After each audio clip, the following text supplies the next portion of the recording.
Greetings from the Shigaraki family. Before the video begins, I am grateful to the original author for granting us permission to incorporate their work into our video.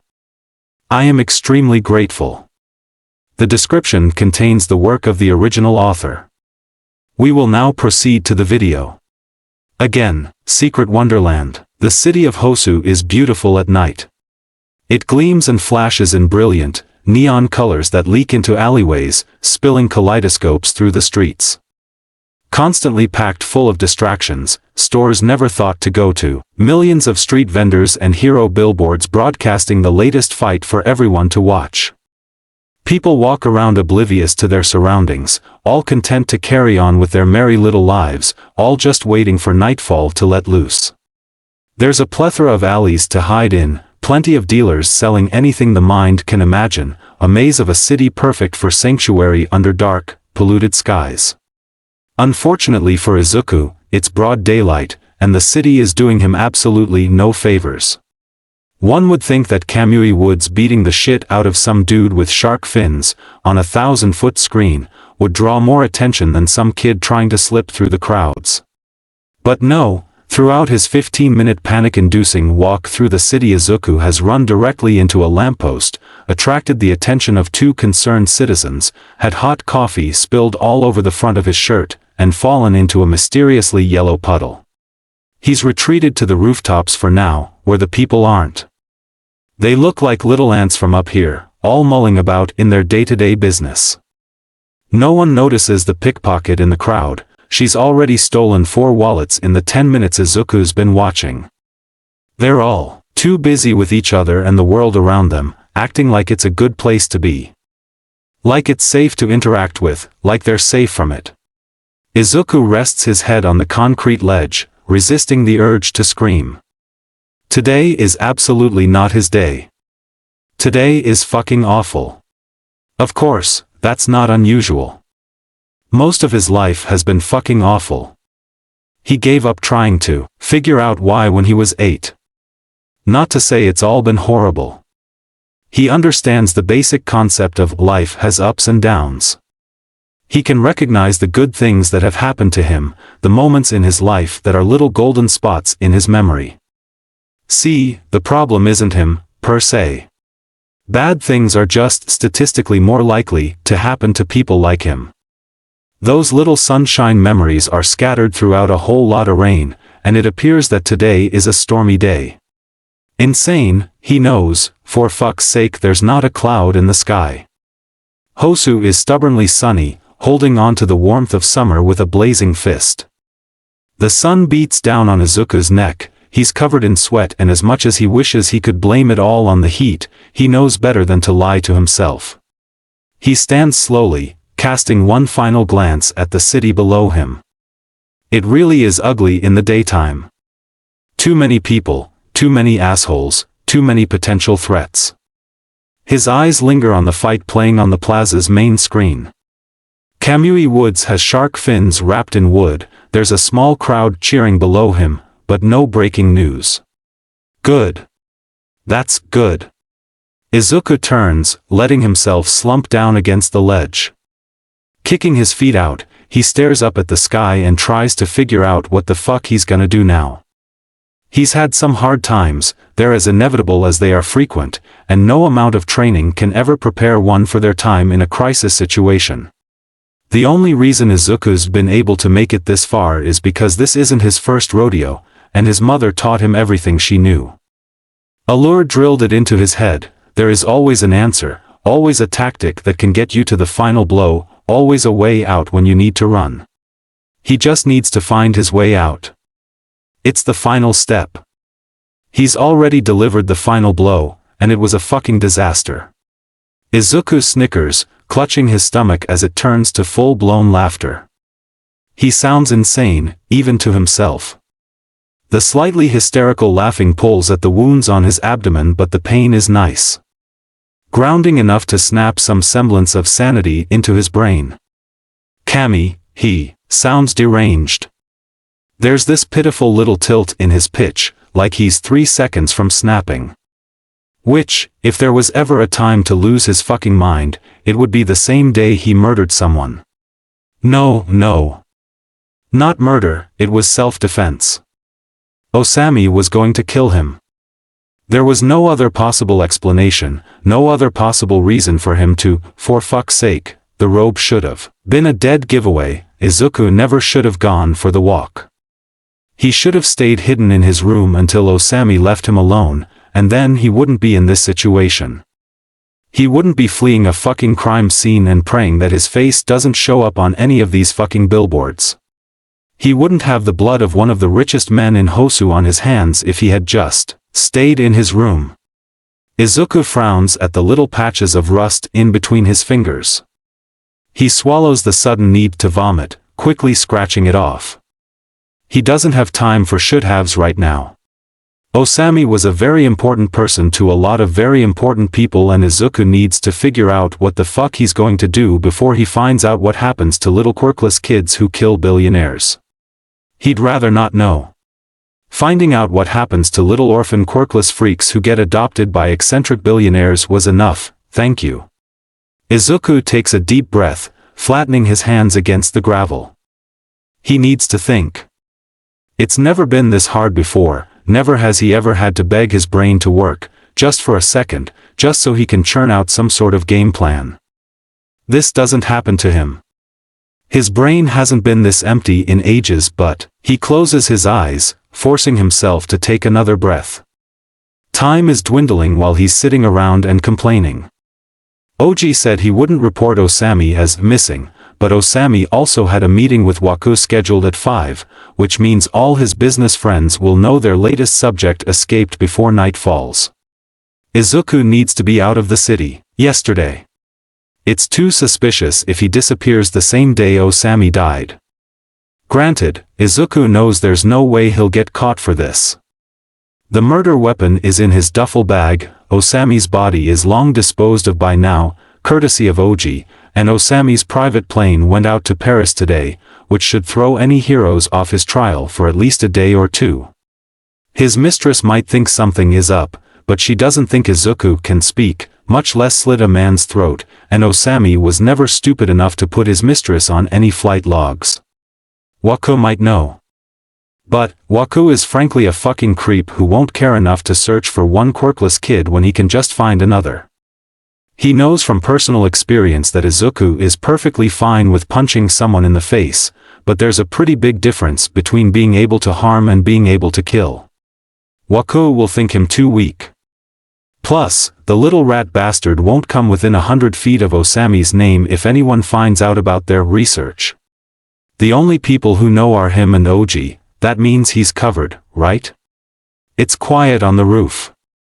Too quiet. The ringing hurts his ears, and with his eyes closed it almost feels like nothing is real at all. Maybe the entire day is a really, really bad dream. Maybe his life is just a fucked up, LSD-induced nightmare.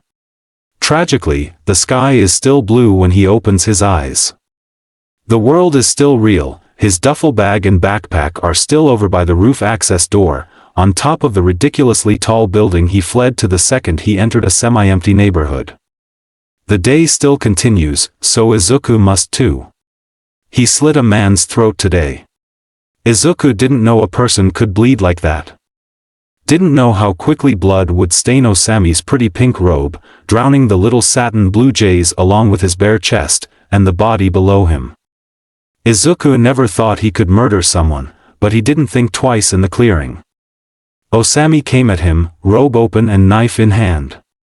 He'd said all the little things that made Izuku's skin itch, threw him to the ground, and when the knife came towards him, well, reflexes are there for a reason. It was so easy to block, so incredibly easy to flip the knife, so effortless to slit through someone's neck. Baffling, how simple it is to kill another person. If he had anything left in his stomach he would throw up. Again. The worst part is the lack of guilt. In all fairness, he's pretty sure he's still in shock, but at least he's halfway present at the moment. He doesn't remember much, but he can use context clues to figure it out. Like an idiot, he kept the knife in his hand the entire way back to the mansion. He knows Oji found him, had to pry the knife out of his hand, and then rushed him to the showers while the poor old butler took care of the body. He remembers the smell of burning flesh, his first round of vomiting in his second shower. From there it's a blur of apologies, packing, Oji's promises, and then Izuku blinked and he was on a train headed anywhere but there. Logically, he knows he did the right thing. It sounds horrible, he knows, but Osami was going to kill him.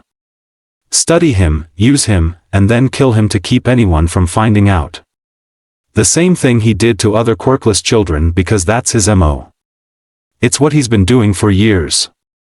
Izuku saw the notes with children's names, the failed experiments, the write-offs who were marked too weak to withstand testing. He was one of the names on Osami's list. The quirkless kid just got the kill first this time. Once, a long, forgotten time ago, his mother taught him how to think through panic. It's a simple answer, one that surprises him every time it works. Just breathe in patterns. In 3, hold 3, out 3. Repeat. Figure out the next step. He knows how he got here, now he just has to find a way out. Where is anywhere? Where can he go? He can't go back to the orphanage. It's the first place anyone looking for him would go, and it would put Hito in danger. Theoretically, if he leaves tonight, he could grab Hito and the two of them could make their big escape, just like they planned. It could be the two of them against the world, but Hito deserves better than that. For fuck's sake, Izuku doesn't have a place to stay, doesn't know where he'll get food from, doesn't know how he's going to care for himself, much less another person. The last thing he wants to do is drag his only friend down with him. No, Sunshines is a bad idea all around. Izuku opens his eyes, pursing his lips. The sun is lower in the sky, bathing the city in hues of purple, pink, and orange. Colors sparkle across thousands of windows, a beautiful image that he could lose himself in forever. He allows himself just a moment to stare, tracking all the little spots of moving color before dragging a hand through his hair and sighing. Home is off limits too. He's not sure if it's been rebuilt yet, and Izuku doesn't want to get caught just for a trip down memory lane. Frankly, he doesn't want to see that stupid place for the rest of his life. Plus, if he remembers correctly, it's listed on his files back at Sunshines, which means it's the second place anyone looking for him would go. He could try some of the local homeless shelters, but that's always a risk.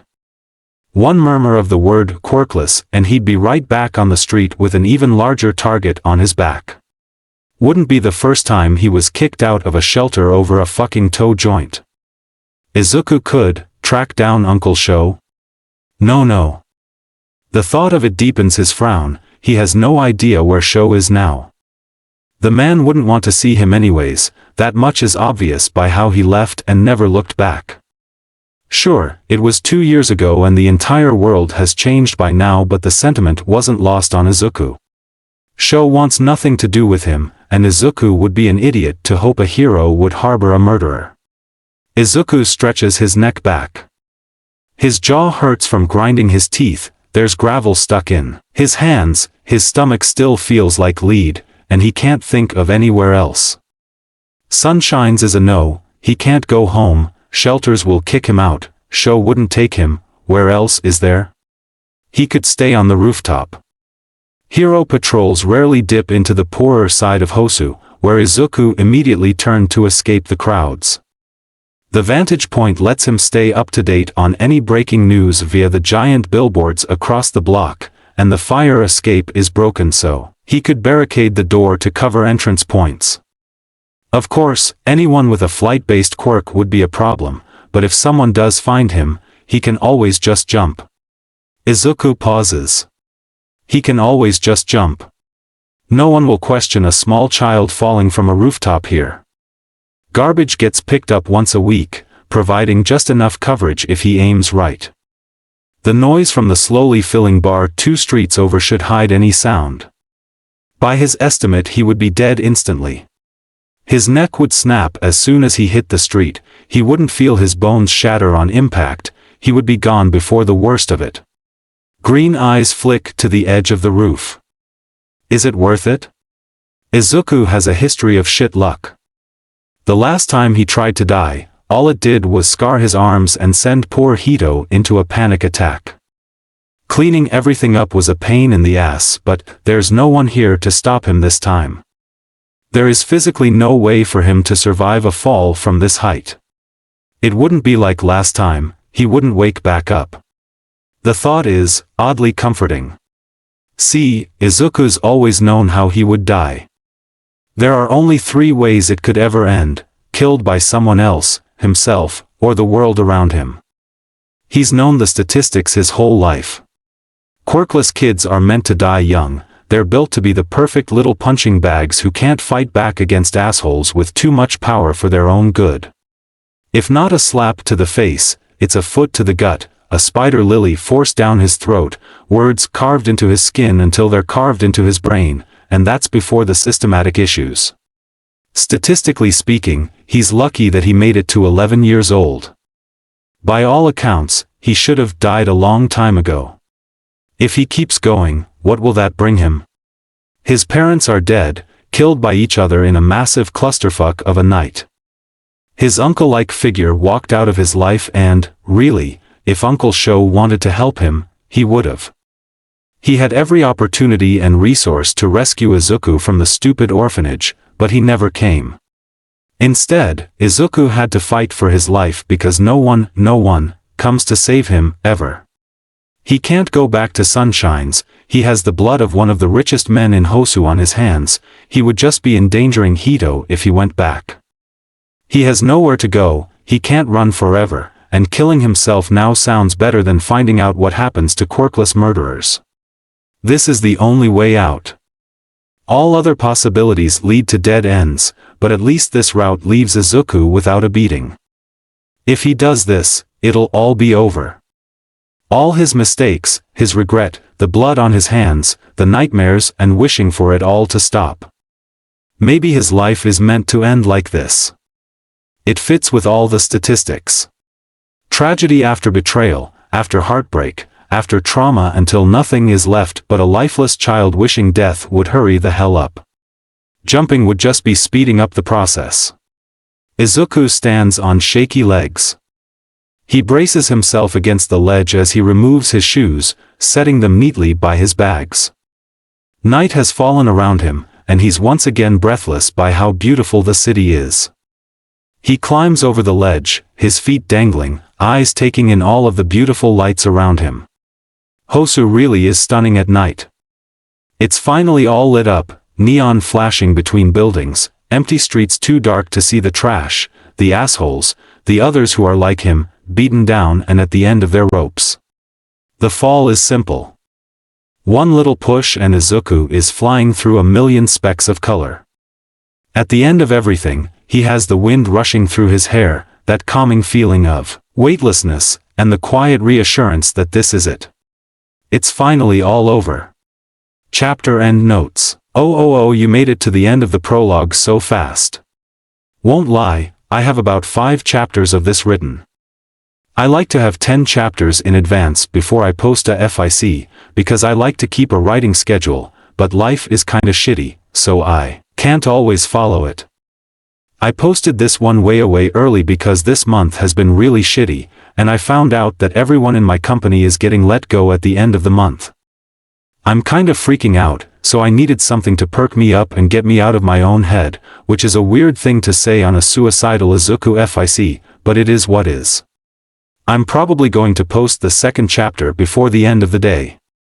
It is longer and I don't want to just start a story on a suicide and leave it. That doesn't feel right. After that chapter though, it's probably gonna be weekly updates on Thursday/Friday. Anyways, hope you guys enjoyed it. I love talking to people in the comments, so tells me your thoughts, feelings, corrections, etc., but keep it cool in the comments section, folks. Hope you all are excited for this to take off. I hope you enjoyed it. And I know it's dark, but love you, have a good day, take care of yourself, love, happy birthday. Chapter notes. Warnings. Suicide attempt. Mentioned murder. Violence. Panic attacks. Slight gore, not a whole lot, minor. See the end of the chapter for more notes. A constant beeping sounds through the air as Shoyuta slowly opens his eyes and once again debates the benefits of smashing his alarm clock into 1,000 tiny pieces. He won't, mainly because it's the only alarm that doesn't make his skin crawl when it beeps, but he considers the thought, just like he does every single time it sounds. Instead of giving into his impulse, he reaches to shut the stupid thing up, promptly relaxing into the arms around his waist. He'll give himself a few more minutes to bask in the comfort of his husband before he absolutely has to get up. Nem will kill him if he's late, but it's worth it if he gets a few more minutes of this. Unfortunately for him, minutes flow by far too quickly and he is forced to ease Hizashi's arm away and creep out of bed. Hizashi frowns, instantly pulling Shuta's pillow to him. Golden flaked eyes blink up at him, a pout already forming on sleep-chapped lips. Shoyuta raises an eyebrow, completely unsurprised when Hizashi reaches forward and drags him back. Not that he's complaining, he saw it coming the second his husband pouted. "You're early, nap time isn't done yet." Shoyuta hums. There's no point in talking, Hizashi's hearing aids are out and Shuta's hands are firmly tucked between them. Instead, he stretches, sticks his tongue out, and licks directly down Hizashi's cheek. The effect is instant. Hizashi pushes him away, screaming, "What the fuck dash?" Show dash, that's quickly quieted with a red glare. "You didn't have to lick me." Hizashi hisses. "We have to get up," Shoyuta signs back, ignoring the grin tugging at his lips. "Nem will kill me if I'm late, and you have a radio show to get to." Hizashi groans. "Kami, don't remind me. Last one this week, then we're off for a whole day." Hizashi deflates, dramatic as always. This stupid look on his face like a day is enough for people working 5 jobs between them. Sure, teaching hasn't turned out as bad as Shoyuta thought it would, but it's exhausting. Emotionally, physically, mentally. Being a hero and a hero teacher is almost, too much. But Shoyuta loves it, so he does it with as much complaining as he can get away with. He honestly has no idea how Hizashi manages to do both and find time to host a radio show, but more power to him. He's like a fount of never-ending energy, if you ignore the first 5 minutes after he wakes up. "You sure we can't take the night off?" Hizashi bargains. It's tempting. Really, he could just push his patrol off to a different day, get back into bed, cuddle up to his husband and get some sleep for once in his life, but no. No. He has to patrol. Terrible things happen when he doesn't and he really doesn't want to deal with Namiri's fucked up vengeance. Life is incredibly annoying when she's upset with him. Patrol and show. Nem will be pissed if I don't show up tonight. Hizashi brightens. "Oh. You guys are going to see Kiri tonight, right? Will you bring her some of the muffins? I meant to drop them by before the show but we are dash." He glances at the clock on Shuta's side of the bed, eyes widening. "Absolutely fucking late.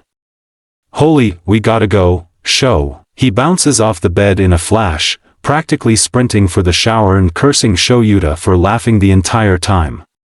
For all his complaints, Shoyuta likes this part. Hizashi running around their bathroom like a madman, arguing over the 5-minute shower he rushes through because the idiot doesn't understand why Eraserhead can't walk into skies with a literal basket of muffins. Even though Hizashi can't hear him, he still knows Shoyuta well enough to throw little jabs of, "But you'd look so cute with a muffin basket," or, "Can't hear you over my point, sorry babe," midway through Shuta's rant. He loves the ridiculous way Hizashi bursts out of the bathroom in a towel, glaring with that silly little twinkle in his eyes before trapping him in a hug, getting his wet hair all over Shuta's suit. They rush around each other to get dressed, or redressed in Shuta's case. Clothing flies through the room. Hizashi pelts his capture scarf at him as Shoyuta throws a pair of pants his way. They're laughing, rushing each other with little jabs and pointless comments, and it all makes something settle in Shuta's chest. In little to no time Hizashi's dragging him out of the room, down the hall, and shoving shoes at him. Their cats, Dumpster, Fish, and Miso, crowd around them, nuzzling against his legs and hands, occasionally attempting to bat his laces while he's tying his boots. He gives them each their own kiss goodbye before standing next to his husband. Wait, wait. Hizashi frowns at him, gimme 2 seconds. He bolts off to the kitchen, and Shoyuta sighs. There's no point in arguing. Shoyuta would be a shit underground hero if he couldn't deliver muffins without anyone finding out. He's opening up his scarf's compartment when Hizashi comes back, 2 coffees and muffins in hand. Thankfully, they're in a box and not the cheesy wicker basket he wanted to use. Hizashi frowns at the open compartment. No. Don't put them in your scarf. But that's the only place they'll fit. It's your weapon, Sho. What if they get mushed when you're fighting? Skies is my first stop. And if you run into a mugger on the way over? Then I'll punch him and call it a day. Hizashi snickers at him, but he still drops the muffins in, leaning forward to press a gentle kiss to the corner of Shuta's mouth. He wishes they could take their time, be together just a little longer. As it is, Hizashi zips the scarf shut, pulling back and pushing a coffee into his hands. I love you. I love you. I love you more. Shoyuta rolls his eyes, pulling Zashi in for another kiss. A real one, letting his hands tangle in golden strands, savoring the taste of Zashi's cherry lip balm. With more effort than necessary, he pulls away, brushing a thumb over his husband's cheek. Go crush your show. Don't die on patrol. Hizashi murmurs back. He gives Shoyuta one final peck before rushing out the door, leaving Shoyuta to lock up and make his way to the roofs. The worst part of it all is that it only takes Shoyuta 5 minutes to make it 13 blocks over, and he knows he could have done it in 3. He's cutting it close, but he is, technically, on time. Bairu's is as empty as ever despite the flashing red open sign. There's a group of Twilights in the corner, likely just finishing their shift and grabbing drinks on the way home. A woman sits at the bar, mountain of paper beside her and headphones firmly blocking out the rest of the world. The guard near the back room door nods his head as Shoyuta approaches, opening the door without comment. In the back of Bairu's, where supplies should be kept, is a ladder down. It leads into surprisingly well-lit underground tunnels. 2 sharp turns to the right, 1 turn left, and roughly half a mile away is yet another door, with an iron latch and a peep grate that irritates Shuta's ears every time. Luckily, Skies isn't as creepy as the walk to it. As soon as that final door opens, warmth and loud colors spew before Shoyuta. Opening act and Skies is already full. The girls are on stage performing some old burlesque show that Shoyuta doesn't know the name of. Those who aren't enthralled by the girls linger at tables, fill up the bar, some doing business and others just there for the drinks. Shoyuta ignores them all, making a beeline for the stairs. Quincy's on guard tonight and, by Kami, Shoyuta will not punch him, no matter how much he wants to. Running late, Eraser? The little shit asks, grin widening by the second. What room? Oof, business as always.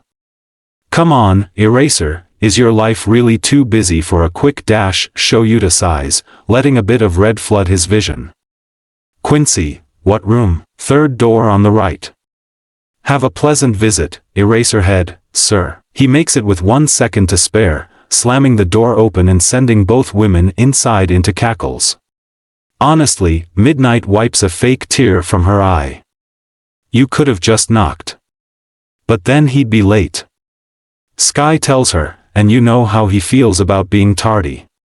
Shoyuta shuts the door behind him, reaching into his scarf and throwing the muffins right at Sky's face. This coming from the girl who once electrocuted a lamp post because she was late to the park? We don't talk about that.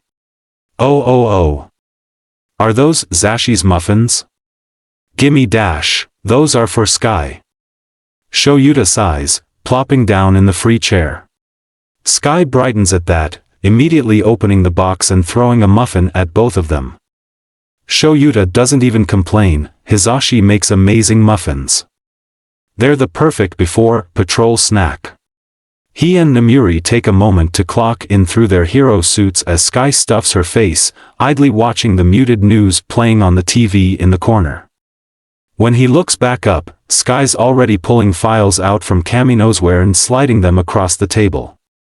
Informant's latest pile. Sky clarifies, separating two manila folders.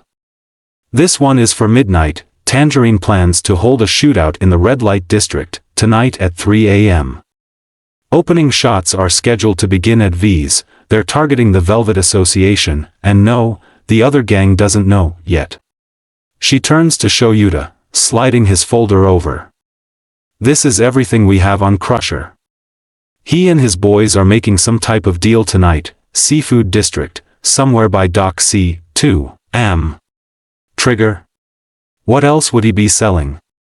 Shoyuta huffs, looking over the packet. He's been chasing after Crusher for a week. He's gotten close 3 times, but this is everything he finally needs to bust the asshole. And repay him for the broken nose Shoyuta got lectured over. Midnight whistles, you haven't lost your edge, kid. I'm 20.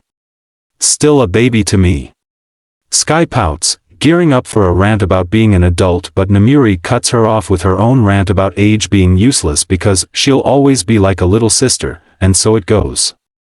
Shoyuta ignores them both, fully engrossed in his packet until Namuri forces a drink in his hand. Shoyuta glances at her, wondering if she's finally lost it. Before patrol? Really? Why the hell are you dash, just one shot? Nem grins, to celebrate. Sky raises her glass to the ceiling. For Izu. And, fuck. That's right, it's July 15th. Namuri mummers, gesturing to the clock on the wall. It's exactly midnight, how didn't he notice?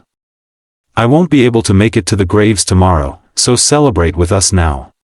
Shoyuta sighs, but he accepts the shot glass and sits properly, glass raised and heart heavy. To Izu. Sky says.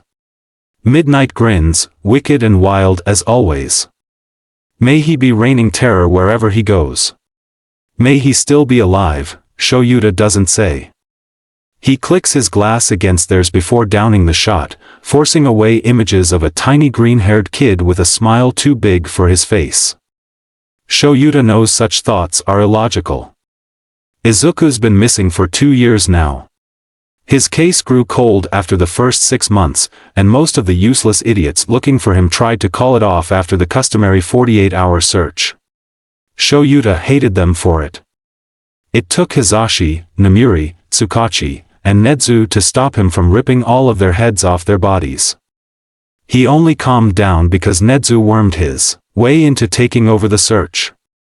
If Nezu couldn't find him, for this long, there's probably nothing to find. The chances of his nephew being alive are slim to none. But there's still a chance.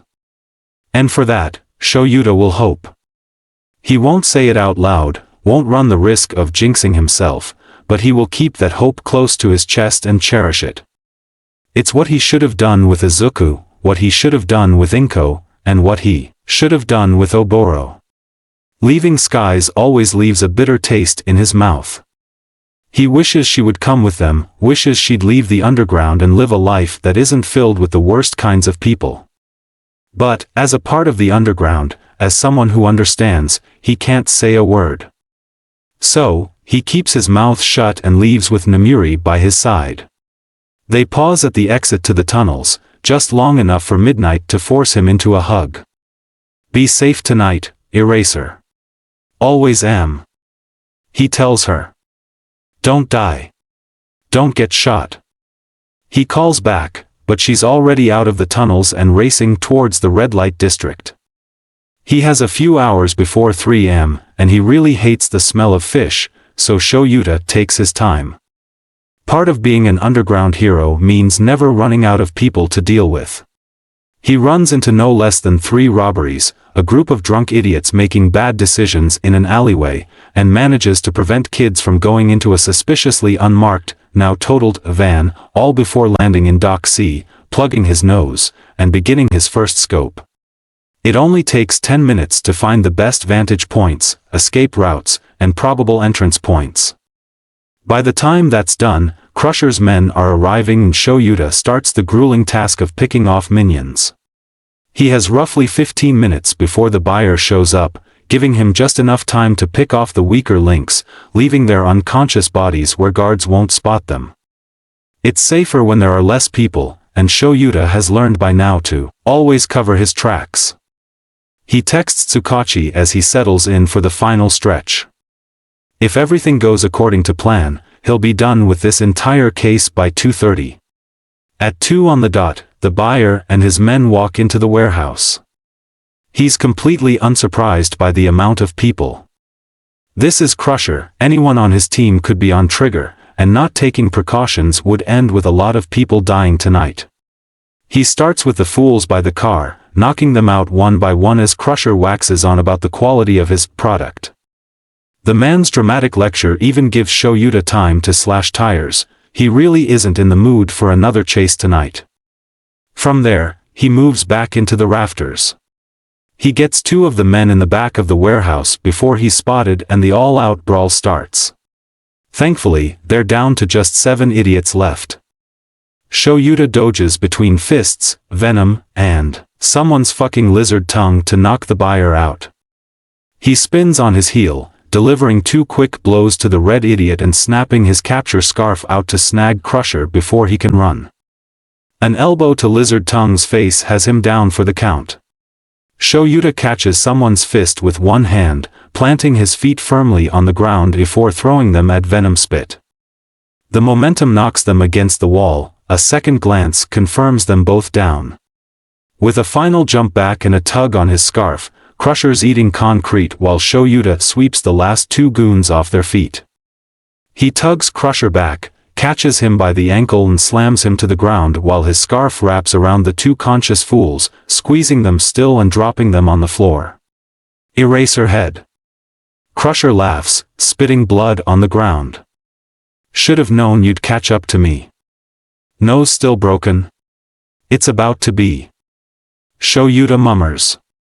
He smacks Crusher's head on the ground with slightly more force than necessary, slightly pleased by the crunch of his nose. Retribution, asshole. His fingers carefully squeeze into the side of Crusher's neck, with just enough pressure to restrict airflow. It takes a second, but eventually Crusher stills, and Shoyuta leans back with a sigh. He's still holding Crusher in his scarf when the police show up. Tsukachi approaches first, his men too busy running through the warehouse and collecting the army of idiots Shoyuta left behind. Eraser. Tsukachi greets, shoving Crusher's unconscious body towards the collecting officers. How many are we looking at? 32. 20 of them are Crushers, the other 12 belong to the buyer. Do we know who that is? Not yet. Tsukachi hums, sticking his hands into his trench coat. Need a ride back to the station? Shoyuta shakes his head, I've got an hour and a half left. I'll be in by 4 for the paperwork. You better be. If I have to do it myself, again, I'll make Mike drag you down on your off day. Shouldn't you be in bed? Shoyuta bites. Isn't today your off day? Tsukachi offers him a wry smile. Is it ever my off day, Eraser? Kami, Shoyuta understands that. On an unprecedented level. He gives his friend a quick goodbye before he's right back on the street, moving quickly into the city so he can finally escape the stupid smell of fish. His scarf has to be washed tonight. He can't walk around with this smell clinging to him tomorrow. Sometimes patrols get repetitive. There's always some alleyway, some abandoned building, some asshole trying to cause harm for the hell of it. Yuta doesn't remember most of his captures, but he remembers the people he saves. There's the bartender lost on the way home, the man he saves from a drunken murder, 24-hour clerks held at gunpoint who finally breathe when danger is gone. For them, it's worth it. Every bruise, burn, and shitty situation Yuta finds himself in. At the end of his shift, he makes his way to the station. Policy states that he should be filling out paperwork after each criminal is handed over, but that's a fucking waste of time when he can just do it in bulk before he heads home. Police do most of it anyway, all he has to do is check his statement and sign. Yuta nods a greeting to the late-night secretary, making his way back to Tsukachi's office. Unsurprisingly, Tsukachi is still there when he walks in, neck deep in another cup of coffee and surrounded by paperwork. He doesn't notice Yuta walk in, so Yuta keeps his steps quiet, sneaking behind the man before grabbing a stack of papers with his hero name on them. Tsukachi screams, nearly snapping his neck as he looks back. Apparently, Yuta's smirk is not welcome. You could have just knocked. Tsukachi pants, flipping him off. Yuta shrugs, plopping down in the chair across from Tsukachi's desk. He slips his feet on top of the opposite chair, stealing a pen as he goes. You could have just seen me come in. Your door creaks, Tsukachi, it should have been a warning.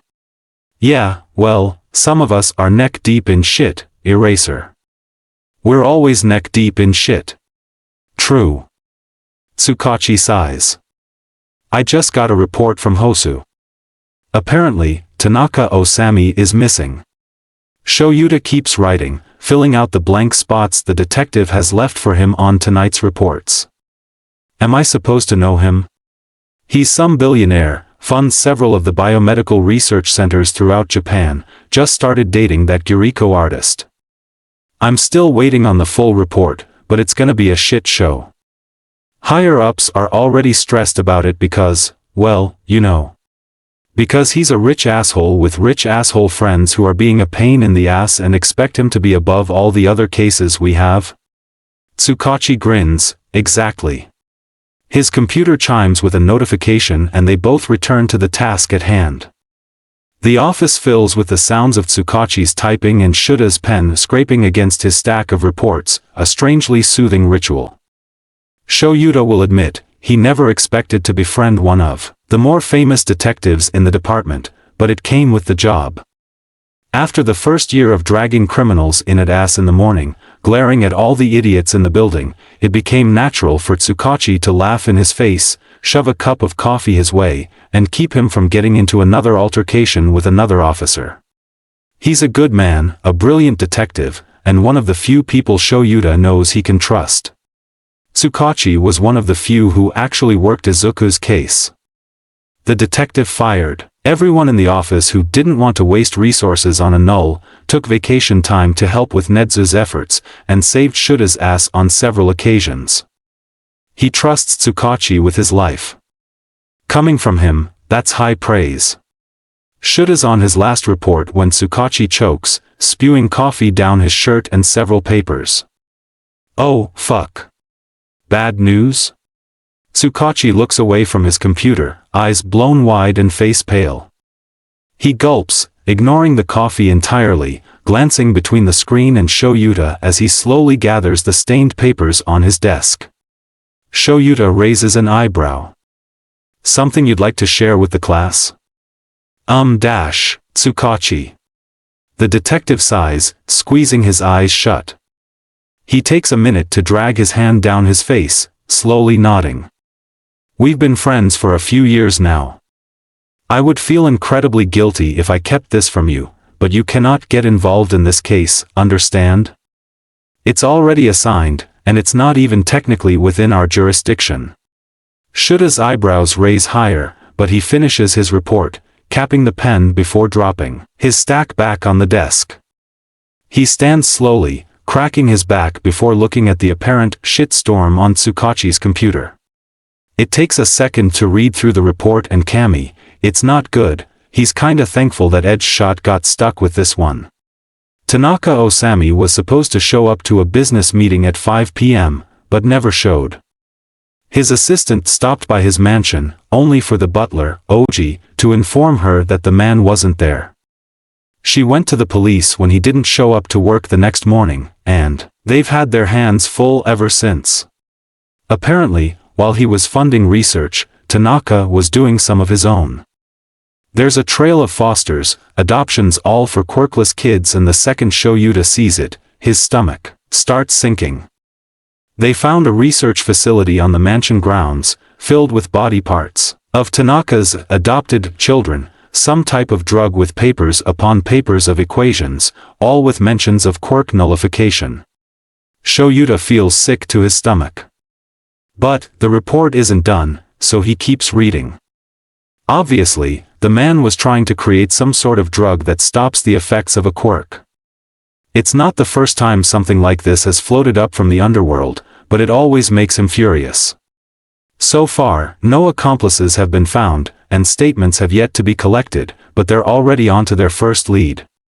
Tanaka recently fostered a new kid, roughly 2 months back. They haven't found the kid's body, so they're assuming he ran. A missing persons case has already been filed, and when Shoyuta spots the name at the top, his entire world seems to stop.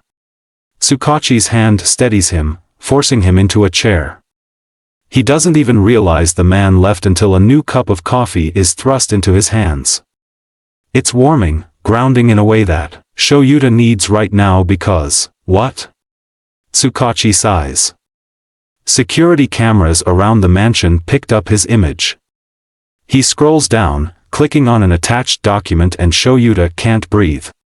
It's him. Short little nose, mop of bushy green hair, freckles splattered all over his face. He's a bit taller than Shoyuta remembers, eyes more guarded, sporting several grainy bruises, thinner than he should be, but alive. He's fucking alive. Izuku. Shoyuta manages. When did he dash? Last image we have is this one. Tsukachi tells him. It was taken yesterday at noon. His voice softens with a small smile. Oji said he liked to take walks through the forest. Police think he escaped through one of the hiking trails. He's alive, and missing. Tsukachi sighs. They haven't sent me much about it, and Edgeshot is the official hero in charge. You technically aren't allowed on the case. It's Izuku. He's my nephew. I know. Tsukachi sighs. If there was something I could do, I would, but I have no sway here. You are legally his godfather, not within jurisdiction, and flagged as a risk factor. That's 3 strikes. He reaches into his desk, pulling out a flash drive. What I can do is keep you in the loop. All departments were instructed to keep an eye out for him, so I should retain access as the case develops. I will help you, Aizawa, provided you don't go completely insane on me like last time. I didn't lie. Tsukachi tells him, left eye twitching. And, okay, maybe Shoyuta went a little crazy during Izuku's case, but in his defense it was the same case investigating Inko's murder. He thinks it's fair to be a little crazy while trying to figure out who the fuck killed his family. But, none of that matters right now. Izuku is alive. He is breathing, his heart is still beating, and that alone is enough. Now they just have to find him and get him home. Sure, Shoyuta isn't allowed near the case, but that is his nephew. He can finally bring the kid home. And nothing can stop him, not even the HC's stupid rules, and Tsukachi knows that. Tsukachi hands over a flash drive. Shoyuta pretends not to see his hands shaking. Take this and go home, Aizawa. I'll let Nezu know about the update. Tell Mike, breathe, and do not interfere with Osami's case. Please. The kid will need you when we find him, and you can't be there if the HC has you locked up for obstruction of justice. Shoyuta scoffs. Nezu would eat them alive if they tried. Death, Izuku finds, is fucking weird. He expected darkness. A tranquil land of endless slumber, peace, in a sense. Izuku hoped for peace, at least. For a break after years of struggle. What he finds instead is, strangely familiar. Uncomfortably familiar.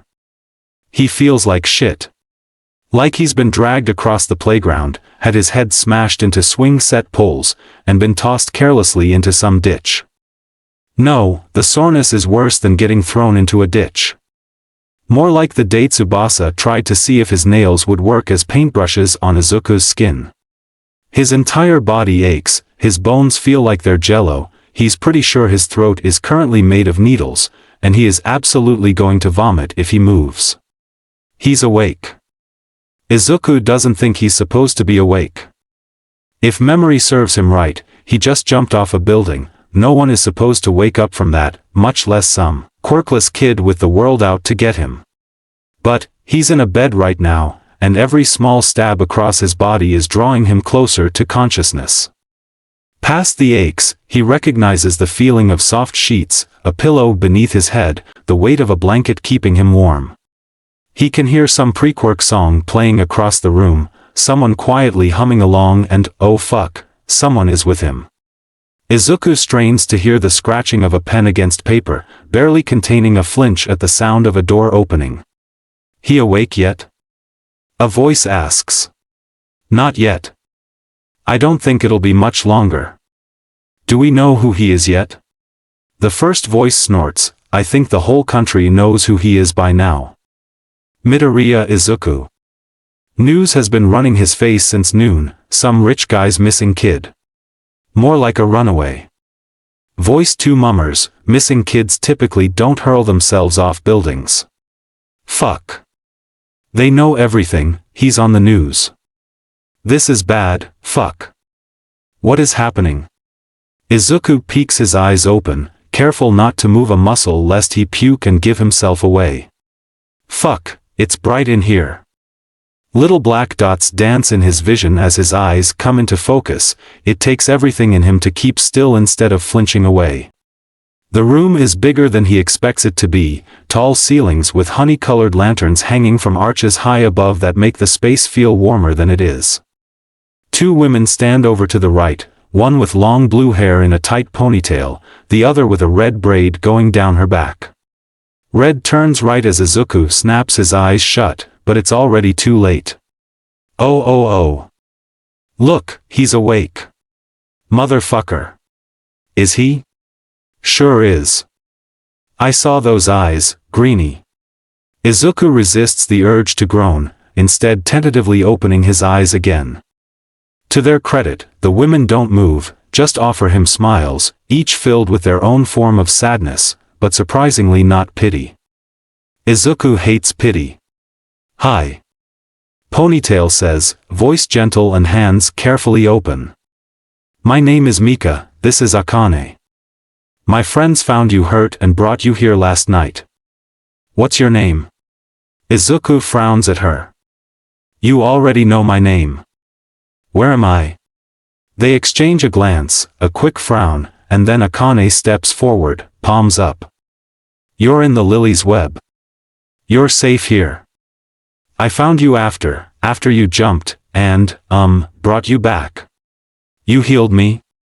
Mika shakes her head, you were already half-healed when they brought you here. It's incredible, really, I've never seen a quirk like yours before. It repaired so much damage so quickly. What? Izuku asks, tilting his head to the side. Maybe he heard her wrong? There's no fucking way, you're Quirk. Mika says, again, and, I don't have a quirk. Izuku spits. Never have, never will. I've got the extra toe joint and everything. He does not like the second look they exchange. The two of them devolve into a silent conversation, so Izuku takes a moment to actually look at the room around him. There are several empty beds, all with red blankets and white sheets like they're in some type of infirmary.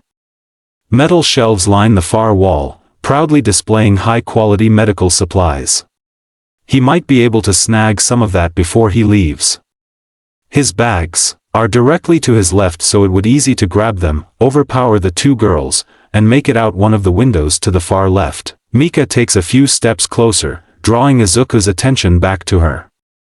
She looks tired, the type of worn down that comes with living and never finding peace. It weighs on her like a cloak, dragging on her shoulders and deepening the bags under her eyes. Look, Midoriya, I don't know what's going through your head, but you look like you're 2 seconds from bolting through the window. How about, instead, I tell you everything I know? I can help you. Help me? Izuku half laughs, half wheezes. Why would you want to help me? Akane rolls her eyes at him. Aggressive, huh? Kid, we have the joint too. If anyone understands what you're going through, it'll be someone in this building. Izuku short circuits at her words, pausing his scheming as the air freezes in his lungs. He's never met another quirkless person. Logically, he knew they were out there. Quirkless people pop up dead on the news at least twice a month, never a part of the main story. The statistics wouldn't be real without them, but he's never. You're like me? Izuku asks. He hates how timid he sounds, like he's some sort of lost child, like he's too hopeful for his own good. Mika doesn't call him on it. Her smile softens just a fraction, she walks forward as calmly as possible, sitting on the bed next to him. We're kinda like you. But, I think there's a lot of information that you're missing right now, kid. I know you must be scared, and that's okay. It's normal for people like us to be scared, but you don't have to be afraid here. The web is meant to keep people like us safe, and if you'll let us, we'd like to help you. Why? Kami, he sounds like a child. He knows better.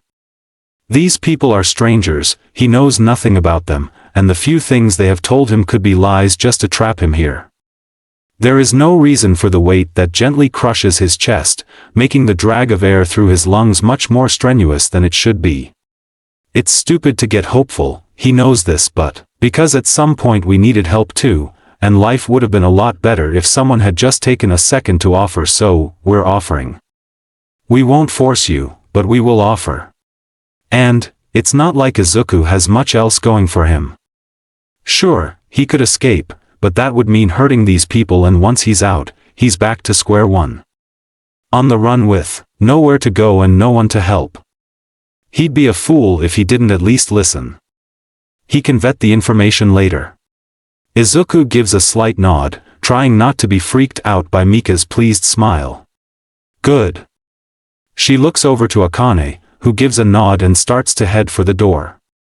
Akane pauses, looking back, shooting Izuku a small grin. Happy birthday, kiddo, I hope to see you around soon. She leaves before Izuku can respond and happy birthday? What does a birthday have to do with anything? Is it Mika's birthday? Is this some sort of fucked up birthday present that ends with Izuku's head on a weird, cult-based, cannibalistic plate? Let's start at the beginning. Mika says, voice still calm and unnervingly patient. Today is July 15th, you are Midoriya Izuku, I am Suzuki Mika. I'm the head nurse here, in the Hosu branch of the Spider Lily Association. My friends, Lee and Akane, found you after you jumped.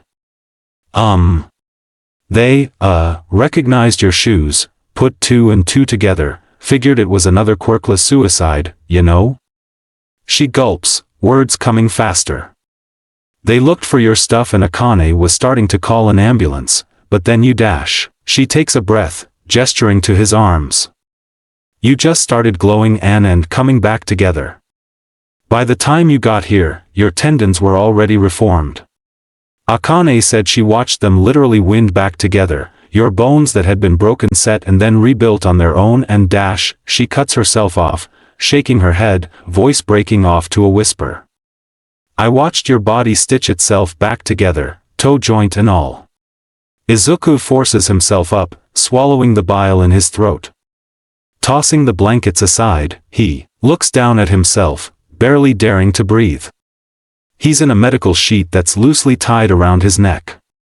Jagged green lines travel up his arms, down his legs, right where his bones would have broken, etching onto his skin like vines.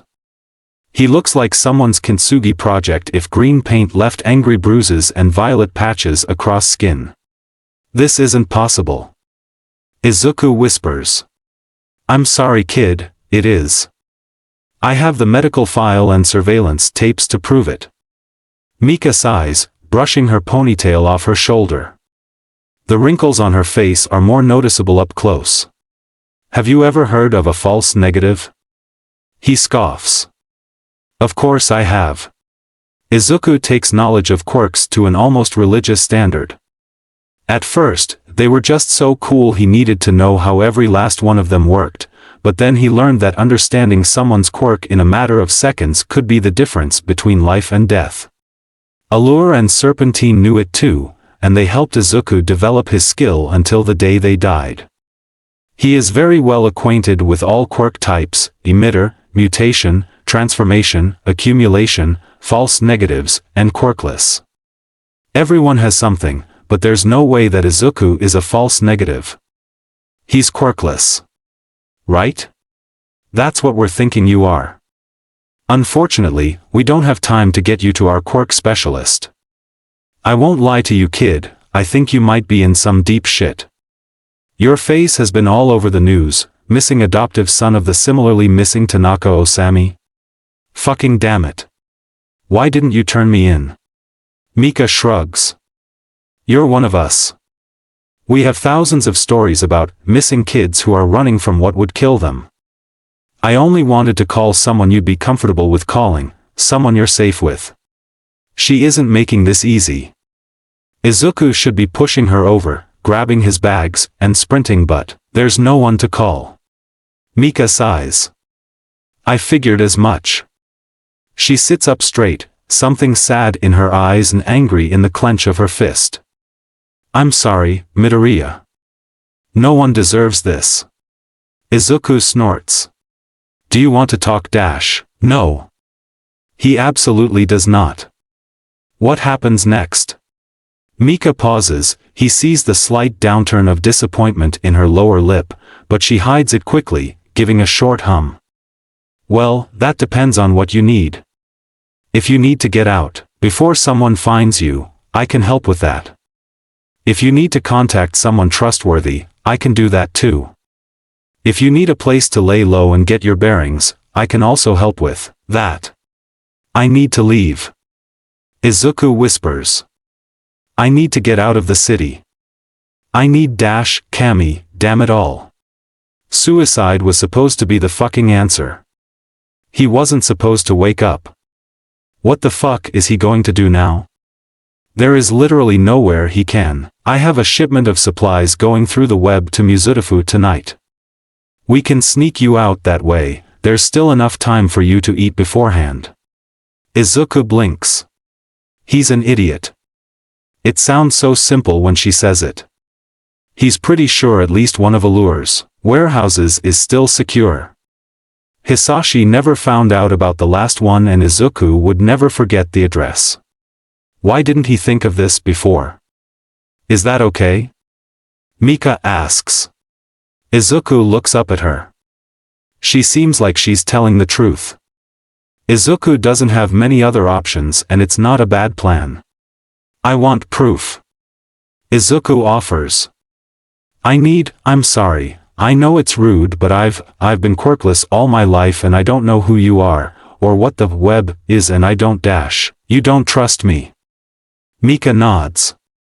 Understandable, I can't fault you for wanting proof. She stands from the bed, waking over to one of the file cabinets and grabbing a manila folder from the first drawer. She brings it back over, sets it on the bed next to Izuku. This is the medical examination I did on you while you were recovering. Izuku raises an eyebrow, hands already opening the file. He rushes through the report, trying not to look at lines that tell him about his 200 broken bones, ripped ligaments, and depressed skull fractures. By all fucking accounts he should not be alive right now. The pictures are the worst part. Documentation of his bone growth with time stamps over the course of hours, x-rays of his fucking extra toe joint, his brain matter restoring itself, all neatly charted out for Izuku to see. I have security tapes too. Mika tells him. I'll show them to you if you'd like, but I would rather get you a meal before shipping you off to Mizutofu. I still don't know who you are. Izuku tries again. He sounds tired. He is tired. And he's fucking starving now that the queasiness is fading, so food sounds amazing right about now, but he can't afford to just let his guard down. Izuku has to take every precaution. It's necessary. I told you my name. Suzuki Mika, resident head nurse here, and listen, kid, I'll tell you about the web, but you really should eat. You've been comatose for nearly 20 hours and we don't have a whole lot of time left before the shipment leaves, and well, can't really argue with time. Fine. Izuku huffs, food, then tapes. Mika smiles at him. It feels like an ill omen, or maybe just an unlucky one. Chapter end notes. Alrighty, guys, this feel like a much better ending note than the prologue.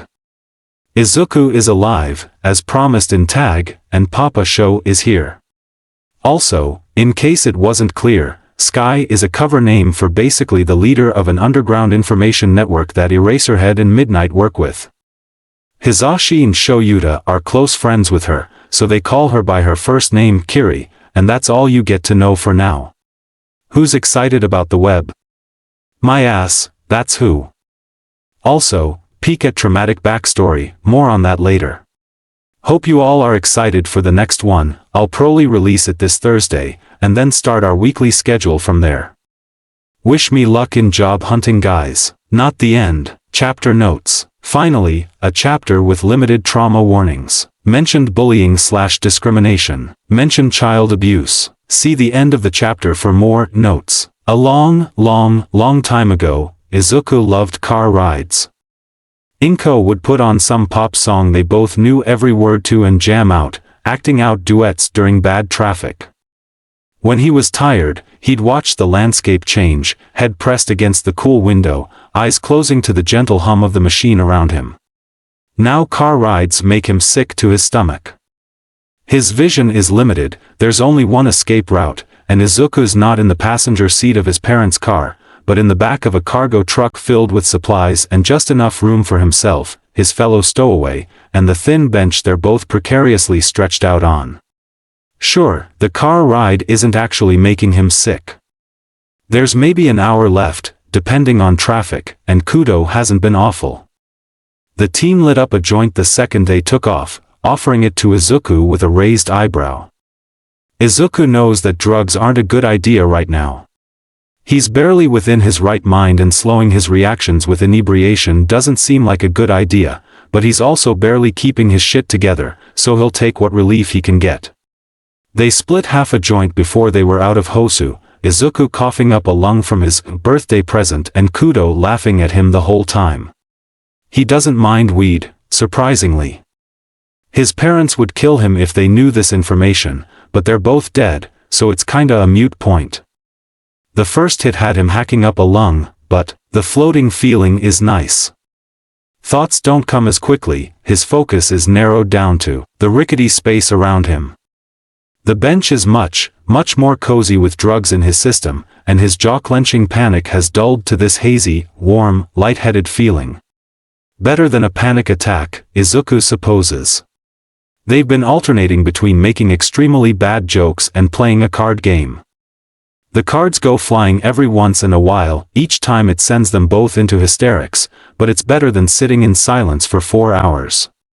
If it was quiet, Izuku would have time to think about everything, and he'd really rather stay in his hazy little mindset. Kudo smiles at the 7 of hearts on the bench between them, sliding 2 cards to his growing stack. They're nearly through the deck, but Izuku has the majority of them, so he'd say this little distraction is going well. 5 cards later and Izuku places down his final king, grinning at Kudo's 3 of spades. The teen huffs. Third game in a row, you are psychic, we? It's entirely luck-based. Izuku snorts. Kudo ignores him, reaching into his pocket. He pulls out a lighter and the rest of his earlier joint, deftly twisting it between 2 fingers before lighting the tip and taking a long drag. I think it is like your secret special skill. It's a card game.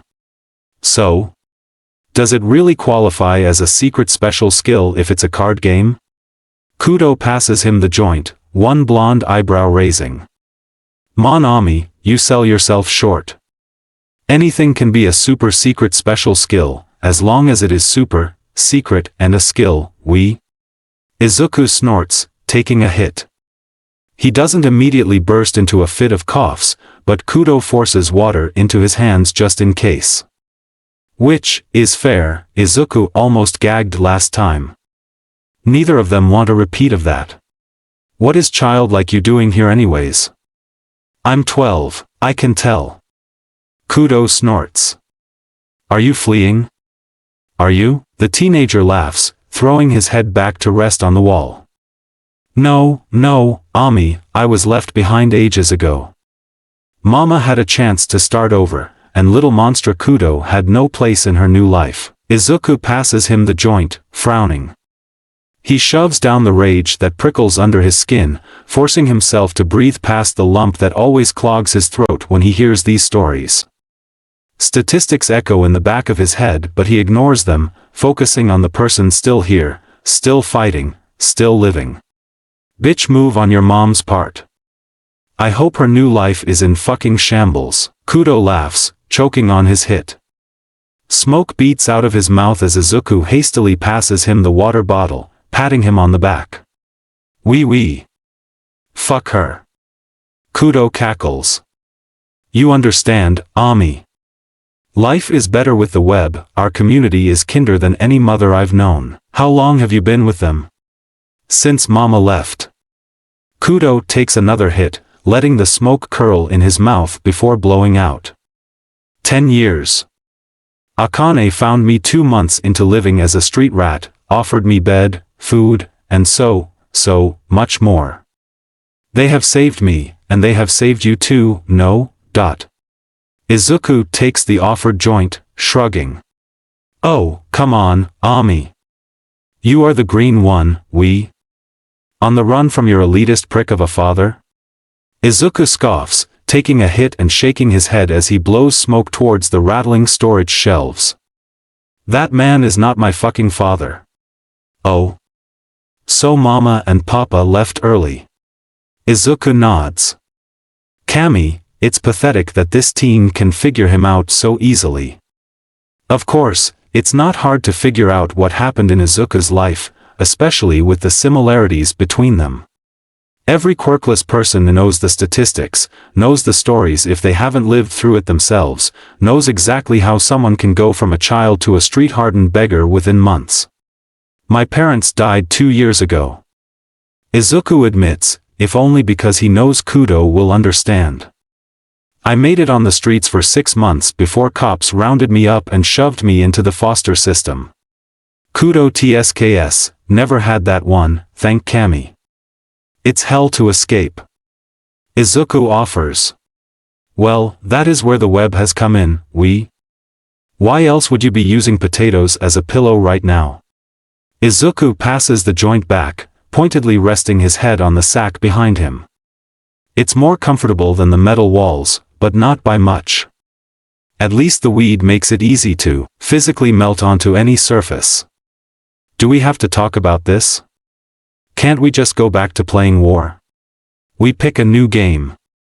Kudo drags his final hit out, turning to stub the joint out on the bench. Your psychic gifts must be tested. Despite Izuku's protests, by the time they finally land in Mizudafu, Kudo is fully convinced of his unseen powers. He tries to escape as soon as possible, darting under raised eyebrows the drivers give at the smell. Before he gets 10 feet from the cargo truck, someone grabs him by the hood of his jacket, pulling him back with a TSK. Izuku starts to glare, but he's already being turned around, 2 hands carefully keeping hold of his shoulders. She's taller than he expected her to be, much younger looking than Mika. Her black hair falls down her sides in twin braids, blue eyes brilliant even in the darkness around them. Midoriya. Hanako sighs. Mika swore this wouldn't happen, but here you are, escaping before we even meet. Escaping in general, actually. Hanako chuckles, her teeth are perfect, wow. It's 3 in the morning, kid. Why don't you come inside? You can head to your safe spot tomorrow. Do I have to? You don't have to, but I'd prefer it. I don't make a habit of letting kids wander around the city after midnight. It's not safe out there, heroes be damned, and we both know the odds of getting hurt are higher for people like us. I don't have money for the stay. Hanako gives him a look. It's free. You'd get a bed for the night, and breakfast in the morning. You can even room next to Kudo if that would make you more comfortable. Kudo takes this opportunity to pop next to Hanako, head just barely visible under her hair. It is not a bad offer. Better than wandering around this late. Hanako frowns, glaring between the two of them. She sniffs the air once, getting closer to the teen at her shoulder before doing it again, and Izuku is suddenly reminded about the physical size of weed. Red eyes, the smell, slurred words. Has he been slurring his words? He really can't tell, but, are you too high? No. Izuku says at the same time Kudo cheerily says, yep. Hanako sighs, muttering something about bad influences and fucking teenagers. She turns her full attention back to Izuku, who does his best to keep standing tall. Her grip on his shoulders is relaxing in a way, like a focal point keeping him grounded in this little floaty space, warm and heavy but not restricting. He could break out of her hold easily, get a few blocks away and figure out the route to Inko's safe house once he loses their tail, but it's 3 in the morning. Hanako tries again. You're high, you've just recovered from dying, and no one knows the after effects of that. Stay with us, just for the night. You can leave after breakfast tomorrow, or visit our Quirk counselor before you go, but just stay for the night. Please, kid, I really don't want to see your face attached with a murder tomorrow. I wouldn't get murdered. Izuku scoffs. Maybe not, but none of us want to risk that. Especially when we have more than enough resources to accommodate you. Izuku hesitates. She has a point, she has several points. His body still feels achy, and the 4-hour ride he spent smushed into potatoes didn't help in that regard. He doesn't know if Inko's warehouse has food that hasn't expired, and it would be easier to spot the place in daylight. Plus, he remembers what it was like on the streets. What it was like to be hungry, cold, and scared every waking second. Just one night? Hanako's shoulder relaxed just a smidge. Izuku steadily ignores the little giddy smile Kudo shoots him. Just one night. After that, the rest is up to you. Fine. Kudo cheers, immediately tackling him into a hug and knocking Hanako's hands off. They bid their goodbyes to the drivers, who yell at them to stay out of trouble and aim a pointed glare at the French teen. Hanako shakes her head at the whole thing, but still grabs Izuku before Kudo can pull him inside. She reaches to the chain hanging around her neck, pulling a necklace off and holding it out to Izuku. He eyes the spider lily charm warily, knowing exactly why she's offering, what it means, what it entails. You said one night. I did. Hanako agrees. But you'll need this to get around the buildings. Izuku huffs, but he snatches the necklace out of her hand. He clasps it around his neck, trying to ignore the weight of the charm against his chest. I'll give it back in the morning. Keep it. Hanako tells him. I've got 1,000 more, and this way you can come and go as you please. No strings attached. No debt. None whatsoever. Hanako holds her hand out, pinky up. Promise. Izuku gapes at her. We're settling this with a pinky promise? Well, I don't exactly have a contract with me. Do you have a better method?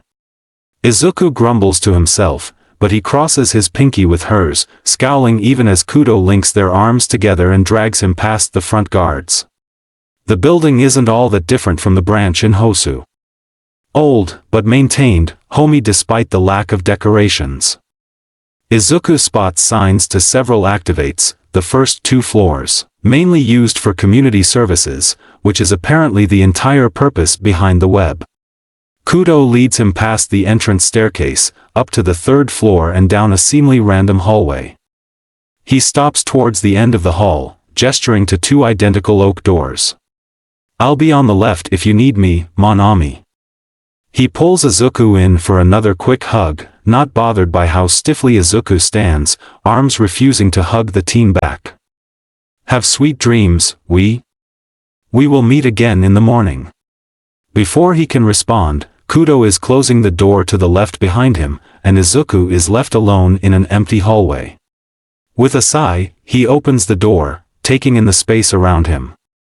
There's a twin bed with blankets piled in a basket next to it alongside the right wall, a dresser by the bathroom door and a mirror that Izuku carefully avoids as he sets his bags down. He doesn't bother turning on the lamp on top of the bedside table, simply takes the necessary steps before falling face first onto a pillow.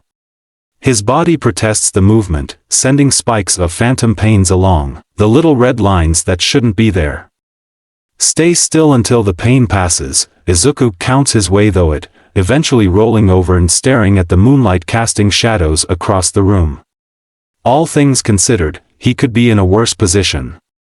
He's still trying to wrap his mind around the web, but he's pretty sure they could be potential allies. The Spider Lily Association was founded roughly 150 years ago, right after the tipping point in history where those with quirks became more prevalent to those without quirks. Originally, it was a panic response to laws becoming more and more quirk-centric, to being pushed out of public spaces, to the worsening statistics quirk-deficient people were rightfully alarmed by. Now, from Izuku's understanding, it functions as an underground network of buildings meant to be used as safe spaces for quirk-discriminated peoples. As Mika said, "If they won't protect us, we'll do it our damn selves." Though, Lily's does more than just protect. The webs act as safe travel routes throughout Japan, with buildings and programs funded by the Association for Food, Education, Jobs, and Medical Resources. It's all heavily monitored, and entrance is only allowed to those who display the association's calling card, a fucking spider lily. The concept made Izuku laugh when Mika first explained it. He's had his fair share of the flowers being left on his desk, framing slurs and threats at 8 in the fucking morning.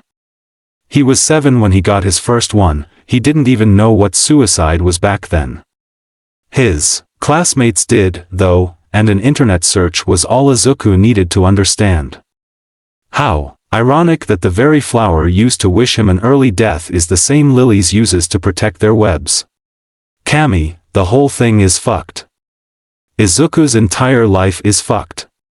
He idly drags the charm around his neck into the light. As fucked as the flower is, the charm is beautiful. Thin, red lines jut out from the center of the 2 flowers, golden stems wrap around one another, hanging from a golden chain that at least feels better than a collar. Kami, he'll never be able to look at dogs the same again. Not after the way Sammy. The charm drops back to his chest, Izuku rolls away from the window. Tomorrow he'll leave. Eat breakfast, get his shit, and run as quickly as he can to the old safe house. He'll have to stay in hiding until his escape blows over, but he's pretty sure Allure's undercover costumes will have enough to hide his identity if he needs to go out. He won't be able to do much, but the webs do have some interesting activates, and he should probably figure out his quirk while he has time. His quirk. Izuku groans, snatching the pillow behind him and shoving it over his head. Maybe he can suffocate himself and avoid this entirely?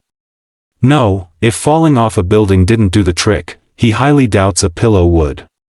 Honestly, he should have seen this sooner. How many times has he come back from something that should have killed him? There's no physical way he should have survived the fire, his first suicide attempt, half the beatings he's taken in his life, Waku and Osami's testing, or his second attempt. How did he never notice this before?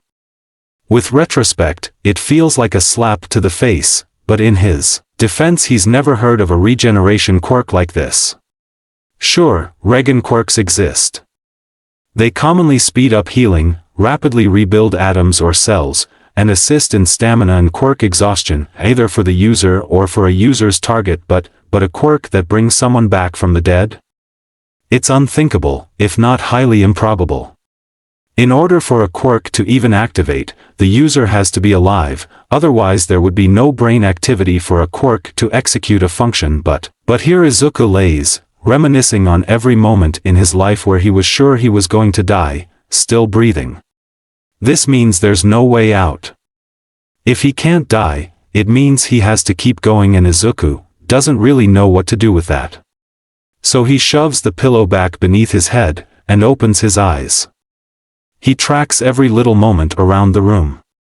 The way the curtains shift with the breeze from the air conditioner, causing ripples in the shadows.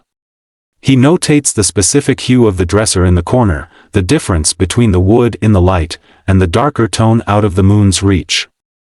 Counts each bit of dust he can see falling, listens closely to the snores from the room next door, and the own pattern of his heartbeat and breaths. Eventually, fingers come to wrap around the spider lily stabbing into his throat. He twits the stem with his forefingers until his eyes droop, pondering the hues of daybreak before his brain finally shuts off. No one dares to speak, which is quite frankly a minor miracle. Never the entirety of his relationship with anyone at this table has he seen them speechless. Tensei gulps, opening his mouth. He says nothing, glancing over to Namiri like she has any idea of what to do. Hizashi is like stone next to him, staring directly into his eyes with growing anger. He gives it 3 seconds, then, what the fuck? There is it. What do you mean you're not allowed on the case? It's Izuku. Tsukachi gave you the file. That's what I said. Shoyuta huffs. Tensei winces. I mean, with what happened last time, it makes sense, but what happened last time is irrelevant. Shoyuta, you nearly killed an officer. Namiri sighs. I don't blame you for it, but I understand why they might be wary of a repeat. Tsukachi already barred me. Shoyuta sighs. On the plus side, Izuku's missing case is technically a different case that no one can bar me from. Legally, that case is cold. But with recent information it might be reopened. Tensei and Namiri share a glance, speaking far too many words without actually saying anything. Shoyuta knows what they're thinking. He'd be a fool if he couldn't read them by now, and he understands. They're worried, concerned. They think it'll be last time, where Shoyuta went over the deep end and almost didn't come back. It won't be, Shoyuta knows it won't be. For starters, he's made peace with Inko's death. Well, as much peace as he can make with that entire situation. He still spent time resting on his off day instead of jumping headfirst into the packet of information Tsukachi provided him. He even told Hizashi the very night he found out. Most importantly, he was one of the first to know. He didn't find out 4 days after the fact. He has access to all the current, up-to-date information, and he will not squander this chance. Shoyuta knows how to manage it all this time. How to keep himself from towing the line, how to keep professional boundaries in place, how to grieve while working a personal case. Losing his cool is illogical. Besides, he doesn't want to do that. He just wants his nephew safe. Sue him for feeling like shit in an upscale coffee shop while his nephew is probably running for his life. Again. I'm not asking your permission here. Shoyuta tells them. It's Izuku. I'd do anything for that kid, but I won't. He squeezes Hizashi's hand, getting the words together because they have to be perfect. He has to get it right this time. I don't want to have a repeat. I want this to go differently. I want this to be better. Goes unspoken, but his friends pick it up all the same. Tensei sighs deeply into his coffee. He takes a long sip before slamming the cup on the table with a nod. Okay. Obviously, we're not letting you go this alone. It's in my district, right? What all do you know? We know he was adopted from Sunshines 3 months ago by Tanaka Osami. He's some rich dude, works with biomedical research centers and it dash. Hizashi squeezes his hand under the table, seamlessly taking over while Shoyuta tries to forget the report seared into his mind. It was discovered that Tanaka has been running his own, unethical experiments with one of his partners. His MO is picking up quirkless kids and, using them. We believe Izuku was one of his recent experiments. He was last seen by the mansion's security system the day before both he and Osami were declared missing. Tensei whistles. He was at Sunshine's this whole time. Why didn't dash? Doesn't matter. Hizashi cuts him off. He's not there anymore, and he's not likely to go back.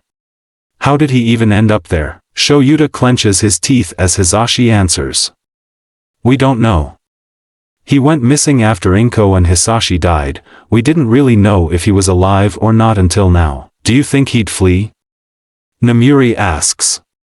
I know a few homeless shelters dash. Oh, he's absolutely fleeing. Shoyuta snorts. That's part of the issue. Allure taught him everything she could. He's probably going off-grid as we speak. We haven't contacted Lilies yet. Hizashi tells them. We think they're the first place he'd go to. Homeless shelters run the risk of him getting kicked out. I don't think he knows about the web. Shoyuta says, again. This is the third time Hizashi has brought them up, but it took Shoyuta 4 years before Lilies reached out to him, and that's with Nezu's backing. If he had a hard time finding out about them, he highly doubts Izuku even knows the organization exists. Would they tell us if he did? And, that's a valid point. Lilies is notoriously secretive. The only reason he knows about them is because of their invitation. The heroes they do introduce to their community are rigorously vetted, sworn to secrecy, and even if they've been members for years that doesn't mean they're entitled to the community's secrets. Hell, Nezu has been a member since his court cases nearly 30 years ago and he still doesn't know everything the web has to offer. They would never give up one of their own, not even to those they trust. I'll have my agency keep an eye out. Tensei tells him. For all we know, he could be laying low in Hosu. He won't stay in the city. Shoyuta insists. He won't come back to Mizudafu either. They're the first 2 places someone would start looking for him and he knows it. He's 12, Sho. Namuri raises an eyebrow at him. You're treating him like a missing under. Shoyuta, very graciously, doesn't point out that Izuku was trained by one of the top unders. He knows Allure taught the kid how to disappear, it's how they got in this mess to begin with. There's no telling what Izuku can do if he's been building on the skills his parents taught him for the past 2 years. A small, treacherous voice in the back of his head whispered the question Shuta's been dreading. Why didn't he come to you? He's been alive all this time, surely he could have contacted Shoyuta. He made the kid memorize his phone number years ago. Shoyuta is very familiar with Sunshine's brand of hell, he knows the kid had to hate it there, so why did he stay? Why run in the first place when Shoyuta was right there? It's a pointless line of questioning. Izuku hasn't come to him, that much is fact, the why is irrelevant. Asking questions that he already knows the answer to is just wasting time feeling pitiful. Because he wasn't there, obviously. Because Shoyuta let his emotions get the best of him. Because he was worried and terrified for Inko, because he knew she was in over her head and she refused to let him help and Shoyuta just walked away like none of it even mattered in the first place. There are so many reasons why Izuku wouldn't trust him, Sho. Hizashi's voice brings him back to the present, away from his mind and memories of long, tireless nights questioning why. His friends are all staring at him, each with their own versions of concern, but not pity. Never pity. He's reminded again of how Tensei didn't even complain when he called at 5 in the morning. The man simply ran all the way to Mizudafu, appearing with a smile, still clad in his pajamas. Namuri can't have gotten much sleep, her shift ended right as Shoyuta called her, but she cut her nap short to show up, wrapping him in a hug for a full minute before ordering coffee. Hizashi was awake before he got home, car already running and ready to go. They all showed up at ass o'clock because Shoyuta called. Sometimes he doesn't think he deserves them, most times he's pretty sure he hates them, but in moments like this he is so eternally grateful to have them. I'm with you. He grunts. Instead of getting sappy, he has no interest in getting teased today. Hizashi squeezes his hand. Just making sure. Namuri gives him a "you're full of shit" look, but doesn't call him on it. I can have my girls in the red light district keep an eye out. Have you told Sky? Shoyuta shakes his head. I'll tell her tonight. She won't be happy, but she has the connections to help find him. I take it I have approval to tell my team? Tensei asks. We'll keep it low-key, have some of our trackers try to find him. We're telling Nezu today. Hizashi warns. We're heading in early for it. Namuri glances down at her phone, sighing at the time. We gotta get going if we don't want to be late. Nezu would kill you. Shoyuta throws his napkin at Tensei for that comment. Nezu wouldn't kill them, he would just find some insane punishment to plague them for the rest of the year. Much worse than death. The group of heroes stand. Namuri drags him over for another hug and Shoyuta allows himself a moment to relax. For just one moment, he's calm again, and Namuri is holding him close, being his rock in the midst of a tidal wave.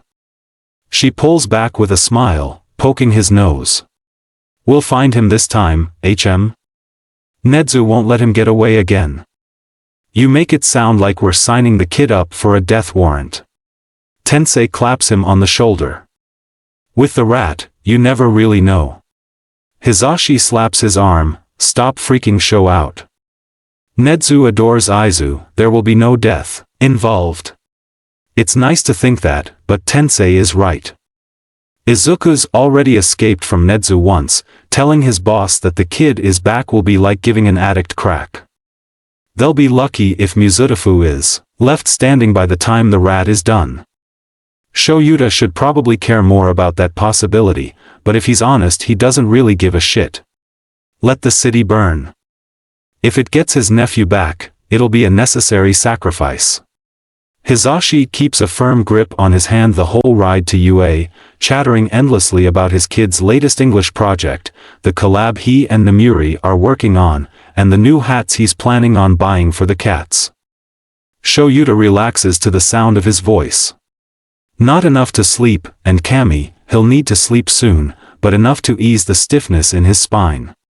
Despite their firm no PDA rule, Hizashi keeps his hand firmly in Shuta's as they walk through the halls, refusing to let go even once they're in the teacher's lounge.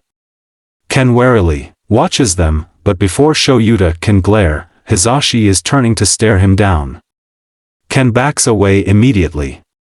It's almost enough to make Shoyuta smile. Rough morning? Snipe asks, hogging the coffee bar like it's his given right. 13 frowns at him, hissing about bothering Aizawa senpai, but Namuri's cackle cuts them off before they can get too heated. Rough life, Snipe. Is Nezu in? Power Loader pales in the corner, quickly excusing himself and fleeing to the support labs. Snipe laughs at him. He's in. Asking for Aizawa too. Shoyuta shares a glance with Hizashi, another hand coming to rest on his back. He's suddenly 16 again, hanging off Hizashi's arm and counting on Namuri to watch his back. Shoyuta gives himself a just 1 second, committing this moment to memory. Hizashi's arm is strong in his, muscles tensing in little patterns that pulse against Shuta's fingertips. He's warm, souled, smelling like that ridiculous apple wash Shoyuta could bury himself in. Namuri's presence behind him warms his back, despite her hand barely touching him. He'd recognize her sickly sweet perfume anywhere, and every time he smells it, his body relaxes unconsciously. With a rather dramatic sign, Shoyuta pulls away from his safety net. He gives Nem a quick nod, pressing a gentle kiss into Hizashi's cheek before stepping away. None of the teachers dare to comment on it, not when Shoyuta is already crossing the room and opening up the principal's door. Nezu is already waiting for him. The stoat says nothing, merely fetches his favorite teapot and the only blend Shuta's ever been partial to. Exhausted and not bothering to hide it, Shoyuta slumps into his usual seat. There's no point in masking his emotions here. Nezu could sniff him out from across the country if he wanted to. Sooner than Shoyuta expects, his boss is pressing chocolate chai into his hands, settling on the coffee table next to him instead of the ridiculous thing he calls a chair. Nezu takes a long sip of his tea, savoring the aroma before patting Shuta's knee. You'll be happy to know that I have accounts of Izuku boarding a train from the countryside into Hosu. Shoyuta snaps his head over. Is he still dash? Last scan I could find showed him escaping the shopping districts, turning off on Jwenen Street. Now, that was nearly 40 hours ago. I'm assuming I wasn't informed sooner due to your emotional state? Shoyuta huffs. Something like that. Zashi made us have a self-care day. As he should. Nezu nods. The last thing we need is Eraserhead going rogue, again. Shoyuta winces. It doesn't hurt when his friends bring up last time, but hearing it from Nezu adds a certain type of shame to the gut. Honestly, if he feels like a teenager one more time today he's going home. Fuck it all, he can curl up with the cats until his head is on straight. Nezu pats him again, adding just enough pressure with his claws to have Shoyuta glaring at him. Worry not, dear Shokuen, we will find Izuku, it won't be like last time. I won't let it. That should send terror down Shuta's spine. Instead, he finds it oddly comforting. Though, that's always been how his relationship with Nezu works. He's pretty sure that's how Nezu works in general, oddly comforting and terrifying in equal parts. As if to prove his point, Nezu frowns, skin pulling at his canines to expose sharp teeth. I'm assuming Tenya, Yamada, and Kayama have been informed? Yes. I went over the full report with them this morning. Good. Tsukachi sent me the file last night, he expected you would have difficulties with this. Shoyuta pinches his brow, scowling. I'm not going to freak out again. It's not gonna be like last time. I know. Nezu hums. It will be better. He gives Shoyuta one final pat, hopping off the coffee table and scrambling over to his desk. Shoyuta gives him a look, but Nezu ignores him, typing away on his keyboard. Eventually, he tuts. It is as I feared. What? Upon my discovery of Izuku's reappearance, I took it upon myself to renew our search efforts. While I can confirm him alive as of yesterday, where his life is remains a mystery. I've reached out to some contacts of mine, but no one has spotted him yet. And the web? Nezu's smile sharpens. Unresponsive. Figures. Now, Shokuen. Lilies is only as secretive as they have to be. You and I both know they would never betray Izuku unless he, specifically, asked for it. Shoyuta scoffs. He won't. Of fucking course he won't. Kid doesn't have a reason to trust me, there's no way they'd let me within 10 feet of him if they dash. Shoyuta. He flinches, barely stopping the tea from spilling on Nezu's floor. Kami, it is not even 8 and Shuta's already losing it. In his defense, Nezu hasn't taken that tone with him in years, and most of it was directly due to Shuta's more foolish tendencies. Those were trained out of him far before he became a full-fledged hero, and here Nezu is, still reprimanding him, still staring with a cheery smile whenever Shoyuta behaves like a child. I know. Shoyuta sighs. I know. He rubs a hand down his face, forcing the sleep from his eyes. He's no good to anyone if he's compromised by his emotions, and he'd be a shit hero if he couldn't force them to the side to focus. It makes sense. We don't even know if they've been in contact with him, and it's unsurprising if they're keeping any contact tight-lipped. Kid's on the run from some powerful people, and he was involved in some fucked up shit. If I was them, I wouldn't give him up either. And that's if the web has contacted him. Nezu lightly admonishes. We shouldn't assume our allies to be liars, Shokuin. The web understands your position. Quieter, so low Shoyuta almost doubts it was said, this isn't your fault. Yes it is. Shoyuta. If I hadn't walked away, none of this would have happened. Izuku would be back at home, and Inko dash, do not. Nezu snarls. He breathes through his nose, fur sticking up and teeth bared. Do not. You were undercover in Jaku. It was not your fault. Gritting his teeth, but holding his tongue, Shoyuta slumps into his seat. By all accounts, Nezu is correct. Technically speaking, Shoyuta was the last one to find out about the everything, last time. When he finally wrapped up in Jaku, finally got his clearance to leave and get all his personal belongings, he had roughly 40 missed calls. Each voicemail was more and more frantic, each giving him updates on the rapidly developing case, each dropping his throat further into his stomach. By the time he made it back to Mizudafu, he was half frantic and out of his mind with worry. It's different this time. It will go differently. Shoyuta will make sure of it. You need to sleep. Nezu mummers. Get your sleeping bag and head to the vents, Kayama will cover your classes. Shoyuta huffs, but he stands as bidden, pulling his rolled yellow sleeping bag from his scarf. He hops onto Nezu's desk, capture weapon flying up to the vent access. Thank you. I'll be more myself tomorrow. No you won't. Nezu tells him. You're going to be highly irrational until this case is handled, but that is where we come in. You are not alone in this, Shoyuta, though I would recommend Dash, already scheduled a session with Inui. Good. Nezu waves him up, beady eyes tracking Shuta's slow ascent. Get some rest, Shokuin. A key to catching your prey is patience. We will find him, it is only a matter of time. Chapter end notes. Not Izu, 12 years old, holding on to another national secret. Kid really needs a break, huh, good thing he gets it here, kinda, sweats *. Anyways, hope you all enjoyed. Love a little angsty, guilt-ridden and off his rhythm eraser. With a little bit of feral Nezu and law-breaking Izu as a treat? What a good time. I got the idea for Lily's Web from the wonderful Broken_Radio and their FIC, see you in the morning.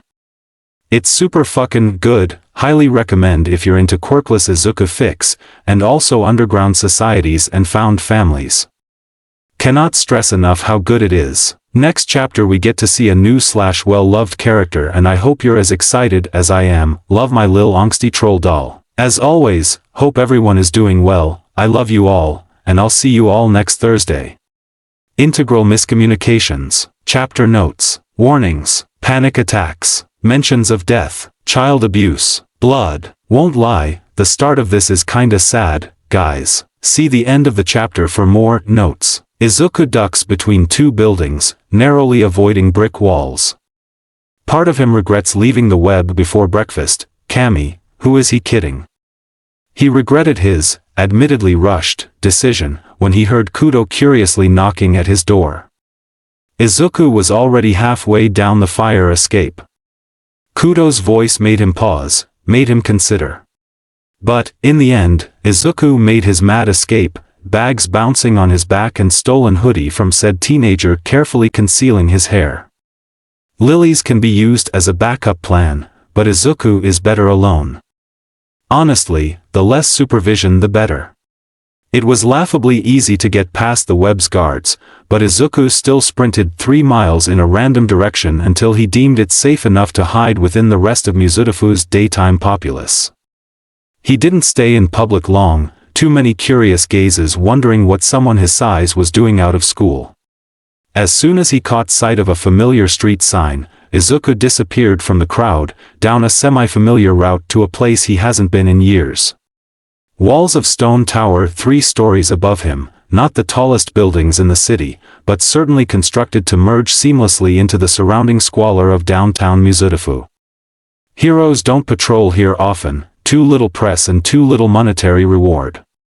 It's partly why Allure chose the stupid place as her hideout. Plain sight, Izu.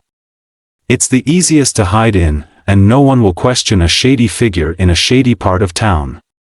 Besides, Shochan said midnight already claimed the red light district. They argued each time they took their little trip to the warehouse. Izuku would complain about the broken bottles littering the street, the cracked roads that seemed to move on their own just to make him stumble. Inko would laugh, pointing out all the benefits surrounding them. Alleyways that can be used to track, observe, and hide in. Dim lighting, perfect for dark vision microcameras and getting the drop on someone. Her favorite argument was that the poor location played into her hiding. No one assumes an underground hero would have a home base smack in the middle of Mizutafu's half-rotted underbelly. Hidden in plain sight, with 1,000 different routes to an indestructible building. She swore until the day she died that it was one of her better strategic feats, and Izuku can admit it was a pretty smart move. Being at the center of a designated hero backout block makes tracking crime much easier, even without considering Inko's contacts, friends in low places, or combat abilities. The sad part, or sadder part, really, is that the block doesn't have to be as broken as it is. It could be helped. Infrastructure can be improved, hero patrols increased, efforts could be put in to help the community, but instead it sits here, as dark and dull as ever, even in the daylight. All he has to do is take a step forward. He knows the code to get in by heart, knows that no one would have changed it because Inko and Uncle Sho were the only two people to know this place existed, and unless Uncle Sho had an unlikely change of heart, he wouldn't visit. Inko is a moot point considering. None of that matters. What's important is that Izuku has a place to crash for the time being, figure things out, and deal with the implications of the everything happening right now. He can't die, which means there's no way out, and it's incredibly unfair. It fucking sucks. He doesn't want to be here. Life is going to be hell from here on out, and as someone who has spent a majority of his life in different flavors of hell, he could see the signs coming from a mile away. He got comfortable. Sure, things weren't great at Sunshine's, but he had Hitoshi, and that was worth the world for a bit. If Osami never happened, none of this would be happening. Izuku was content. He had a friend, his very first, who was just a friend. No strings attached, no hurtful, treacherous past together. It wasn't perfect, it wasn't without its own specific brand of bullshit, but it was enough to keep going. This is a whole new brand of bullshit, and Izuku doesn't know what the fuck he's supposed to deal with first. The warehouse hasn't changed. To be fair, it's only been 2 years since he last stepped foot here. His mother only got to return once without him, and then she was eaten by fire, and the rest is history. Izuku eyes the keypad, checking around him to make sure no one's watching, then quickly punches in a code. The keypad opens, Izuku sighs and puts his thumb on the pad, waiting for Matcha to scan his print. The AI takes longer than she should, which isn't a good sign. Izuku glances over his shoulders, searching for shadows, listening for breathing, footsteps, anything. The lock clicks open, making him jump. He glances around one more time before hastily making his way inside, locking the door manually and relaxing against it. Letting his eyes shut, Izuku breathes out of his nose. He really doesn't want to look. But, he really can't afford to spiral right now. He wishes he could, really, he thinks he deserves to. Everything is crumbling to the ground, everything is going wrong, he should be fucking dead right now. He wants to have a much-deserved breakdown. Unfortunately, Izuku doesn't get what he wants, never has, probably never will. And if he stumbles right now, if he doesn't figure everything out, if he wastes time, then he'll be fucked and everything else will go to shit too. That's how his life works, that's how it's always worked, and he's spiraling. Izuku sighs, ripping his eyes open. The inside is the exact same it's always been. There's a cabinet to the left, meant to hold any civilian apparel, always stocked with the basic training uniform Inko used to force him into. Beside that is an elevator that only goes to the second story, and stairs that lead to the fire escape next to it. He does not go down the half-hidden hallway to the training floor, instead forcing his eyes away from a pair of Allure's spare boots and taking the elevator up a story. Honestly, he's surprised the weapons stock is still intact, but he can look at those later. Securing the area needs to get done right now so he can get it over with. Stalking past the bathroom door, Izuku gets on a separate elevator, tapping his foot with each second it takes Matcha to scan his print on the second keypad, then the third one at the only door on the top floor, and then he can't move anymore. He doesn't think he can breathe. Houses should show the passage of time, but the flat on the top floor of Allure's warehouse looks the exact same. Colorful blankets are still strewn about a teal bench, flower pattern, pillows still ruffled from the last time it was used. Inko's favorite water bottle sits on the side table, open and perfectly still like it shouldn't be in its magnetic holder on her hip. Kami, it's just the entrance. It is an entrance to a safe house that he needs to lay low in for a feasibly long time. He forces air into his lungs, straining as he puts his legs forward. Next up is a sweep of the apartment. Ignoring the little notes and mementos on the fridge, Izuku does his sweep, not daring to touch one of Inko's sweaters that hangs from the island chairs.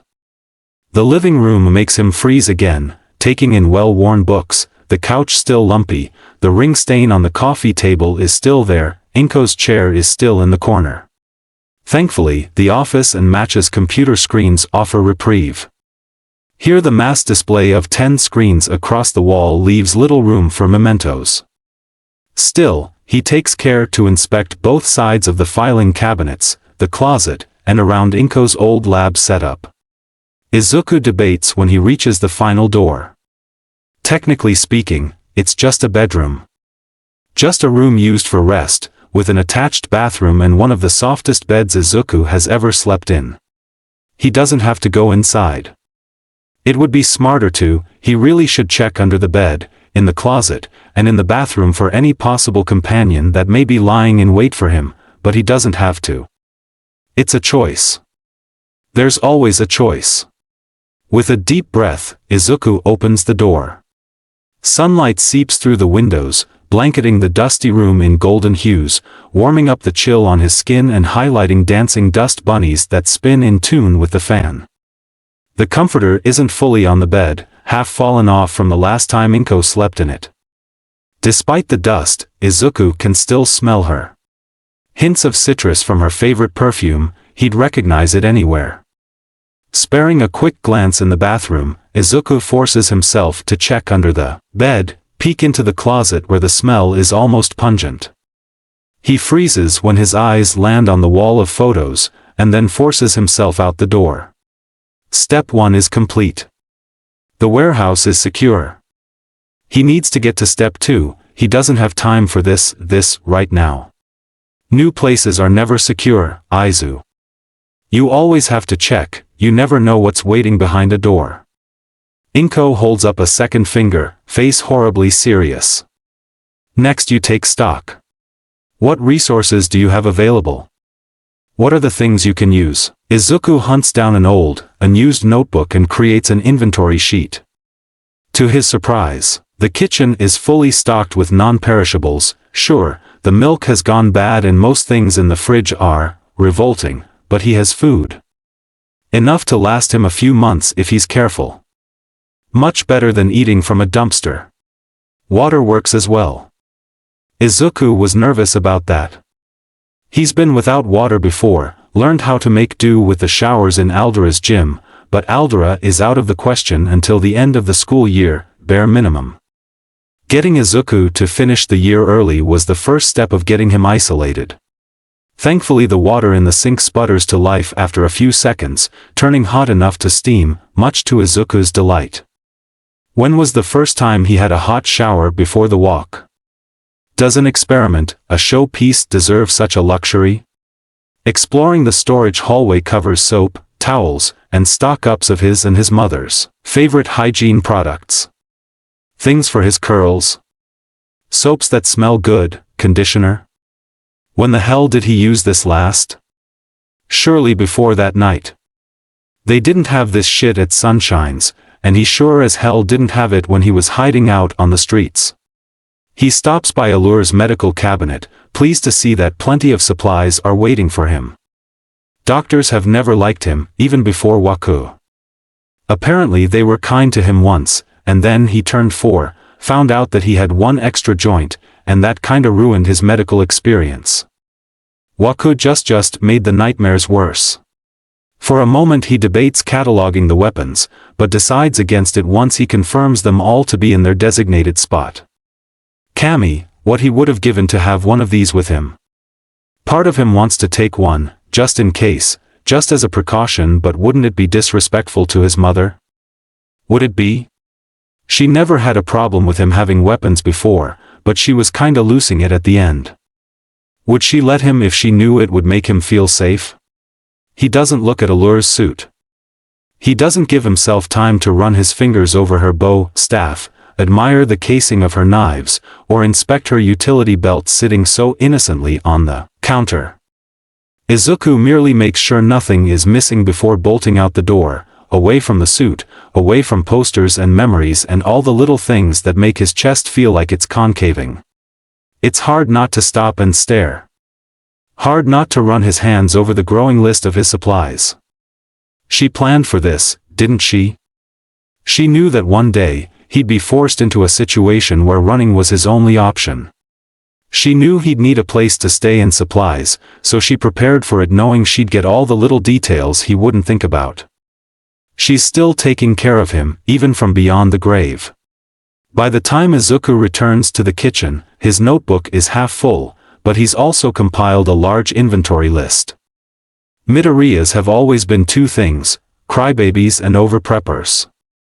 Honestly, it's an insult to his mother's memory that he even considered her leaving a lack of necessities. Allure always knew that one day she would run across someone with a bigger bark and a worse bite. She planned to outlast them, even at the cost of living across warehouses for a decade. This is her newest one, implemented when she and Hisashi started having issues. Izuku thinks it's the only one that isn't overbearingly lived in, despite all the evidence of his and Inko's residency all those years ago. It has all the necessities, clearly hasn't been seen in years, and that means he has a place to lay low, at least until he double-checks the security footage to make sure no one's going to bother him here. Still, it's somewhere to wait out the shit storm Osami has turned his life into. Taking his notebook with him, Izuku returns to the office, plopping down in the dust-covered chair and turning to the computer. He lays a new notebook flat on the desk, marks the first page as to do, and lets his mind wander. Necessities are out of the way, now he has time for the unnecessary bullshit. The third step in his rapidly growing mental list is matcha. It took her 32 seconds to scan his thumb, increasing by 3 seconds with each of her locks. She needs an update, and Izuku probably needs to make sure her impenetrable firewalls are still active. He's never been completely sure how his mother managed to build a system not even Nezu could hack, but he won't spit in the face of a gift. It is imperative that her security features are still up and running. He'll be damned if the rat finds him, and if Uncle Sho's caught wind of his escape, the rat will have his little hands all over whatever case is building. Kami, Uncle Sho is an issue too. He's the only one that knows about Inko's warehouses, and while it doesn't look like he's visited recently, he could have prompted by Izuku's reappearance. Even more of a reason to update matcha. He'll probably need to track the hero's movements too. What is he talking about? If Uncle Sho wanted him, he would have taken Izuku from the orphanage. He would have been there after the fire. He would have saved them. But it's possible that something crazy happened. If Izuku's learned anything, it's that anything is possible, and the worst is prone to happen to people like him and Sho, so maybe he didn't come for them but it wasn't his choice. That's always a possibility, right?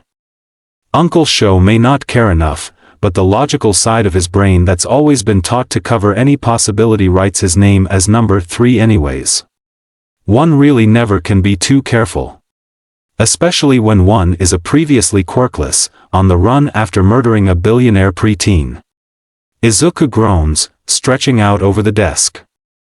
His head thumps twice on the notebook. He briefly considers bashing his brains in, but he really doesn't want to clean his blood off later. Fucking hell. Izuku sighs. He has a fucking quirk now. That's actually something he should probably write down. He'll need to figure out if it is a quirk or just, some really freaky one-time thing. Sure, he saw the medical reports, and the video of his slightly glowing body stitching itself together as he was rushed inside, but, Cammy, all the years he spent getting his shit handed to him over a fucking quirk. All the punches, scratches, explosions, suicide baiting, bullying, medical denying, legal ignoring, utterly insane bullshit. If that was all for nothing, then what? Where the fuck does he go from there? He can't have a quirk. He'll prove it himself. But first and foremost, he needs to deal with Matcha. Experiments would be impossible without her. Plus, the sooner he starts tightening security the better, and he needs to check for the last entrance date. It's his third day missing, and his face was still plastered around billboards and newscasts on nearly every block he ran through to get here. Depending on what hero has his case will determine how concerned he needs to be about the everything going on, especially if a certain under has been sniffing around his safe house. With that in mind, he turns to the computers, pressing the power button and smiling as an empty cup appears on the screen, slowly filling up with green liquid. Once full, the cup disappears from the screen, and Izuku is hit with a million notifications. He ignores them for now, heading right into Matcha's settings and beginning her update. She gives him a 30-minute estimate until completion, so Izuku begins his second most pressing task. He gathers a third notebook, marking it Q1.0, quickly sets up his pages before turning to the second page and jotting down his name in the title. What does he know about his supposed quirk? He glows, and apparently comes back to life. How does he even begin to test that? Obviously, he'll have to experiment. But, to experiment would mean killing himself. Again. Something about that should bother him, but does he even want to live? The answer should be an obvious no. Each time he's woken from what should have been his death, the first emotion he's able to identify is confusion, followed closely by disappointment and anger. And really? Who could blame him? It's what he's supposed to do, what people have been telling him to do his whole life. If he dies, none of this matters anymore. He won't have to spend every hour of his waking life looking over his shoulder, worrying about the next bout of shit the universe is determined to throw his way. That doesn't sound like a bad offer in comparison. Life was supposed to be over when he stepped off a building, when he slit his wrists in the bathtub, when he was burning in the fire. Life was supposed to be over a long, long time ago. Izuku shakes his head, eyeing Matcha's half-completed update. Thinking in hypotheticals is a dangerous and foolish way to think. He doesn't have time to ponder the benefits of living or dying, not when he has a growing list of shit to do. Plans come first. His suicidal tendencies can make a reappearance when he's doing his experiments. It'll make a mess, of course, so he'll have to do it in an isolated area. That's fine, he can set up in Inko's old sparring room. Matcha has cameras in each corner of the training floor. It's a confined space, so it'll be easier to clean up, and it's next to Allure's weapon stock, plenty of material to test out. Izuku jots this down in his to-do folder, detailing his thoughts in the Q notebook, and then sets his pen down. He's not going to get any work done like this. Standing with a crack in his knees, Izuku makes his way to the kitchen. Making a beeline for the espresso machine, he fills the water, sets up 4 shots, and grabs 2 cups. Milk in the fridge is expired, but the condensed sweetened milk is still good. As always, he adds ice to his cup, stirring around the condensed milk and throwing 2 shots of espresso on top. Then he turns to the second cup and there's no need for a second cup. Inko isn't here. He doesn't have oat milk, and she doesn't have the option to drink coffee anymore, much less a mouth to drink it. Izuku blinks, throwing the extra 2 shots into his cup. After adding more ice and vigorously stirring, he empties the portafilter and walks back to the office. He doesn't spare another glimpse at the mug that can't be used anyways. Matcha chimes as soon as he walks in, signaling her update complete. Izuku sighs, glancing up at the screen. The thousands of notifications are going to bother him, so he starts dismissing them, notating any that seem important. Some do pique his interest, like the string of emails sent by users Izuku recognizes as some of Allure's burner accounts. Their titles are all weird, something about a project Talon, something about Scylla, something about all. There's a multitude of replies from the same burner accounts, all containing different parts. That's definitely concerning. He freezes when Uncle Show's name pops up. 95 missed call? What the fuck, Uncle Show? Izuku hesitates over the messages. They're right there, all 95 of them, innocently clogging up Allure's inbox. No one would know if he listened to them, and he does need to figure out Uncle Show's headspace so he can start tracking the individuals trying to find him. Listening to the message wouldn't be an invasion of privacy, it would just be covering his bases. And sate the need to know why the hell he called so many times. Shoyuta hates talking on the phone. Izuku nods to himself, slowly moving the mouse over the messages. His hands are shaking, heart pounding in his chest, mouth dry despite the saliva gathering at the base of his throat. He clicks the first one before he can talk himself out of it and, Inko? It's Sho. Listen, I know we left things poorly. I don't enjoy fighting with you, and the last thing I want is to leave it as it is, but a sigh, drawn out, like always. It's comforting in a way, to hear his voice after all these years. Level-headed, slightly irritated, and full of warmth that Izuku used to sink into. I'm headed out to Jaku tomorrow. I'll be undercover for about 3 months.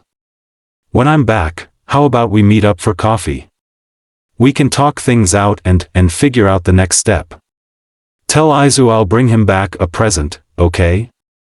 I love you guys, see you soon. A beep, another message, dated 3 months later. Izuku doesn't want to hear it, doesn't want to think about that night, or the fact that Sho wasn't even in the city when everything went to shit, that he couldn't have found Izuku because he was hiding from everyone in a tent on fucking Dagoba Beach. The messages play anyway. Inko? Where are you? I just got my phone back and Zashi, they're saying you're missing. Aizu too? If you're going dark you need to tell me, damn it, you know better than to go it alone on something big. Inko, pick the hell up. I know the apartment went up in flames. If someone's after you we can help, damn it. Are you seriously dragging Izuku through this too? Answer your phone. Please, Ko, please. I'm sorry about what I said, but they're looking for bodies in the complex and if you're under there I'd just pick up the phone. Please. Matcha beeps with the next message, but Izuku is met with silence until Ko. Kami, he sounds nothing like he's supposed to. Gruff, grating, split and sobbing. Eraserhead is never emotional, Izuku knows this, but I'm so sorry. I was too late. I'm so sorry, Ko. Silence surrounds him, ringing in his ears as he tries to calm his breathing. He needs to stop. There are still messages left, but he doesn't want to listen. Uncle Sho isn't supposed to care, he's supposed to be off doing hero things, not missing or searching for Izuku. Did he look for them? Try to hunt them down? Was he the one who identified Inko's body? What the fuck is going on? Kami, this is a fucking mess. Izuku breathes through his nose, laying his hands flat on the desk. He doesn't want to hear the rest, doesn't want to hear the little tremor in Uncle Sho's voice, the heartbreak, the sorrow. But he needs information. He'd be a fool to ignore the messages. So he clicks the next one, letting them play. He listens to Uncle Sho calling in, reporting Hisashi's body missing, telling her that he doesn't trust Hisashi as far as he can throw him, legally dead or not. Izuku snorts in spite of himself, leave it to Sho to always be right. Though, he does tuck the missing body part into the back of his mind. By all accounts, Hisashi should have been right next to Inko, but Sho's voice distracts him with a new message, talking about the search across warehouses, homeless shelters, and black spot districts. He keeps calling, more than just angry rants about a dead case. It starts with birthdays and anniversaries, moving on to life updates for a dead woman who will never hear about him getting married or starting his teaching career. Other times, slightly drunk, on the verge of tears, apologizing until the phone is taken from him. He listens to musings about himself, all from his uncle who swears he's still alive, who won't take missing as an answer, who ends every recent voicemail with, "I love you, I'm sorry, he's still out there," as if it's a mantra. When he's down to the final one, Izuku wipes his tears. There's no point in trying to stop them, Midoriyas have always been criers, and he isn't the exception. He's learned that Uncle Sho finally married Uncle Zashi, that the two of them, along with Aunt Nem, have started teaching at UA. Ms. Joke still follows him around when she sees him, demanding his hand in marriage despite being well aware of his husband. Nem still finds it funny, even if it annoys Zashi. Uncle Sho doesn't hate his students, but they frustrate him because they're all just kids, completely unprepared for the real hero world. He's been living life. Learning and growing and changing, and something about that eases the growing ache in Izuku's chest. It's good that Uncle Sho still lives. Great that he has a job he likes, wonderful that he's surrounded by loved ones who drug him back from the brink of madness. Part of him is relieved, the little voice that always swore he was destroying his uncle quiets. The other part is screaming with alarms because if Uncle Sho still cares, that means he'll be looking for Izuku. Eraserhead is notorious for his skill in stealth and retrieval. He's always been a top fighter, he's classified as an S-tier under for a reason, and he's no doubt on Izuku's tail already. The only plus he has is that he's pretty sure Shoyuta hasn't visited the warehouses since his first search. With a sigh, Izuku clicks the final message, confirming his fears. It looks like my hunch was right. Aizu is still out there, escaped an insane rich man, if you can believe it. We're gonna find him this time. I'm going to bring him home, make sure he's okay and apologize. For everything. I told you he was out there, Well, fuck. Okay, that's not good. That's actually pretty bad. Yes, Uncle Sho cares, and Izuku doesn't know how he feels about that. Some part of him feels almost jittery. Like a weight has been lifted off his chest, like someone is squeezing his heart, flooding his veins with warmth. Most of him feels nothing other than that constant tingle in the back of his spine, the constant little shiver that has him looking over his shoulder even though he knows the warehouse is safe. This isn't about feelings, this is about logic. This is about what he knows. He needs to stay hidden. But, if Uncle Sho is calling instead of visiting, that's a good thing. Izuku can stay updated on what the man knows, and he wouldn't mind hearing his uncle's voice again. Izuku likes the little updates, the care that Uncle Sho never faltered. Part of him feels like an idiot for doubting him, part of him wants to call the man back right now, tell him everything, beg for forgiveness and ask to come home, but he's a murder now. Eraserhead is a hero, and heroes don't need confused, fucked up, murders fucking up their lives. There's already enough villains out there to drive the world crazy, the last thing Izuku wants to do is become one of them. The second anyone finds out about his involvement in Osami's disappearance, he'll be sent to jail or killed for his crime. He doesn't want that. So contacting Sho is out of the question. Besides, he has a quirk to test and camera footage to review. Maybe by the time he has that figured out the whole thing will have blown over. The comforting haze of Elton John's "I Think I'm Going to Kill Myself" bounces through shitty headphones, a little grainy and missing any bass in the left earphone, but still blocking out most other sounds. It is, Technically, a school night, and Hitoshi should be in bed, or finishing up his homework, or at least preparing for bed. But, a repairman is coming tomorrow morning to fix the leak in the ceiling that's been driving Suki mad all week, and the home has to be spotless, so here he is, half awake and doing dishes at 2 in the morning. He doesn't mind the mundane task. Repeatedly soaking, scrubbing, rinsing, and drying dishes is actually kinda soothing. It's easy to get lost in the motions, let his body take over as his eyes focus on the stars shining through the kitchen window. In the corner of the frame he can see the reflection of the TV, now broadcasting late-night news in between All Might reruns. Lee's probably asleep by now, which means Hitoshi needs to keep any noise to a minimum. Kami, if any of his foster siblings were old enough to help, that would at least make his night shorter.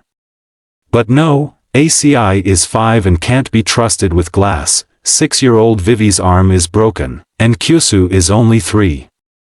Which means it's Hitoshi versus a mountain of chores, no matter how sore and tired he is. Thankfully, dishes don't take long, and Hitoshi begins to check through his list. Next up is sweeping the kitchen and living room, but before he does that, he might as well start cleaning up the mess in front of the TV. Creeping on the tips of his toes, Hitoshi ventures into the living room. He gathers up beer bottles that surround Lee's sleeping form, cringing at the alcohol that stains the man's shirt. The sound of the TV hides the clanking of bottles going into trash bags, but Hitoshi still freezes after each bottle, just to make sure. By the time he's done cleaning up Lee's mess, sweeping the kitchen, dusting the living room, sweeping the living room, and getting that weird gray spot off the wall, 3 episodes of All Might have passed. Lee sleeps through them all, and Hitoshi has to stop and stare with pure jealousy twice before he's able to move on. Making sure no toys are left out, Hitoshi surveys his handiwork. It looks lived in, absolutely, but it's clean and his entire checklist is marked off, so Suki can't be too mad. Ah, who's he kidding? If Suki wants to lose her shit about something, she's going to, and as the designated freak of the house, it's absolutely going to be his problem. Part of him debates stealing the last of Lee's beer for his woes, but it's probably warm by now and Hitoshi really doesn't want to risk getting caught. For a petite man, Lee is incredibly heavy-handed, and Hitoshi's already on thin ice with the horrible couple. Apparently they do not agree with his views on feeding children, and they do not enjoy slightly demeaning comments regarding said views, particularly from him. His eye pulses as the thought, and suddenly his body is very aware of his exhaustion. He's been put through the ringer today. Once in the form of Hizen trying to punch a hole in a locker through Hitoshi's stomach, second by the way of Suki clawing his face and stuffing the stupid fucking lock over his tongue, and finally by Lee's iron-weighted dainty fists. This all before Suki saddled him with the task of cleaning the house top to bottom. Whatever.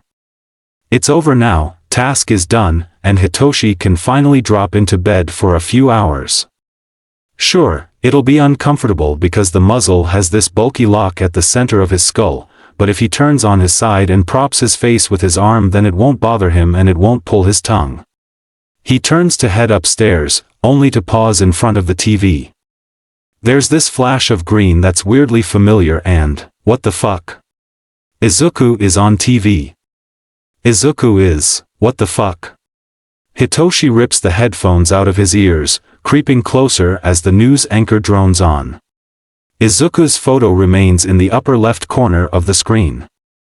It's an old one, from when he was much younger, but Hitoshi would recognize that mop of broccoli anywhere. The freckles and squishy cheeks aren't new, but the smile is. Kid Izuku beams at the camera, all rosy, tinted and happy in a way Hitoshi's never seen.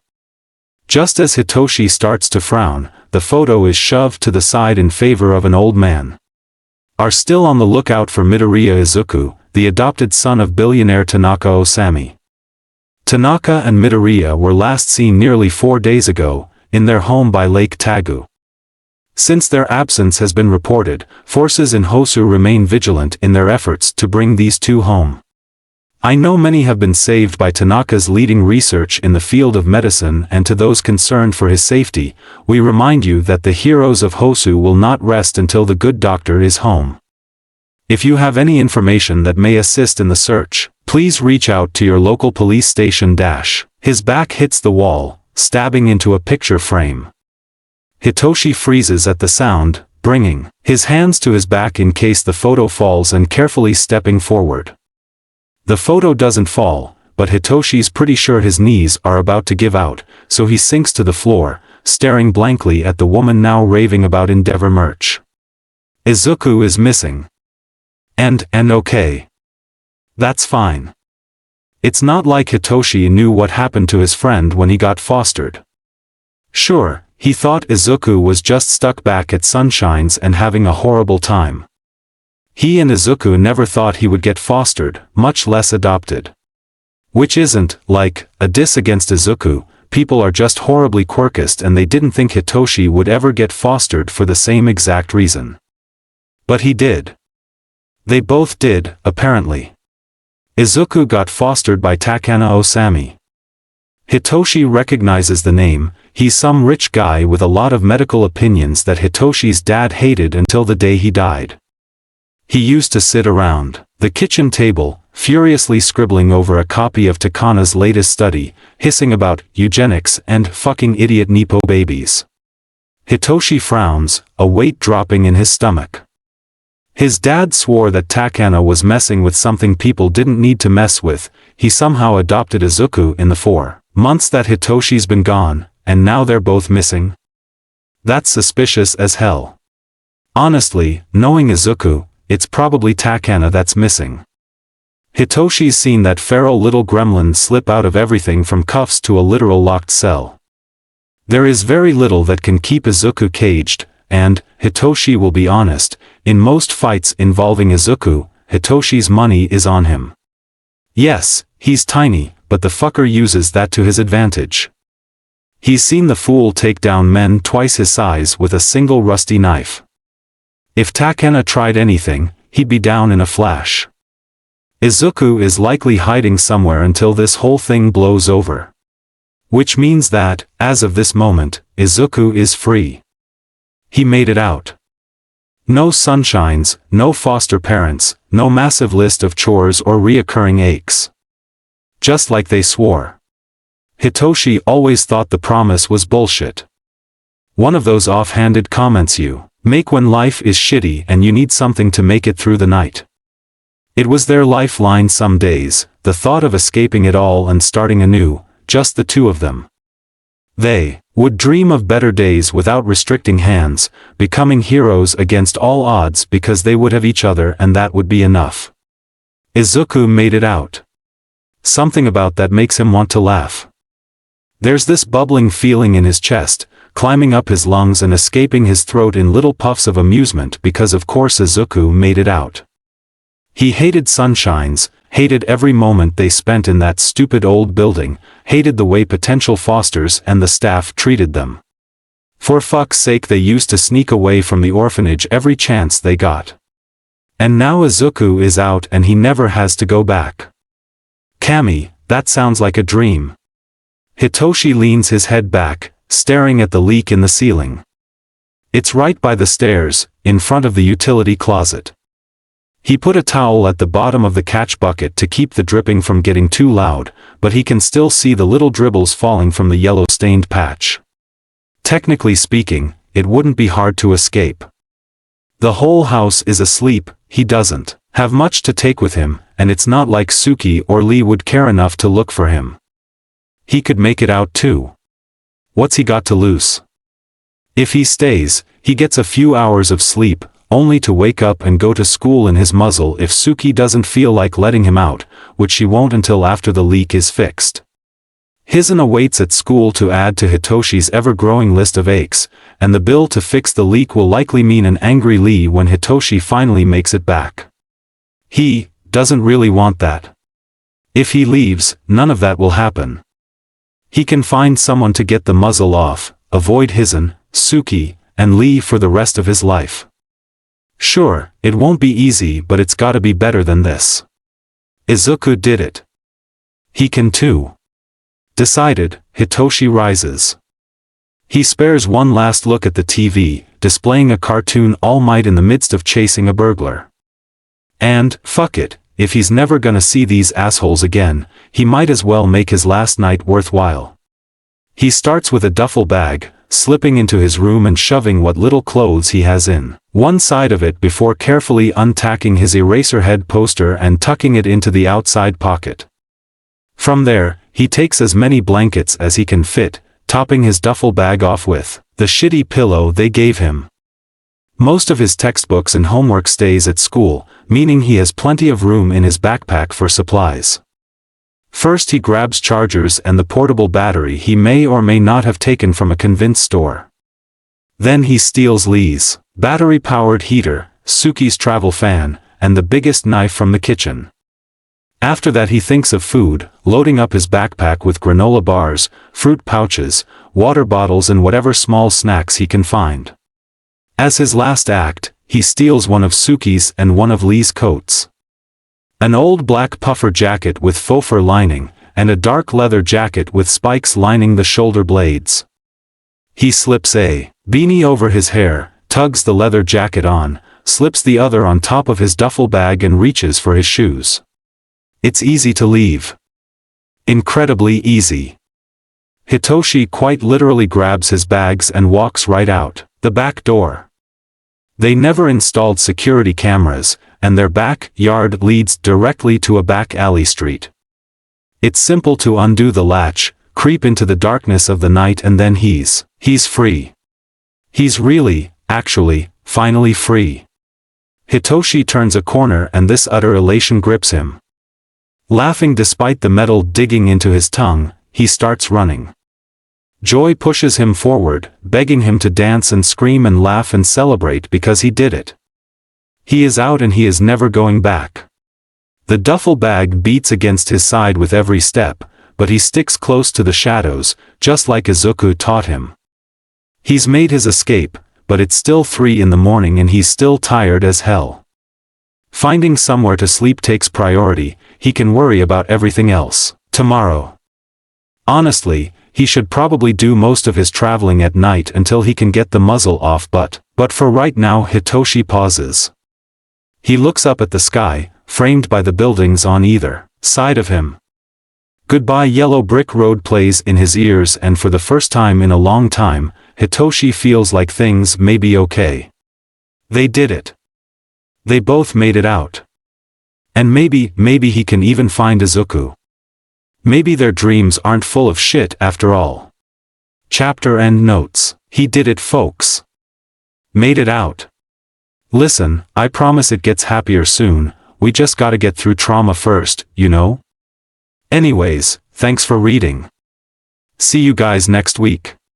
Flower of Life. Chapter notes. Warnings. Semi-graphic depictions of violent deaths, vomit, violence, attempted assault, child abuse. See the end of the chapter for more notes. Self-experimentation, as it turns out, is exhausting, but at least Izuku knows a little more about what he's working with.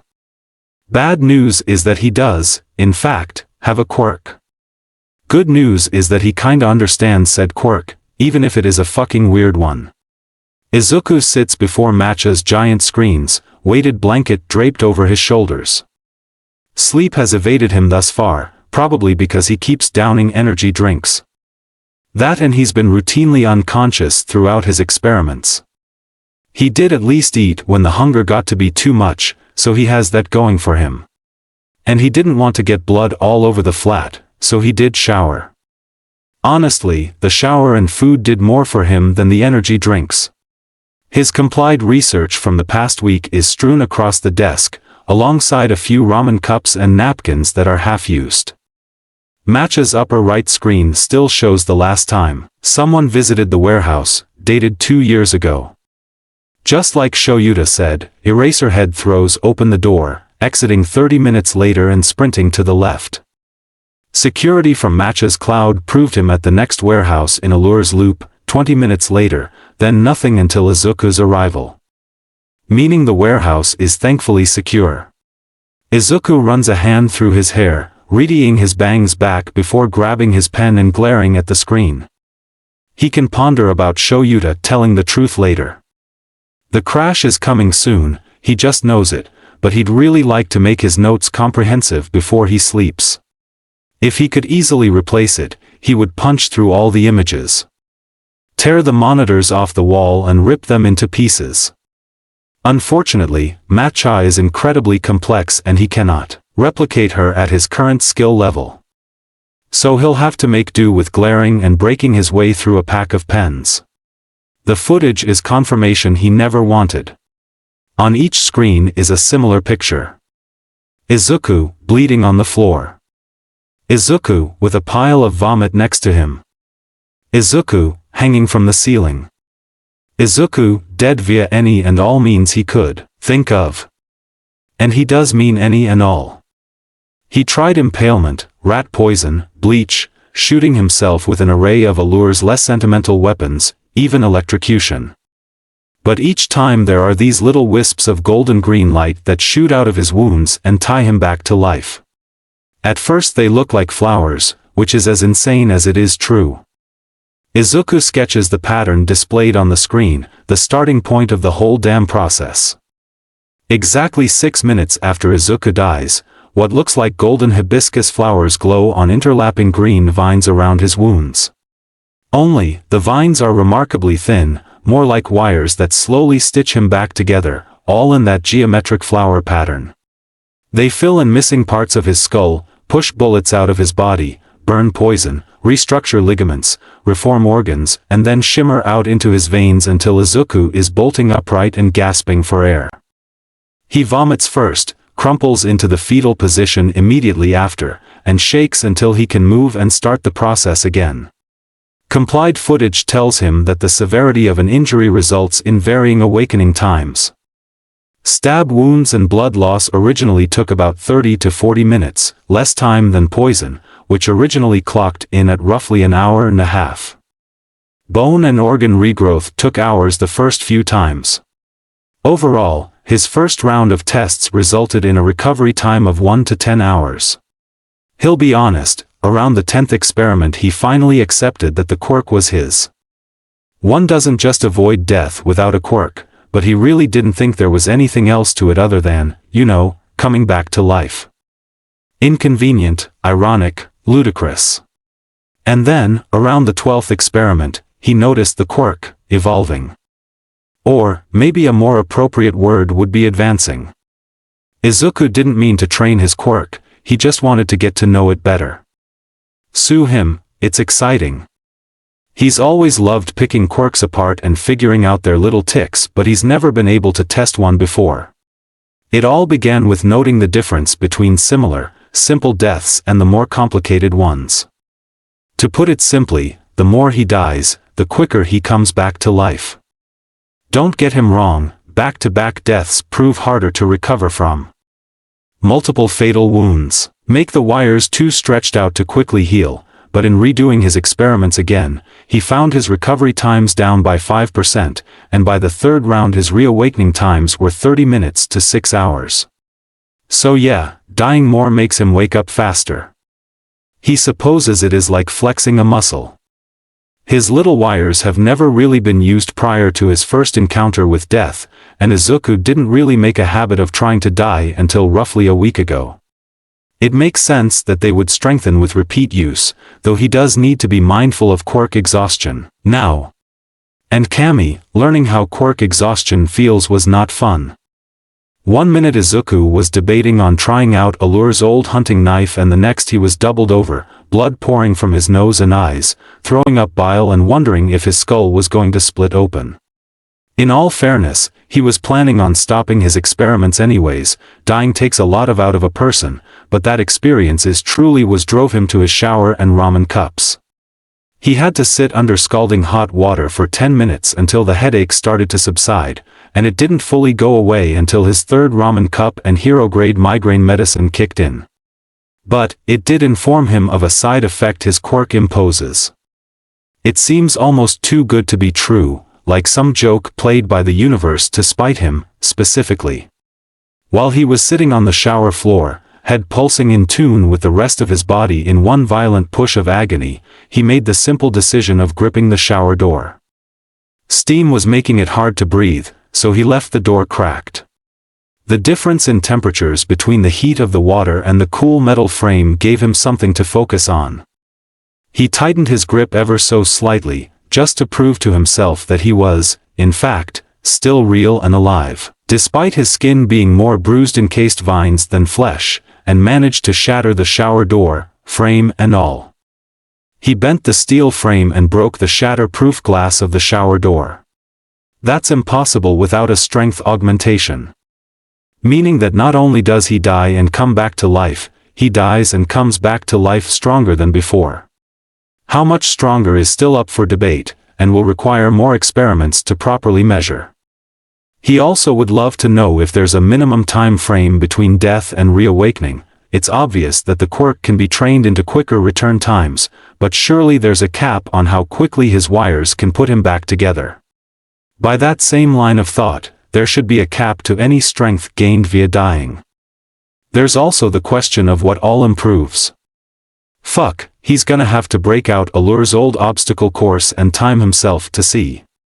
It'll be a good baseline to test improvements after his next bout of experiments, which probably won't happen for a few days. It's also quite curious that the glowing vines fade into his veins.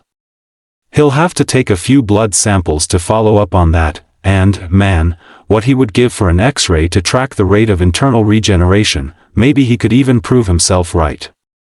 As of this moment, his running theory is that the Quirk, wired, after the little green vines, is a blood-based Quirk.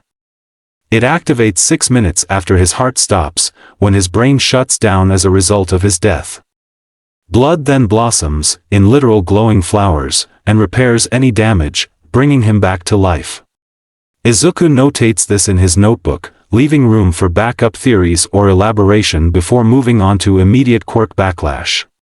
Once he's back, he retains green scars from the repaired damage and has about 5 minutes where he feels like shit before he can walk. It makes sense.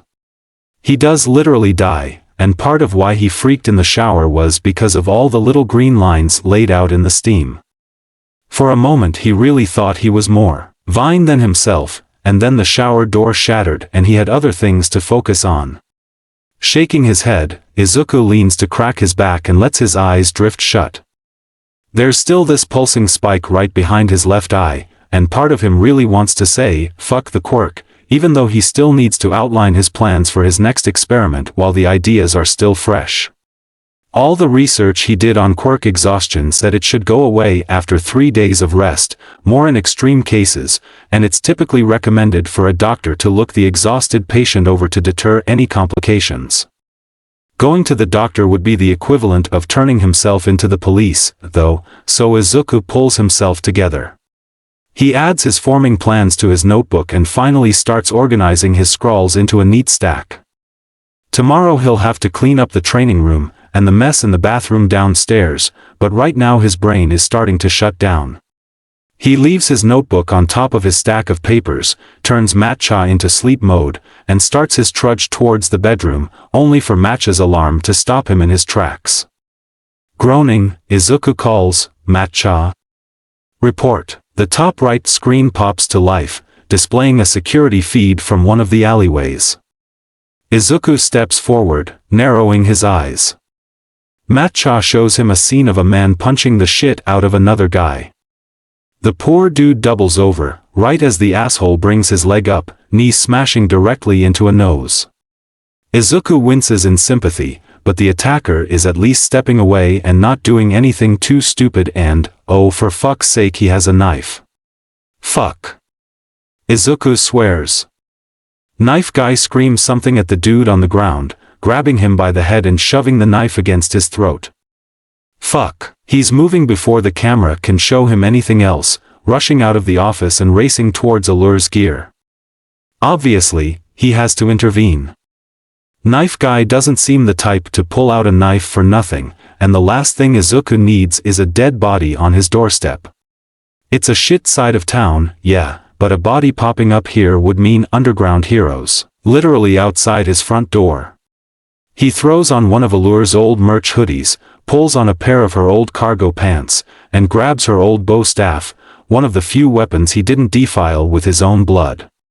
The familiar metal slides into his hands as though it hasn't been 2 years, as if the calluses on his hands haven't changed, as if it's just another weapons training with his mom. For a second he stares past the ajar training room door, eyes locked on the rusty smudges, nose twitching to the stench of iron. Guy outside with a knife, he reminds himself. Cleaning up can come later. Shaking his head, Izuku shoves his feet into his shoes, stopping by the front door for a mask and a ball cap before creeping out the door. Instantly, drunk shouting greets him. The words are more sounds than actual sentences, but they're loud and angry enough to warrant concern.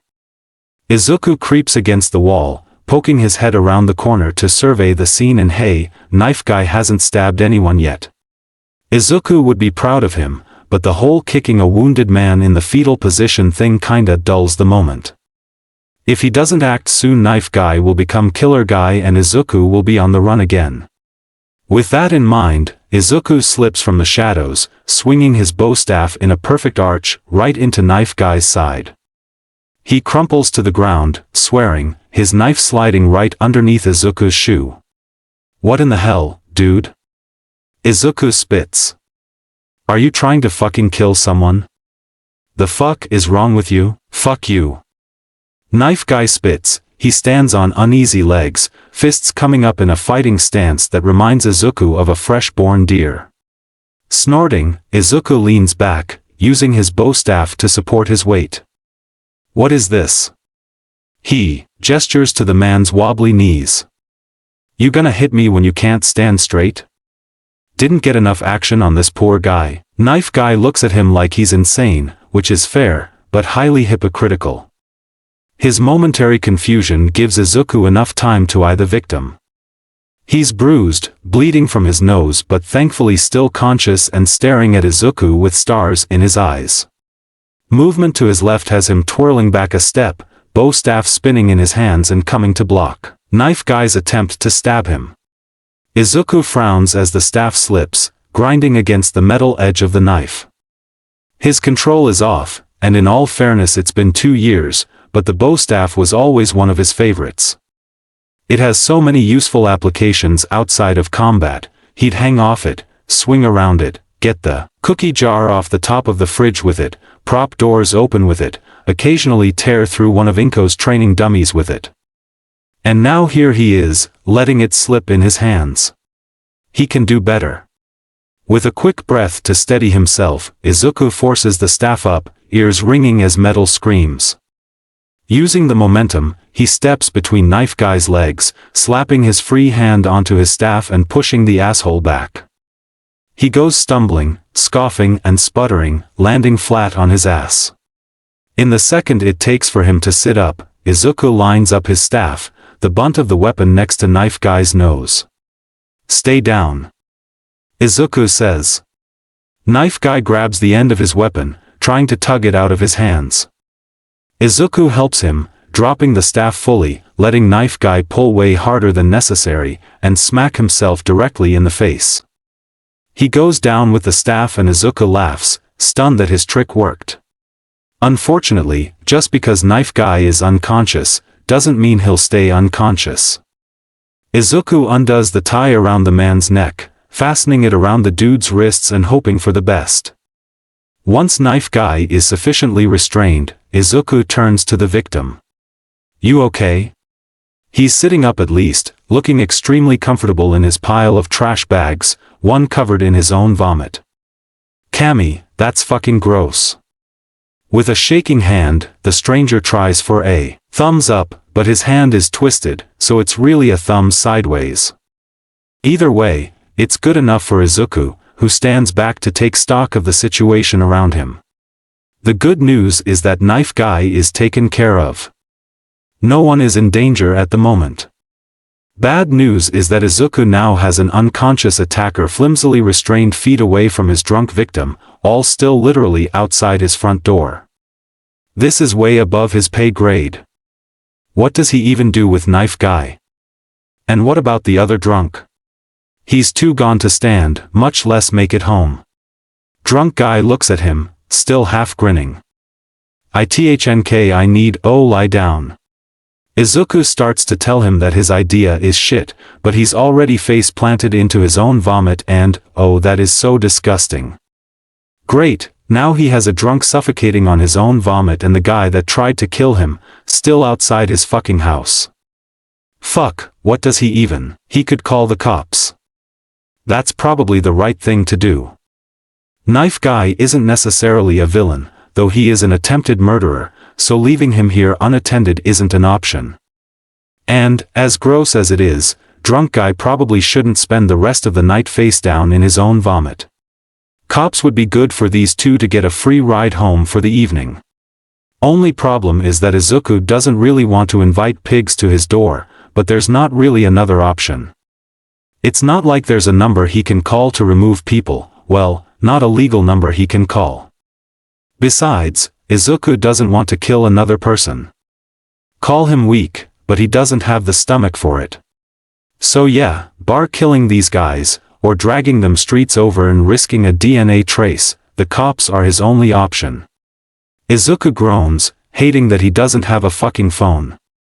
He creeps over to the drunk, using his staff to tip the guy onto a pile of trash that isn't covered in vomit, making sure his airways are clear and that he won't fall over while Izuku is gone. Sparing a final glance to Knife Guy and confirming him still asleep on the concrete, Izuku turns and creeps back into his warehouse. Years ago, when Inko first began stockpiling, she got all the basics. Food, drinks, weapons, tools, generators, entertainment, clothes, all the necessary things, and, of course, the necessary heroes things, or special supplies, as she called it. Burner phones, weapon cleaning kits, how-to guides, she even bought the materials and blueprint to her own hero suit so she could make one in a pinch. Her tendency to over-prepare has already saved Izuku's ass once, and he's hoping she'll do it again. When Matches let him back inside, now preforming at her customary top speed, Izuku dashes up the stairs and into the weapon stock. He opens the supply closet and sighs a thanks to his mom. 10 burner phones sit, perfectly stacked, right on the third shelf. Izuku grabs ones and rips it open, turning the thing on and running up the stairs to Allure's office. Match's screens are still up, one shows him a feed of the still sleeping drunks outside. Izuku checks their movements, just to make sure they're still where he left him, before opening up Match's settings and finishing the basic phone setup. From there, he pulls up Match's connections and programs his phone in. She'll take care of encrypting the flimsy thing, connect the device to the internet through her servers, and get a secure cellular service up and going. The whole process takes about 10 minutes, made longer thanks to Izuku constantly checking on the two drunks. As soon as Matcha gives him the green light, Izuku's out the door and dialing 119, making it back to the alley just in time for the drunk to wake up, vomit, and go right back to sleep. Izuku gives him a stink eye as he fills the operator in, doing his best to sound like some frightened little kid who saw something they should have. Once the call is over, Izuku creeps across the street. He hunkers down behind a dumpster, keeping an eye on the drunks until he can hear sirens, but as soon as he hears those a chill goes up his spine. Like an idiot, he, a missing person, responsible for murder, just called the fucking cops right to his location. Kami, he hasn't checked the news reports in 7 days, he has no idea what's happening with his case right now. The thought crosses his mind and Izuku gulps, turning on his heel and sprinting as fast as he can. He runs until the sirens fade to mere background noise, eventually hooking his staff against a wall, and pulling himself behind a building. Catching his breath, Izuku looks to his left, expecting the alley to be just as empty as the ones he ran through, but his luck has always been shit. This alley hosts 2 others, a man holding a woman by the throat with his claws. His tail creeps under her skirt, and she has both hands wrapped around his wrist, desperately trying to shake the guy off. They freeze when Izuku stumbles forward. The woman makes eye contact with him and Izuku knows instantly that he's not leaving her. He knows that look. Seen it on himself enough times in his life to recognize the silent plea for what it is. She's crying, makeup ruined as snot and blood run down her face. There's a cut on her forehead, and a nasty-looking bruise on her leg, but she stares him down like he's her last and only hope. Izuku's usually looking at himself like that, begging his reflection to just keep going, but this woman isn't looking in a mirror. She's looking at him. Izuku grips his staff, rolling his shoulders, staring right back. Let her go. Her dash? Lizard guy asks. He backs off a little, releasing the woman just enough to let her breathe. She coughs, gasping for air and starting her struggle again. Relax, dude. You've got the wrong idea. She's my girlfriend, we were just not. The girl gasps. Please dash. Lizard dude grins at him, but Izuku catches his grip tightening around the woman's throat. He hears her choking, sees her clawing for escape and decides enough is enough. Izuku jumps forward, slamming his staff with as much weight as he can into Lizard's skull. It knocks the man back, forcing him to release the girl. She stumbles to the side as Izuku spins his staff, catching the back of Lizard's knee. He rolls as he falls, escaping just as Izuku's staff cracks into the ground and whoa, okay, maybe too much force. Thank Kami Allure had her staff made with titanium, he wouldn't know what to do if he broke it. His distraction costs him, giving the asshole enough time to get back on his feet. He feints to his left, Izuku jumps away from a punch to his right. Just had to interrupt me, huh, kid? Lizard spits, dancing away from Izuku's reach. Izuku scoffs.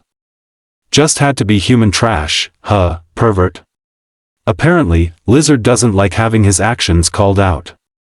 Izuku jumps over an enraged low punch, in midair when Lizard spins and knocks him into the fire escape with his tail.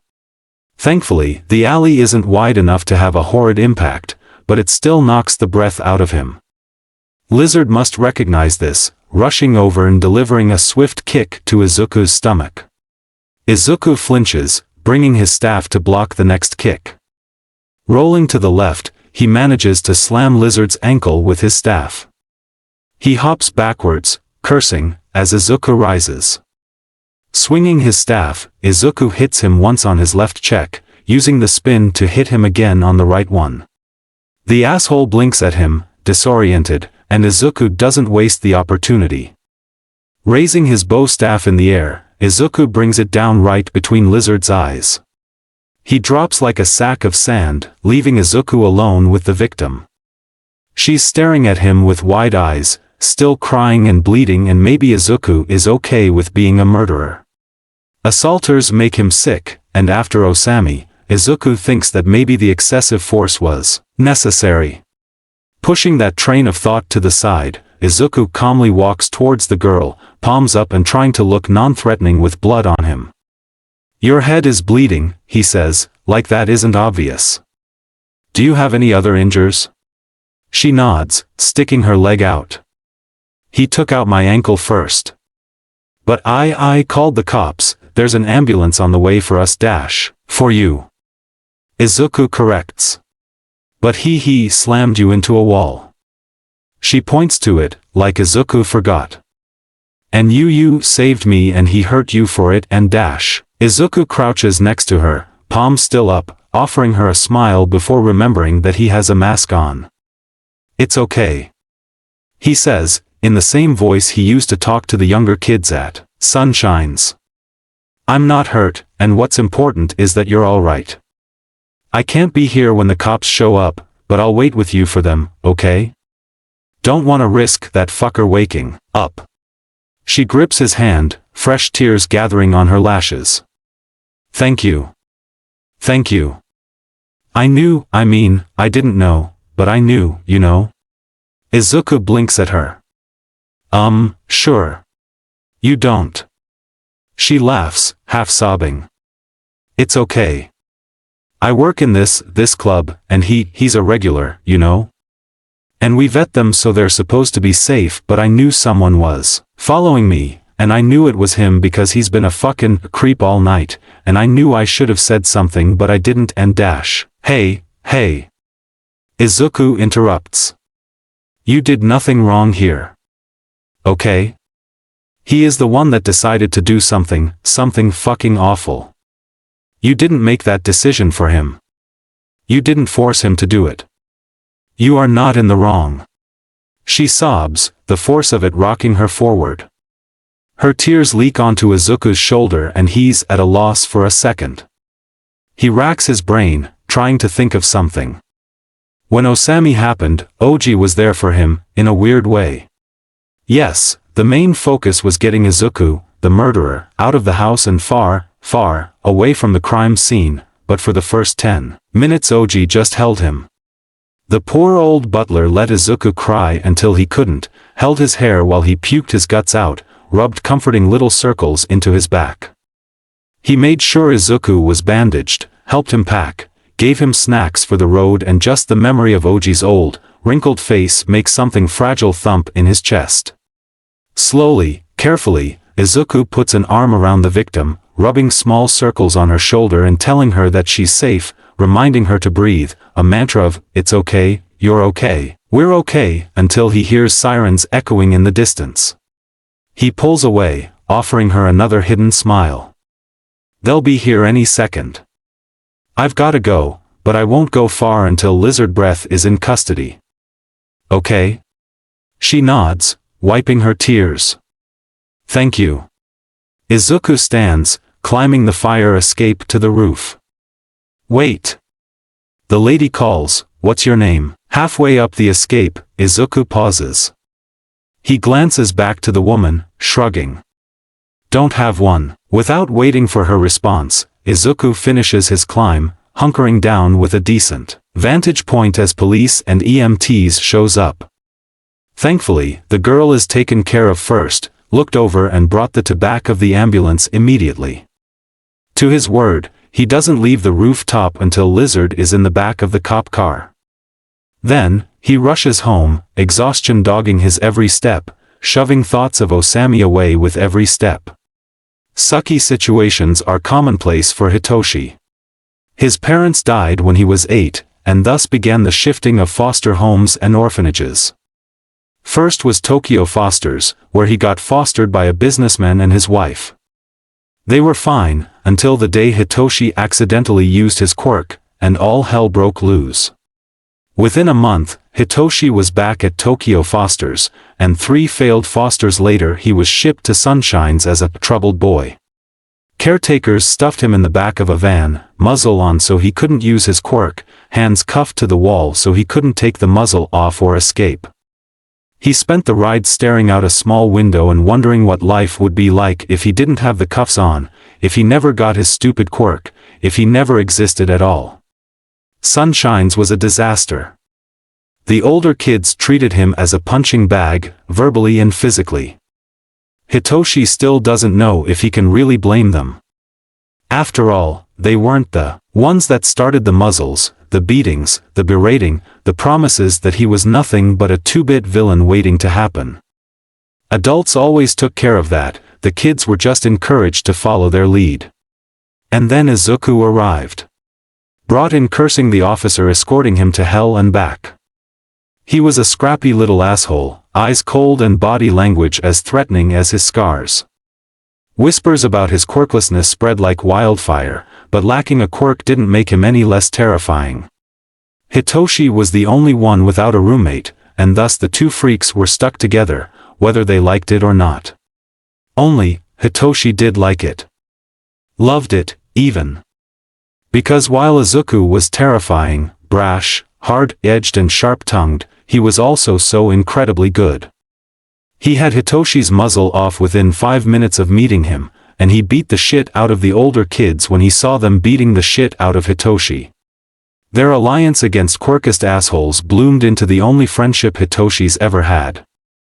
Suddenly he was spending nights laughing instead of fighting nightmares, eating regular meals, sparring, sneaking out to see the sights of Mephasta's piss-stained streets. They planned for it to be them against the world. And with Izuku by his side, Hitoshi really thought his dreams were possible. He could become a hero, he could stay alive long enough to get his license, and then he and Izuku would take the world by storm and never plead for death again. But, as Hitoshi leans against a dumpster, he finds himself wishing death would hurry up. Kami, he was so stupid.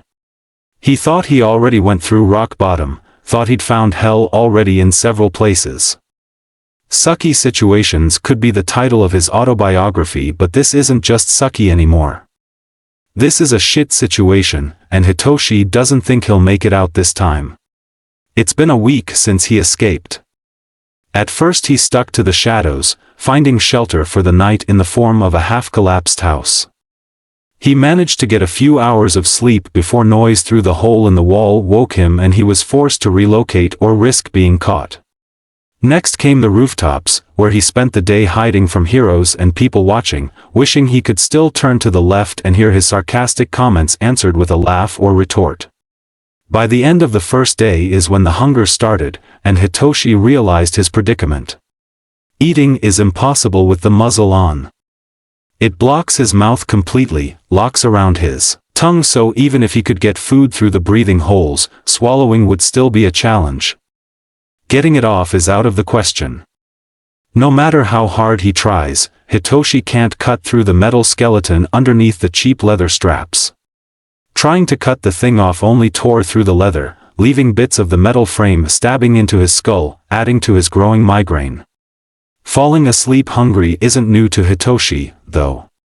Withholding food has always been a preferred punishment from his caretakers, and he's dealt with much worse than a night of being hungry with a muzzle on, so he thought of Izuku, sucked it up and kept moving.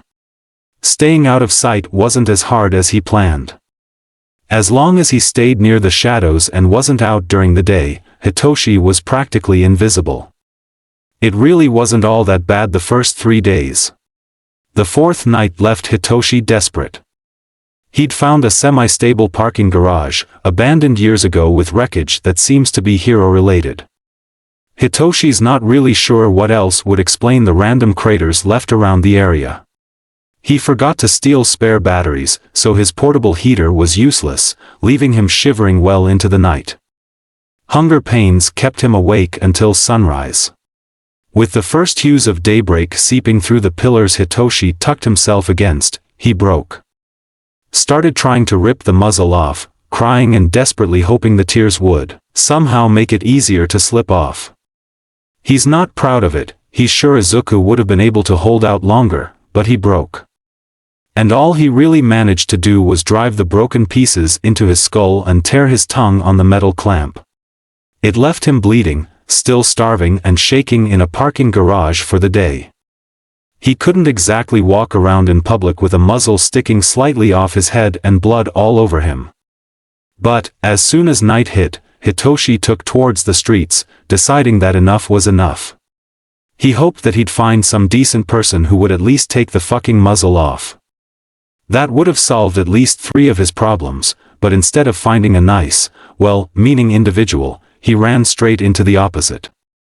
2 drunk men who saw a figure hobbling and took him for an easy target. They stole his bag, beat him until his vision started fading, and drug him to his current resting place. Somewhere in the back of his mind, Hitoshi thinks the universe is too cruel. It has every right to be. After all, the universe is big, expandable and constantly changing. It's been here since the beginning, will remain long after people do, and is subjected to the horrors they create within each generation. But this is too much. He's a kid, for fuck's sake. Literally a fucking 12-year-old, lying in a puddle of slowly drying blood. His feet stick out from behind the dumpster, and he's been kicking when he has the energy, hoping to Kami that someone will notice him. They don't. Hitoshi watches the sun rise, alone. Hitoshi finds shapes in the clouds, alone. Hitoshi aches and suffers and bleeds and hopes, alone. It's a mean fate, the end of his life. Because this is it, right? It has to be.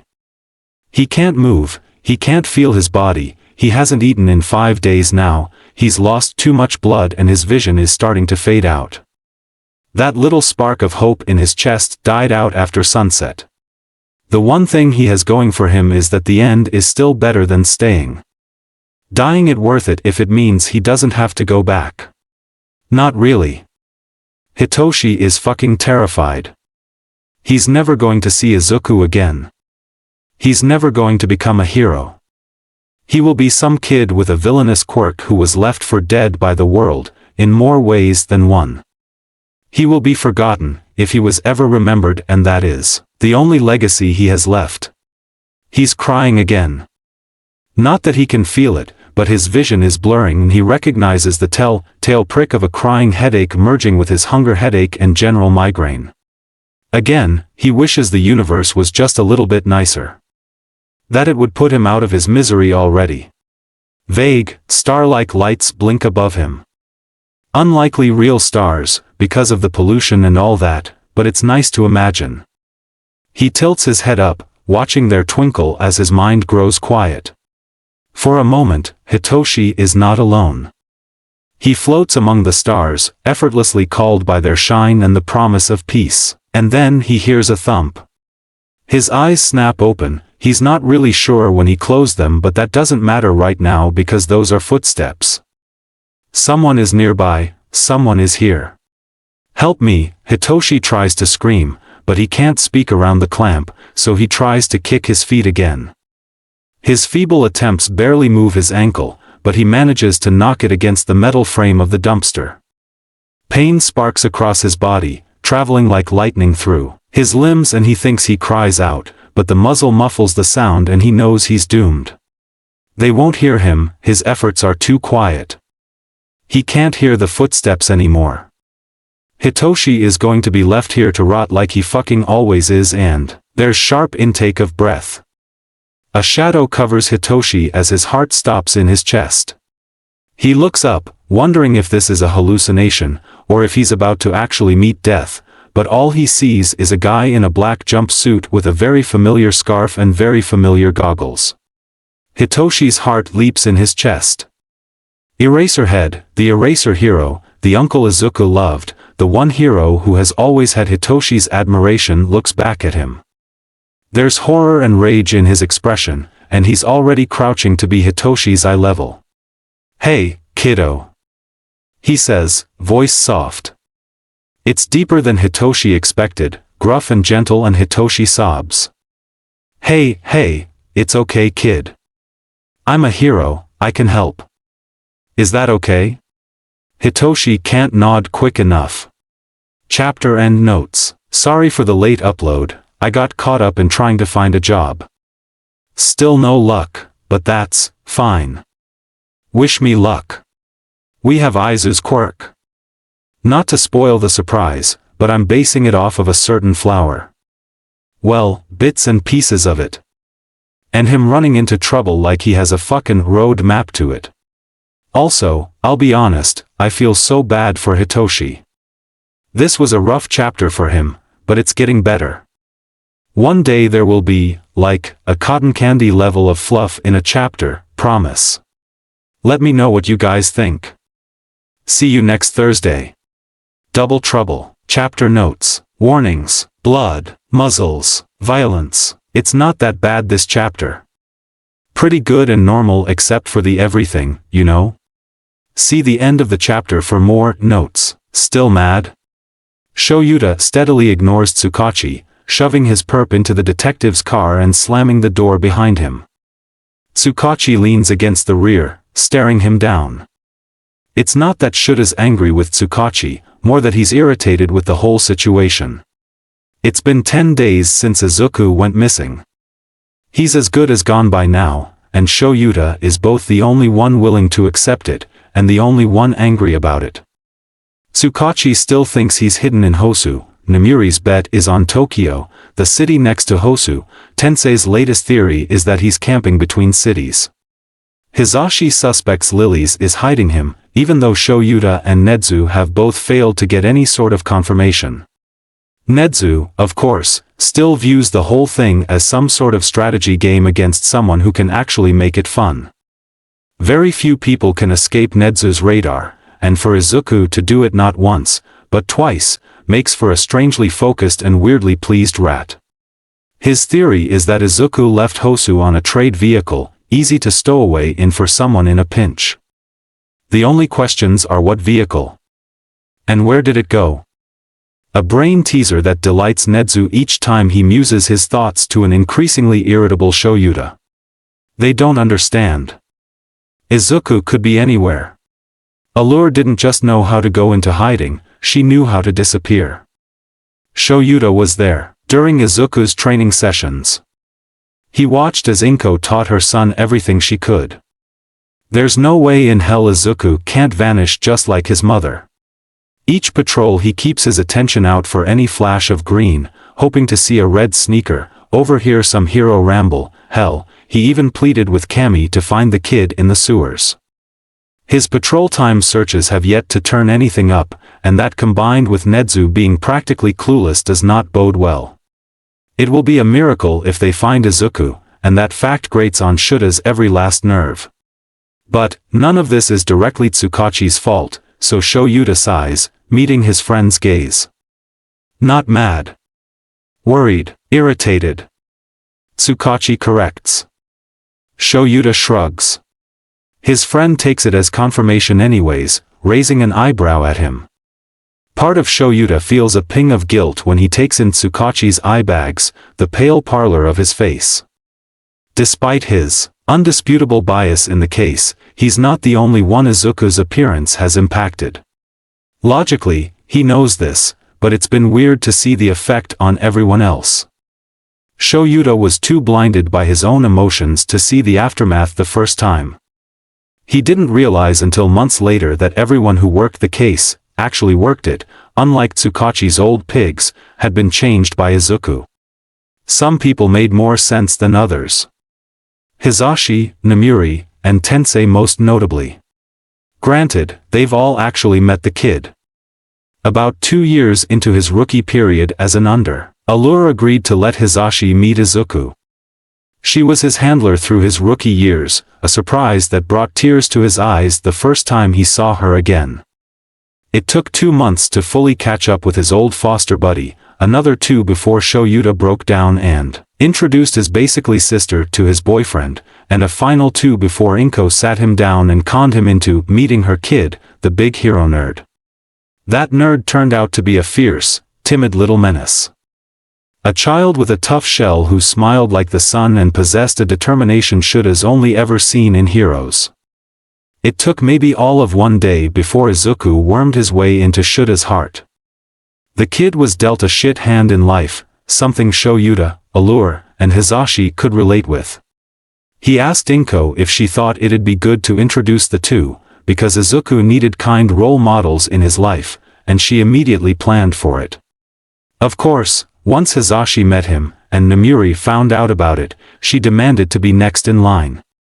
Tensei gave her threats competition with begging and using his brother as leverage, meaning Shoyuta spent another 2 months listening to his friends bicker, bribe, and fight until he caved and asked Inko. Hizashi adored Izuku. They only met a handful of times, but he was constantly asking about the kid, picking up little presents for Shoyuta to bring him, letting Izuku hide between the two of them while Namuri cooed and Tensei fawned over him. Inko found the whole thing hilarious, much to Shuta's annoyance. But, for a while, things were good for them, great, even. And then it all went to hell the first time.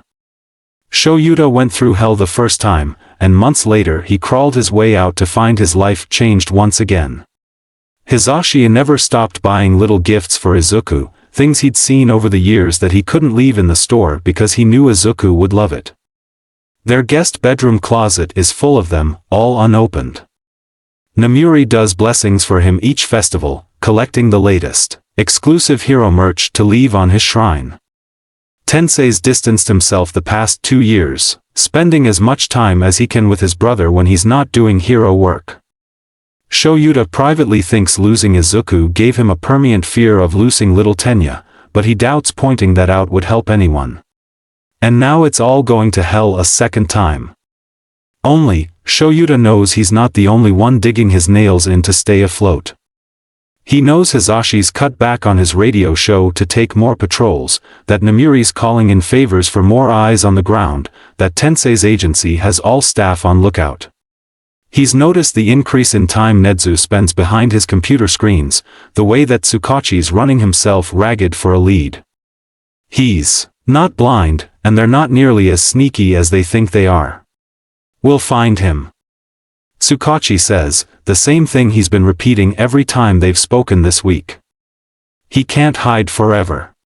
Shoyuta hums, not disagreeing, but not agreeing either. Just because he can't hide forever doesn't mean Izuku can't hide for a very, very long time. Go take him in. Shoyuta nods to the perp. I'll be in later for paperwork. You sure you don't want to call it a night? You can take a break if you need one. Don't need one. Tsukachi's left eye twitches, they both know Shuta's lying, but Tsukachi lets it slide, giving him a nod. He takes off in his car as Shoyuta returns to the rooftops, continuing his patrol. He stops a few muggings before one, debating on visiting Sky's. Namiri told him that Sky has her informants keeping their ears out for any sign of Izuku. Honestly, he's surprised she hasn't texted yet, though meeting in person has always been their preference. She's probably waiting on him to drag his ass over to the club, but Shoyuta can't bring himself to. The last time Izuku went missing, he didn't see her for 6 months. When he finally came around, she gave him a black eye and the worst scolding of his life, second only to the reprimands he received after Oboro died. Sky is unavoidable. Eventually, he'll have to stuff his guilt into a box and talk to her, but right now looking at her face reminds him of her brother, and that reminds him of one of the biggest failures of his life, which he can't really handle right now with the whole "my dead nephew is alive and missing" thing. Kami, he really needs next week's session with Inu to hurry up. It's been a relatively quiet night so far, a handful of muggings, and the murderer he turned in earlier. Fall is starting to creep into the world, chilling the air and keeping him cool while he works. Pretty soon he'll have to start his track to the station to deal with paperwork, but for now he switches from the roofs to walk on the ground, landing on the streets with a thump. He pauses when he hears wheezing. To his left there's a small clank of metal, immediately drawing his attention to a dark alley, just out of the streetlight's reach. He creeps forward, blinking to adjust his eyes, and spots a small foot behind the dumpster. Shuta's heart stops. He rushes forward, hope blooming in his chest, Izuku's name on his lips, but the body he finds isn't his kid. It's still a kid though, and the sight makes Shoyuta want to rip a wall apart. The kid is way too thin, propped against the wall in a way that can't be comfortable with the fucking muzzle on their face. Shoyuta sucks in his anger at the sight, hero instincts kicking in. He's kneeling to see if the kid is even conscious when half-lidded purple eyes look up. Shoyuta stops in a half-crouch instantly, hands raised as the kid blinks at him. He seems to be lucid, despite his condition, small favors. Shoyuta keeps his voice soft, slowly finishing his crouch when the kid doesn't flinch. Hey, kid Kami, the sob that rips through the kid's chest hurts. Did Izuku cry like this when no? Now is absolutely not the time. Hey, it's okay kid. Shoyuta tries again, still in that low, gentle voice. I'm a hero, I can help. Is that okay? Red eyes zero in on the muzzle around his mouth, tugging at raw skin as the kid nods. It's half the size of his chin and stuck on the bridge of his nose, digging into the sides of his face from the too tight lock on the back. Like he tried to pull it off and Shoyuta forces down the rage building in his chest. The kid is maybe 11 and reacting far too calmly for this to be his first time in a muzzle. He takes a breath, making sure his voice is calm. That thing looks a little uncomfortable, kiddo. Care to take it off? Narrow purple eyes widen, like he's so surprised someone is offering him help. Like he's given up on the prospect of someone ever letting him out of the stupid thing. He gives a slow nod that quickly turns into rapid shaking again. Purple eyes start to haze over, and Shoyuta takes that as his cue. I'm going to have to move you. Shoyuta tells him, trying to keep him present. I can't get it off if I can't see what I'm working with, but I don't want to hurt you. I'm going to lift your hand to my arm. If anything I'm doing hurts, or make you uncomfortable, squeeze, okay? The kid blinks at him, but gives him a nod. He spares a moment to wonder if it's blood loss, dissociation, or both that's taking him out before grabbing pilers from his pouch. Shoyuta telegraphs his movements as he gets closer, fastening the kid's hand to his bicep as he slowly tilts him forward.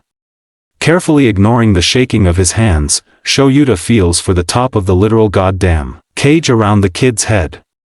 He keeps his touch feather light, only truly adding pressure when he finally finds the center strap, leather already cut through.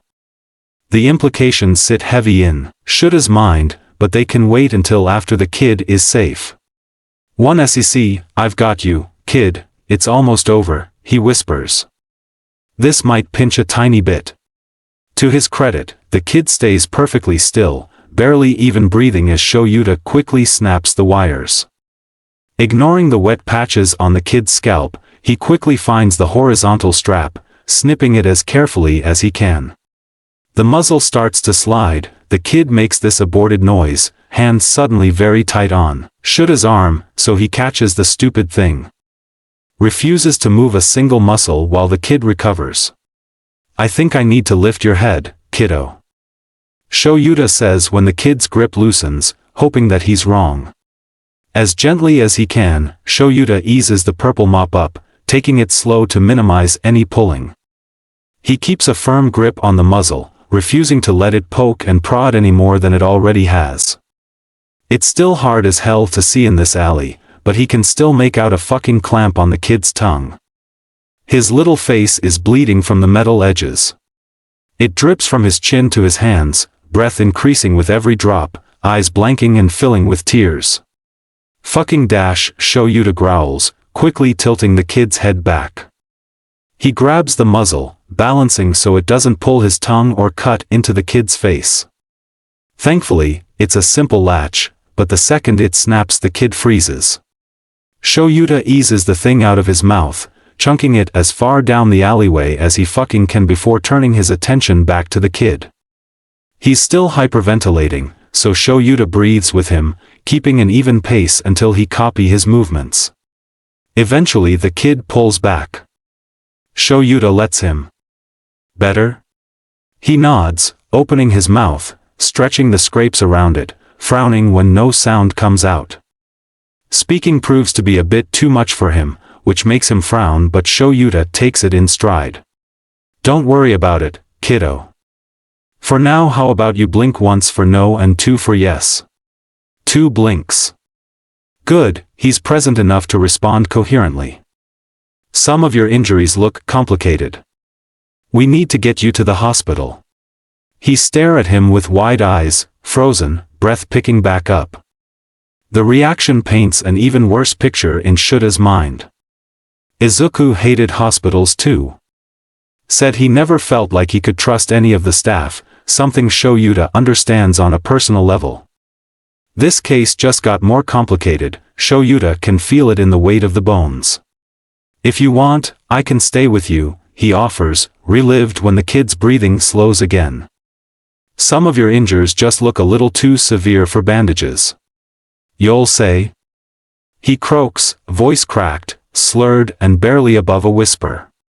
Shoyuta offers him a small smile, the one usually reserved for cats and his husband. If you need me to, I will. I'm not a fan of hospitals myself, so I always make someone come with me. It's not a crime to be scared of things, kid. He nods, eyes blown wide like this is some sort of heaven-sent revelation. Oh, can you tell me your name? Shoyuta asks, pulling out his phone. The kid doesn't respond, so Shoyuta looks away from dialing emergency services. He seemed to be debating, bloody lip caught between his teeth. Shoyuta gives him time, it doesn't take long. Permise Yu1 leave. He whispers.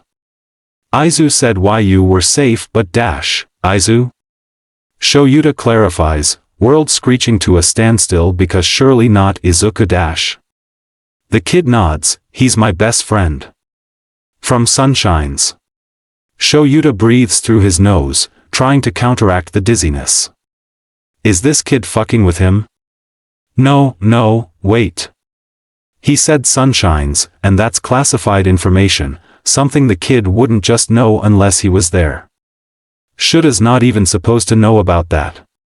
He needs, to ask the kid a million questions. This kid might know where his nephew is, or how to find him, or even just have stories that Shoyuta has missed and the kid is bleeding out in an alley.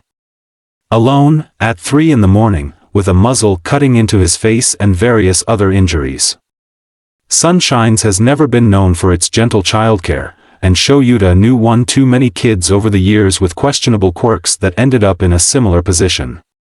This kid is right in front of him, in desperate need of help, and Shoyuta would be a shit hero if he let personal matters override this kid's chance. So Shoyuta shoves the bitter storm inside his chest aside, forcing breath out. Well, Izu was right. Shoyuta hears himself say. I am safe. I'll be by you the whole time, kid. That seems to be the key phrase, as the kid's eyes practically glow with relief. Hitoshi. Shinso Hitoshi. Shoyuta sighs in relief, pressing the call button on his phone.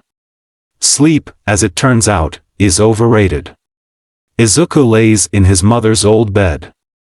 Technically, they used to sleep in it together, because the warehouse doesn't have a guest room, and Inko had spells where she refused to let Izuku out of her sight. It was irritating at times, but Izuku would kill for it now. The pillows still smell like her shampoo, a vanilla orange that clogs his nose, bringing up all these memories Izuku doesn't know how to deal with.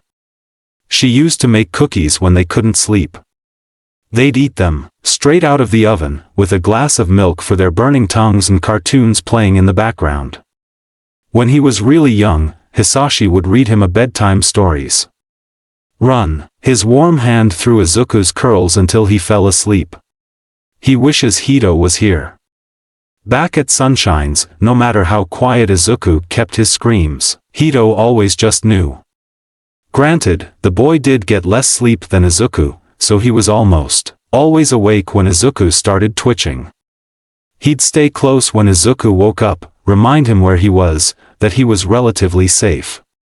They'd stay up talking about whatever came to mind, trauma stories, bad ad campaigns, the true best flavor of all mighty drinks. And now Izuku lays, staring at the ceiling, knowing that there is no one to talk to, or read him stories, or make cookies with him anymore. Inko is gone, as is Hisashi. He doesn't know where Hito is, and Izuku's sleeplessness is a problem he has to solve on his own. He did make a token attempt when he got home. After making sure there was no lingering presence around his warehouse, and cleaning up the bloody nose lizard guy gave him, he collapsed into bed and actually fell asleep instantly.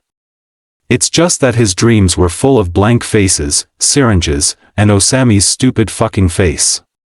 Sleep is hard to think about when he was just trapped in that stupid metal cage, Osami coming at him with a knife with no escape because the bars were just too small for him to slip through, and Izuku sits up, deciding he spent enough time thinking about that fuck. Staying in bed is hardly going to do him any good if he can't sleep, so Izuku drags himself out of bed, making his way to the living room. The clock above the TV tells him that he only managed to get 4 hours of sleep, which is more than he expected. He could turn on the TV, find out if the news is still smearing his face everywhere, or he could go mess with Matcha, find out what day it is now. But neither of those options sound appealing. He's too wound up for that.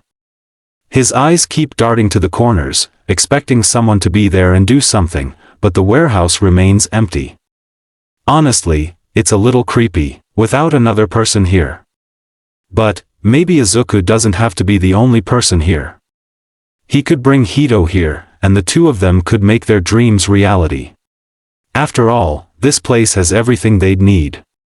A training room, food, working water, electricity, air, and heating.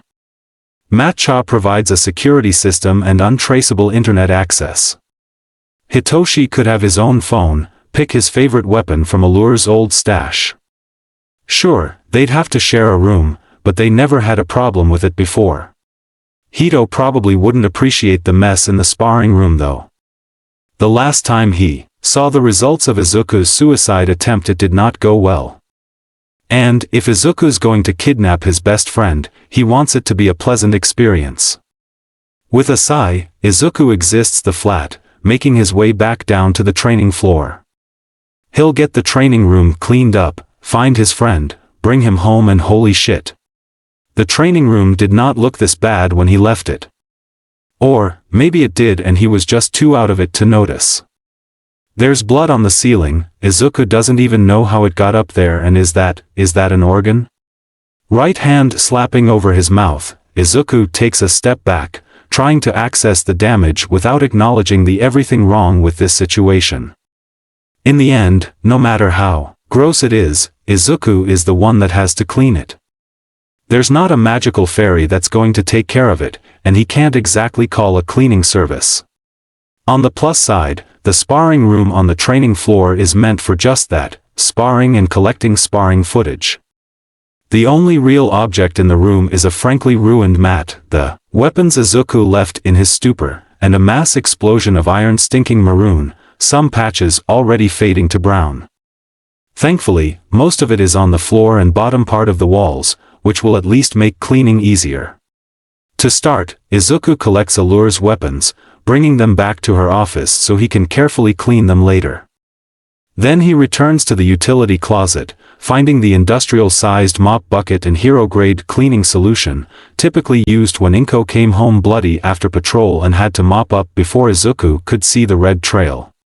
Sometimes, he'd do it for her, if she was busy bandaging herself and he could sneak past her. She'd always give him this sad little smile, and Izuku never knew why. It's not like he didn't do the same thing to her, hiding any evidence of the days spent burning and bleeding inside a classroom. By now, he's used the solution enough to feel out the measurements, filling the bucket with steaming water in hopes that he can get the caked-on parts. He adds the solution halfway through filling the bucket, putting it back into the closet and grabbing the mop. Once his bucket is full, Izuku drags everything back to the sparring room and stares at the mat. It's too big to just throw away, and he can't exactly drag a bloody mat to the dumpster and hope for the best.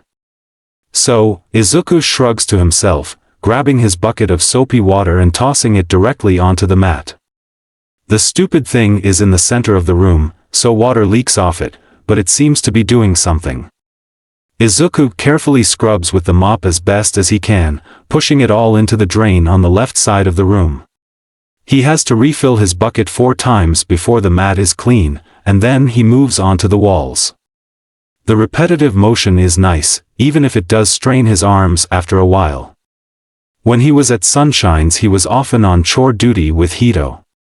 They'd make games out of who could clean the fastest, pretend like they were doing weight training when one of the caretakers wanted to rearrange.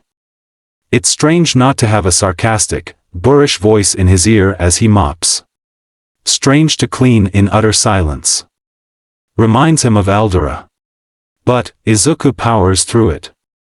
Doesn't really have much of a choice. And, cleaning his own blood off the walls is surprisingly better than laying in bed and reliving his nightmares, so, really, it's nothing. He's fine. Unfortunately, the room is only so big, and soon enough Izuku is looking at vaguely pink patches on white walls, small flakes of rust on the concrete floor. He'll have to do a final inspection once everything dries, make sure he got all the bits and pieces of, well, himself. For now he pours the rest of his dirty water down the drain, returning his supplies and looking blankly at the closed cabinet door. Finding Hito is priority, yes, but he's not sure he can do that right now. He needs something physical to do if he wants to stay present, and there's a training facility literally right there that only he knows about. It'd be stupid to just ignore it while desperately craving motion. Besides, it's too quiet. He's used to this room being full of noise, either Inko testing new gear, himself falling into her workout routine, or both of them drown out by Matcha's music. Honestly, why didn't he think of that sooner? Matcha, music on. Start up Bobby, 2.4-inch. He gives no preference for music, so he's hardly surprised when classical piano starts playing in time with Bobby's blank eyes starting up. Onyx glows blue, the training robot's metal. Arms lock into place, one leg comes down as it eases into a fighting position. Izuku slips to match him. He takes a deep, steadying breath and then, simulation, start. Jumping past a sidestep, Izuku uses the momentum to swing his elbow into Bobby's neck. They dance around the training room, clashing in fits of metal and flesh. Bobby's fist sails through the air. Izuku quickly leans back, dropping to a crouch before gripping the robotic ankle and pulling. Bobby falls flat on his back and Izuku wins. He stands, hardly even winded, victorious. The rush of adrenaline is near addictive, his muscles strain as he watches, wary of Bobby slowly standing. Technically, he could stop, but he doesn't want to. It's been so long since Izuku won something, no strings attached. So long since he last felt the surge of pride that forces a small, genuine smile to his lips. He can't remember the last time he did something just for fun. Again. Izuku breathes. Fighting a robot is, for lack of better words, fun as hell. It's easy to get lost in the movements, 2 steps back to dodge, a slight lean forward to redirect the silver fist aiming for his head, a pivot to land a kick directly to a metal chest and Izuku wins again. He knows he should rest, knows that he has bruises from the attacks Bobby got on him, that he's still dealing with Quirk exhaustion, but he doesn't want to stop. Instead, he cracks his neck, dropping into a defensive stance and begins again. Izuku keeps winning. Bobby changes tactics, his attacks faster, harder, more complicated and cunning, increasing a half level each time Izuku lands a winning blow. Izuku changes with him, falling into the familiar dance of violence that he's stepped to since he was 6 and came home with his first bruise. It's messy and loud, the music changes from classical to Inko's favorite rock hits, but Izuku doesn't notice. He lands punches in tune with the beat, jumps and backflips just to see if he remembers how to, if he still can. They go again, and again, and again, and again until Izuku's palm connects with Bobby's chin and his neck snaps. Izuku stares at the machine, chest heaving. His body aches in several places, bruises decorate his shins and he's sure more are hidden beneath his leotard. He huffs out a breath, and then he chuckles. A slow starting laugh, clear with disbelief and as quiet as his steps. He won. He didn't know he could still do that. He didn't know that winning was still an option. At the orphanage, older kids would constantly draw him into fights. If not for being the little quirkless runt, then attacking Hitoshi just to draw Izuku into a fight. They liked to get him off his feet quickly, kick him until his vision went black at the edges. At first, he fought back. Inko taught him from a very early age not to take shit from people, especially bullies, and Izuku used every last bit of his training to keep himself and his friends safe. Their caretakers had a different opinion. For every fight that Izuku won, his punishment would increase, time in the dark, no food, extra chores, whippings. Eventually he learned that if he was quiet, if he took the beating and didn't say a word, he wouldn't be punished. He would clamp his mouth shut and take the first round of pain to avoid the second one. There's no one here to punish him. No one here to keep him from winning. Unfortunately, there is also no one to fix Bobby, which means his robot is out of commission until Izuku finds the manual to fix his broken neck and, holy shit, he broke a robot's neck. Izuku bounces on his feet, chuckles turning into full-blown laughs. He can't remember the last time he felt like this, like he was on top of the world, like nothing could stop him. He wants to go again. But Bobby is out of commission, so he turns to the weapon rack, eyeing his old knife and wondering how his aim is. No time like the present to find out, maybe he can even teach Hito a thing or two later. Strangely, hospitals make him feel at home. His father was a sleep specialist, with a quirk that put people into a dream-filled wonderland, despite cursing the poor doctor with insomnia. Hitoshi spent many an evening huddled in his dad's office, or the nursing break room if he was with his mom. At this point, the smell of antiseptic is almost comforting. And then his mind clears, he remembers that his parents are dead, Izuku is missing, and Eraserhead found him and took him to a hospital that Hitoshi has no information on. His eyes snap open, reveling a dark hospital room. Well, as dark as it can be with sunlight streaming in through the curtains. There's a table over by the corner with a singular, probably fake, plant, and a chair pushed into it. Another chair sits right beside Hitoshi's bed, a hospital blanket resting over it. Kami, he doesn't even remember falling asleep, much less how he got here. The last thing he remembers is Eraserhead helping him into an ambulance and, well, that explains the minimum. Hitoshi eyes the 4-drip connected to his arm. No matter how much hospitals feel like home, they are still a danger. At first he thought it was his own shit luck. The irony of the same hospital his mother worked at refusing to treat him due to his villainous quirk has never failed him. They called him a security risk and a danger to other patients even though he was 9 and had a clearly broken arm. And then Izuku told him about the absolute shit show that quirkless people go through when they need medical treatment, and his faith in humanity dimmed. As a rule, Hitoshi can't trust hospitals anymore. Not when any of the nurses could turn on him, not when any of the doctors could screw him over, not when the entire building is a walking minefield. He'd hoped that Eraserhead would stay with him, but his room remains empty.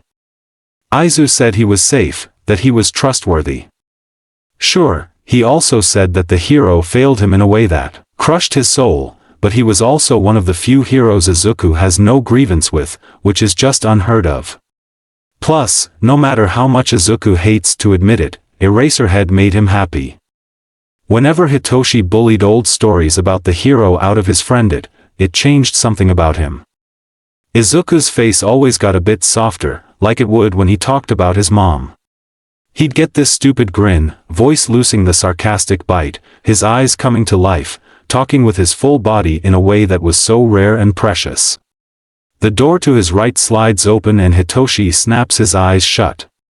There's a sigh, but no sound of footsteps. For a second Hitoshi wonders if he was just hearing things, and then there's a creaking, from one of the chairs next to his bed. He smells coffee in the air as the door opens again, this time actually bringing footsteps with it. All I'm saying is that it's kinda ironic. A voice says, monotone with just a smidge of humor in it. You're not funny. A familiar voice snaps back and holy shit, that's Eraserhead. He did stay. Lie. The voices say at the same time. The other man laughs, but Eraserhead huffs, annoyed. Your fucked up sense of humor can wait.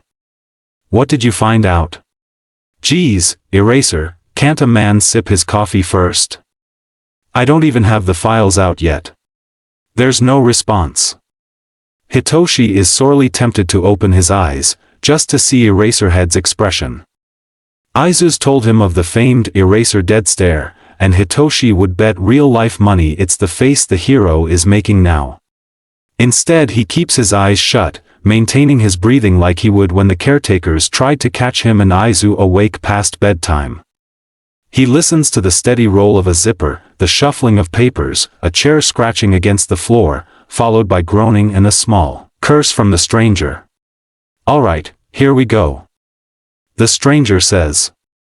Shinso Hitoshi, age 13. Looks like he was in Sunshine's up until 4 months ago, about 3 months before Midoriya got adopted. See, I told you he was telling the truth. I never said he wasn't.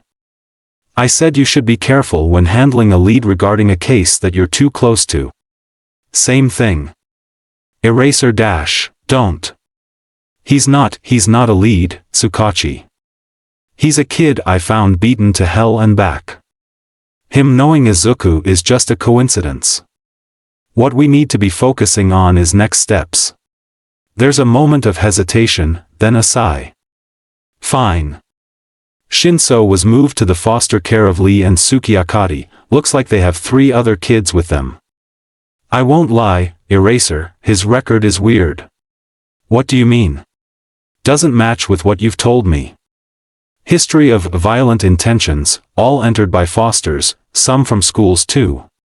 Multiple requests for support devices I think you mean torture devices. Been to over 5 homes, moved into the delinquent program about 2 years before his final foster. Eraserhead groans, muttering out curses. It's Quirk discrimination.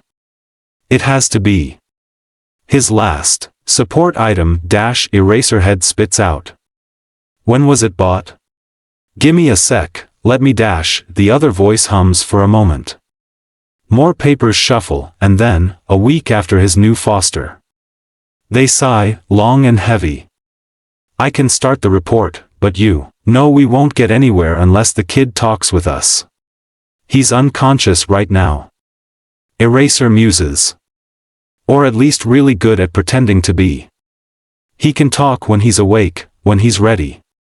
The other voice hums, seemingly in agreement. They fall into silence for a moment. Hitoshi wonders if Eraserhead left already. And then a throat clears. Edgeshot said Izuku's trail went cold in Hosu. Oh? Exactly like I told you it would? Eraser. Nezu confirmed that on the 3rd day.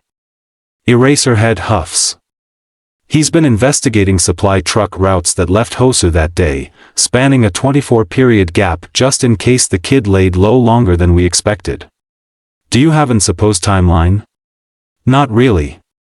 We know he arrived in Hosu City roughly 4 hours after Osami's TOD, and that's it. The stranger whistles, long and low. Damn. Kid's a ghost. Like his mother. Eraserhead agrees, though he doesn't sound too happy about it. Hitoshi doesn't blame him.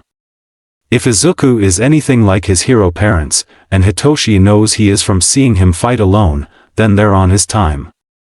Despite being an underground and a twilight hero respectively, Allure and Serpentine were nothing to sneeze at. Izuku talked about them often enough, told stories of his mom's Kastuden, his dad's weird sleep mumbling, their weird way of supporting him though life. Sometimes he was fond, smiling over their memory. Sometimes he was distant, like he was stuck someplace Hitoshi could see. Mostly, he was vague. A majority of what Hitoshi knows about Inko and Hisashi Midoriya comes from repeated harassment until Izuku gave in and told him. Half of the time it was like pulling teeth, but sometimes Izuku would surprise him and give information willing. Ask Izuku how he learned to take down a kid twice his size. He'd easily tell you that his mother taught him. Ask Izuku enough times why he can take apart a window and put it back together in under a minute. He'll eventually admit that his dad taught him. Ask Izuku why he was screaming his mother's name in his sleep. He'd lock up, tell Hitoshi to fuck off, and then prance around with his head in his ass for the rest of the day. Still, Hitoshi knows they taught Izuku how to survive in a world that wants him dead. If nothing else, Hitoshi can respect that. We'll find him. The stranger says. Eraserhead huffs, again, this one sounds sadder though. Like an acceptance of an inevitability. Lie. He whispers. Hitoshi can't help but agree. They aren't finding Izuku unless he wants to be found. Quiet comes back with a force, tense and awful in a way that Hitoshi hates. It's the kind of quiet that lingers after a fight, after his fosters stopped yelling, after he found out he had to leave Izuku, after a phone ringing almost making him jump. Holding himself impossibly still, Hitoshi breathes through his nose. Nice and even, just like real sleep, which he totally gets a normal amount of. Ah, that should be Sansa. Something important? Eraserhead asks. Maybe. You know we legally have to contact next of kin. I had Sansa looking into it while I was on my way over. I know his parents died when he was 8, but I didn't know about aunts, uncles, and the like. Let me know what she says. Eraserhead says to retreating footsteps. And get some food for me and the kid. He's gonna be hungry when he wakes up. Will do. The door opens and shuts. Hitoshi maintains his breathing. In, out. Evenly. Through the nose, out the mouth. Let the jaw slack a little, but not too much or it'll pull on the cuts on his cheeks and, I know you're awake, Shinso. Fuck. Chapter end notes. Hi guys. We're back and be honest, did you expect the fighting robot? We love Bobby. 'Cause the robot bobs and weaves, you know? Also, Hitoshi is officially alright. Finally, right? A little bit of relief. Honestly, the more I write it the more I love the relationship between Eraser and Detective Tsuka, and I'm super excited for the storylines to start fleshing out. We're still in the beginning of Act 1 though, so do with that what you will. Anyways, hope you're looking forward to the next chapter. See you all next week. The world we live in. Chapter notes. Warnings. PTSD flashbacks. Violence. Blood, mentioned. Child abuse, mentioned. See the end of the chapter for more notes. Purple eyes slowly open, zeroed right on him with no small amount of suspicion. The kid looks like one of those troll dolls, with the fuzzy hair sticking up in every direction. How much did you hear? Shinso narrows his eyes. You noticed I was awake. Phrased as a statement, not a question. Interesting. Unfortunately, his glare is ruined by the slight awe in his voice, and the bandages covering his face. Like Shoyuta, the nurses thought he was younger than 12, so they gave him yellow duck bandages over the now scabs that surround his face and jaw. Frankly, they're fucking adorable. He still carries bunny band-aids. When Izuku kept showing up for training with bruises and scrapes, he started forcing medical care on the kid, under the promise of not telling his mom.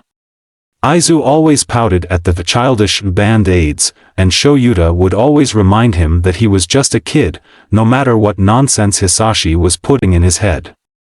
How Inko didn't notice is beyond him. She was a pro long before he was. Why didn't she? Not now. From the moment we started talking about Izuku. He confirms. Shinso smirks for a second, quickly dropping the expression. There's no further comment, so Shoyuta takes the lead. How are you feeling, kid? The doctors had a list of injuries to go over, and there are a few things they refuse to heal completely, so don't use fine as an answer. That was a nightmare, both for Shoyuta and for the idiot who had the nerve to tell him, a pro hero with an erasure quirk, that Shinso was better off learning from his lessons. The hospital staff has barely been near the room since, not that Shoyuta blames them. It's not every day a senior doctor gets blacklisted from half the country's hospitals. Shoyuta would be worried too. Shinso huffs. I feel really numb, actually. That'd be the pain medication. It should wear off shortly. Nurses are going to be in around 3 to give you another dose. They have to wait until you have enough substance in you. As if on cue, Shinsu's stomach rumbles. Shoyuta huffs out a laugh. Thought so. Tsukachi should be back with food soon. They devolve into silence, but the kid keeps staring at him. He doesn't say anything, but he keeps staring, and Shoyuta merely pretends to ignore it, checking his phone to give the kid a second. Loud 12:18. Do you need me to bring the hospital bag by? Did Tsuka say anything about family members? Where's the little listener gonna go? Does he know anything about Izu? Shoyuta frowns, peeking up at the kid who immediately looks away from him. He asked the hero to stay, and frankly, Shoyuta doesn't want to leave. What he knows about Izuku aside, Shinso needs someone right now. Desperately. So far, the kid has been failed by most people in his life, and Shoyuta can't stand to be just another person to shove this poor kid onto someone else. Izuku would never forgive him if he just left Shinso right now. Shura's not sure he could forgive himself. "I bags, 1219, yeah, bring the bag. And something for the kid to entertain himself." Tsukachi just got a call from Sansa, presumably about family. He's not back yet and the kid just woke up. "I'm not going to interrogate him about Izu with the night he just had." Loud 1219, pure. Sweetheart. Lovable. I bags, 1220, the bare minimum. Loud 1220, fair. "So, is that dash?" Shinso starts, drawing Shura's attention back to him. "That's all you know about Izu." There it is again. Statement, not a question, purposefully corrected too. "At the moment, yes. You may know more than we do, but we don't have to talk about that right now. You had a hell of a night, and we need to take the next steps to figure out where to go from here." "You're gonna send me back," Shinso whispers, voice filled with dawning horror. "Not necessarily." Shoyuta corrects. "Like hell is he sending a kid back into a failing system that's already fucked him. He'll pawn the kid off on someone he trusts, or, worst come to worse, he'll personally check in on Sunshines. He's sure the caretakers would love to see him again." "I don't know enough about your situation to make that call yet." That gives Shinso pause. He ponders Shura's words for a second, then narrows his eyes. "And you don't want to know what I know about Izu." "I'd like to know." Shoyuta tells him. "He is my nephew, and I have a lot of questions about him, but they can wait. We've got to get you taken care of. You're as insane as he said you were." Shinso mumbles. Shoyuta snorts. "That sounds like Izuku." "Thanks, kid." Shinso startles, looking at him like he was not meant to hear that. The poor kid flushes, starts to stammer out an apology, like he has anything to apologize for. Thankfully, the door slides open before he can say anything. Tsukachi waltzes back into the room with an armload of snacks. "All right, I got chips, candy, some of those little veggie stick things and oh. Shinso, good to see you awake." Shinso stares between the two of them, eyes wide and shoulders suddenly hunched. Shoyuta takes mercy on him. "This is Detective Tsukachi, a friend of mine I called to handle your case. He's going to ask you a few questions." Tsukachi sets the snacks next to him, still smiling despite Shinso's scrutiny. The kid looks him up and down, clearly trying to figure out how much trust Tsukachi deserves, which is fair. Shinso has only ever known shitty adults. Shoyuta can't fault him for being wary. "Don't worry," Tsukachi says. "This isn't an interrogation. And, before we start, I actually owe you an apology." Shura's eyebrows skyrocket as Tsukachi bows, fully at the waist. Shinso looks at him with wide eyes, like he knows what the fuck the detective is doing. "Shinso Hitoshi, I apologize on behalf of the Muzutafu 40th Precinct for their gross mishandling of your case, and blatant negligence as a result of discrimination." The poor kid sputters, staring at Tsukachi like he's grown a second head. "You don't have to what?" Tsukachi stays in his position for a second longer, finally straightening with a small frown. "I just got word from Sansa. Apparently, when your parents died, you were meant to go into your aunt's custody." Shoyuta does not like the use of the word apparently. That means something was overlooked, something was missed, and going by Tsukachi's apology, and the absolute shitstorm the kid's been through, it was something big. He has a sinking feeling on what blatant negligence occurred. Shinso frowns. "My aunt is dead. She died the same year my parents did while she was overseas." "Oh, she's alive for sure." Shoyuta doesn't even have to look at Tsukachi for confirmation. "Fucking hell, kid. That's what you were told, yes?" Tsukachi says, plopping into the seat next to Shoyuta. "Unfortunately, that doesn't make it true. I've been informed that the officer handling your case never contacted her. He told you a lie, never bothered to follow up with your next of kin, and for that I have nothing to offer but my sincere apologies." You're firing the asshole, right? Shoyuta pipes up. He'd do more than just fire them, but he's pretty sure he'll get a mark on his license if he attacks another officer. It'd be worth it. Nezu could probably get the mark removed. Tsukachi gives him a look. Obviously. I can't have discriminatory fucks on my force. That shit might fly in other precincts, but not one I'm a part of. We're going to have to conduct a full investigation into all of his cases just to make sure he didn't pull stunts like this regularly. I don't understand. Shinso whispers. What's going to happen to me? Tsukachi deflates, but hides his pity well. That depends on you, actually. If you want, we can contact her. If you don't want that, that's okay, we'll figure something out. You don't have to decide now. Shoyuta tells him. Doctors said you aren't clear to leave for another 3 days. If you want, you can decide then. 3 days? Shinso repeats, breaths coming uneven. Here. Shoyuta is suddenly reminded that the kid really doesn't like hospitals. Yep. He says, popping the P and drawing Shinso's attention. I promise to stay with you, and I'll stay as long as I can. You're an adult. Shinso tells him, like this isn't obvious. You have a job. True.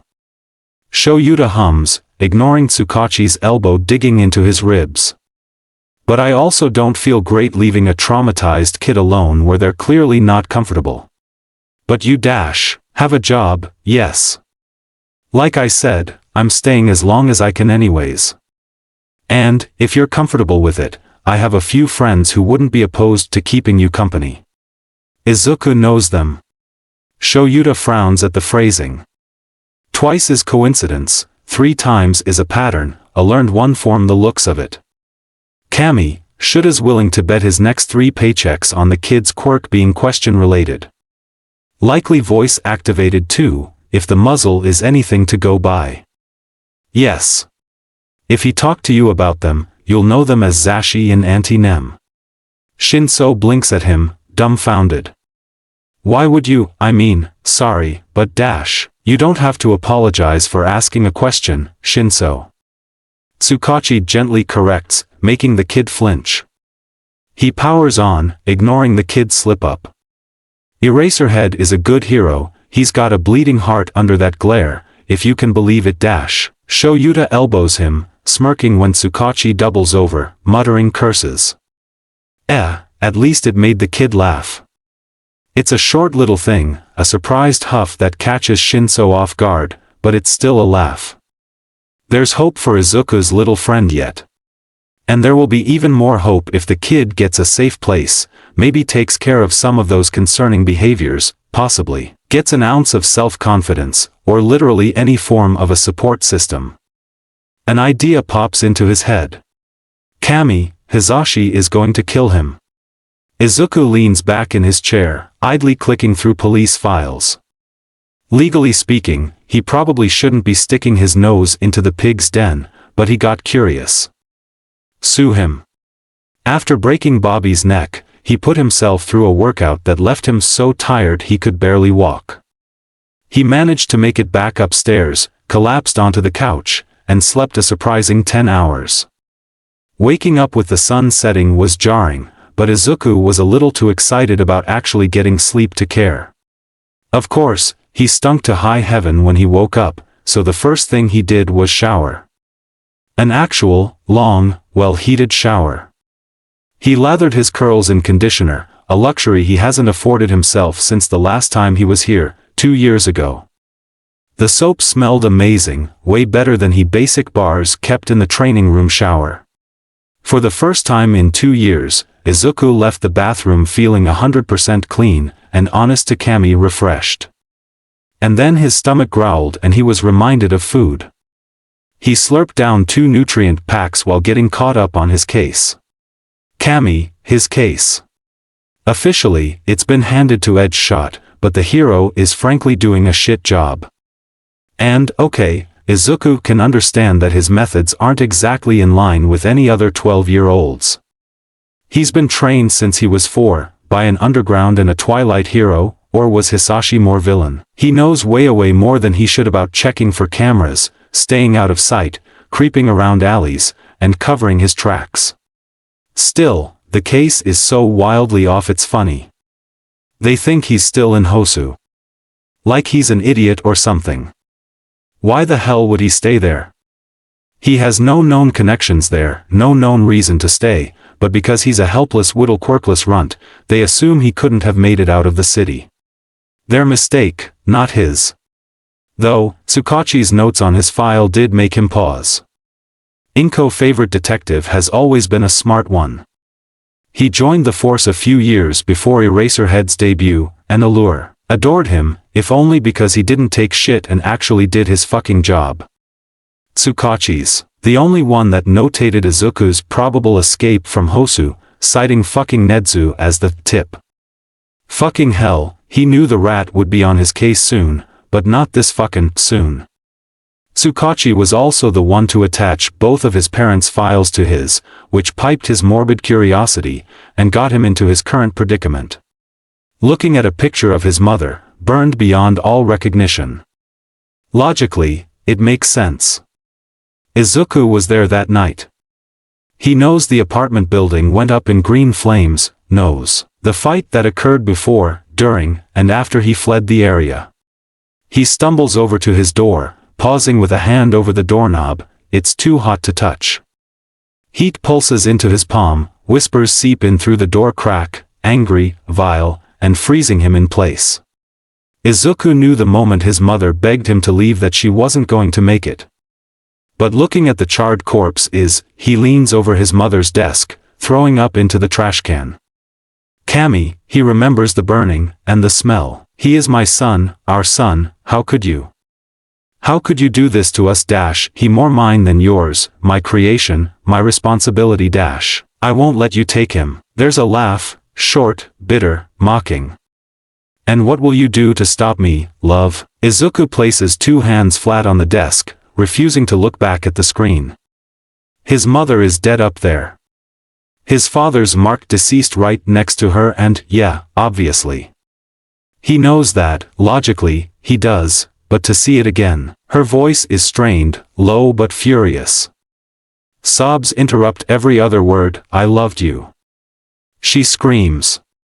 Izuku flinches back, door creaking open with his sudden movement. The whispers, the screaming, even the heat freezes. Izuku counts 3 heartbeats and then, stay in your room, it's cool. It's fine, he is cool and fine. Tons of kids have dead parents, it's totally normal. Hell, he was lucky to get his parents. An alarmingly large part of quirkless deaths come from domestic violence. And, yeah, Allure kicked the shit out of him from a very young age, but it was always training, never abusive. They cared about him. Loved him so much they wanted to teach him everything they fucking could because they knew how shitty and awful the world was going to be to him and, there's a crash, a choked yell and Izuku knows that if he doesn't die tonight, she will. So he steps out of his room, creeping down the stairs. He takes one look over the railing and, they wanted to give him every advantage they could. Both of them. Allure focused on the physical, yes, but Serpentine had his own supportive ways. Hisashi took a different approach, because he knew the statistics, the ones that Inko overlooked in her haste to keep her son safe. He knew that quirkless people are lucky to land jobs, that the law hardly mentions them, that schools, businesses, and even hospitals can and will turn them away. His father has his mother pinned to the floor. There's a knife deep in his shoulder, blood dripping onto Inko's open wound. Red stains the carpet beneath them, fire roars from Hisashi's beard, spreading to the walls, the couch, the picture frame of their trip to the beach last summer. Hisashi taught Izuku how to work the law in his favor, how to find loopholes, how to pick people apart and ensure that he won't be fucked over no matter how hard the world tries. He teamed up with Inko to teach him the basics of medical care, coding, blending into crowds, and the art of running. For fuck's sake, Hisashi was the one who taught him how to analyze. Hisashi looks up, but that is not his father. Hisashi is kind, Izuku knows this. He volunteers at the soup kitchen on the weekends, he gather information for heroes, he loves Izuku and he loves Inko even more so why. Izuku clicks off the picture, closing out of tabs until his own face peers back at him. Staring blankly at the screen, he gives himself a moment to breathe. To fight back the fire, the screaming, the memory of it all. Kami, he thought he was past this. Thought he buried it when he was still on the streets. He shakes himself loose, forcing his eyes shut and dragging air through his nose. Releasing it in a huff, he starts the process again, and again, and again until his heart rate slows. Once he's calm enough, Izuku opens his eyes. Directly to Hitoshi's name on his file. Cool shock overrides his panic, like a bucket of ice water. What the fuck? Clicking on the link brings up Hito's profile, showcasing the last update for this afternoon. A frown tugs at Izuku's lips, but he needs to make sure Hito's okay, and not like, dead in a dumpster somewhere, so he clicks on the update from Detective Lie Detector himself. Izuku reads it once, and then a second time just because he kinda thought it was a joke, and then a third time because holy shit, this is an actual real-life police report. And yeah, he's seen them before, but it's outlandish, but alright.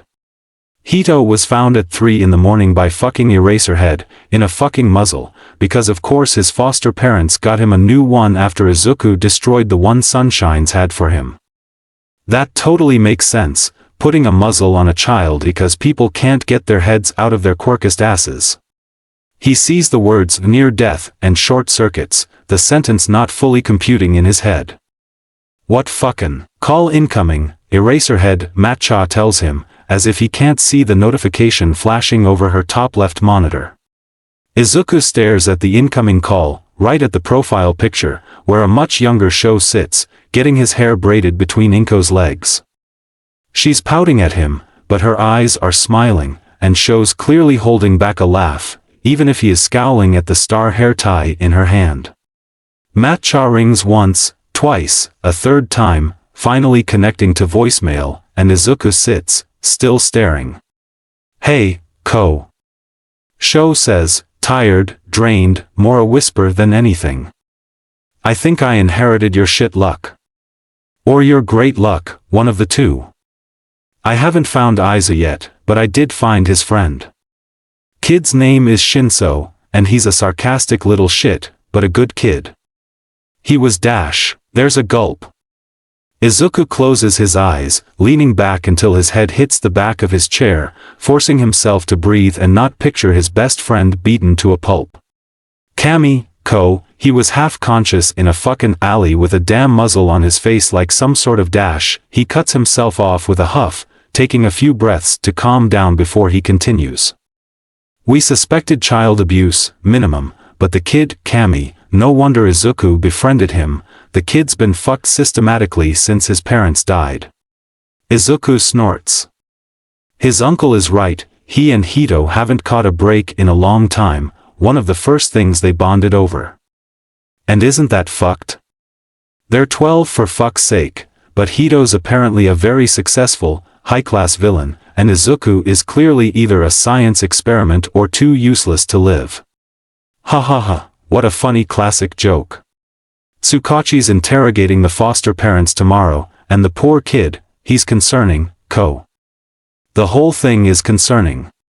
Tsukachi found out the kid and his only remaining family member were both lied to. Quirkest Pig told them that the other one was dead, so Shinso spent this whole time thinking his family was gone, and so did his fucking aunt. Oh, shit. What? Aunt Naomi is alive? Kami, that's gonna fuck Hito up for a bit. Izuku remembers the night Hito finally broke down and shared his tragic backstory. Told him about his loving nurse of a mother and his sleep-deprived father who always tried to keep Hito's dreams sweet. In tears, Hito explained the quiet night that ended in a massacre, a villain attack at a hospital, with Endeavor as the responding hero. At the end of the night, he just wanted Naomi. His mother's sister would have known what to do, would have given him a hug, made their favorite hot cocoa, made things somewhat better. But she never showed. Hito was told she went down in a plane crash, headed to America for some gig. If she's alive, really and truly alive, Izuku's gonna find the pig who lied to his best friend and roast him like it's fucking Christmas dinner. Worst part is that Shinso's so worried about Izuku that he refuses to open up about himself. Tsukachi's trying to rush it, he's trying to figure out if the aunt is safe for the kid to go to, but that's just messing with the kid's head. Not that I'm much better. I'm making Zashi come, help. There's a silence that stretches a little too long. Izuku can hear small shifts of movement, but no footsteps, and wonders if his uncle is next to his best friend, if he's in the same room, if Hito is asleep, or if his uncle's found some secluded corner to creep around. It's been a week, 10 days. I don't dash, he cuts himself off, swallowing. I don't think it's a matter of finding Aizu now. I think it's a matter of him wanting to be found. I know you taught him all your little tips and tricks, and that's great for safety, but he knows how to disappear now. And I want to help his friend, I need to, I don't think he'd ever forgive me if I didn't. I know your ghost would probably kick my ass for it, but, someone has to help this kid. Might as well be me. Izuku's heart jumps to his throat, vision clouding with tears. God damn it, Uncle Sho.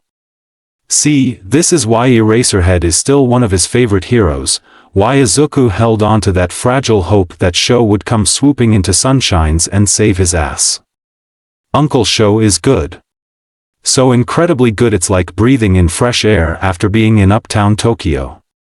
He helps whenever, wherever, and however he can, and Izuku has always admired him for that, and now he's helping Hitoshi. The world is unfair, Izuku knows this. Bad things happen all the time, and some people just have a higher chance of having bad things happen to them. Hitoshi's statistics aren't good. Firstly, he's Izuku's age, a whopping 12 years old. There's barely any muscles on his string bean body, even with the workouts Izuku forced him through the past year and a half. Fighting is not his strong suit, and that's a necessity to surviving on the streets, Izuku learned that the hard way. Plus, Hito doesn't have the advantages Izuku has. Hito's parents weren't heroes, they were doctors. He was never formally trained, doesn't have a ready-to-go flee plan, and he can't get a decent paying job until he's 18, because only quirkless kid can come of age early. In short, his idiot friend was wandering the streets with minimum fighting knowledge, no safe place for shelter or food, no resources, no plan, and no one to help. But Eraserhead, Sho Yuta, the man Izuku's held as his hero until that night, found him. Sho won't let him get sent straight back to Sunshines, not with Hitoshi's record and the clear danger to his well-being.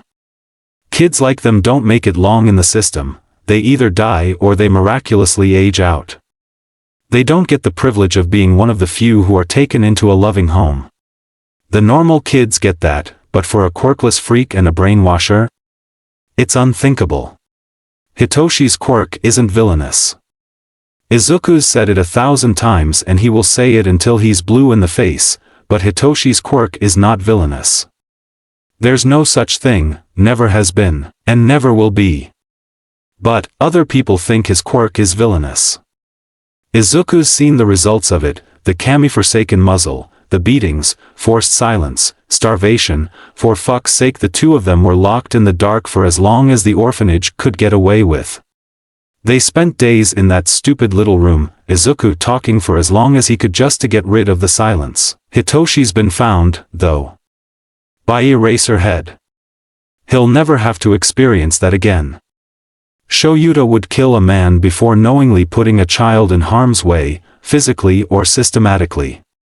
A long drag of air brushes through Matcha's speaker, scaring the shit out of him.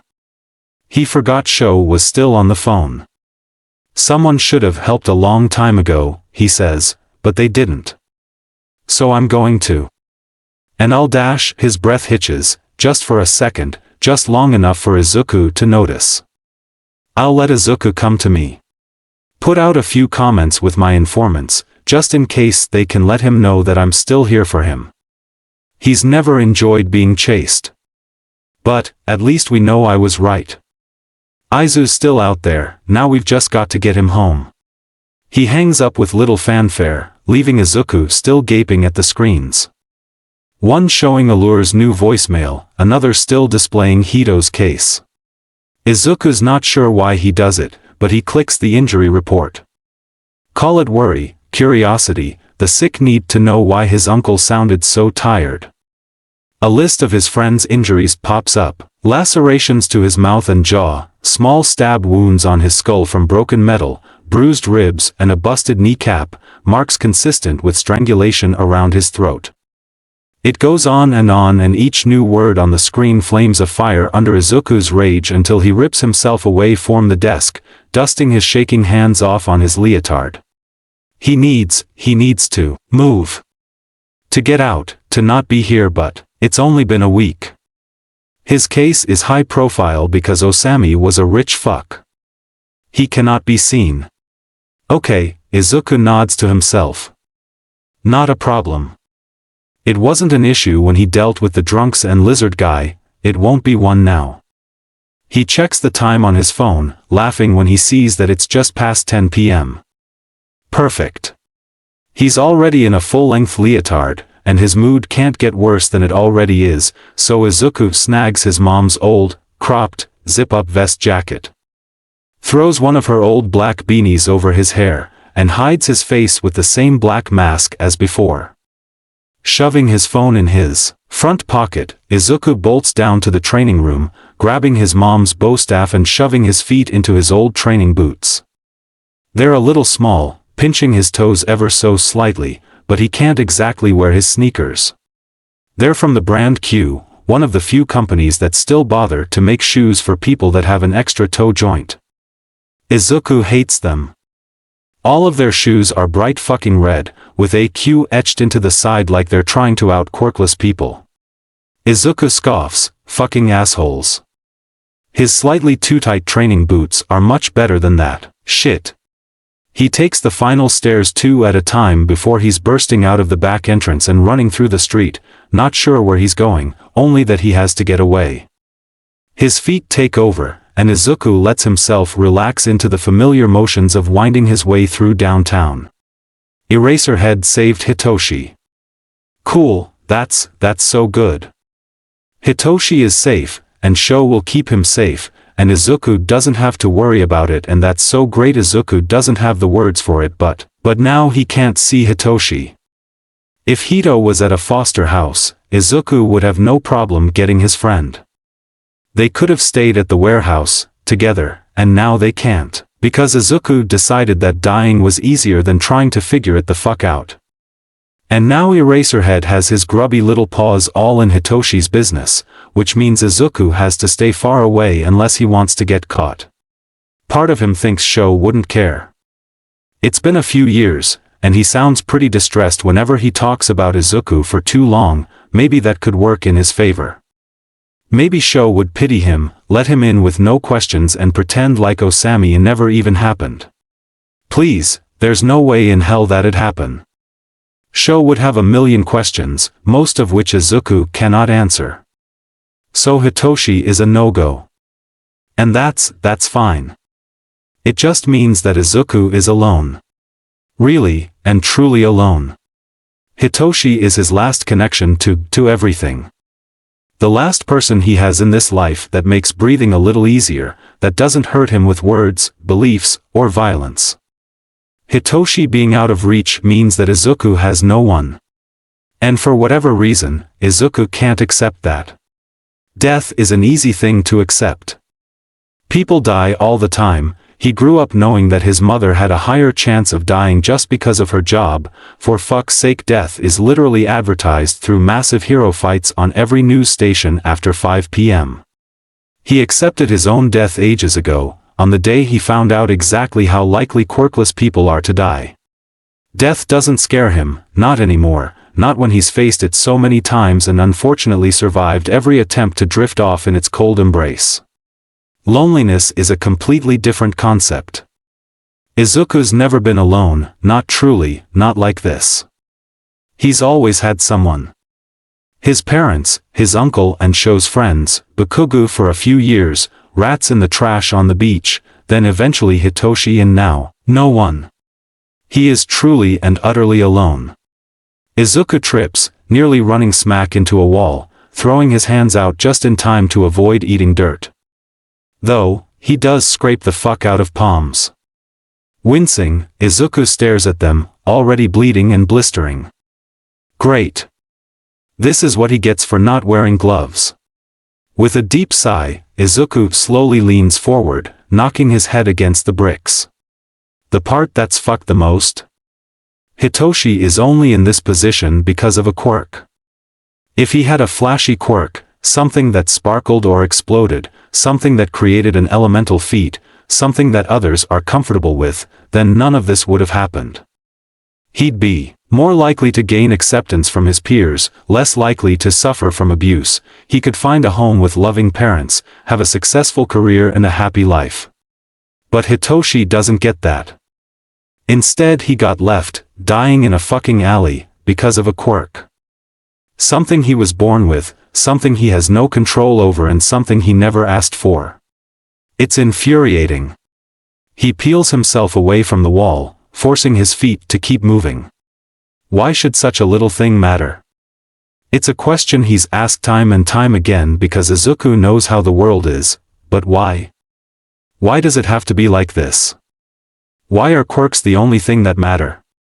Hitoshi is just a kid. Just someone who wants to grow up and help the world around him, despite everything he's been through, and the only reason that he's not fucking dead right now is because Eraserhead found him. A 1 in a million fucking chance. If it had been any other hero, they might have left him.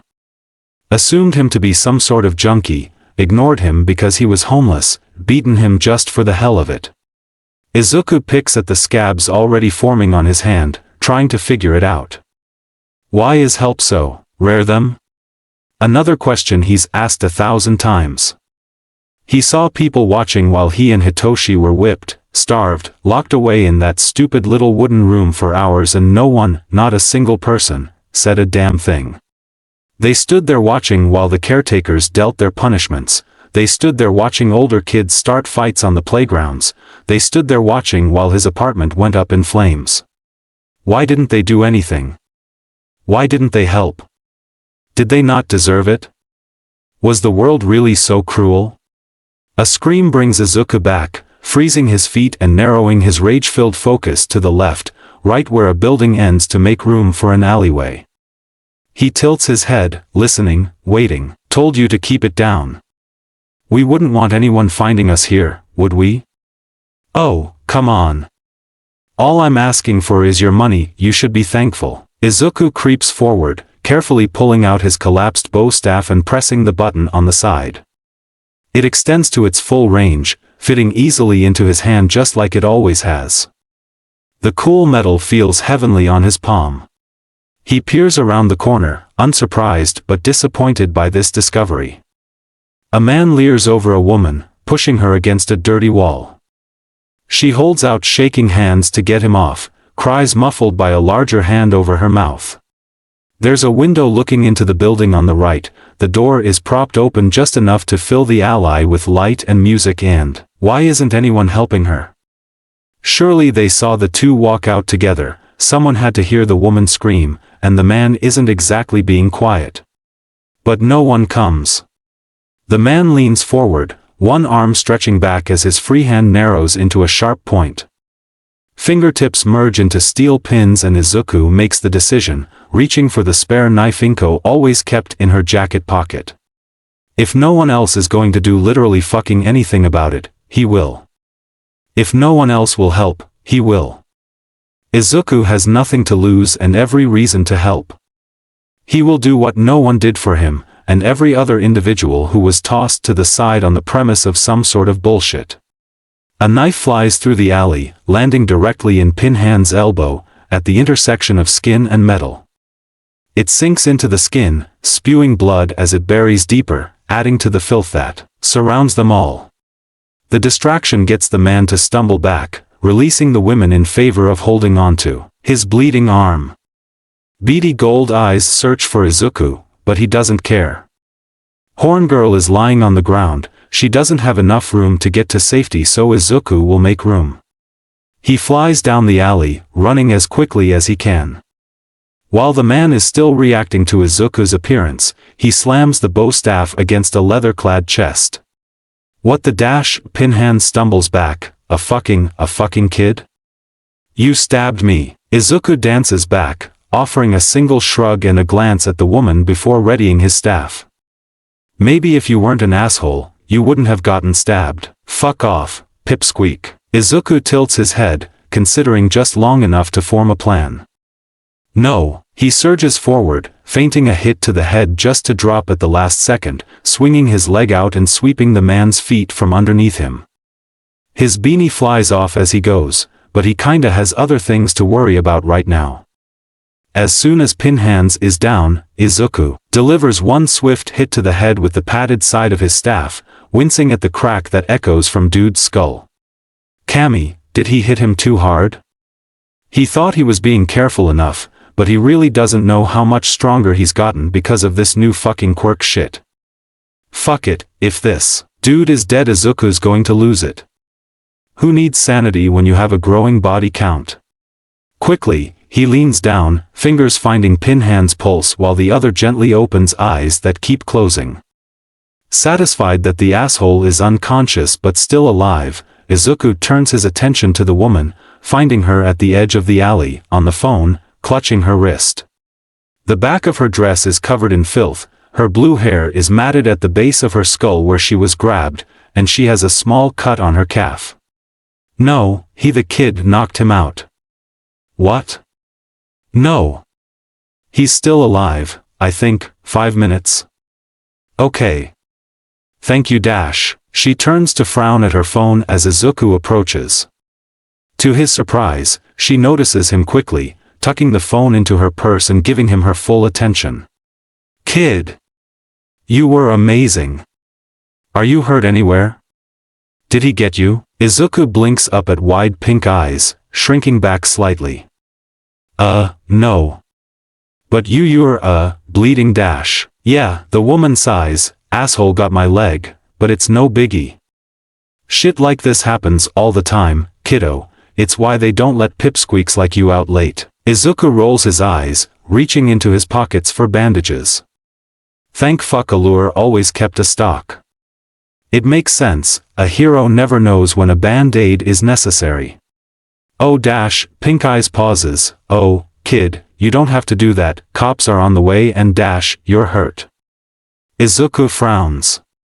And standing in this alley is just asking for an infection. She raises a delicate half-blue, half-pink eyebrow. Without a word, she slides to the ground, gesturing to the line of red leaking from her leg. Izuku squats down, searching in Allure's pocket for a small, single-use antiseptic wipe.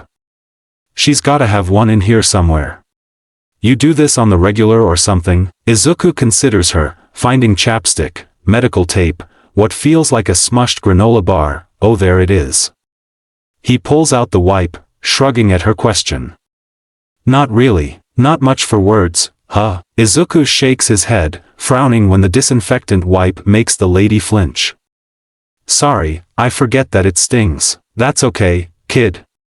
You better hurry, though, pigs'll be here any minute and I don't think they'd be too happy if you stayed. Why do you say that?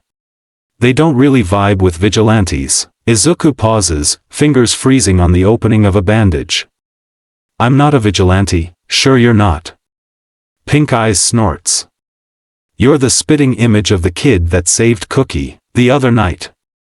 Kinda lost the beanie in the fight, was a big giveaway. Wearin' the same mask and pants too. Izuku stares at her, calmly placing the band-aid without breaking eye contact. And? Being a concerned citizen isn't illegal. That makes her laugh. Tell you what kid, if you never need a meal, stop by Sky's. It'll be my thanks for saving my life, and cookies, I guess. You don't have to do that. Izuku sighs, standing to offer her a hand up. I didn't do it for a favor. Pink Eyes winces when she stands, but it doesn't stop her from asking, "Then why'd you do it? You needed help." Izuku doesn't give her a chance to respond. As soon as she's standing stably, he catches flashes of red and blue, snags his beanie, and takes off down the alley. He's out of sight and on the roof before the woman can blink. A smile splits his face in half as he makes sure the woman is taken into medical care.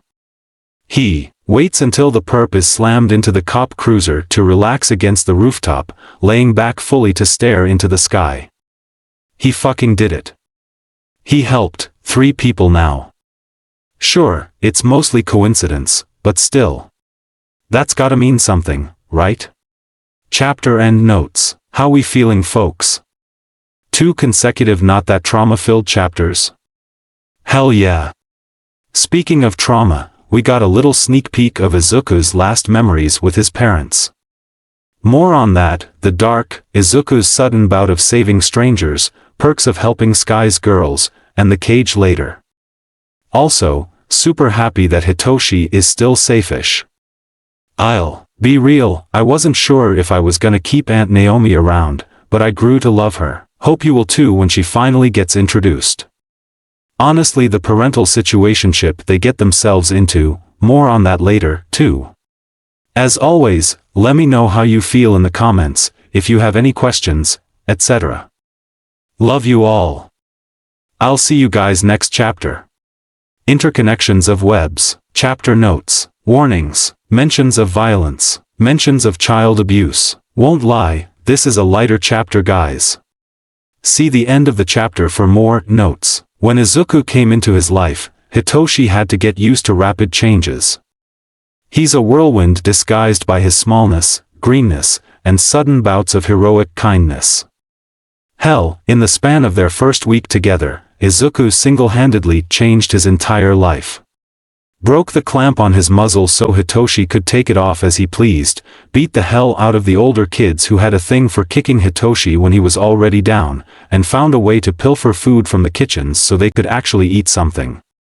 Hitoshi likes to think that nothing can surprise him after Izuku. Especially after the roof fire incident, but it appears he forgot to account for Izuku's family. He's heard stories of them all, of course. And Kami, once Izuku found out about his very much not an obsession with Eraserhead, all he'd talk about was his cat fanatic, sleep-deprived, badly dressed Uncle Shoyuta. Part of Hitoshi still thinks the little shit was just trying to ruin Eraserhead's imagine in his mind. Regardless, the stories were funny, no matter how irritating Izuku was trying to be. But Hitoshi didn't prepare himself for the real thing. Granted, he always assumed he wouldn't actually meet Eraserhead, unless they randomly ran into the man when they were fully fledged heroes at an award event or some shit. Unfortunately, Hitoshi would have been doomed to give the man the cold shoulder. Even if Izuku adores him, he's still pissed at the hero, and as Izuku's best friend, Hitoshi's job would have been standing at Izuku's side to back him up at their dramatic reunion. Reality isn't like that. In reality, Hitoshi has been saved by Eraserhead, who has apparently been looking for Izuku this whole time, just like Hitoshi thought he was. Seriously, he never understood why Izuku thought he'd been abandoned by the man. From all the stories he told, Shoyuta was the kindest to him.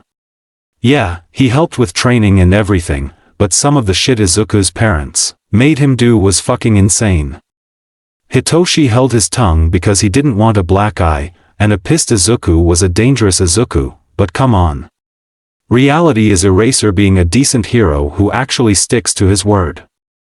Reality is Shoyuta using his pillow as a scarf and drinking 10 cups of a coffee a day, even if he doesn't do anything but make small talk with Hitoshi and look through his laptop.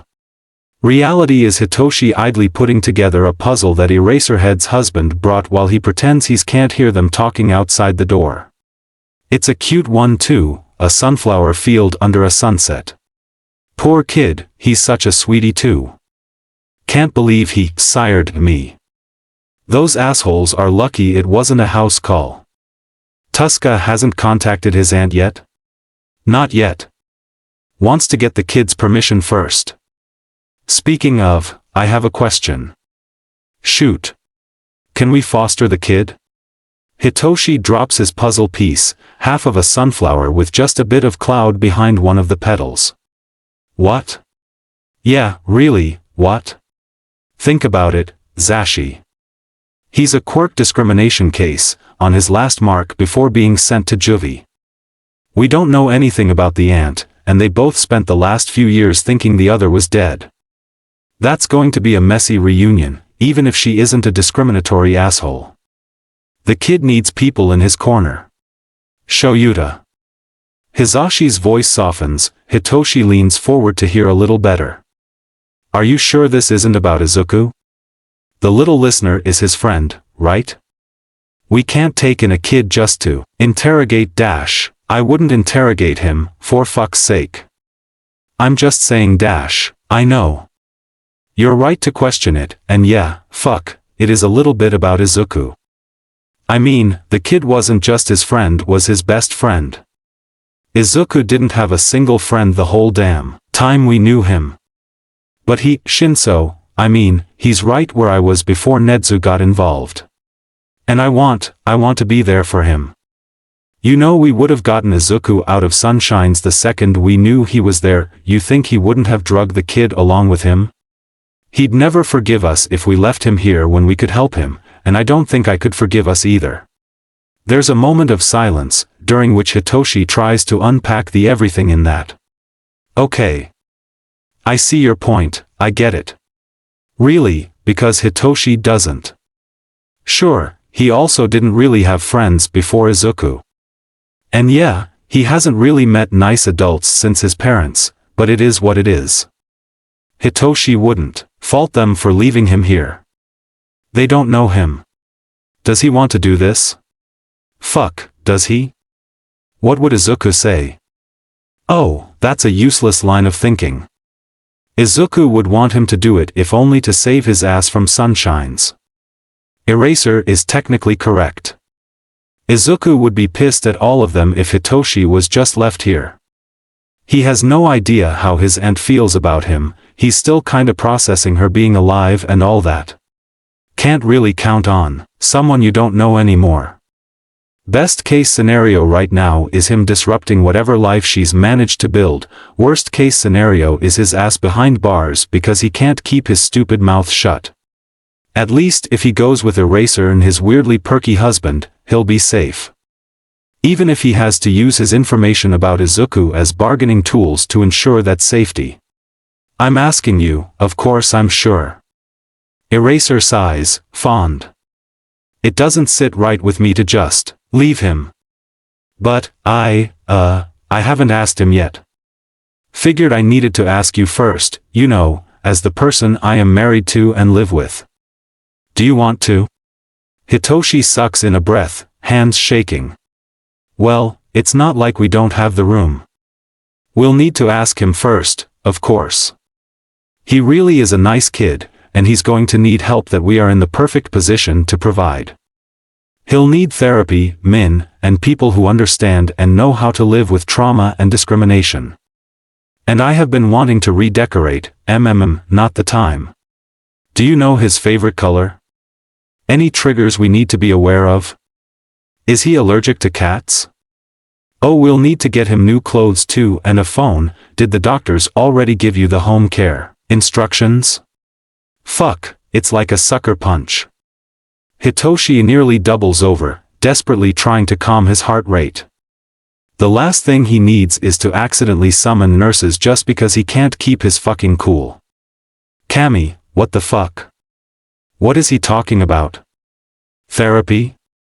Cats? Are they really gonna? I can find out, hope not, maybe let him say yes first, and I can get them before we leave, provided he wants to come with us. Leave? Yeah, kid's gonna be released tomorrow afternoon.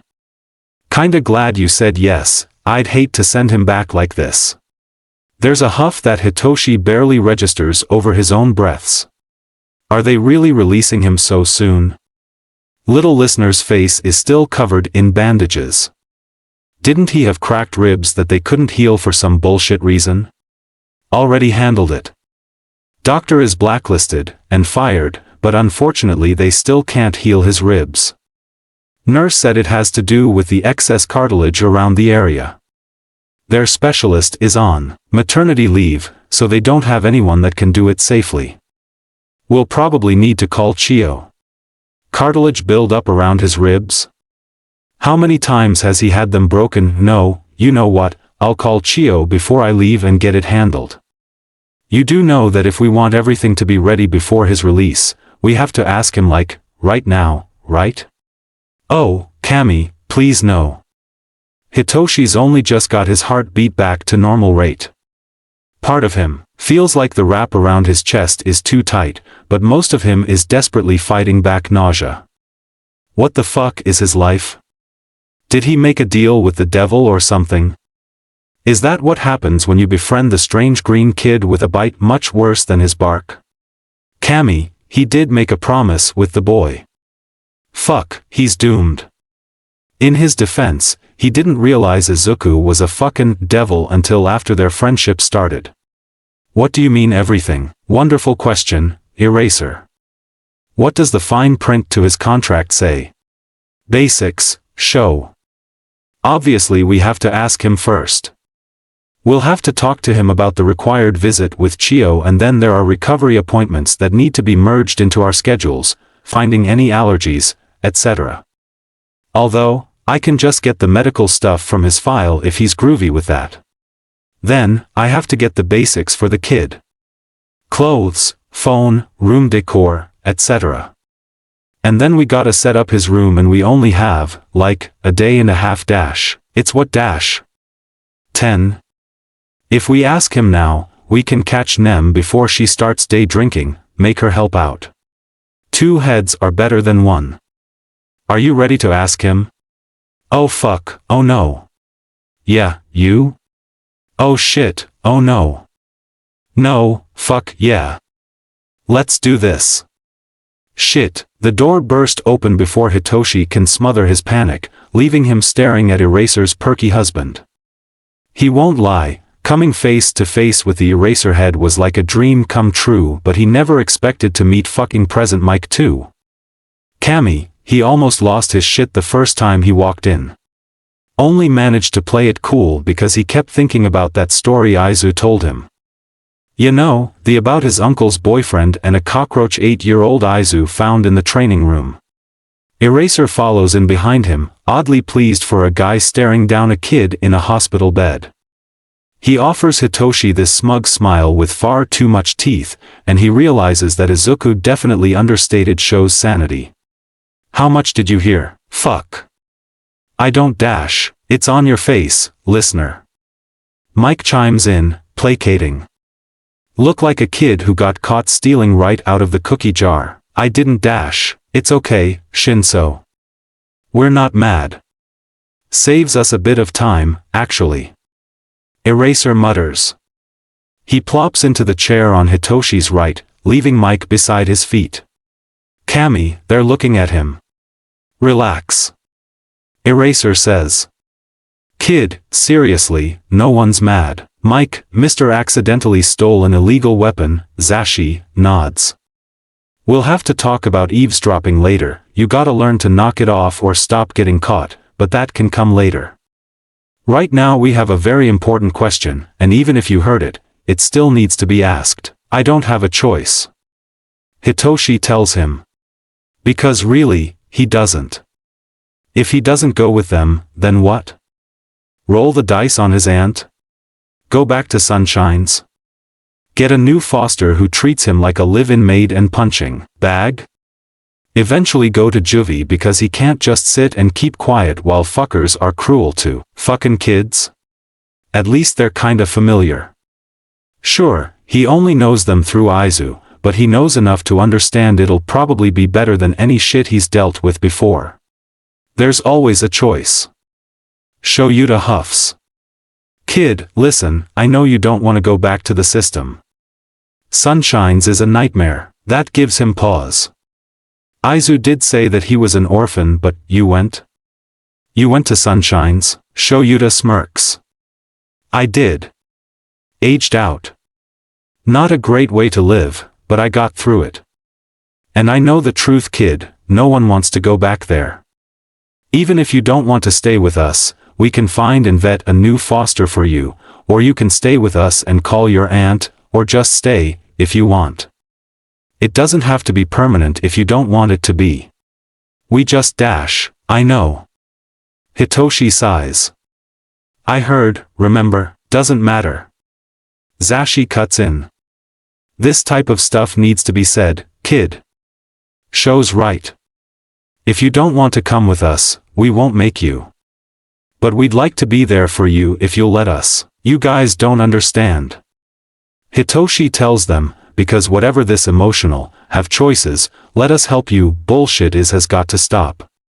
They gotta know that he gets it. Hitoshi knows how the real world works.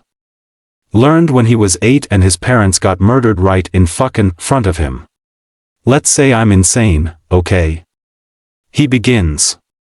I turn you guys down, say I wanna go back, like an idiot, okay? Then what? I go back to Sunshine's. You said it yourself, place is a nightmare. I spend my time getting beat by a bunch of schoolyard bullies, just to be a caretaker when I get home cause the staff can't be bothered. Maybe, and it's a fat fucking chance, but maybe I get fostered again. It's always some sleaze looking to cash a check and have a mini army of maids to take care of their shit. They have a few drinks like they always do, turn us into punching bags, walk on eggs around me and lock me up cause of a fucking quirk they're fucking scared of. And there's always the other kids, or the wife, or some ridiculous shit they pull that I can't keep my mouth shut about, and then what happens? I'm in juvie, my dreams in the fucking trash, and that's all I have left. Okay? I go with you or I lose all I've got. He glances at them, surprised by what he sees. They're listening to him. Like actually listening. Zashi's staring at him with a knowing, somehow murderous and fond gaze. Eraser's got this little frown on his face, eyes heavy and sitting straight for once. Fuck, he's gonna be honest with them, isn't he? Like full out, airing out his closet, posting about his problems on his socials honest. They're just sitting there too. Like they know he's got more to say. Just waiting for him to get his shit together and let his tongue do something more than poke at the scar at the back of his lip. Kami, damn it. Who knew Izuku could change his life without even being in the damn room? I'll be safe with you. I think. Izuku always said you guys were some of the actual good heroes. Eraserhead's nostrils flare, Zashi sucks in a breath and Hitoshi notes the topic as fragile in the back of his mind. Oh well, he's always handled emotional conflict like a bull in a china shop, doesn't make sense to change now. He told me about you guys. We'd swap stories sometimes. And I don't think you guys are like child abusers, so you're already better than what I've had so far, you know? Kid, what you've had before is a low bar. Eraser sighs. One in hell. Zashi clarifies. But I think we can work on moving it up together, And just so you know, we're gonna need clarification about some of those statements when we talk to Tsukachi, Shoyuta. Zashi hisses. Is now really the time? Eraser ignores him, turning fully to Hitoshi. I know it's a lot, kid, but we want you to be sure about this. You don't have to go with us because you think it's the best options. If you don't want to, we can figure something else out. Hitoshi really doesn't think there's anything else to figure out. Plus, this will keep him updated on Izuku. If he hasn't resurfaced by the time Hitoshi's a hero, he'll be able to start looking immediately. At least it'll be different. He hopes it'll be different. I'm sure. Another knife flies through the air, landing a little off the bullseye, but overall not too shabby. It drops to the floor with a small clang, landing between the other 6 on the ground below, all fallen out at some point during Izuku's idle tossing. He thumbs over the tip of his next knife, listening to the scrape against his nail. A month ago, he was doing the same fucking thing. Using the plastic fork and knife Waku gave him with his meals as makeshift shivs, and his stupid fucking research board as a target. It's easier to throw here, no cuffs hanging off his wrists, no thin little bars to aim through. His knives are actual, high-quality hero knives, and his target is a real one, but with the silence Izuku can hardly tell the difference. For all he knows, this entire past week has been nothing but a fever dream. Maybe Osami killed him and now he's in hell or something. Either way, it's fucking eerie in here. And, look, Izuku has nothing against abandoned warehouses. He and Hitoshi used to spend their off days there, hunkered against shattered windows and making shadows with the broken shit they stumbled into. But Hitoshi kept the conversation going, even if he was being a snarky little shit about it. Izuku could always hear the noise from the street below, air rushing in through all the cracks in the foundations, chattering of all the life around them. Here there's nothing.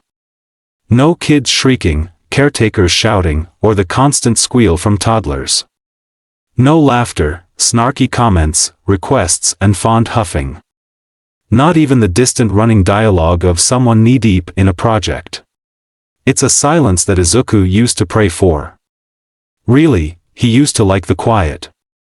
Back when it meant that no one was around to attack him, or mock him, or watch him break apart. When it meant no one could catch him with his walls down. One of Allure's warehouses had rooftop access, a small building up in Tokyo that Izuku only got to visit for 2 months when Allure and Serpentine were both on a case. Hisashi's target was a little more dangerous, so Inko took him with her. He liked to sneak up there when Inko thought he was asleep, watch the lights blink around the city in the silence of the night. It was freeing, in the same way that sitting and just being with Hitoshi felt like breathing, the same way that stretching with Uncle Sho to the tune of nothing felt like peace. But, this morning, when he woke up and there was nothing, just like the morning before that, and the day before that, and the day before that and the weeks where Yukok would leave him in that stupid little cage in that hellishly silent room, the quiet made him sick, this morning. Split his head in two, made him think he was there, again, and Izuku couldn't handle it. He tried to drown it out. Obviously, if it's too quiet, there are a million different ways to fix that. Izuku tried music first, but Inko's old songs barely lifted the haze he'd been stumbling through. And then he walked into the kitchen for coffee, convinced that Inko would already be at the pot, singing her lungs out. He swore he saw her dancing in the window, then in the mirror when he was getting dressed, then in the elevator door, and decided that maybe his dead mom's old music wasn't the answer. After that, he tried talking to Matcha. Only, Matcha's not really programmed for conversation. And yeah, Inko probably has books and plans to upgrade her around her somewhere, but Izuku's skin was crawling and his brain was mush, so reading was out of the question. Next, he turned to videos. Nothing like a good OL hour on the computer to calm him down.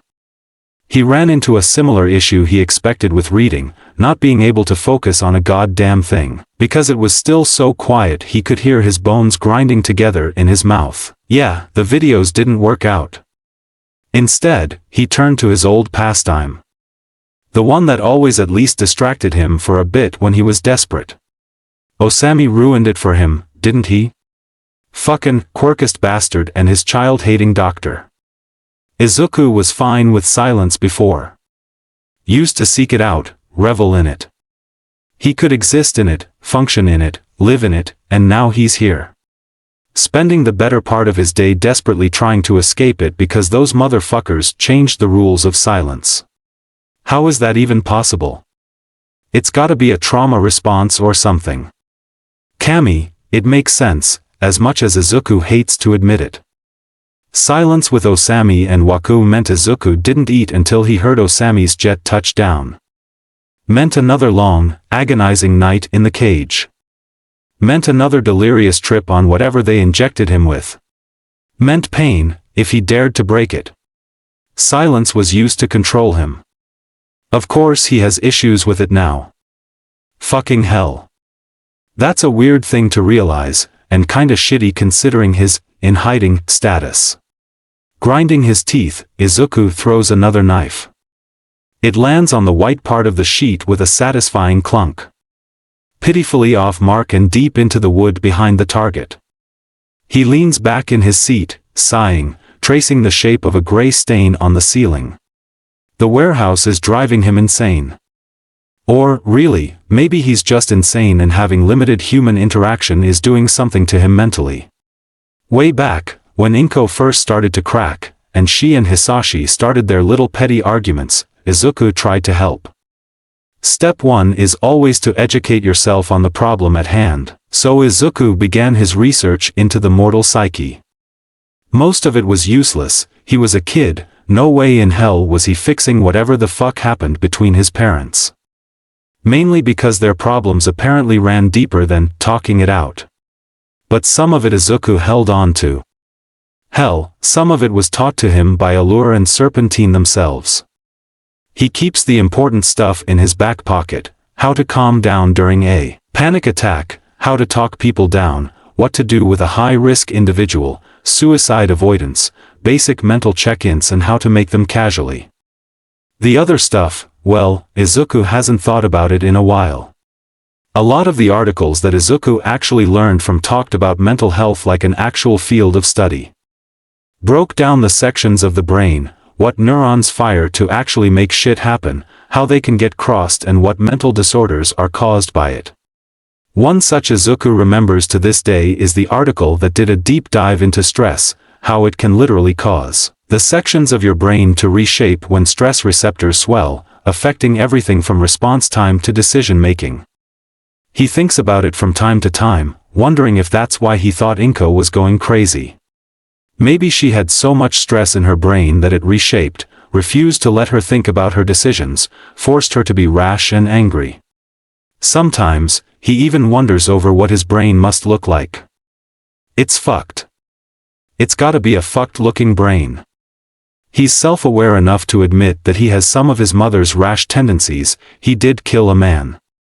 Plus, with what research said, and how his parents acted, and the shit he's been though. There's no way it's not fucked. And with the amount of reforming his Quirk recently did? Yeah, that can't be pretty. Izuku snorts, listening to the sound reverberate through the room around him. Okay, so his brain is fucked, and the silence is making it worse. Now to solve the problem. Considering that his knife throwing is starting to fail him, he needs to think of one quick. He could get some fresh air. Sunlight would be good for him, so would going outside. And sure, it's 3 p.m., but his beanie and mask have gotten him through so far. Maybe he could make a trip to the web. Lily's has proven that they won't rat on him, at the very least. Seeing Kudo would be nice too, a friendly face to ground him for a second. Beats doing this. With that in mind, Izuku stands, leaving his knives in favor of locating his least suspicious outfit. He ends up in a pair of his mom's old sweats that barely fit him. Rolling up the legs and sleeves, Izuku next shoves his feet into his old training boots, snagging a different beanie from the night before, a pair of Inko's old sunglasses, and a white mask with a frog on it. Now he just need to make sure, yep. Can't see any facial features, and the baggy sweats actually make him look a big bulker, make it harder to guess his age, small favors. Izuku pats his pockets, making sure he has his phone. He doesn't really have a wallet anymore, though Inko did keep a spare wad of cash in each warehouse. He can look for that later, getting outside is much more pressing. Practically racing to the door, Izuku calls out, "Matcha, lock up," and then he's out, officially back into the world and Kami, it's so nice. Sunlight smacks him in the face, wind brushes against his eyelashes. It's not cool out, not yet, but the late summer air is still crisp, sweet with the promise of rain later, despite the underlying odor of piss and rotten fruit. Izuku sucks in a breath, willing himself to keep his fucking cool. He hops over the railing of the warehouse stairs, keeping his head down as he begins his trek back to Lily's. Oh shit. His hands fly up to his collar, checking for the little chain. Thankfully, fingers come across the warm metal, dragging the spider lily charm into sight. Oh thank fuck. For a second Izuku thought he lost the stupid thing, though he's not sure how harsh the web would be if someone forgot their carrying card. Fuck, how long has this thing been on him? The chain is starting to rust, the pretty gold stems turned slightly copper. Did he ever take it off? No, he doesn't think he did. Shit, that would mean the stupid charm made it through all 30 of his experiments. Didn't think it was built to be more than a piece of flimsy jewelry, but he supposes it makes sense. After all, quirkless kids are often the target of decently powerful quirks, even if it's just schoolyard bullying. If he operated a secret, underground society, he'd also want his security clearance to withstand anticipated violence. Izuku checks over his shoulder, turning a corner and taking a back alley. Last time he took the main streets, determined to get to the warehouse as quickly as possible. But he has time right now, and as much as he'd like to trust in his disguise, staying out of the public eye is still a good idea. The last thing he needs is some good Samaritan reporting a weird kid on the streets during school hours. Is it school hours? It's July, Izuku, late July, sure, but classes don't start up until September, right? Pulling out his phone, Izuku finally checks the date. Sunday, July 26th, 10:42. Well, it's not school hours, mainly because summer break is still going, but man, if it's Sunday, on break, everyone and their mother will be out and about. Backstreets save him from social interaction once again. Izuku snorts, putting his phone back in his pocket, using the reflection of a half-board window to check his surroundings. Still as empty as ever, one of the few constants in his life. Most people would call him insane. Everyone know that you don't go down backstreets, much less in downtown Mufasta. Not unless you want to get mugged, or shot, or taken. As previously established, Izuku is insane, but the backstreets don't have much to do with that. He's just one of the few that know how to navigate them without getting his shit rocked. It's really simple, actually, so straightforward Hitoshi picked it up in a month. Keep your pockets light, head down, eyes on your surroundings, listen for anything weird, mind your step, and keep to the shadows. Simple. Just do all of those things and suddenly you have a network of streets to get anywhere you want without having to interact with a single person. Although, now that he thinks about it, Izuku has gotten in a few fights through the backstreets. He expected to, if he's honest. It's stupid to think you'll avoid violence when you're going into an isolated area known for shitty occurrences. But his interactions have always been more or less cut and dry. Some idiot tried to mug 7-year-old Izuku, he knocked the idiot's tooth out with the newest form Inko had him working on. Some fucker tried to grab him when he was 8, and he vaguely remembers breaking dude's leg and slashing the tires on his white van. When he was 9, he was held at gunpoint, but at that point, Hisashi had taught him the quickest way to disarm someone, and well, Izuku wasn't going to waste an opportunity to practice. So yeah, maybe the backstreets have more drawbacks than main streets, but Izuku has his preference. At least this way is only a little longer, and he manages to avoid running into anyone who would delay his trip. Izuku steps up to the gates of the web, nodding at the guards. He flashes his charm, they nod back, returning to some sort of dice game. Well, that was easier than expected. No need to be racing, heart, chill. It's totally normal for a teenager to be wandering about on a Sunday afternoon. Nothing illegal or illicit going on here, no Zairi, just a kid walking into a building. Shaking his head, Izuku wanders into the web's entrance, idly keeping an eye out for the signs he saw around here last time. There's a large painter's curtain kinda blocking the wall, which isn't helping the situation. Why even make one this big, honestly? It's not like people are painting on the ceiling. Oh. Not the ceiling, but high up on the wall, where the stair landing looks over the lower 3 stories.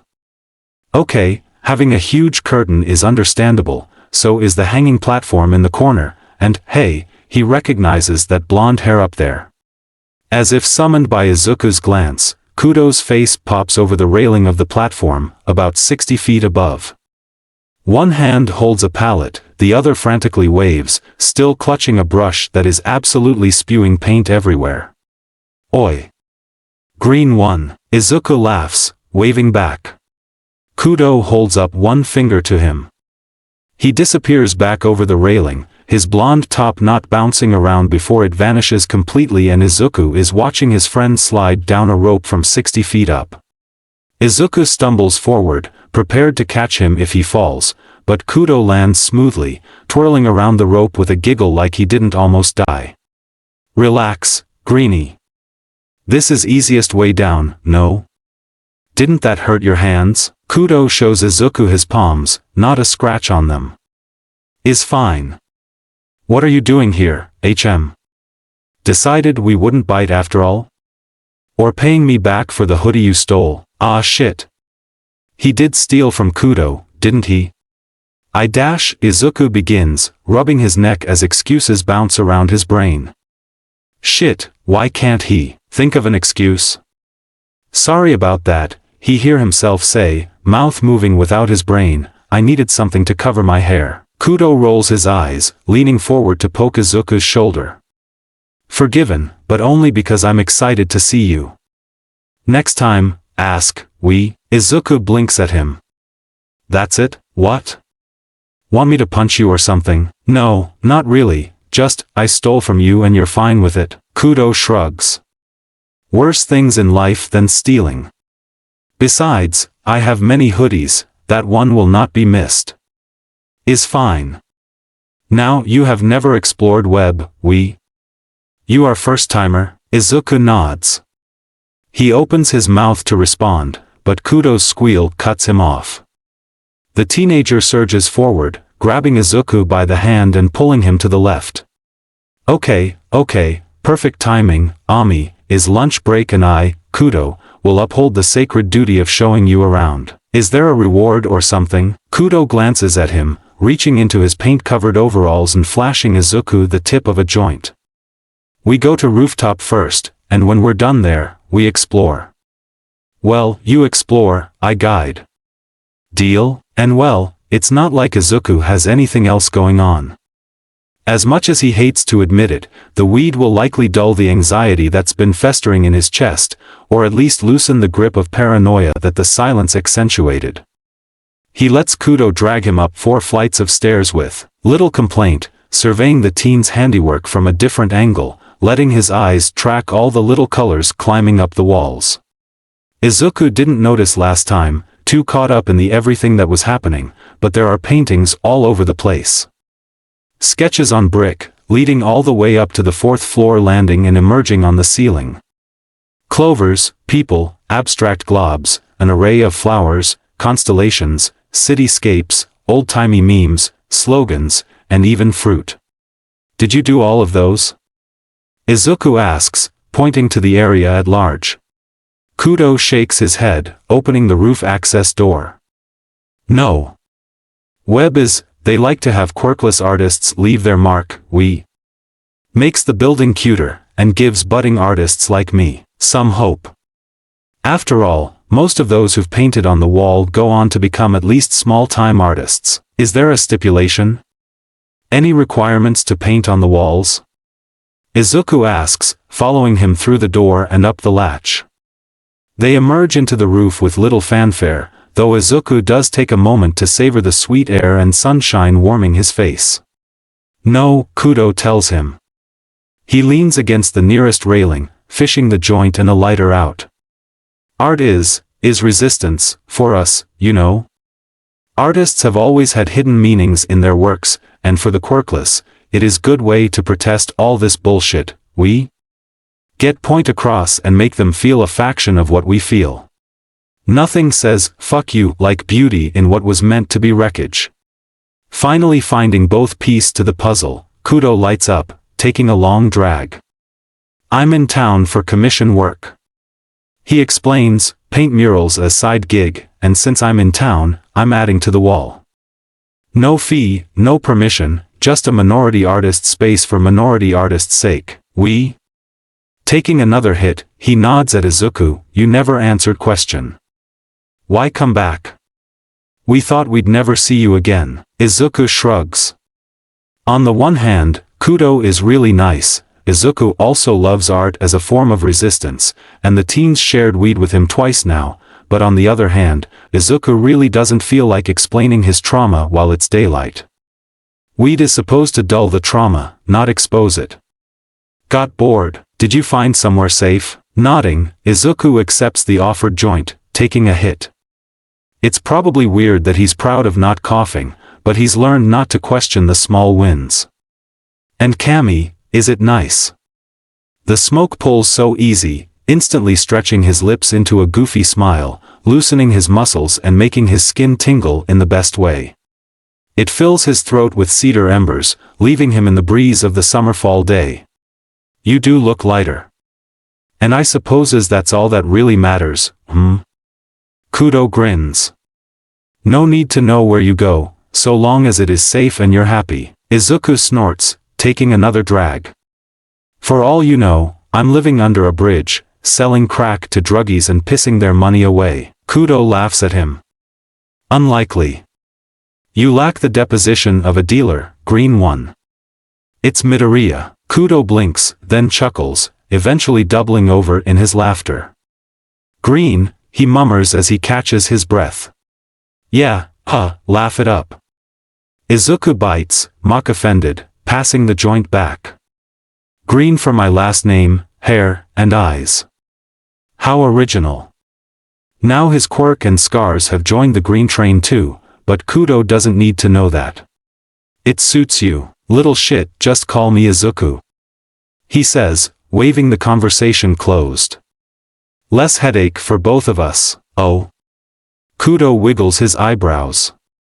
First name biases already, might as well. Izuku shrugs. Last name is a bit of a buzzkill anyways. Kudo hums, passing the joint back. I understand. Is why I am just Kudo. Izuku raises the joint in toast. To complicated family history. Kudo snorts again, but Izuku pays him little mind.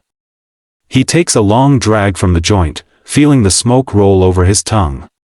Little pieces of burning herbs smack the back of his throat, making him cough. Fuck, he thought he had gotten used to it. A water bottle is shoved under his nose. Izuku takes the cue, trading the joint for water that he downs in 5 seconds. You pull too hard. Kudo scolds. Get Scooby snacks, bad for throat. Be gentle. Izuku gives him a weak thumbs up, too busy coughing to respond. Kudo pats him on the back until he can stand up straight. He laughs first, which makes Izuku laugh, even though there are tears in his eyes, and he's now officially doing an illegal activity. Come on, Kudo says. It's time you explore the web. Chapter end notes. Hello again, guys. I'm gonna try out a new end of notes formatting, which is just gonna be my stream of consciousness while reading through the chapter before I post it. We triple check this shit, and I guarantee you there's still a typo in there somewhere. Anyways, I'm starting to love Hitoshi's POV. But also, like, just imagine his situation. Your buddy's uncle, who just so happens to be a kinda niche hero, has been ruined by all your buddy's stories. Like, the respect is still there, because they saved your life, are ethical, and can kick ass, but also every time you look them in the eye, you just remember every embarrassing fact and moment you've been told. Wonderful. Love the position he's in. Also the fact that I was really nice to him in this chapter. He's gonna get like 4 whole chapters of nice shit, look at him go. Totally wrote this before I got to Hito's speech, and the little lore drop. We're finally getting into more Zashi screen time. As a sneak peek, he's up next in my POV list, and I adore him. Love writing the casual, affirming, and care-filled relationship Eraser Mike's got going on, to the point that there's a whole ass tag dedicated to their adoption of Hito and Aizu, but we're not there yet. Anyways, here's to Eraserhead lore. Head canon that Eraser never sits straight unless he absolutely has to, and getting him to sit correctly in a professional capacity is like pulling teeth. Oof, Izuku's new outlook on silence, It gets dark real quick sometimes, but hey, he's having a fun time by the end. Shout out to the small bits of Izuku's time with Osami that he can't keep in the good old box of trauma. For the entirety of his time with Osami, I know I haven't gone into detail yet, mainly because in my noggin, Izu is doing everything he can to not focus on that, but he's also been isolating for a while, and silence is used as a torture device, so it results in this. The little cracks that peek through, no matter how much he doesn't think about it, it's still there.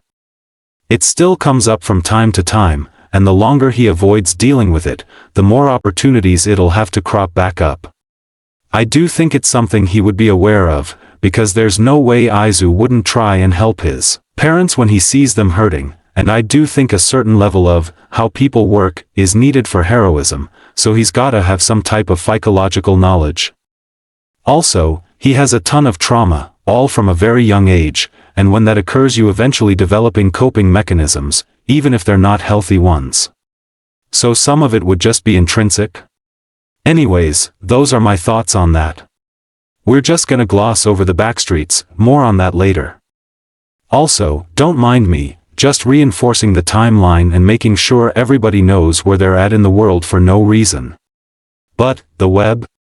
More on that next chapter, and I'm so excited I want to spoil it all right now. I hope you guys like Kudo as much as I do. Is this a bad influence? Maybe. Do I love him anyways? Yes. He's just fun to write, and he's always up to something, and he has this nice bitchiness about him. He is very plot relevant, BTW, in at least 4 ways thus far, so he'll be around. Anyways, this is the most I've ever written in endnotes. Holy shit, long. Thanks for reading. And if you read all the way down here, here's a little thank you spoiler, Izu's gonna see someone from his past next chapter. See you next week. With fresh eyes. Chapter notes. Warnings. Drugs? See the end of the chapter for more notes. Sometimes, the world doesn't seem all that real. There are moments where everything in the surrounding area comes alive, like an opening scene of a video game, or a wide shot during a film, and for a moment the world around you is so beautiful that it can't be real. What is this place? Izuku whispers. This, Kudo grins, is the web. Okay, Izuku gets it now.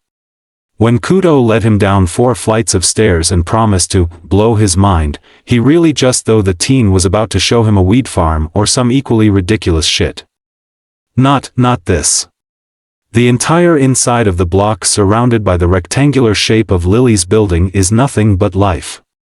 There are several fruit trees, what looks like yuzu and peaches, all tucked in between open market stalls at the center of the courtyard. All around, open storefronts promote everything from yoga to shoes to baked goods to jewelry making. Lanterns fill the air, hanging off booth corners, strung up between Lily's building in a beautiful web of twinkles. People linger between shops, some chatting at benches, others rushing through the crowd, all sporting some sort of spider lily. Izuku spots them as shoe charms, sewn into fabrics, earrings and necklaces, pendants and brooches, even stitched as a design on pants. Beautiful, isn't it? Kudo says. Izuku swallows, managing a weak yeah. Come on, Kudo sighs, dragging him by the arm again. We should eat, sweets or savory? Both? Spicy or cheesy? Both. Kudo nods, veering to the left. Izuku stares at all the storefronts, spotting a playground in the far back, behind what looks like a boba shop. Kids are playing in it freely while their parents chat a little ways away, and everyone is wearing a lily. Kudo? Izuku chokes out. What is this? Kudo pauses, steering them away from the market and parking them both outside a shoe store. What do you mean? Izuku gestures to everyone around them, the shops, the lanterns, the building, and then holds up the chain around his throat, showing his own lily. This. What is all of this? I thought it was just a couple of stores and dash. Well, there used to be less of us. Kudo admits. But, Quirkless abductions have increased in recent years, so people move to the safer branches. Plus, the Muzutafu branch is where best language tutors are, so most of global outreach transfers end up here. Izuku blinks. Global outreach. Yeah. Kudo blinks back, like what he's saying makes all the sense in the world, and Izuku is the one being weird. He grabs Izuku's arm again, throwing open the shop door and leading them inside. As soon as they're in, Kudo points to the big, burly man that sits behind the front counter, hammering a sole into a shoe. Global outreach. Izuku sputters. Kudo dash. You can't just dash. He does this shit with every newbie. The man sighs. He sets the shoe down, reaching a hand out for Izuku to shake. Dimitri, and yes, I am from Global Outreach Program. Russia, specifically, though I don't know why I am his example. I just dash. Izuku shakes his hand, trying to ignore how firm the man's grip is. Kami, his hand is gigantic. Just didn't really get the whole global thing until now. I'm guessing they got you out of a shitty situation? Seems to be the case, yes. Right. Well, thanks for this, I guess. Kudo and I should really dash. Wait. Kudo grabs his shoulder, pulling him back. Izuku's shoes are too small. He tells the man, like it's any of his business. Izuku whirls on him, glaring. What? It's in your walk. Kudo shrugs. Pinched toes, probably tight heel too. Do not let him fool you. Dimitri huffs, standing and directing them further into the shop. Kudo used to be cobbler, had to pawn him off on canvas after he ruined 2 product lines. I improved them. Please, you ruin leather. Leave the sole flimsy. And the buckles dash. He looks to Izuku, fond smile on his face. It was disastrous, I tell you, and now he comes here, flaunting his knowledge like it's his Kami given right. If Kami didn't want me to know things, why can I learn, smart ass. Dimitri sighs, but he's still smiling, so Izuku doesn't think he's too angry. Then he turns to face Izuku and he's struck by exactly how tall this man is. He is right, though. Your shoes are too small. And you're what? 10. Growth spurts affect feet too, shoes will be no good in months. I'm 12. Izuku grits out. Dimitri doesn't even blink. Even less time. Come, you pick shoes now. Excuse me, you pick shoe. Dimitri repeats, once again making Izuku feel like he's been warped to a different universe. You are part of web, lilies take care of web, web takes care of lily's petals. You need shoe, he gestures over to the wall of neatly aligned boxes, you get shoe. Simple. Okay, he's technically right. Izuku does need new shoes, and he'd prefer not to have the fucking Q label to out him, something Izuku doesn't see on any of the boxes. Staying in hiding is significantly more taxing when he has a literal calling card to his identity, but now isn't exactly the best time. I don't have any money dash, is free. Dimitri interrupts. Each new petal, 1 free shoe. We are not stupid, most quirkless kids have no money. Web accounts for this, he's right. Kudo chimes in. He's not the only one, either. Most shops have free bits and pieces, or free drink hour, even sample days that turn into mini potlucks. Dimitri nods, we do what we can. Free goodies, jobs, and cheap prices for insiders, even at our other locations. Other locations? Izuku asks. Yep. Kudo says, popping the P. Most shops here are either business owners with web investors or self-starters, looking to grow. Dimitri here is a specialty shop, though. Only, found in web branches, but he does ship if necessary. See? Is no problem. Is normal. And you waltz into shop, new petal, with bad shoe and strange no branding dash, Dimitri points to Izuku old, beat-up boots. What is this? HM? Not even any characteristic in shape. They're training boots. Izuku mumbles weakly. Kudo head snaps to him. What type of training? A little bit of everything, fighting-wise. My mom, she, wanted me to be prepared just in case. Do you still train? Dimitri asks. Izuku goes to shake his head, and then remembers that he was still training at Sunshine's, and he's been training in a very unconventional way since his escape. At least, he thinks working out, breaking Bobby, his few night runs, and the fights he's gotten into count as training. Yeah. Izuku hears himself say, a lot more confident than he expected. You will need high impact. Durable. Good grip. He nods his head to the boxes. Come, is time to see options. You pick shoe. I assist. Izuku, fresh out of arguments, just nods, shooting Kudo a betrayed glare. But, as bidden, he saunters over to the wall, Dimitri and Kudo trailing behind him, already talking about breathability. Kami, what has he gotten himself into? As a general rule of thumb, Hizashi always prepares himself before entering hospitals. During his UA years, he learned the hard way that it's best to just take 5 minutes, understand that you could be walking into anything, and then go in. Rushing in without that little reminder once led to a very close call with a doctor's eardrums that was only avoided because Shoyuta cut his quirk off in time. He doesn't want a repeat of that. Or the time that Nem had to put his ass to sleep before he ruined half the hospital's hearing, patients included.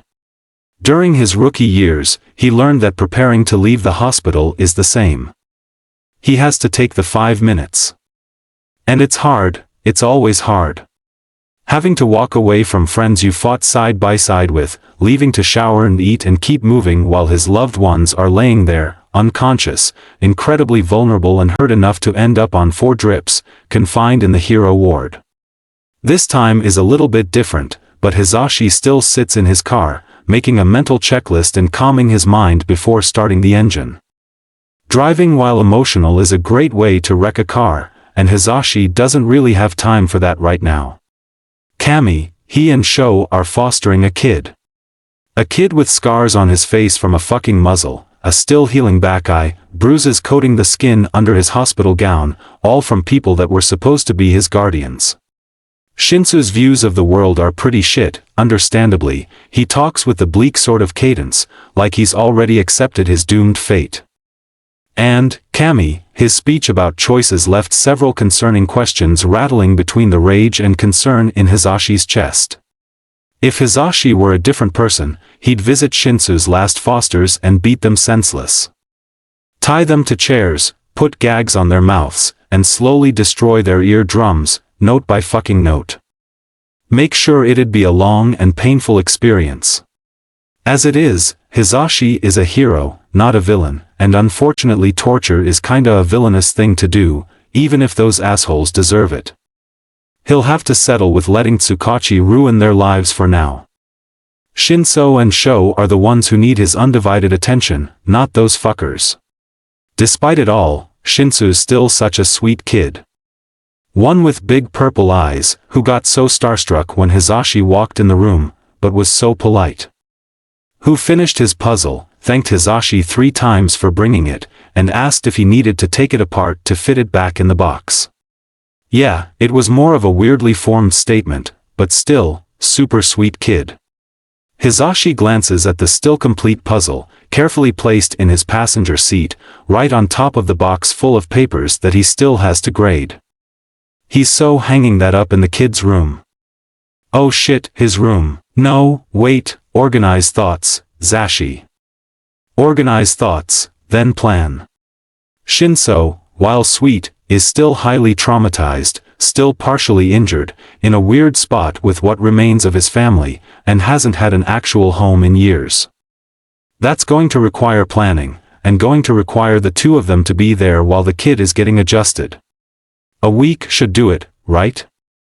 Give the kid enough time learn the apartment, let the 3 of them get comfortable around each other, and start tying up any loose ends. He'd really like to make it a week and a half. A week feels a little too short, but he doesn't want to stifle the kid. Plus, it's barely 2 months before school starts, and as soon as July ends, Hizashi has to start the age-old ritual of forcing Shoyuta to prep for class. He's already cut down his radio hours in the name of finding Izu, even if the kid doesn't want to be found, and that, no, not the time, Hizashi. Getting in a mood about his husband's missing nephew isn't going to help. And yeah, it still hurts that Izuku never called them, and he still wants to take to the streets until he can wrap the kid in a blanket and give him a million hugs, but he's about to be responsible for Shinso, and frankly, Sho needs him to be a rock right now. Pushing his guilt to the side, Hizashi pulls out his phone, the old trusted motto of "don't think, do" coming to save his sanity again. First on his list is Nezu. Thankfully, his boss always answers on the first ring. Yama-kan. What a pleasant surprise. Hope the afternoon is treating you well. Small talk. Nezu muses, during your only off day? For good reason. Hizashi defends. I'm assuming that you've been informed of Shinso? Ah, yes, the boy Shokuin saved. Nezu's tone changes, losing a bit of the preppy cheer. How is he? I looked over his case file, seems to be a bit of a complicated one. That doctor that denied him medical care already blacklisted. And his foster parents? Tsukachi is finishing the home visit now. And the pig who lied about his aunt being dead? Found, fired, and I did do a small background check on the aunt, just to soothe my curiosity. What did you find? Strangely, she seems refreshing. Legal consultant, author, philanthropist. She was actually a part of the legal teams in some very influential cases, at least 3 that resulted in federal law changes that favored minority groups. And her book, while a little basic for my taste, does hold a well of information concerning quiet laws, very informativity for the average citizen. It seems that the death of her family had a strong influence on her career. Better than he expected. Honestly, it's kinda relieving. If she's a consultant that specializes in discrimination, surely she wouldn't discriminate against her nephew. Off the off chance she does, Hizashi will make her brain bleed, and Sho will take care of the body. Not that any murder is likely to happen. Hell, he still doesn't know if Shinso even wants to meet with her. Do you have any final questions for me, Yama-kan? Nezu asks, smug voice slowly grating on Hizashi's nerves. Yeah, one final one. Sho and I are fostering the kid. He gets released tomorrow, and I know there's only a week left until summer classes end, but could Sho and I you may have the final week off, provided your classes are covered. I believe Kan is indebted to Shokin currently. I also recall you covering for Kayama during her stomach flu. I'll text them, get them to cover. We only have 10 students between the 2 of us, it shouldn't be too much of an ask. Thank you, Nezu. Good luck to 3 of you. Hizashi ends the call, moving on to the next part of his plan. He and Sho officially have a week off with the kid, next is clearing a bit of his hero schedule. Before he opens the app on his hero phone, he sends a quick text to Kan, casually bringing up his debt, the promise of secret caramel cookies, and then asks about covering Sho's classes. Pulling up Nem's contact, Hizashi hits the call button, finally turning to his hero phone. She takes 3 rings to answer, which is a good sign. 5 rings means she's probably already day drinking. So, how's the kid? Geez, no hello? Hizashi mutters, pulling up his agency app and looking over his schedule. I already know how you are, I wanna know about Sho and the kid he found. It's been like 10 hours since he said anything. I told you he probably needed a day. Hizashi pauses his editing, glancing at his civilian phone. Tensei? Yeah. We're about to do Mani Pitas. Nem explains. Wanna come over? Spill tea and get your toes painted? I was actually gonna ask that of you, and Tensei too, if you're down to help. Help with what? Sho and I are fostering the kid. He gets released tomorrow, so I need to have his room ready by then, and he's a highly traumatized kid, so I'm kinda nervous about it. Oh, and apparently he knows Izuku dash. You're fostering dash. Sure, it's smart if he's involved with dash. What's he like? Favorite colors? Name? Really a good idea for show? Guys. I can't hear when you talk over each other. Hizashi sighs, deciding to cancel his 2 patrols earlier in the week. He'll have to bully Sho Yuta into meeting his weekly hour quota later in the week too, but that can come later. He finishes his schedule editing, turning back to his phone. Yes, we're fostering him. His name is Shinso Hitoshi. He's a sweet kid who's been fucked over repeatedly, and needs help. I already talked to Sho and made sure that he wasn't using the kid as info on Izu. He wants to do it because the kid's in a shit spot and needs someone to give him a chance. Something he and I are very familiar with, remember? He takes a breath, checking his tone, because while his friend's questions are a little overbearing, they're coming from a place of love, and it's not them that he's frustrated with. It's the giant task list he has to get done before tomorrow. Sho wants to be there for him, and I want to be there for Sho. The kid deserves a fair chance, and he needs support. So, we're being there for him, giving him a chance and every bit of support he needs. End of story. Now are you gonna help me or not? There's silence for a second, then Nemuri sighs. Before we agree to this, there's a very important question that you've kinda skipped over, love. What? Do you want to do this? Yes dash, seriously, Zashi. Tensei cuts him off. I know Sho's gung-go for it, but the two of you would be taking care of a whole-ass child together. Non-stop. No leaving them at school, or giving them back to their parents, none of that. Shinso would be your responsibility, in your house at all hours, and no matter how casually you try to play it, that is going to put a strain on your life, and on your relationship if you and Sho aren't on the same page. Sho and I are on the same page. Hizashi says, slowly. Because, they're right, these are very important things to consider, but Hizashi's already thought about it. Look, I know what I'm getting into, okay? I've been prepared to take on a kid since Ko died, because there's no way in hell Sho wouldn't want to adopt Izuku. And I know this kid isn't him, and I can't expect him to be, and neither can Sho, even if they were besties or whatever, but the kid, Hizashi grins. He's a good kid. Got big dreams and is willing to do anything to keep them alive. He wants to be a hero, you know? He never said it, not directly, but I can tell. And he's been through shit. Like the shit Sho and I have been through. Shinso needs us, I think, or someone like us, but we wouldn't be heroes if we couldn't step up when someone needs help we can provide. At least, not good heroes, and that's kinda against my moral code, you dig? Tensei laughs, and there's a relieved chuckle from Nemuri.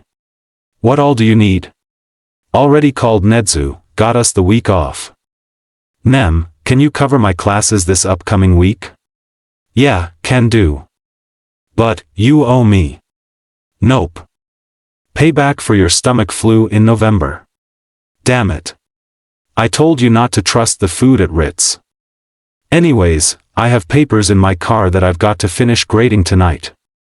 They're just pre-tests, and I was planning to go over them Monday, but, I guess I'll leave a sticky note with any comments dash. Zashi, you have a whole-ass child to worry about. Nem sighs. I know how to grade papers, idiot. Let me take care of that. Deal. Hizashi takes a deep breath, rearranging his mental plate, now with 3 less items on it. Okay. I gotta call Chio next, and stop by the web to let Hanako know I can't come to classes next week. After that, we've got to go shopping for the kid, paint the room, and set it up. Do you already have furniture? We have exactly 1 twin bed with 1 pair of neutral sheets, a side table, a lamp, 1 painting, and a desk. That's it. Bare bones, but doable. Tensei and I will meet you at the mall, text me when you're done at the web. Will do. And hey dash, Nem lowers her voice, has Sho talked to Sky yet? Hizashi sighs. No, not yet. I'll make him go tonight, he's gonna fight me every step of the way, though. No he won't. Tensei pops in, but Sky might kill him if we do nothing. You remember how bad it was last time, right? A shiver rips through Hizashi's spine. Yeah, maybe I should call her. Do you think it'd be a smart idea to have her help with Shinso's room, and just accidentally be there when I bully Sho home from the hospital? Worth a shot. Nem muses. Worst case scenario, Sho flips and Sky flees through a window. Our apartment is 30 stories up. So? She can float. Distance has never stopped her before. I, for one, am always in favor of more manpower. Tensei says, the more the merrier, right? Hizashi rolls his eyes. Fine, I'll call her after I call Chio. I'll try to be quick at the web, shoot for 2:30. His friend chime agreements, saying goodbye as Hizashi ends the call and cracks his neck. Okay, he has a plan in place. Call Chio and Sky on the way to the web, let Hanako know that he can't teach language classes next week, then meet his friends at the mall and let the shopping begin. He doesn't need to get everything, just a few basics to start the kid off, and then when Shinso's actually home, Hizashi can take him shopping. For now, he pulls his hair into a high pony, checks one more time to make sure the puzzle is secure, and then finally starts his engine. The car purrs to life, Hizashi tells his phone to call the old heroine, and he begins phase 2, action. Bags in hand, Izuku flies through the street with Kudo, bubble wands leaving a trail of iridescence behind them. They pause at the end of a half-destroyed chalk hopscotch, surveying their handiwork. One more. Kudo tells him. Then we return to roof, HM. Finish our little friend so Kudo can return to the wall. Deal. Izuku agrees. He takes a second to resituate his bags, all 6 of them, before dipping his wand back in the bubble goop. Ready? Yep. They race forward, through what remains of the shimmers, leaving a string of new ones in their wake, only to repeat the process, ducking through the clouded space and trying not to get a bubble in their eyes. Izuku got one in his mouth earlier, not recommended. They're already coated in them, foam sticking to their clothes and hair before popping and leaving a slightly slimy residue.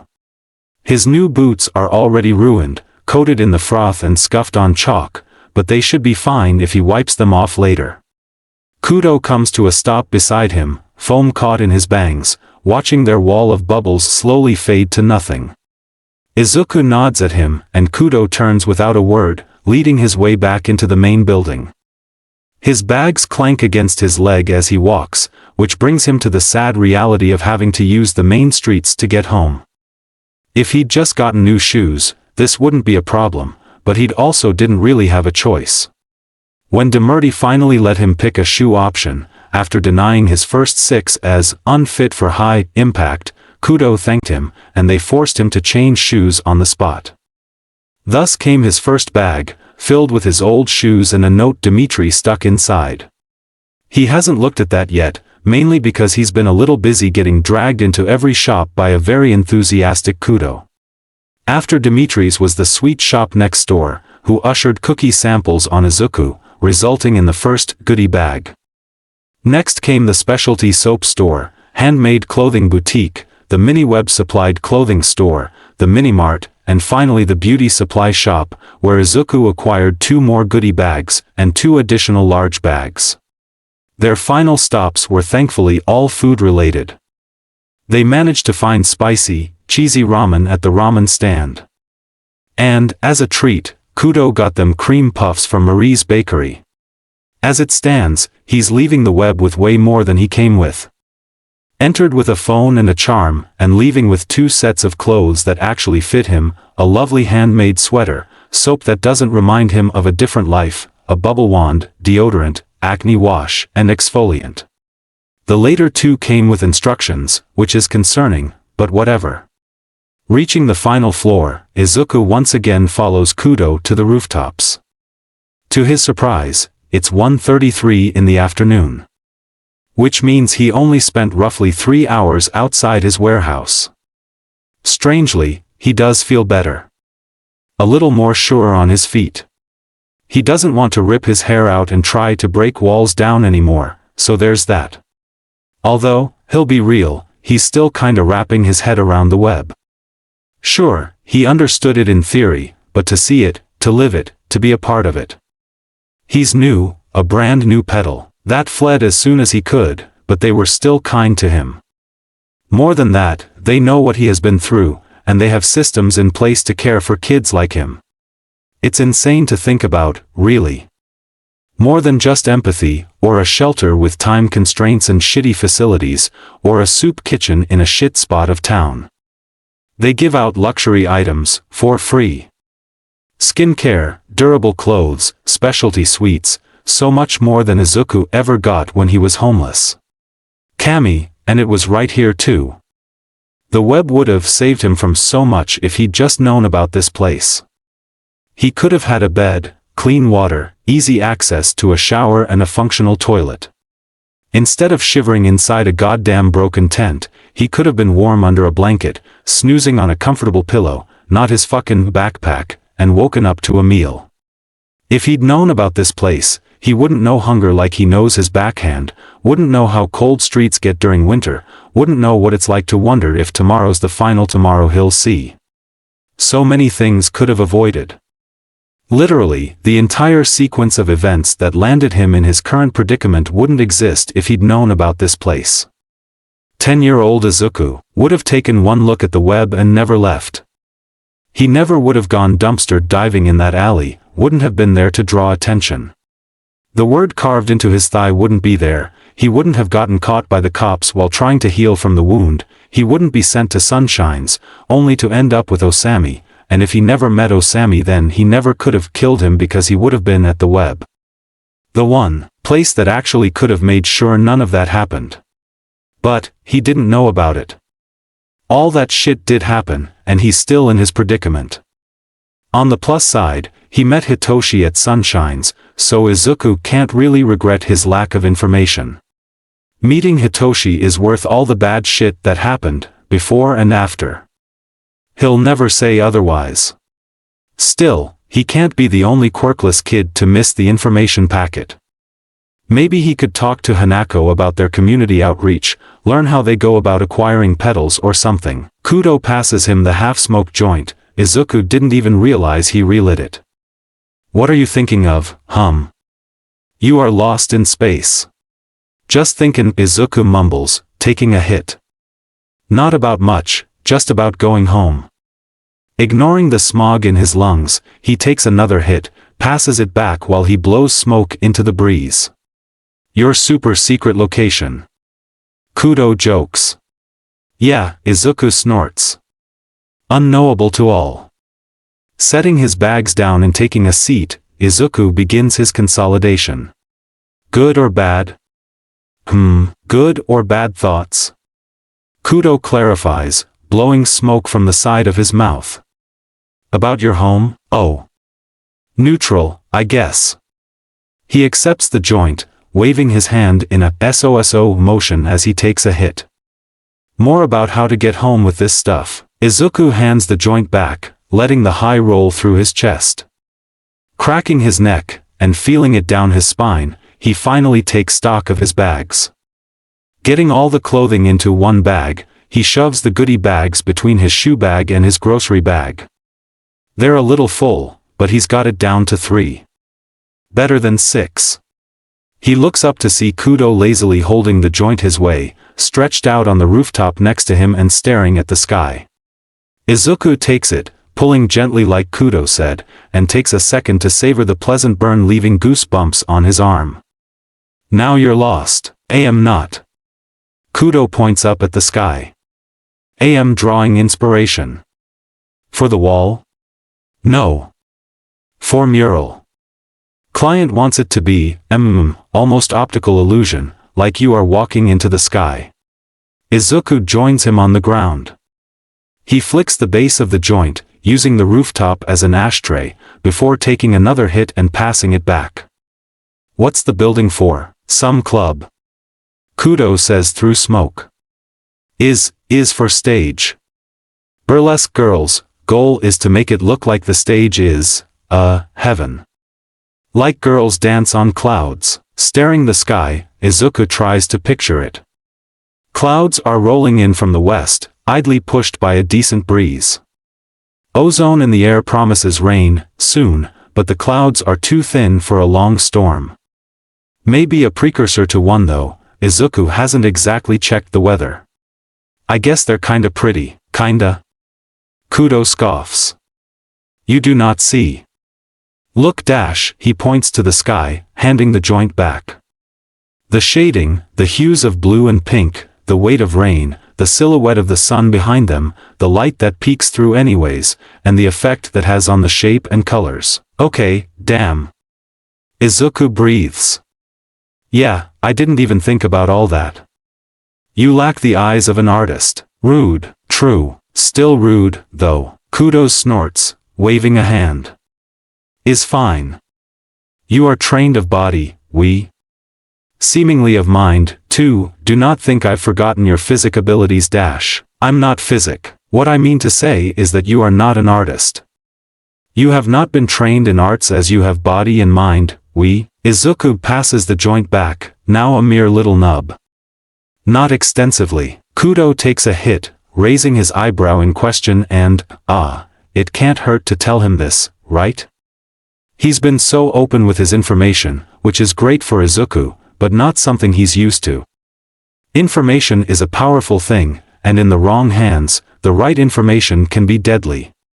But this is just Kudo, and it's not like Izuku's relevant art experience can fuck him in any way. Kudo wouldn't even recognize it as his art if he saw it because Izuku's only shown 4 people his notebooks. I used to keep these notebooks. Izuku begins, picking at the pristine black laces on his boots. Called, My Analysis for the Future. I'd study a quirk, how it worked, how it's used, how it originated, potential backfires, weaknesses, impacts to the body, all that stuff. And I'd doodle it, because all the best research has pictures, or diagrams to break down some of the complicated parts. I had a ton of them too, I think 11 completed ones before everything went to shit, so I have some practice with art. See. Kudo stubs out the nub of the joint on the rooftop. I was right. You have eyes of a researcher, not artist. Are you saying that the skills don't transfer? No, but they are viewed through different perspectives anyways, we. You look at clouds and think of their purpose, their impact. You do not get enraptured by their beauty. You can probably draw them, perhaps make them beautiful, but it is not the same as seeing them for their beauty, and that's fine. It just means you are physic, not artist. I'm not a physic. Izuku reintegrates, again. Kudo pays him no mind, standing with a crack in his back that he shakes off. He offers Izuku a hand, pulling him to his feet. Will you return? Kudo asks as Izuku grabs his bags. To the web? Probably. I'd be stupid not to. Kudo laughs, leading them back to the roof latch. Resources. A good way to keep people coming back, the words you're looking for are necessary for survival. Izuku opens the latch this time, still letting Kudo go first before he drops down. It stings the bottom of his feet a little, but it beats having to climb down with bags. Do you have a phone? Kudo asks. Izuku eyes him, curious. Yeah. Gimme.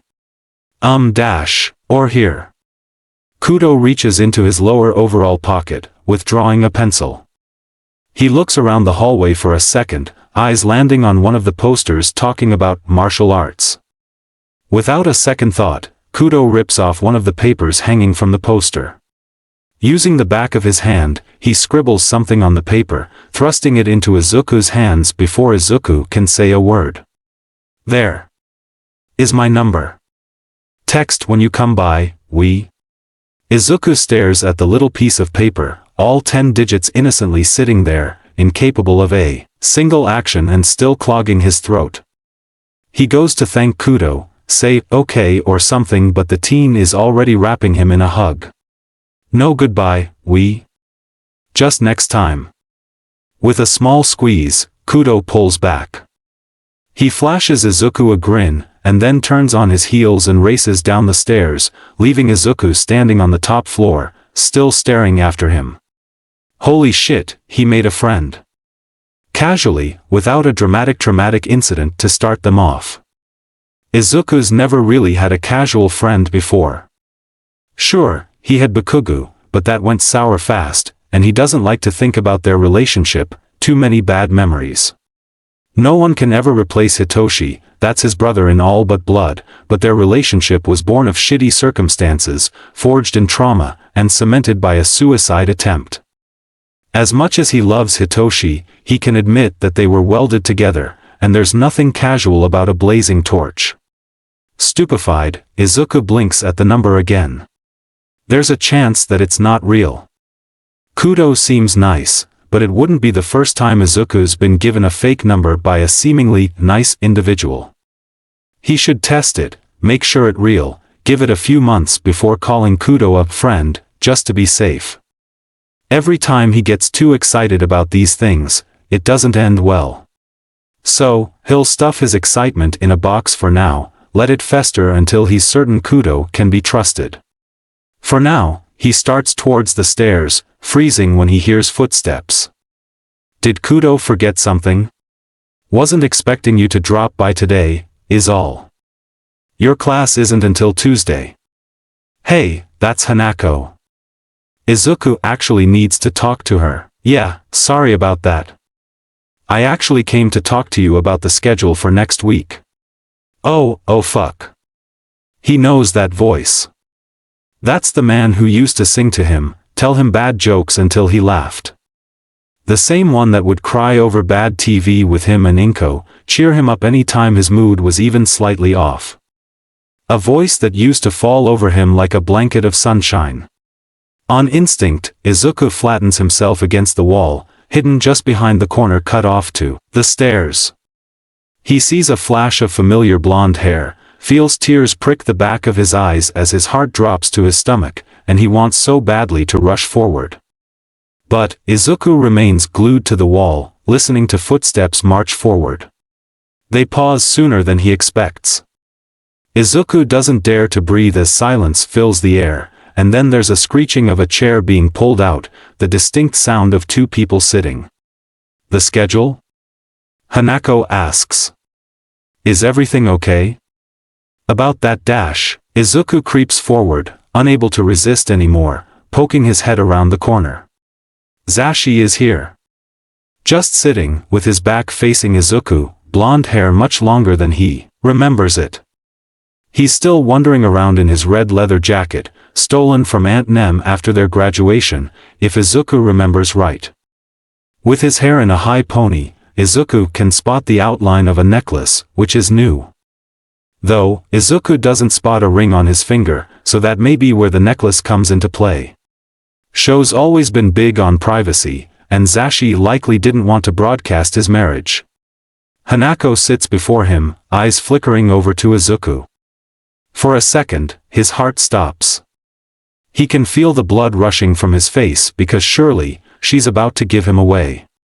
Present Mike is a huge fan favorite, and she doesn't know about their history. To her, he's just a shy kid in the presence of a popular hero. Surprisingly, she says nothing. Her eyes flick back over to Zashi as though she never saw Izuku, raising an eyebrow at the hero's lack of words.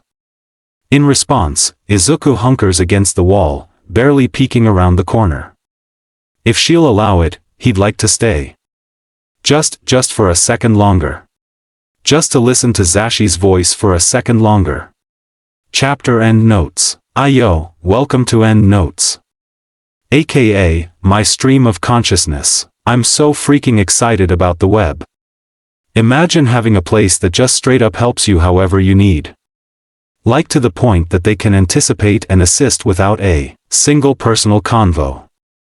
I also think that having more than just basics like food, water, and housing is entirely necessary. I think the web would want to provide it. Everything that is required to live, and that includes things like personal hygiene supplies, clothes, education, and jobs because of how their community is treated. Anyways, can't give any spoilers yet, but the web's intro is almost done, which means we're getting to the exciting stuff. Winky face. Zashahai, my king. His POV is so much fun to write for me, because he is just as scatterbrained as I am lol. Having to organize my thoughts is the bane of my existence, can't even lie on that one. Izuku is a little like that too, but less optimistic, and I will freely admit to loving an optimist. Also, I love the concept of Zashi being the scary one in the Eraser-Mike relationship, so more on that later. Peep the small tidbit about Hito's aunt, did you? Don't worry about that, that's not there for any reason. Another trope I'm a huge fan of is Eraser-Mike's friend group. If y'all can tell yet, but I am a big value of friendship type of girly, and I adore the relationship between them all. Honestly need a friend group like the Sky, Tensei, Sho, Zashi, and Nem friend group. What their name is gonna be, yet, but I'll come up with one soon. Anyways, love them so much. Love friends who are like, are you sure this is a good decision? You're sure about it? Okay, we'll help, as long as this is what you want to do, we're here for you. Kudo will eventually fall into a similar category, I think. No promises, his fate is still up for debate, TBH. Also, how long it's been since you guys have played with bubble wands, but I found an old one when I was cleaning and they're so much fun. As a side note too, Kudo is an artsy guy, and as an artist, clouds are so hard to get right. Nothing to do with the FIC, just shout out to clouds to being hard to paint/draw. And sorry to the chapter on that note, but here's to Izuku creepin' on Zashi's Kavno, I guess. Also, I know you guys haven't really gotten involved with Hanako yet, because chapter-wise, we're just not there yet, but here's hoping she doesn't do anything too drastic in this situation, yeah? Anyways, final things to note, should still see you guys next week, but it may be a little later because my sister is taking me to see Hosier. So excited I could drop dead after and be totally cool with it. Next chapter should be out by Thursday/Friday still, this is just the warning in case it's not.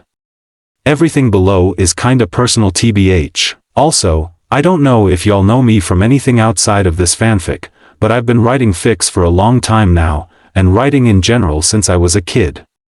As I said at the beginning of the FIC, when I started posting this it was because I lost my job and I needed something to keep me going. It's been a month and I'm still jobless, despite many applications. So, I'm thinking about just going for it and being a writer. It's always been my dream, so why not give myself the chance? I'm currently in the process of getting a website, portfolio, all that jazz together. So, you may see that pop up here in the next few weeks. I wasn't sure if I should talk about it on A03, because fanfic writers get a bad rep, and our work is often considered unprofessional or not real writing, but I wouldn't have become the person and the writer I am today without the communities and stories I've found here, so it feels unauthentic to not talk about it. Anyways, wish me luck on this endeavor. I'll keep you guys posted about it, and celebrate with you when I finally get everything set up. I'll be honest, I still don't know if I'm going to put the website here, I'm kinda leaving that up to you guys, because the last thing I want to do is make my readers uncomfortable, or make them feel pressured, or weird, or anything. Let me know how you feel if you stayed for the personal ends notes, lol. See you next week. Revelations, Chapter Notes. Hey folks. Welcome to Chapter 10.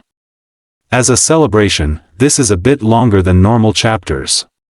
Warnings, a lot of shit going on, angst, panic attacks, bad mental states, anxiety. See the end of the chapter for more notes. Well, I guess there's not a nicer way to say this, Zashi begins. But, my husband and I are fostering a kid. Izuku inhales sharply, blood rushing in his ears. He's talking about Hitoshi. They're going to foster Hitoshi. A giddy warmth flows through his chest, restarting his heart and pulling his lips into a grin. Congratulations. Hanako huffs, eyes flickering to Izuku and filling with something soft. Zashi winces, not a good sign. Yeah, thank you. I can't say much, but he's a Quirk discrimination case. A violent one. Oh dash, Hanako sits straighter, solely focused on the hero now. Shit. Is the kid alright? He's doing better. My husband's staying with him, but he's getting released tomorrow dash, so you want time together, Hanako nods. Got it. How long do you need? I was thinking a week. Zashi says, voice going higher at the end like it always does when he's unsure. Izuku resists the urge to roll his eyes, nodding in agreement of his choice, much to Hanako's amusement. But if you don't mind, I'd actually like to ask about that. Do you think a week is long enough? I want him to have time to get adjusted to us, learn the apartment, and we kinda have to take the kid shopping, even if I am planning on getting the basics before he comes home, but I don't want to overwhelm him, or smother him, yeah, no? Izuku blinks, grin widening in his chest doing somersaults. This right here is why he's always adored his uncles. Even when he hated them, he could never shit-talk them, because there's very little for Izuku to complain about. Zashi has got to be one of the nicest people he's ever met, and despite Sho's disposition, he cares so much, always. They don't do things half-assed, they do it right, go above and beyond always, because they truly and actually believe in caring for others. It's why Zashi used to take him duck feeding any time he had a test, why Sho constantly kept cute band-aids and snacks in his hero pouch. In Izuku's humble opinion, it's what makes them great heroes. Sure, Eraserhead is useful because he can nullify quirks, typically leading to insanely low casualty rates, little to no property damage, and high capture rates. And yes, Present Mike is insanely skilled with his quirk, able to direct high-amplitude sound waves to pinpoint locations, typically with little property damage and no casualty rates. But that's just quirk stuff. Not who they are as people. Zashi does calculations in his head to know the exact frequency a person can and cannot handle, just to make sure he doesn't accidentally hurt someone. Shoyuta spent 13 years training his body and mind, refused a high-rank position at the HC because he knew he could save more people elsewhere, and then proceeded to break the under-rookie record set 3 decades ago. As soon as they got out of their rookie years, they started making contributions to charities, and volunteering around the city where staff needed more people. They've always been so good, even when they failed him. And he, well, to be frank, he was worried. Time can change things. Time has warped Izuku, he knows that, and he thought that maybe it warped them too, turned them into creatures that Izuku couldn't recognize anymore. But that's not the case. Zashi is here, still going above and beyond, for one of Izuku's only remaining loved ones, and that. He swallows the lump in his throat, blinking away the burn of tears as Hanako hums. Well, you need to expect him to be overwhelmed.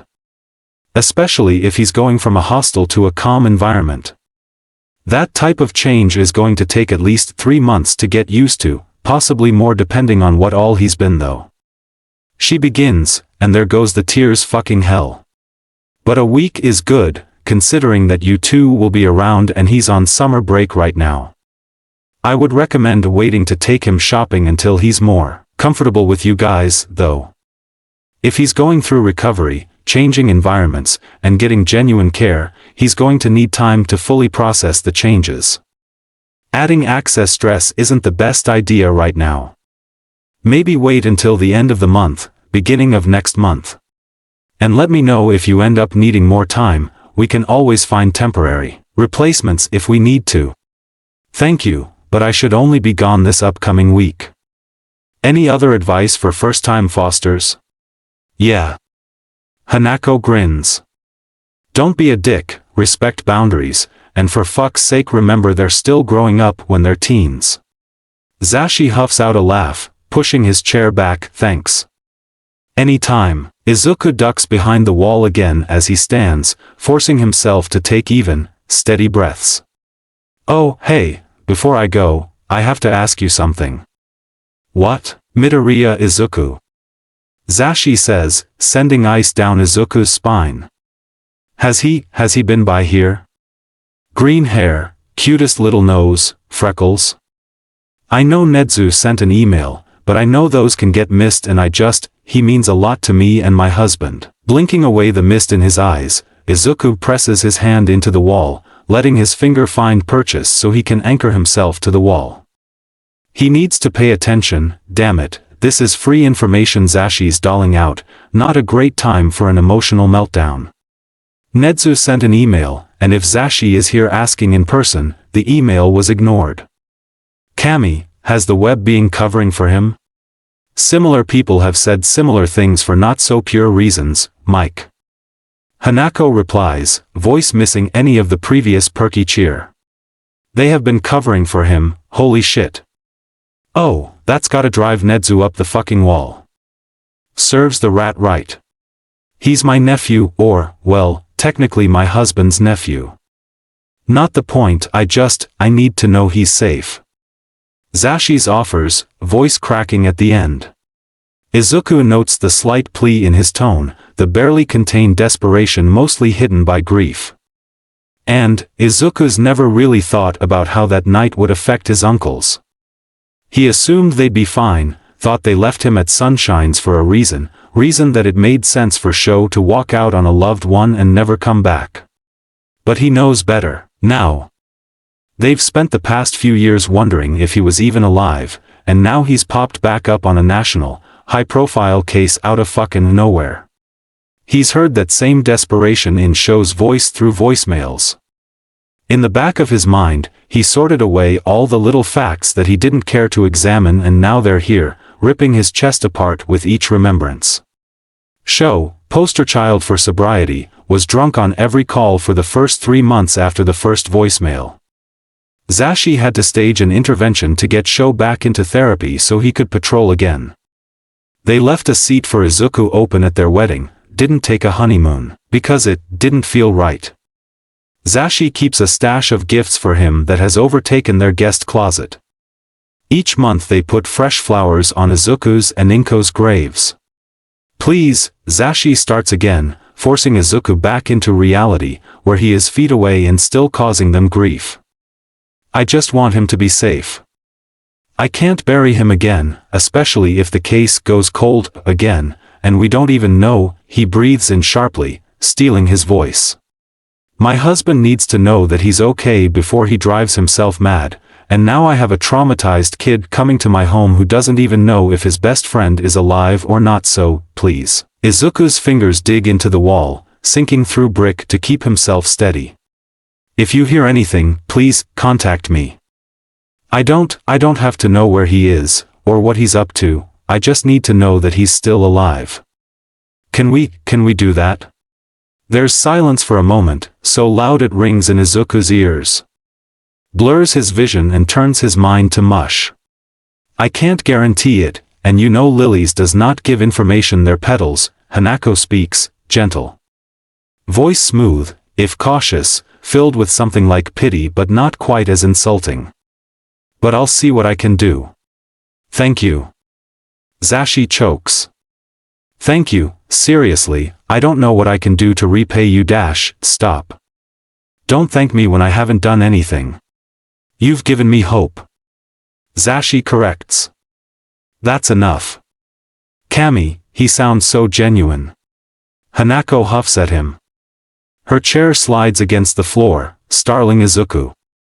There's a shift of clothing, and Izuku peeks around the corner one last time to see Hanako give the poor man a hug. It'll all work out.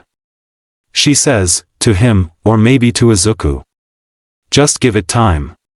Zashi pulls back, so Izuku throws himself against the wall again, finding purchase in the divots his fingers made. Holy shit, what? He put holes in the wall with his fingers. What type of bullshit? Footsteps retreating down send him further into the corner, steps silent by force of habit. Someone takes a step down the metal staircase, but someone is right on the other side of the corner and Kami, one more step forward and Izuku will be seen and then he has to answer for. Hanako steps forward, back to him. Izuku puts a hand over his mouth to quiet the sound of his rapid breathing. Her maroon skirt hides his frame from view, completely negating the chance of Zashi seeing him, but, as insane as it is, he kinda just wishes she would move. What if this is the last time Izuku sees him? Good luck, Hanako calls to the descending footsteps, completely unaware of the crack in Izuku's chest. Zashi pauses for a moment. Izuku just barely manages to see a hand waving in the air, the sight clogging his throat, that crack doubling in size. You too, and that's all he gets.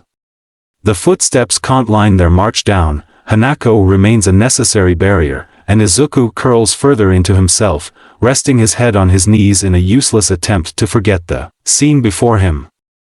He closes his eyes, pressing his brow against his kneecap until the flutter of Hanako's skirt is nothing but little dots, until the sharp pain in his temple is more pressing than the cavern in his chest, until the little pin points. Kid, hey, Midoriya. He pauses, letting go of the pressure, eyes still closed to see all the little specks fade to nothing. The release is nice, makes everything kinda floating, though the ringing in his ears isn't great. Oh, good, I thought you were trying to cave your skull in for a second. Don't really know how you'd manage it with your knees, but I figured you'd manage it. Despite it all, Hanako drags a snort out from him, if only because her response was unexpected. There's a shifting of fabric, a creaking of knees to signal her sifting down to his level. He feels her shift against the wall, sitting next to him on the floor. Mix nice. She starts. Though, given your relation, I assume you already know that. Not really sure why you'd hide from him, but I don't need to know your reasons. Izuku manages a shrug, focusing on her voice, the warmth radiating from his left, the fact that he can't hear the footsteps anymore. The silence left in their wake is almost enough to pull him under. You did a number on the wall. Hanako hums, steady and calm. She's not rushing him, not telling him to get the fuck over it, giving him a second when he desperately needs it, all while keeping the silence at bay. It's casual, like she's commenting on the weather, just having a conversation like everything is fine and normal. Hitoshi used to talk him down like this. Or, really he'd talk at Izuku until the funk finally left. Hanako's not Hitoshi, but she's still managing to do exactly what he needs right now. How does she just know? Kami, like you left holes, dude. Damn. Nothing to be embarrassed about, though.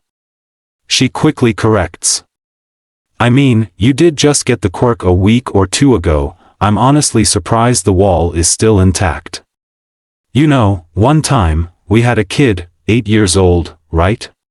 Thought he was quirkless his whole life, goes through a super shitty experience, and wakes up with an earth-quaking quirk.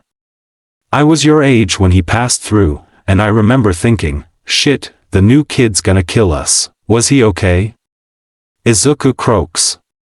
Hanako pauses for a moment, but when she continues her voice is filled with an old fondness. More than.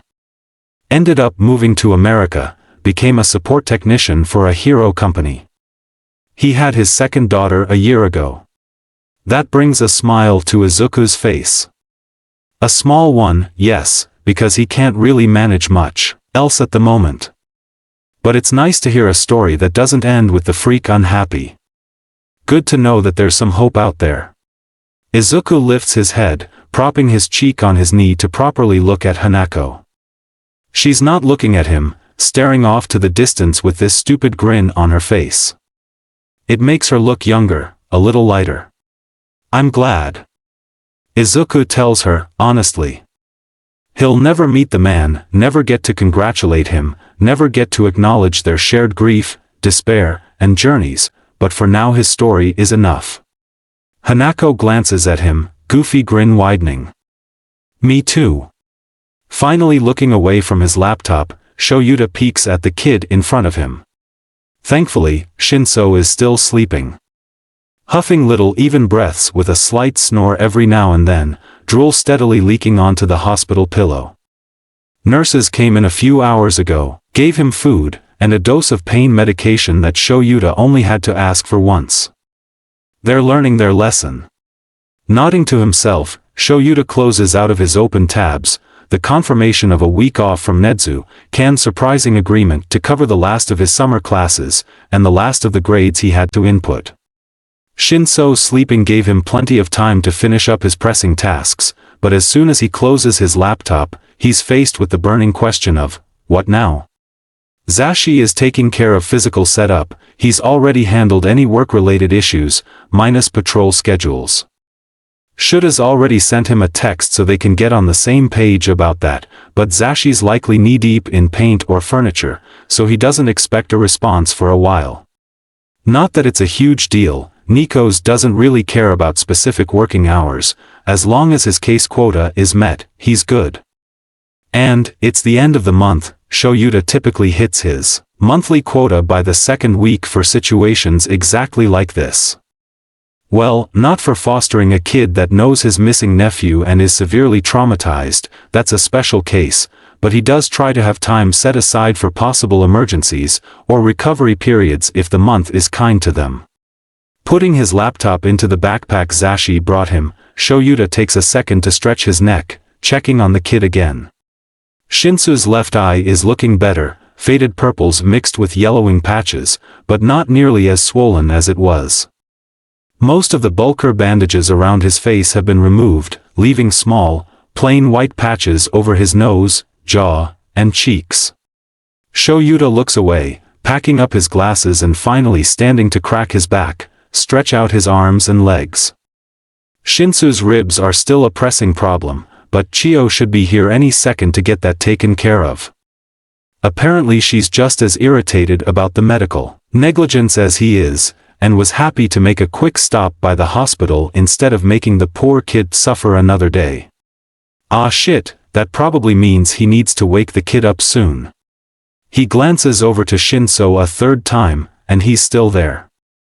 Still unconscious, head lolled to the side, drooling and doing that little half snore. Shuda's stomach growls, snapping him away from his evaluation.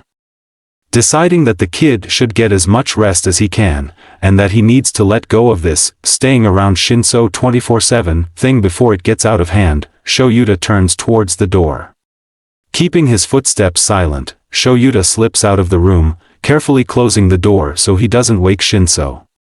He's not expecting to turn and see his fucking boss.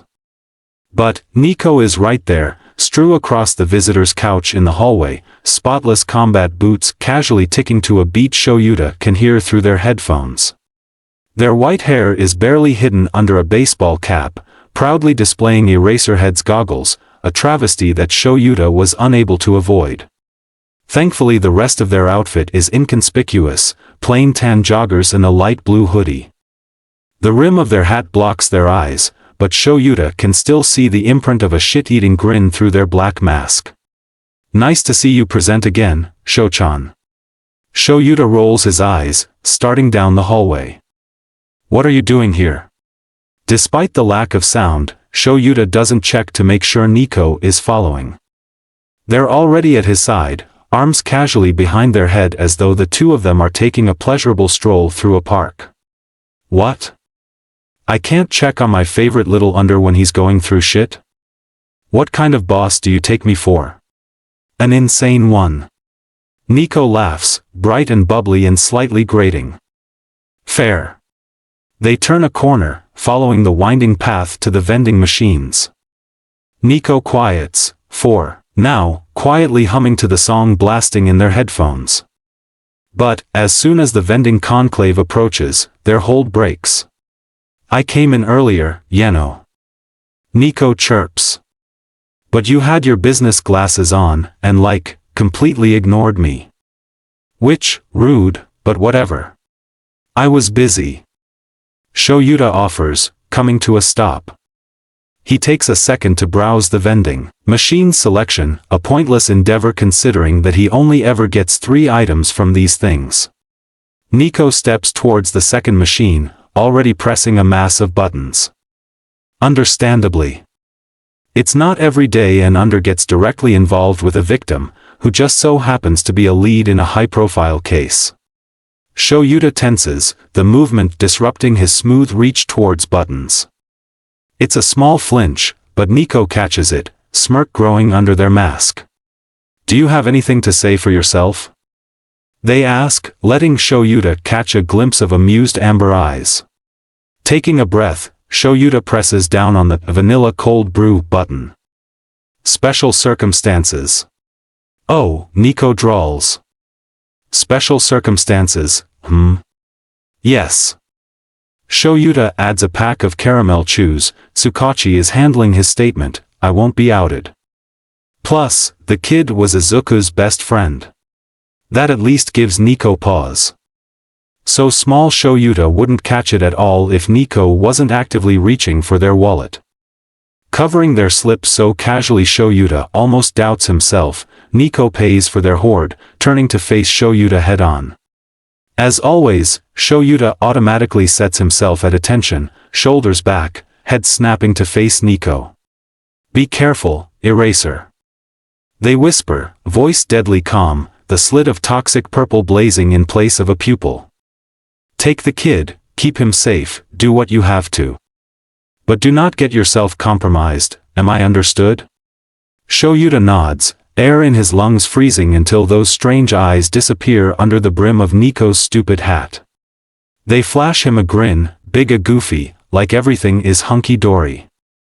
Great. Now, about the kid, they reach down, shoveling packs of snacks from the vending machine into their arms. Do you think he'd like sweets or bland shit more? Hospitals kinda don't have great gift selections, oh. I could stop by the gift shop. Shuda's heart beat slows as he sighs. If you want to send him a gift, send it to the apartment. But then I couldn't make you into a little pack mule. Shuda's eye twitches. Why would you need to do that? Penance. Nico cheerily answers, you've had 2 days to inform me about all of this, and instead of doing so, you made little ol me come all the way down here. You could have sent an email. Nico shakes their head, hands too full to wave. Not for the conversation we need to have. Ignoring that comment, Shoyuta reaches down to collect his items. He nods his head down the hallway. Nico takes lead, easily slipping through patients and doctors, pausing outside Shinso's door. Shoyuta pokes his head inside first, making sure the kid is still asleep before letting his boss inside. Oh my dash, Nico squeals, quieting themselves before Shoyuta has to. Look at him. What a cute little guy, oh, poor kid. Oh, a table. They sit with their backs to the wall. Shoyuta opens his canned cold brew, and then Nico's soda when they slide it over through their pile of snacks. A conversation? Shoyuta prods once he's had a sip of sweet, lovely caffeine. If he could replace his blood with coffee, he really thinks he would. Nico chews through a mouthful of gummies, ripping their head away from Shinso, nodding. Yep. A little birdie told me that someone was pissing off one of our best informants. Would you like to explain why? Fuck. Nico knows about Sky. More importantly, Sky's pissed, or at least irritated enough for one of the other unders to report it as an unstable partnership. That can't bode well for him. Eraser? Nico prompts, drawing out the, just to be annoying. Shoyuta takes another sip of coffee, checking on Shinso again. The kid is unfortunately pretty good at fake sleeping, and as much as Shoyuta knows he'll eventually have to tell the kid, he really doesn't want one of his first impressions to be this. Shinso needs someone strong right now, and Shoyuta is not that when he's forced to open up. Hell, he'd take it to his grave if he could, but his family has made it pretty clear that he doesn't have that option. Something about it being unhealthy and damaging to his psyche. Confirming the kid actually unconscious, Shoyuta sets his cold brew down. My apologies. I didn't mean to compromise a good informant. Thanks, but I don't want an apology. Nico tells him, matter of fact, still using that peppy, bubbly facade. I wanna know why. Their face drops, finally losing the act. With their teeth on display and eyes boring into Shuta's soul, he suddenly understands why Nico's captures are always so terrified. Sky is too important to lose, Eraser, and you are too good an under to make such a mistake. You know this. Something has to be going on in that pretty little head of yours for this to happen, and you're going to tell me what led you to make this decision, so I can make sure that my top under isn't going rogue again, understand? Breathing out through his nose, Shoyuta nods. Fine. Fine. He swallows, just once, just to collect his thoughts and brace himself for the inevitably of bearing his mind to a lunatic. Relax. Nico tells him. I fortified the room while you were doing work. Anything we say in this room is between us and that sleeping child, who will remain unaware of this conversation unless you say otherwise. I need the truth from you, and I prepped for that. Okay, well, that at least alleviates one of Shuta's concerns, but eavesdroppers are kind of an unnecessary worry when faced with the unpredictability of Nico. Whatever, Shoyuta doesn't really have a choice here. Might as well rip the band-aid off. Izuku's reappearance is harder than I thought it would be. He tries. I didn't intend to avoid her and misleads, or cause a divide in our partnerships, but it all just breathe, Eraser. Nico reminds him. Right. Shoyuta manages.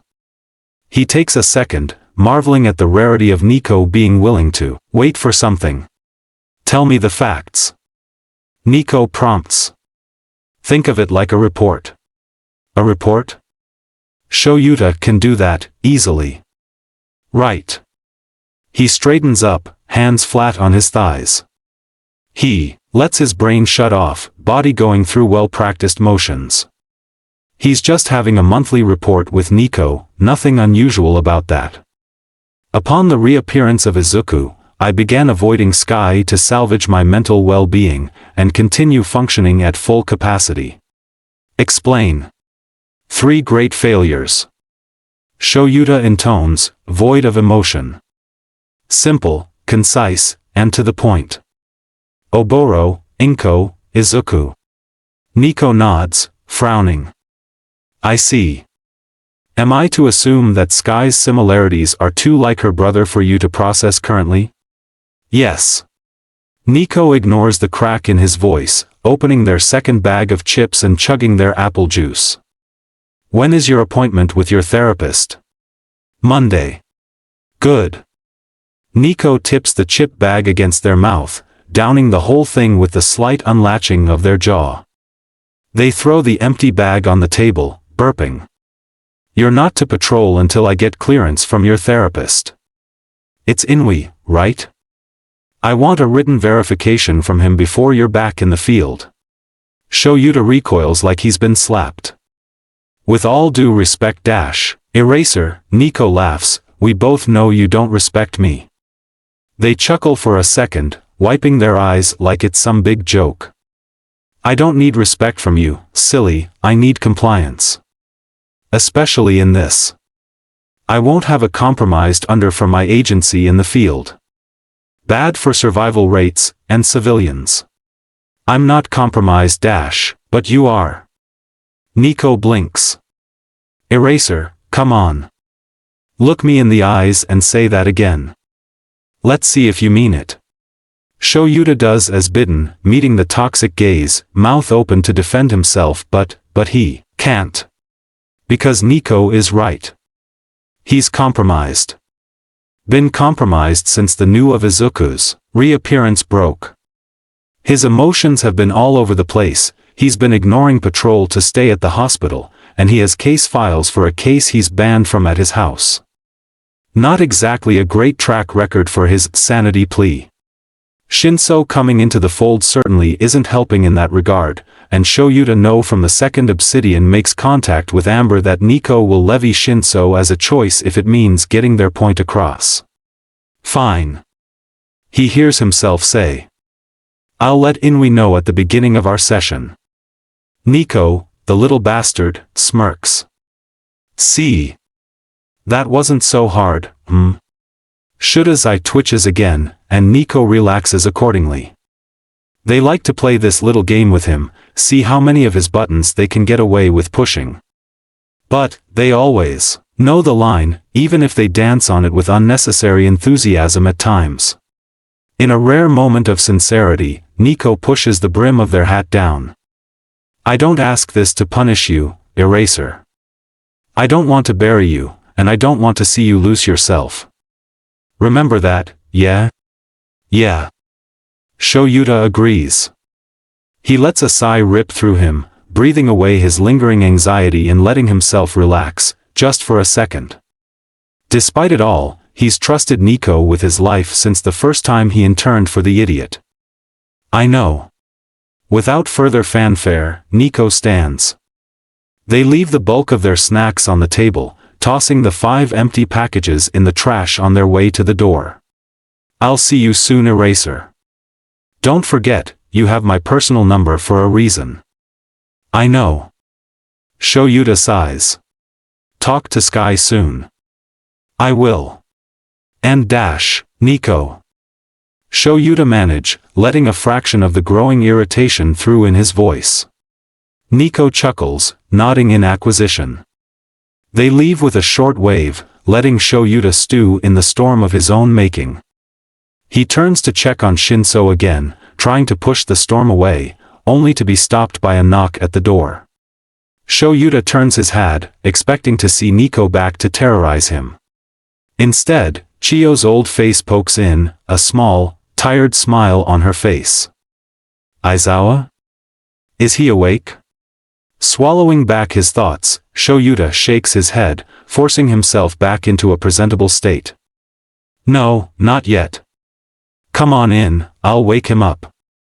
And just like that, Shoyuta turns to his sleeping kid, focusing on what he can do instead of the shit Nico just dropped on his lap. So, what are your plans for next semester? Izuku looks over to Hanako, tilting his head in question. After giving him 20 minutes to calm down, she bought him some water, and has been walking alongside him, eluding his wandering around the web and chiming in with fun facts about the building every now and then. It's been nice, actually. A decent breeze has kept them cool, lights twinkling brighter as the afternoon fades into evening. He keeps getting whiffs of different food vendors, including a pork bun that smells heavenly. School? Hanako clarifies, bringing him back to their conversation. Oh, Izuku blinks. I haven't really thought about it. Really? Are you just re-enrolling at your previous school? I don't know.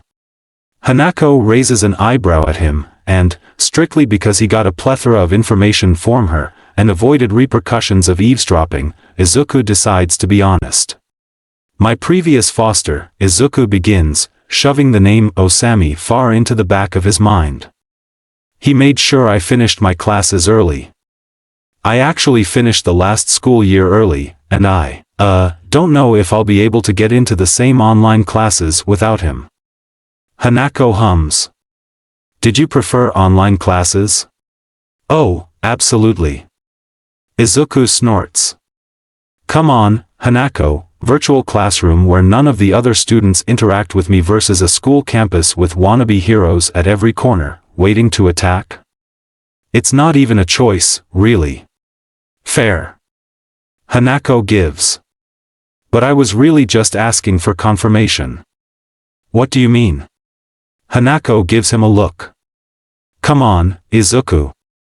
She mocks, I'm the head of a web branch, you really think I don't know what it's like for quirkless kids in school? Izuku presses his lips together, conceding. Fair. With a snort, Hanako bumps into his shoulder. I was asking, because we help with this stuff. We offer online classes, you know, from 3 separate schools so you can choose which one you like best. We cover the cost of classes, enrollment, and supplies too. We don't want kids and parents to choose between getting a good education and their kids' safety. That's insane. She takes a breath, refocusing herself. If you want to enroll, just let me know. You shouldn't have to make that choice either. So you guys just casually have good online schooling. Izuku mutters. Just casually, for free, what the fuck? Hanako snickers at him. If you think that's something, come with me. Curious, Izuku follows her down the sidewalk, admiring the faint shadows leaves paint across concrete. She leads him to the back building, down the left hallway to a large, wooden sign at the crossing of the main building, smugly crossing her arms as Izuku comes to a stop. This is our list of volunteer classes. Hanako explains. Free of charge with all necessary equipment provided. Izuku does a double take, eyes flicking through the list. He sees cooking, 3 types of martial arts, wielding, coding, painting, first aid, veterinarian classes. What the fuck? Izuku whispers. All of this is just here. Yep. And anyone, any petal, can just sign up? Yep. What's the catch? Hanako laughs. No catch, kid. Just learning for survival, or for learning's sake. Here she reaches forward, pulling a pamphlet out of the side pocket of the giant board, handing it over. This should have all the information for the upcoming year. There are sign-up sheets outside the classrooms, but that should have email sign-ups too, if you're interested in anything. Thanks. Izuku says numbly, automatically moving to take the stupid thing. Part of him wants to rip it into tiny little shreds, but it might be useful, so he can't bring his fingers to tear it apart. Is there anything else I need to know about this place? He asks instead. Any other mind-boggling realizations to go through? Hanako snorts, though it's kind. She's been kind this entire time, it's honestly a little intimidating. Well, there is the Heroes Hall, but I think that's about it. Heroes Hall? Yeah, dude. She flashes a quick grin, gesturing to follow her. Izuku quickly matches her steps, not wanting to get lost in the maze of hallways. No explanation. It's more something you show. Ah. He quiets for a moment, listening to the clacking of Hanako's heels for a second as he musters up what's left of his mental capacity. Can I ask you something? Hanako doesn't even hesitate. Sure. How do you guys get new petals? The question does make her pauses, but not for long. Just enough to consider her answer. Well, it depends. I'm sure you're aware of the homelessness statistic? And the job rate, medical abuse, and parental neglect. Hanako frowns, a small sliver of rage peeking through her expression before it's smoothed out. Yes. Due to that bullshit, we get a majority of our petals from the streets, however we do have allies in hospitals and Quirk counselors. Because they have access to medical records, they can help us reach people we'd otherwise miss. They typically get informed of potential petals before we do, will float the person by us, call for a second meeting with the individual, mention the web, and respond accordingly. That's our second biggest intake, and where we get a lot of community support from family members of petals. So there's not like a flyer? It's all word of mouth to the homeless, or obtained by medical records? Hanako nods. Easiest way to make sure the petals we have are protected. Could you imagine what would happen if word got out? If there was proof that a majority-minority society existed within major cities? We'd have our webs burned to the ground before the end of the week. Izuku doesn't respond, following behind dolefully and trying to figure out how he fell through the cracks. He was confirmed quirkless by a hero-grade Quirk counselor. He went to the hospital 3 times before he finally realized they wouldn't treat him. Izuku's seen his own medical files, and quirkless is right there, in red bold letters right at the top. Here we are. Hanako says, drawing Izuku's attention to the giant wooden doors behind her. This is the Heroes Hall. She opens the doors for him, letting Izuku walk in first. In the long corridor that seems to wrap around the edges of the building, Izuku spots picture after picture after picture of people, some that he even recognizes. The name is a little misleading. Hanako admits, coming up beside him. But this room is dedicated to some of our important allies. On the far left wall are heroes that have been vetted by the web. They know about our existence, and can be trusted if you ever need help. On the right you'll find some politicians, business leaders, lawyers, and the like that know about us and have helped us find stable footing in the world. And the middle wall dash, her grin stretches, the middle wall is our pride and joy. Every Lily's leader, every petal who went on to become great. Izuku stares at them all in wonder, wide eyes taking in the details of their faces, the shapes of their eyes, the width of their smiles.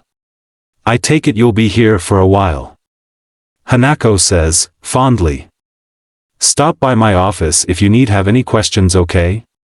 Izuku nods, unable to speak in the face of all those photos. All this proof that quirks really and truly don't matter in the pursuit of a happy life. It's like seeing something he's always known finally proven right. A better high than smoking with Kudo, fuck. Oh dash, Hanako heals pauses, fighting for Izuku's attention. And as a warning, Mike typically teaches English on Tuesday and Thursday afternoons. He's gone by 8 every time, though. He is one of our vetted heroes, so I'm inclined to trust him, but I won't say anything to him about you without your expressed consent. His eyes flick to the wall of heroes, feet taking him closer just because he's always been a bit of a hero nerd. Just as Hanako said, Mick's right there, on the third row, next to Eraserhead in all his blurry glory. The date they joined sits below their photos, exactly 1 year ago, when they still thought Izuku was dead. Isn't that funny? This whole time he's been blaming them for his hellish time at Sunshine's and they thought he was dead. They searched for him, they were changed by him, and in the midst of it all, they still protected people like him to the point that they're web-vetted heroes. It's almost enough to make him laugh. Izuku. Hanako says, gently. She still hasn't moved, still just standing by the door and waiting for a response. Do you want me to tell them anything? Buzzing echoes in his ears. He can't look away from them. Zashi, in full present mic get-up, casually posing with Hanako and several kids, right outside the web gates. With a big, stupid grin on his face, tears streaming down his cheeks, and at least 3 people hugging him. In the next photo, his other half, Sho, scrambling up the rail of the huge entrance staircase while people laugh and point. Izuku wonders if he was running from the camera, or if someone tried to tell him that he couldn't make it upstairs without steps. Izuku made that mistake once, and then spent the better part of 20 minutes clinging to Sho Yuta as they leapt from rooftop to rooftop with his capture scarf. Kami, he's missed them so much. Izuku? Hanako asks again. Tell them I'm alive. Izuku answers, heart desperately trying to escape his chest. It's a bad idea, it's such a bad idea, but he can't do this to them. Not them. Of all people, they have always cared so much about him and he can't, they deserve to know. Izuku hears himself say, a bit stronger. Hanako doesn't respond. For a second Izuku wonders if she left and then he hears the faintest okay. Her heels signal her goodbye, and Izuku remains where he is, staring at his uncles with tears blurring his vision. Eventually, he pulls himself together. Wiping at his eyes and breathing in threes until he feels like the world isn't spinning as much. He gives his uncles another glance, a soft smile breaking across his face. Oh, and look, the rat's up there too. Number 1 on the vetted hero list, Nezu, damn. Well, it makes sense with Nezu's history. Frankly, Izuku would be surprised if Nezu wasn't involved with a secret society. He smirks at his own joke, letting his eyes roam across familiar suits, pleased to see Mirko as the newest addition to the wall. Izuku always knew she was a real one, from her very first interview where she cussed out the journalist for compromising his safety for a photo op. It is surprisingly that All Might isn't up here, damn, only one of the top 10 is on here. Izuku spots Ryukyu, but no one from the top 5. Izuku kinda had hope for Edgeshot and All Might, but whatever. He's kinda not surprised by Endeavor, Hawks, and Bean Genist though. Endeavor's always been a piece of shit hero, seriously his casualty rates are disgusting, and Izuku has ranted about his overall dangerous quirk usage for hours, several times. Typically to Hitoshi's annoyance. Genist, while much better than Endeavor, is still primarily media-focused. Don't get Izuku wrong, he's a good hero.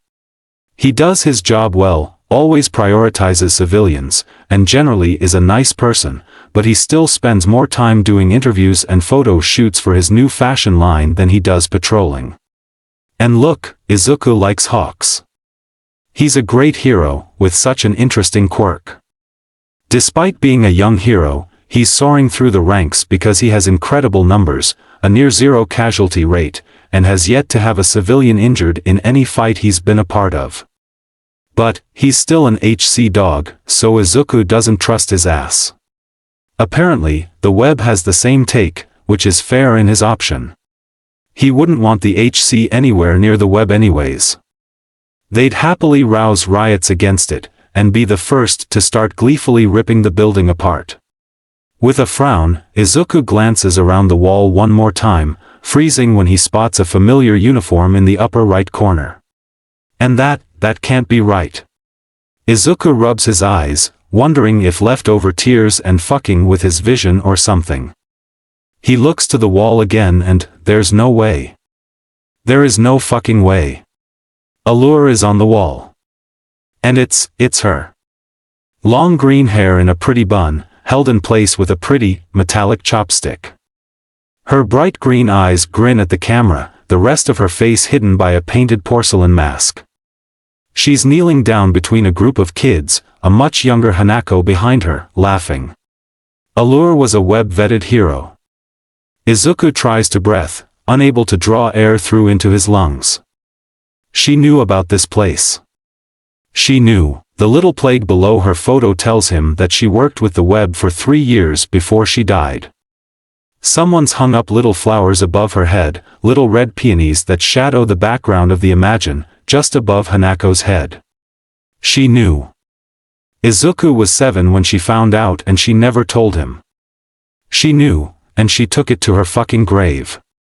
Chapter end notes. We made it to 10 chapters, guys. Woohoo. Welcome to the ends notes, aka, my stream of consciousness. First question, be real, did this hurt? Because some of it kinda hurt to write, NGL. Staring with Izu eavesdropping on Zashi's conversation? My god, I just really think that if was right there, already talking with Hanako, he'd ask. Just in case Izuku had been found, just in case they'd talk to him if it was a conversation and not in writing. Anyways, love Hanako, she's a real one. She said, oh you're hiding, cool we're hiding you, got it. Oh, you want info about the person hiding? Sorry, no can do, sad face. Big L for Izuku having to face the consequences of incorrect assumptions, though. Big L on that. Big W on his strength gain, I guess. Didn't really have time to react to it, Also, hello Nico. I fucking love them, their funky little ass coming in and both stirring the pot and giving Shoyuta a reality check. Oof. They're such a little bitch, I love them.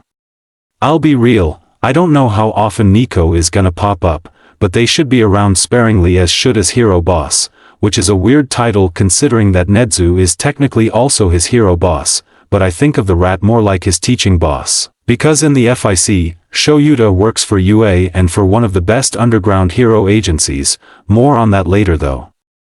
We'll say that I love Shoyuta having 2 insane bosses whose names start with N.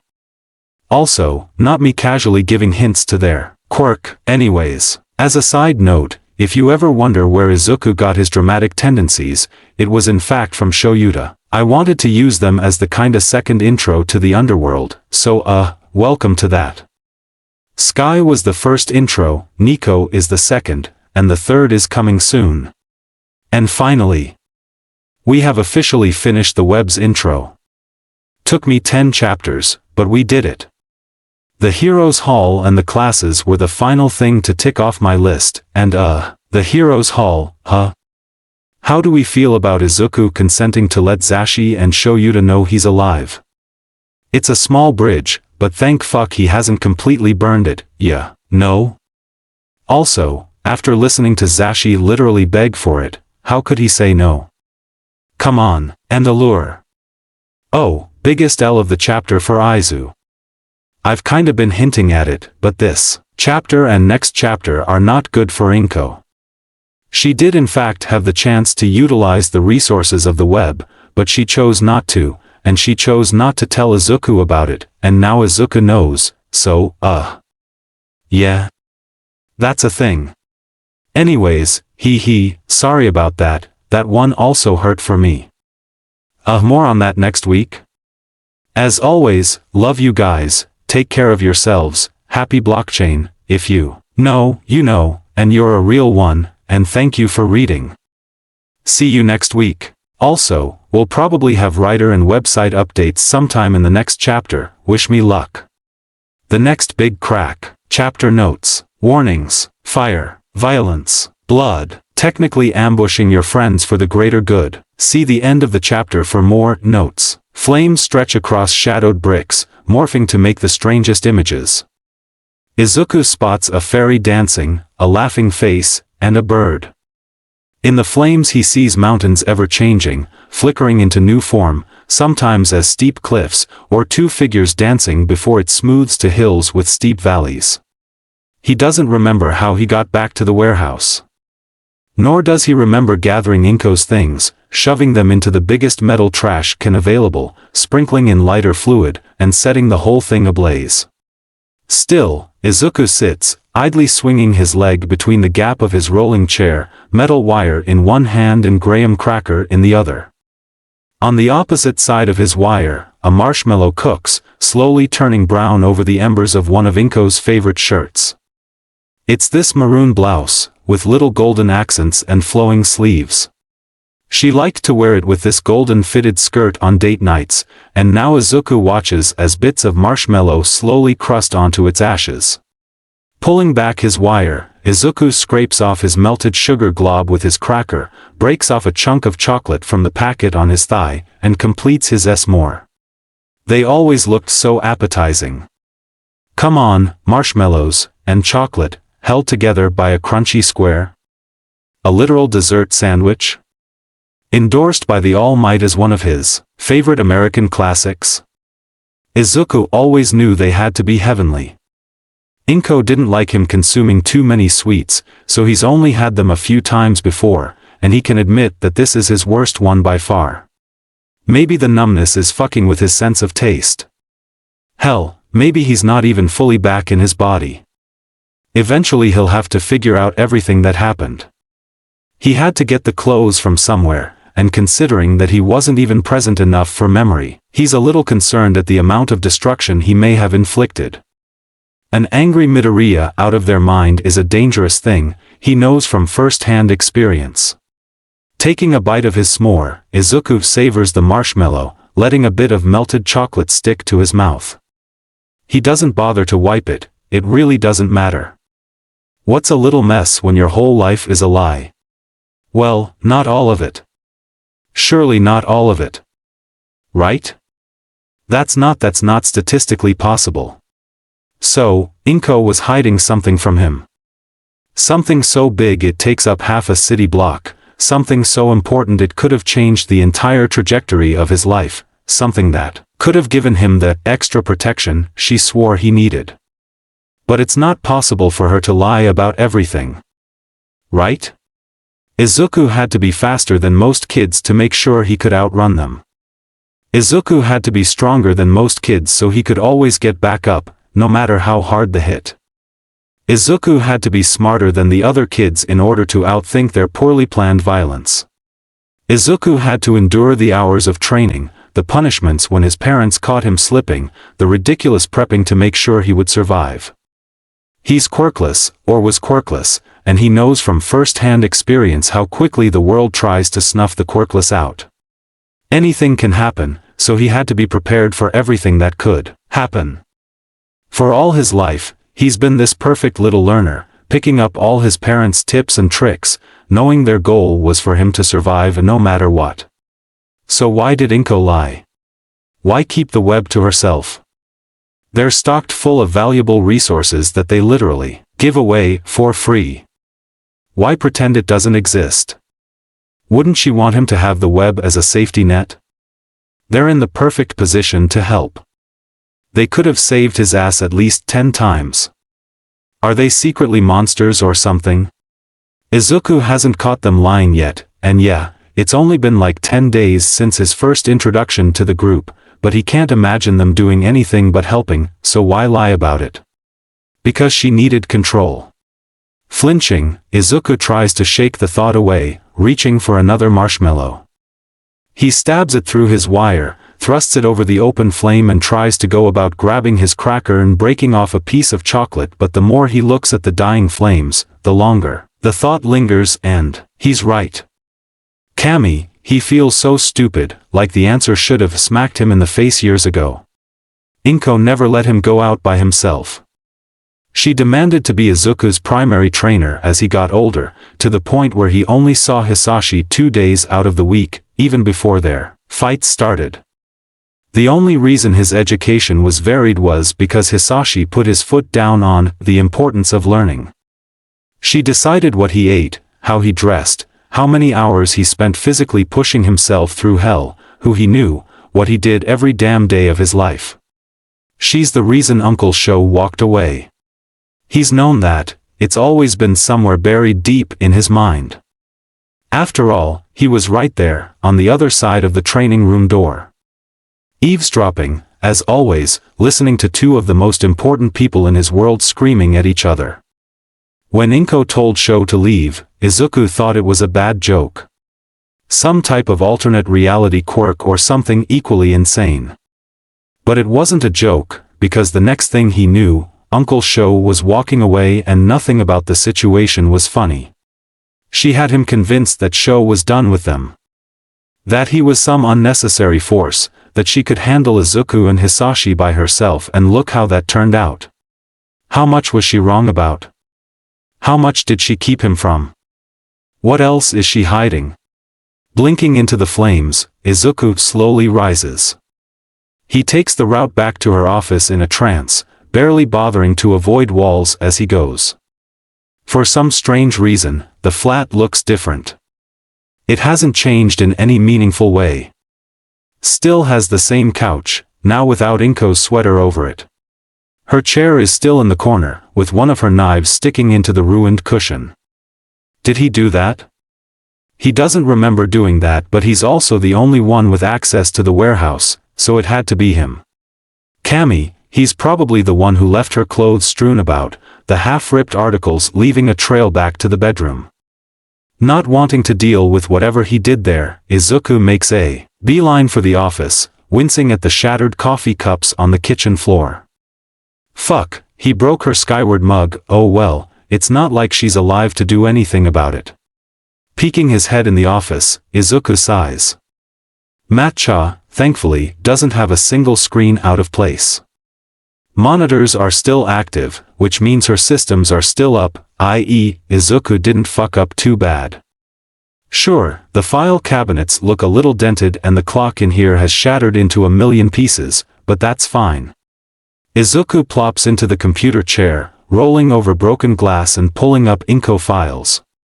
She's not here to stop him from snooping now, and damn it all, apparently he should have been snooping all his fucking life. It's incredibly frustrating. Looking back on it, he feels like some naive little fool. Oh, look, mommy is telling you something, so you better listen. Because mommy is never wrong, even when she starts showing signs of a psychotic break. Come on, Izuku, what the hell was he doing? Trying to play therapist? Trying to make sure mommy and daddy stayed happy? Mommy and daddy slit each other's fucking throats, idiot, because daddy ended up being insane, and guess what? Mommy was too. If he had just trusted his gut, looked at Allure's computer when she was out of the room, saw them as people instead of infallible mommy and daddy, viewed the fucked up situation for what it was, he wouldn't have to do this. But he didn't. He trusted his parents, dumb move as a quirkless kid, and now he's found their inevitable big pile of shit. And the assholes are both dead, so he has to be the one to figure out what truths they told him and what lies they took to their graves. No more jump scares, Izuku decides, entering in a password he used to use for training purposes. Allure figured he'd need to know what police and hero reports need to look like on the off chance that he ever needed to edit one. He wonders how pissed she'd be to see him blatantly breaking several of her rules. The thought brings a smile to his face. As soon as Matcha pulls up Allure's list of cases, Izuku takes a leisurely scroll through her shit. Most of them look normal: patrol reports, arrest logs, information gathered for a case, all sitting in pretty little files, sorted into neat folders and labeled accordingly. He hunts through for anything out of place, any indication of information he doesn't have, and, wait a second. Izuku blinks, scrolling back up to a file titled Scylla. Didn't he see that before? From her emails, right? Izuku clicks on the file, cracking his neck as he hunkers down to read, only to be stopped by an error. Access denied, Matcha tells him. Matcha? Izuku asks, waiting for the little beep to indicate her listening.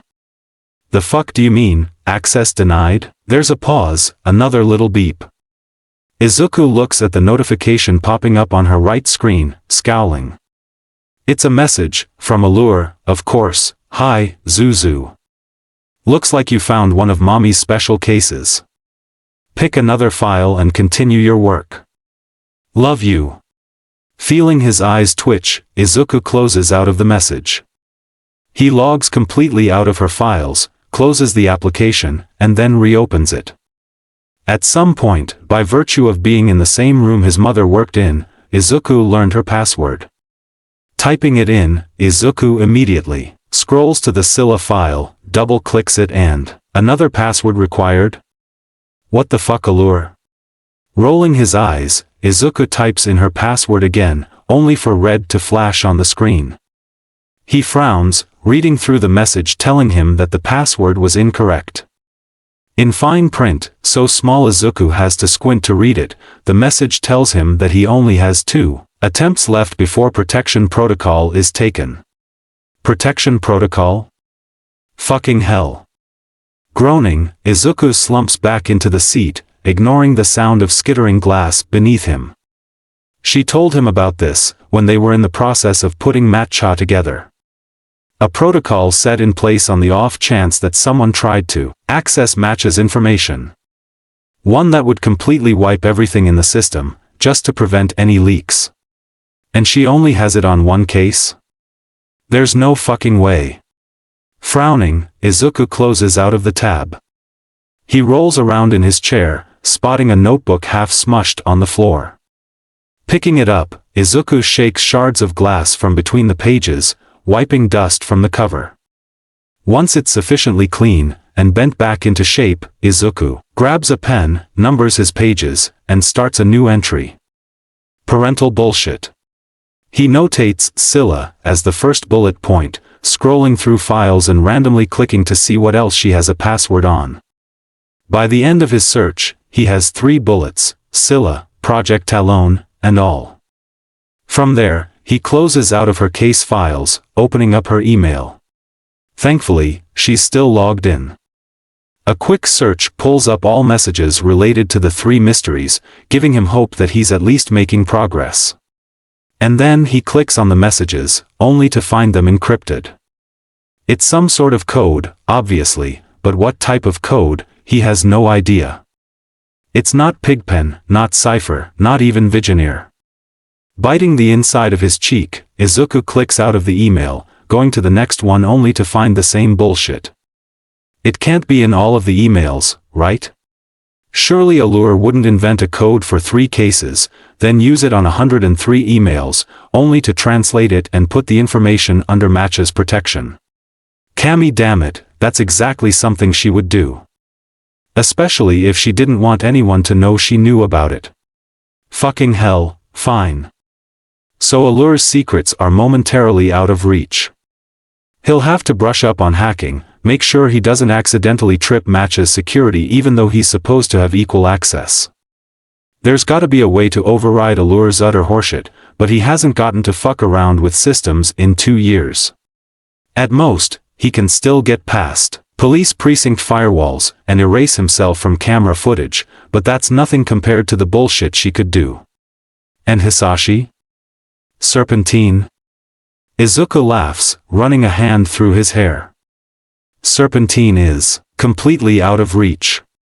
For fuck's sake, he worked as an information hero, meaning his shit is protected to hell and back, with security measures designed by fucking Nezu. Kami, he can't even blame the rat for it either, because it makes sense for info heroes to have systems in place to protect their incredibly sensitive information. Of course the rat would want them protected from everyone but those qualified to look at it. If a singular villain was able to get their hands on any info hero serves, all hell would break loose. Leaning back, Izuku stares at the ceiling. So he's against Allure and basically Nezu, both incredibly crafty, insanely intelligent, exceptionally thorough heroes, the same impossible level that Izuku cannot currently breach. Fine. Fucking fine. So he can't dive into his parents' bullshit right now. He's still young, he can still learn. One day, Izuku is going to know exactly what's in those files, and Allure's petty little fuckery won't be able to haunt him. For now, Izuku shuts off Matcha, ignoring the mess in the warehouse to make a beeline back to the training floor. He changes into a leotard, snagging Allure's old vest, no, his vest. Zipping it up, Izuku makes sure his boots are laced, and shoves various weapons onto his person. The longer he stays in the warehouse, the more likely he is to destroy it. And, as much as he'd like to burn the whole stupid route of safe houses to the ground, he needs to maintain a safety net. He can't be stupid just because he's angry. But, fuck, it'd be nice to see this place burn. As illogical as it is, he doesn't want anything to do with it. Doesn't want any connection to Allure. Looking at her shit just makes him want to take her weapons and test them on the bed, the couch, the walls, the very foundation of this stupid fucking warehouse. No, no. Not a good idea. Shelter is a key factor in survival, Izuku, and he doesn't really have anywhere else to go if he starts blowing up Allure's warehouses. Grabbing his mask, Izuku checks on the entrance, relieved that he didn't fuck up the door handles. As soon as he's out, he's running, each step a steady beat that takes him further and further away from the warehouse. It doesn't take long to run into trouble, it never fucking does.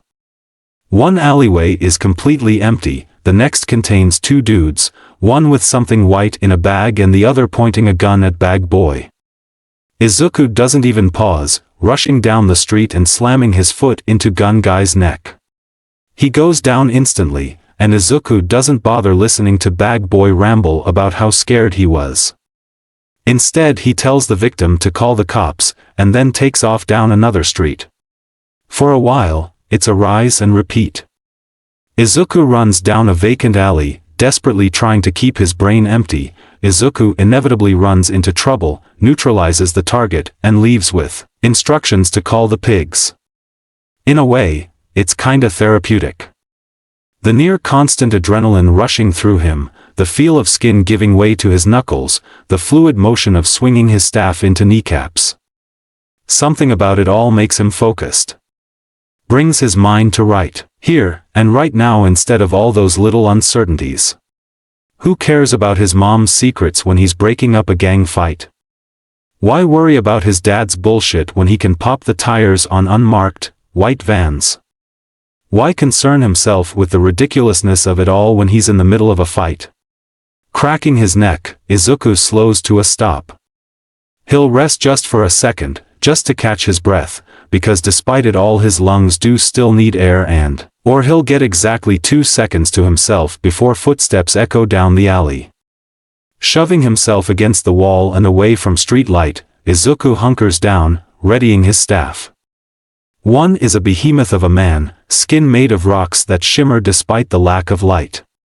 He's dragging a woman behind him, and Izuku can't tell if she's dead or unconscious, but there's really only one way to find out.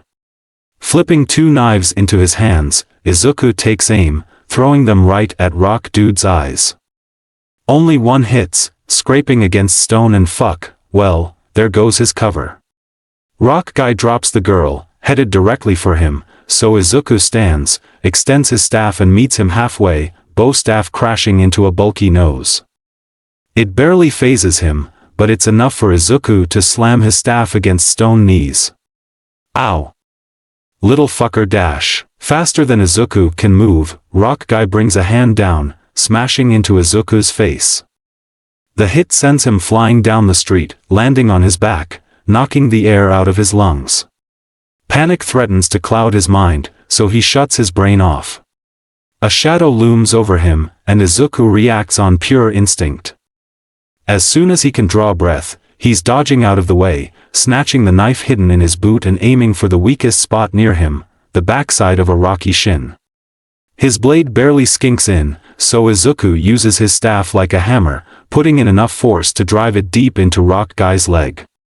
Howling in pain, Rock Guy turns, uninjured leg to stomping down on Izuku's torso.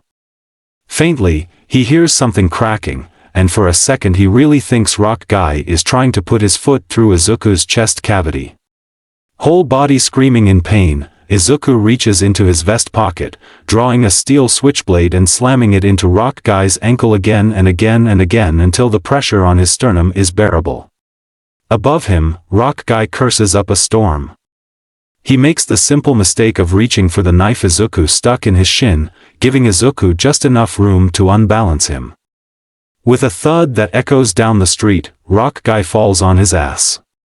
Before he can react, Izuku is above him, throwing a punch directly at his throat. For a split-sinking second, he thinks that his plan won't work. Izuku is made of flesh and blood, and what is that in comparison to unyielding stone? Then his fist sinks into Rock Guy's neck with the faintest green glow, the same he's seen through his experiments, in the little flowers that piece him back together. Rock Guy's coughs, doubling over and gagging. And he knows that Rock Guy isn't finished yet, that he's in the middle of a fight, that so many things are happening that require his attention, but Izuku can't take his eyes off his fist. It's not glowing anymore, but Kami, his strength enhancement. Has he just been ignoring it all night? Looking at this fight alone, there's no way he would have been able to drive a knife into stone without it. He completely forgot about his quirk. Ideas flowing into his brain, Izuku smiles. Rock Guy groans beneath him, and Izuku makes a probably stupid decision, just to test some of his thoughts. Placing his staff into his inner vest pocket, Izuku steps back. He lets Rock Guy stand up, charge forward, and then darts under his arm, planting his feet and throwing a punch directly where his spine should be. There's a crunch as his fist sinks through stone.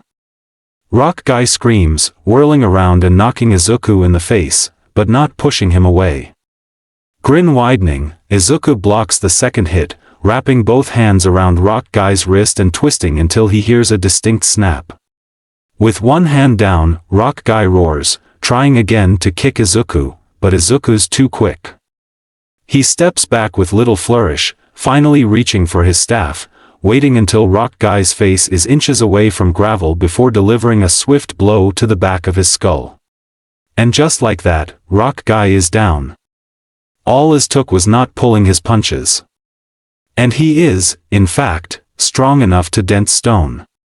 Adrenaline still pulsing through him, Izuku limps towards the victim. In good news, she does appear to be breathing, but is unconscious. There's a large bruise on her head, probably from Rock Guy's stupid fists, and fucking hell, what was he planning on doing to her? The poor woman's dress is torn, one leg bent at a weird ankle, blood leaking from her hands like she tried to fight back, and, shaking his head, Izuku kneels to check her pulse. As soon as he's made sure it's stable, he calls 119 and explains the situation, hanging up as soon as the operator tries to get information on him. Then he takes a second to prop the woman upright, gently balancing her against brick before retreating to the rooftops. It's a pain to climb up the fire escape, halfway through his adrenaline starts to wear off and the aching of everything sets in.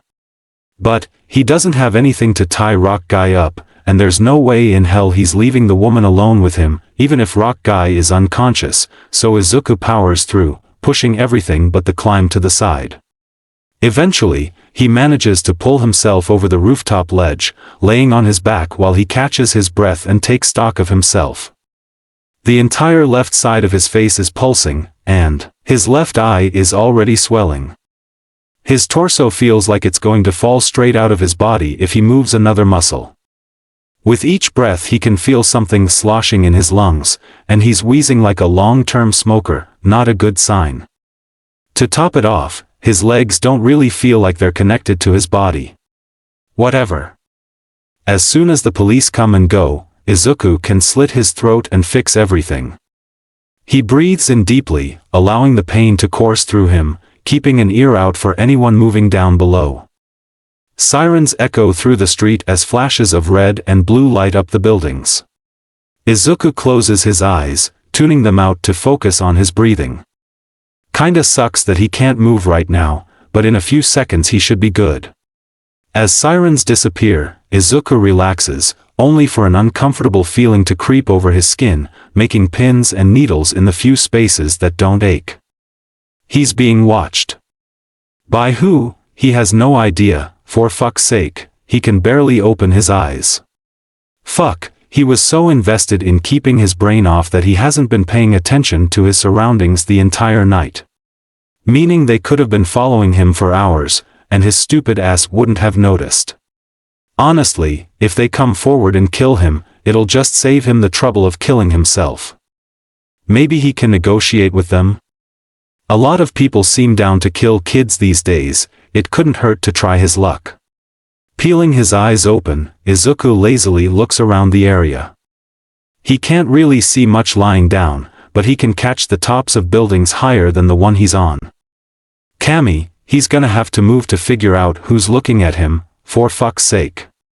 Carefully, Izuku lays his hands flat on the ground, slowly pushing up.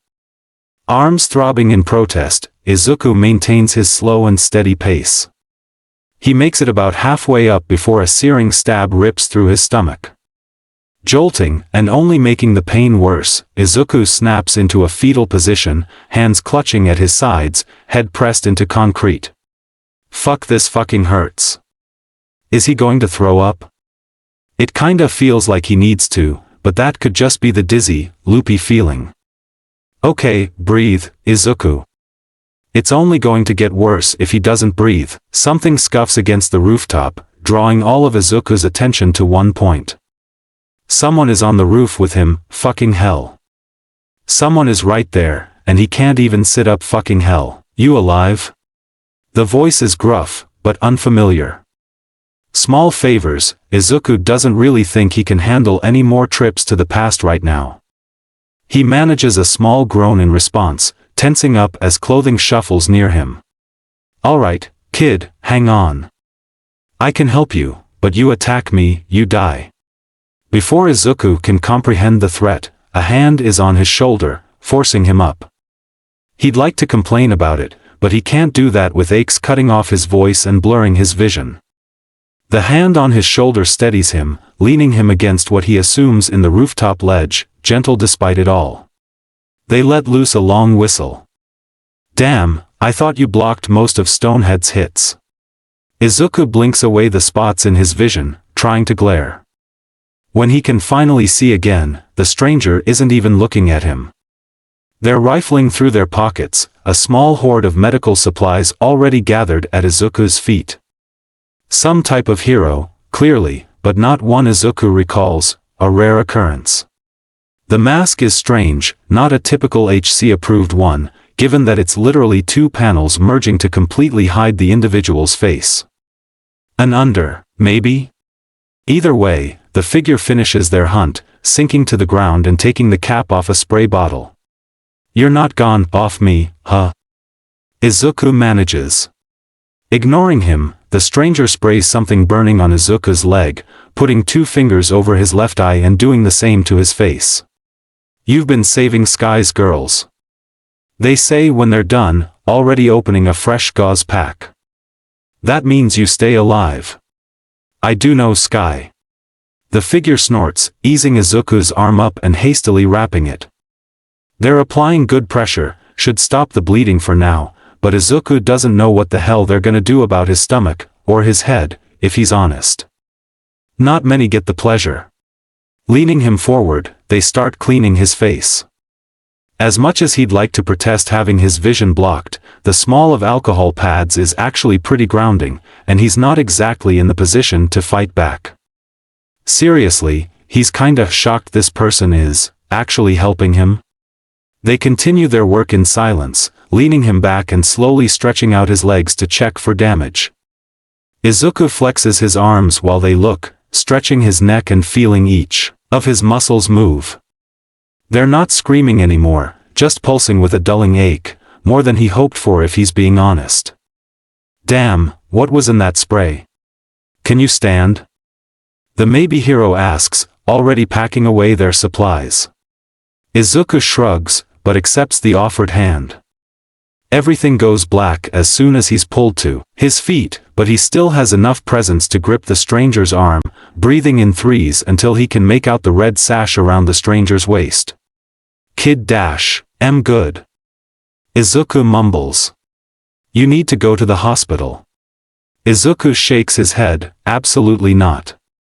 Keeping his movements slow and carefully balanced, he releases the stranger, taking a step back. Just gotta get home.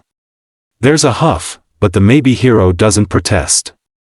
At least let me help you off the rooftop. You're one wrong step from being a smear on the sidewalk. Cammy, if only. He'd wake up, what? A day later, and not have to deal with any of this bullshit? Despite Izuku not actually answering, the stranger steps forward, hoisting Izuku into a fireman carry like it's nothing. His chest and stomach protest this, violently, and he gags, thinking he's probably 2 seconds from vomiting all over maybe hero's side. Then, as if he imagined the whole thing, Izuku's placed back on his feet, a large hand on his back to keep him upright. When did they even make it down from the roof? What the fuck? Did maybe hero jump? He couldn't have, Izuku would have felt the impact. Easy, kid, if you're gonna puke, don't do it on my shoes. Could've warned me. Izuku wheezes. Thankfully, he manages to pull himself together, fumbling around for his staff. There's no way in hell he's getting home without using it like a walking cane. The stranger hands it over, shrugging at Izuku's stare. You left it in the street. Stupid move, by the way, always keep your weapons if you can. Izuku sighs, long and heavy. Who the fuck is this guy? What's your deal? Why's it matter? It doesn't. Just curious. They lean against the wall, casual, like anything about this is normal. For fuck's sake, his blood is still fresh on the wall, and bits of rock guy's stones are everywhere. Police are going to be back any minute to set up crime tape, they really shouldn't be doing this. Then that makes 3. What? 3 curious people. They say, like Izuku is particularly slow. Sky's girl's getting saved by a mystery. And tonight, the little mystery intercepts a little rat that's been giving me chase for weeks. Rock guy? Izuku asks, incredulous, ignoring everything else about that statement. Rock guy was giving you trouble? His name is Stonehead, and yes. He had about 100 different aliases to go through, and by the time I got here to finish him, you were already halfway through the fight. I've only heard one rumor about a new vigilante in Mizudafu, but now I can confirm it true. I'm not a vigilante. That explains the shit gear. Izuku gapes at him, excuse me? Look, kid, call yourself whatever you want. I don't care. But, if you're gonna be out here doing shit like this dash, they gesture to the alley, the blood, the stones. Then you need to have gear that's going to protect you. You can't save anyone if you're dead, and wearing flimsy pieces of padding isn't going to do shit but irritate the people trying to patch you up. Oh, if it was such a irritant, why bother? 'Cause you're willin' to help just for the sake of helping, kid. That's only something real heroes do, and it'd be a shame to see you die before you hit the spotlight. Spotlight? Izuku blinks. What are you talking about? I'm not a hero. They snort, reaching towards the ground for something. Say that to the people you've saved. You've only been doing this for what? 10 days? And you've already gotten a glowing review from Sky herself. They hold up one of Izuku's throwing knives, nodding. See? Not a nick on her. This is quality. Get whoever made your weapons to make your suit, maybe then it won't be shit. My suit isn't shit. Izuku snaps. He sighs, resisting the urge to pinch his brow. You still haven't told me who you are. All you're doing is making more questions. Izuku gets the distinct feeling that they're grinning under their mask, even as they turn to walk away from him. Stendhal.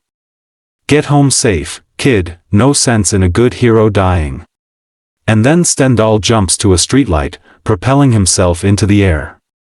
Izuku sees him grip the edge of window, running up the building until he disappears over a rooftop, leaving Izuku staring in his wake, wondering what the fuck just happened. It's nearing 10 when Shoyuta finally makes it home for the first time in 3 days. Leaving Shinso at the hospital worries him more than he'd like to admit. But Chio agreed to stay with him overnight, monitoring Shinso's vitals and making sure everything is actually healed. They'll be back before the kid even wakes up. Zashi is right, he needs to shower, change, and eat something that isn't hospital food. And it's not like the kid can sneak past recovery girl. Shoyuta swears she has eyes in the back of her head, and at least 4 sets of ears. He can't count the number of times she caught him trying to sneak out of the medical ward, and he really hopes Shinso doesn't have to learn the same lesson he did. On the plus side, Shinso at least seemed comfortable with Chio. Zashi apparently told her to come wearing civilian clothes, which went a long way in making Shinso comfortable. Shoyuta introducing her as recovery girl brought back that little shimmer of interest in the kid's eye, and he got Shinso's explicit consent to leave him in her care, so he doesn't have much to worry about. They'll be back before he wakes up, Chio will keep him safe and healthy, it's all going to be fine. So, Nico put their foot down? Zashi asks, waving at their doorman. Ryo smiles back, offering them a bow as they pass. Shoyuta shrugs, pressing the button to open the elevator, letting Zashi in first.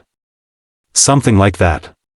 Zashi presses the number for their floor, leaning back to take Shuta's hand and rub a thumb over his knuckles. Well, at least we don't have to worry about organizing schedules. For now. And your session is literally tomorrow.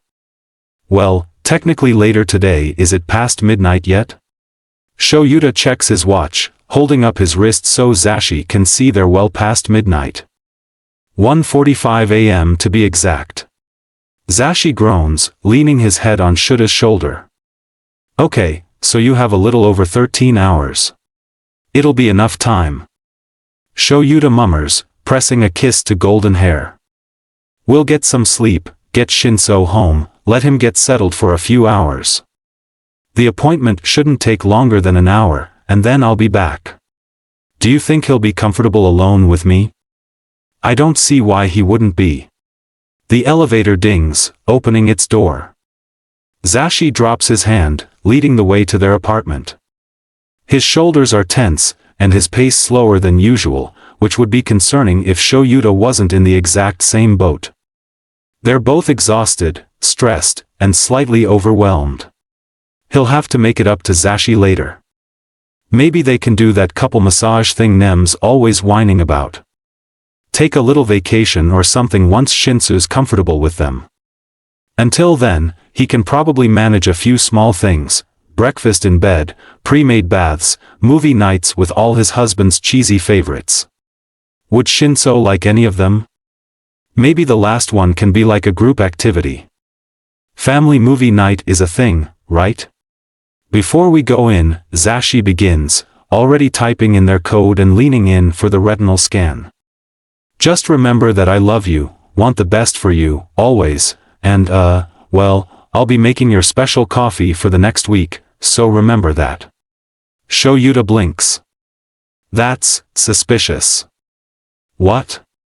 Zashi darts forward to kiss his cheek, shoving him inside without an answer. Shoyuta barely bothers to protest, throwing a questioning look over his shoulder. Do you want to elaborate on that? Not really. Zashi winces, closing the door behind him. He kneels down to take off his shoes, yelling down the hall to let whoever's here know they're back. Shuta's guessing that Nem and Tensei are still around somewhere, probably half asleep on his couch if the TV playing is anything to go by. Shoyuta slips his boots off, placing them beside Zashi's and following his husband down the hall. He makes it to the entrance of the living room before several things happen all at once. Nem and Tensei are not half asleep. Instead, Tensei's got his hand wrapped around Sky's ankle, keeping her from climbing out their window. Nem's on her feet, both palms up and facing Shoyuta and Sky both, like they're some kind of animals.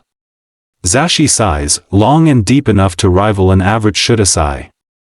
Sky, please be reasonable about this dash, and then little pieces start to click together. Oh, fuck, his friends have arranged some sort of intervention. Not just with Sky, but also with him. Oh, he's not doing this. Absolutely not. He literally has 5 hours before he has to be up again, and yeah, he's dealt with much worse on much less sleep, but still. They all know he hates any form of uncomfortable interactions, and the very last thing he wants to do is deal with this. That's the whole point in avoiding Sky. Fuck, they know almost all of his tricks too, escape won't be easy. Turning on his heel, Shoyuta starts to leave, only for Zashi to grab his arm. You know this isn't avoidable dash. Sky cuts him off with an irritated groan, throwing a warning knife that flies pasted Tensei's ear and into Shuta's wall. Let go. I'll break your nose, so help me dash. Will you just calm down dash? It's just a conversation. Namuri pleads. Come on, guys, can't we at least pretend to be adults? Tensei and Sky pause, half of Sky's waist out the window and still turning to raise an eyebrow at Nem.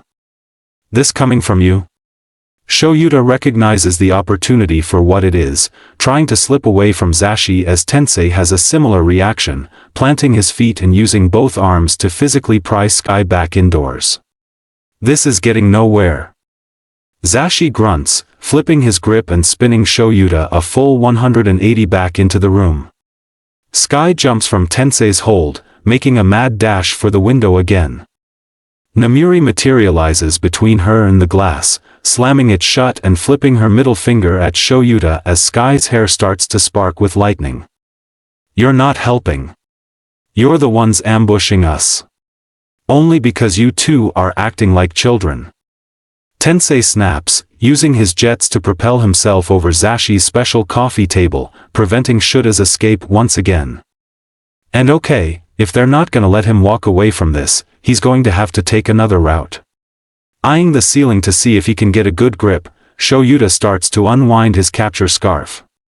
He catches Zashi rolling his eyes, and then his husband is nodding towards Namuri. Shoyuta turns to see what signal she's following, eyes automatically turning red just in case, but it's too late. Nem's already leaking purple smoke, it's already filling the air.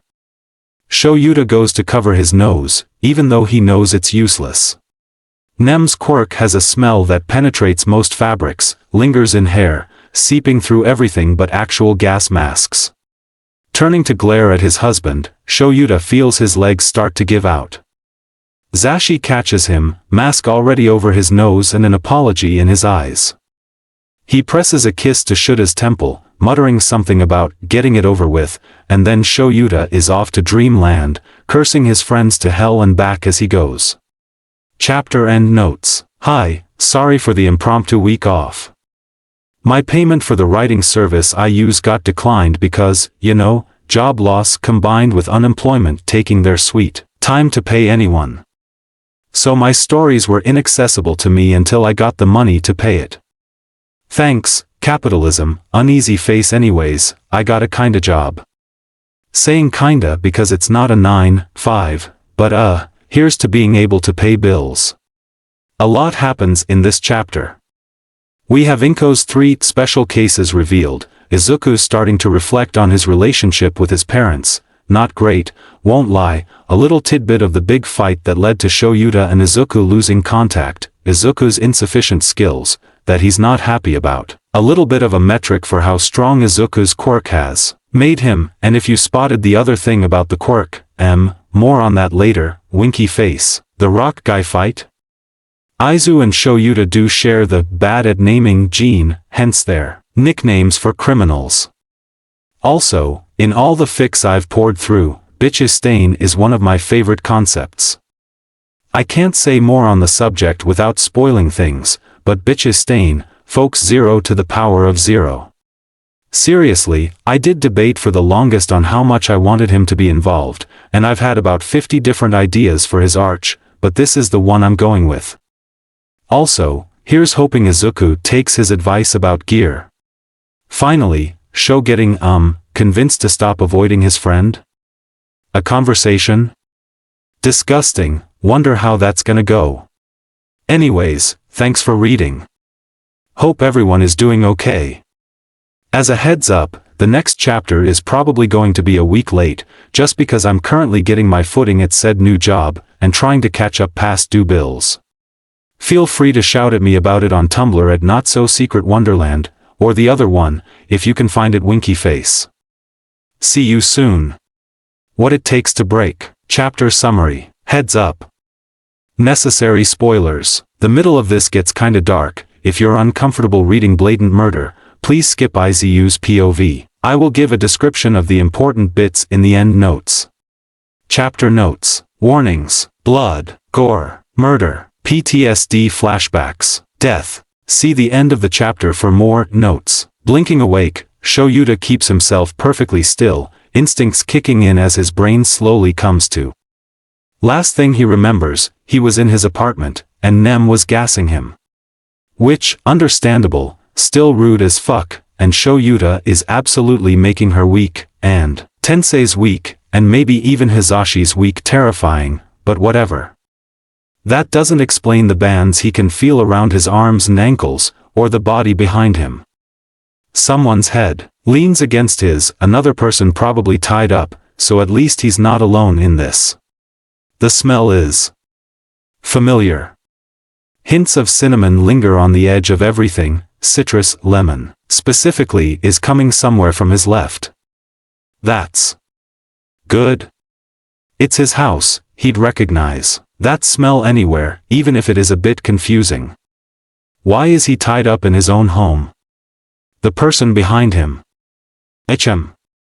Shoyuta recognizes an undercurrent of ozone, mixing with cool mahogany and the slightest hint of vanilla. Oh fuck. Okay, so Sky is tied up with him. This is still about the fucking intervention.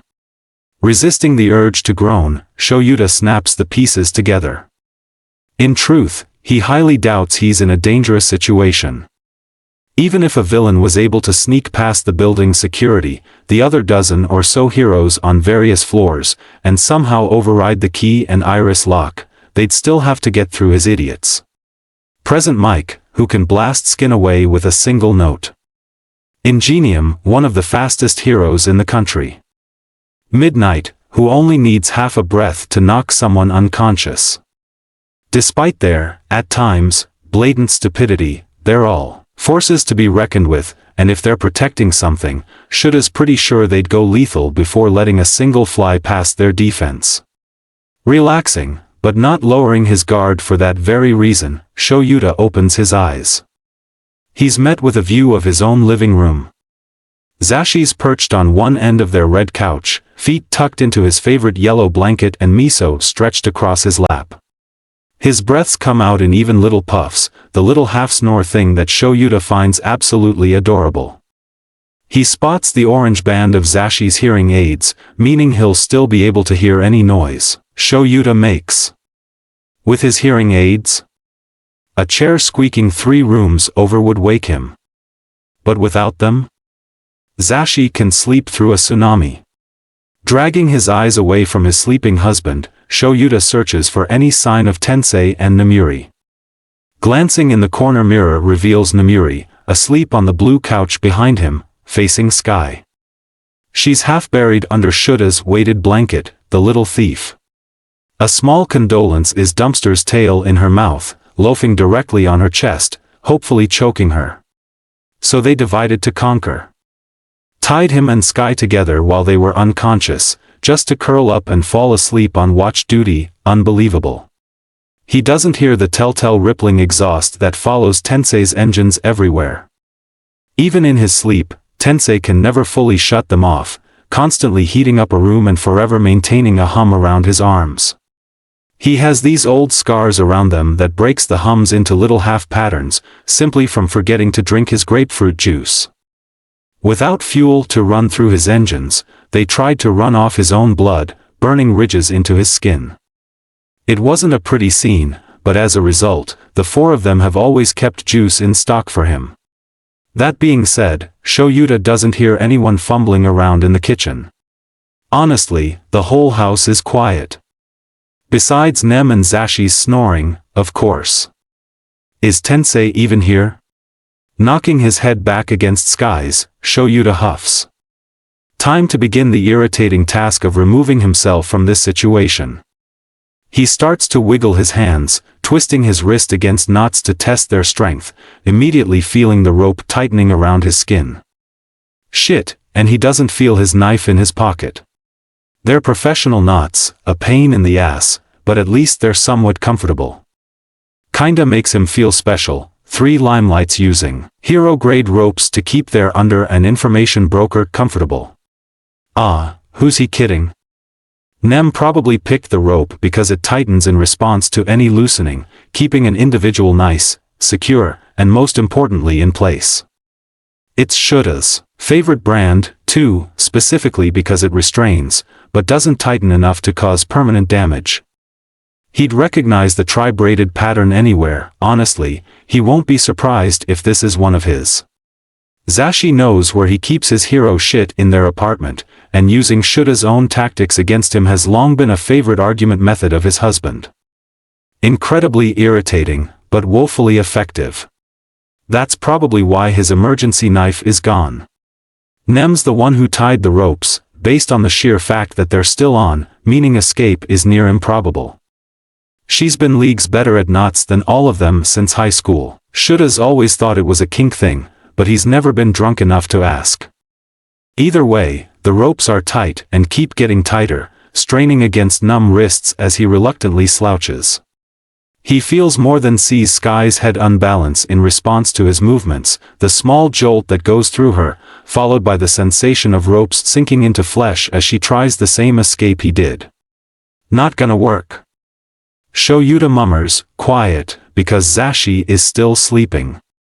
Shoyuta traces the bags under his eyes, the small patches of spackle still on his nails, the rise and fall of his shoulders. Sky sighs, there's a slight pause, and then the back of her head slams into Shuta's dick. He takes it with grace, immediately shoving back, despite the pointlessness of the endeavor, and the small throbbing it leaves on his skull. Sky curses. Shoyuta kinda hopes she bit her tongue. At least that would probably prevent this. If you had just been an adult, this wouldn't be happening. Sky tells him. And, if that's how they're gonna play it, fine. Well, if you hadn't tried to jump out the window dash, reaction to your bullshit. I just walked in the room dash, after avoiding me for nearly 2 weeks.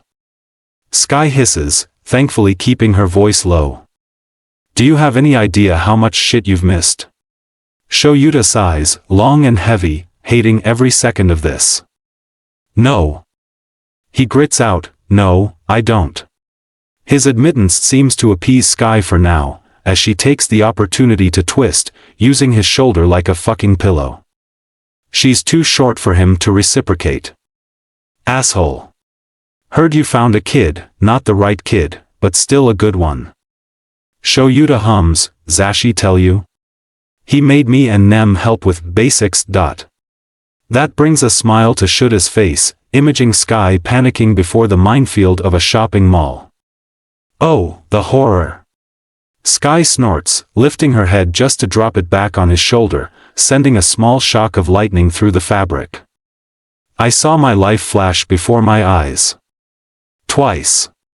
Such is the nature of shopping with Zashi. Thought you learned that when you got your first apartment. Wasn't as bad. Sky mumbles.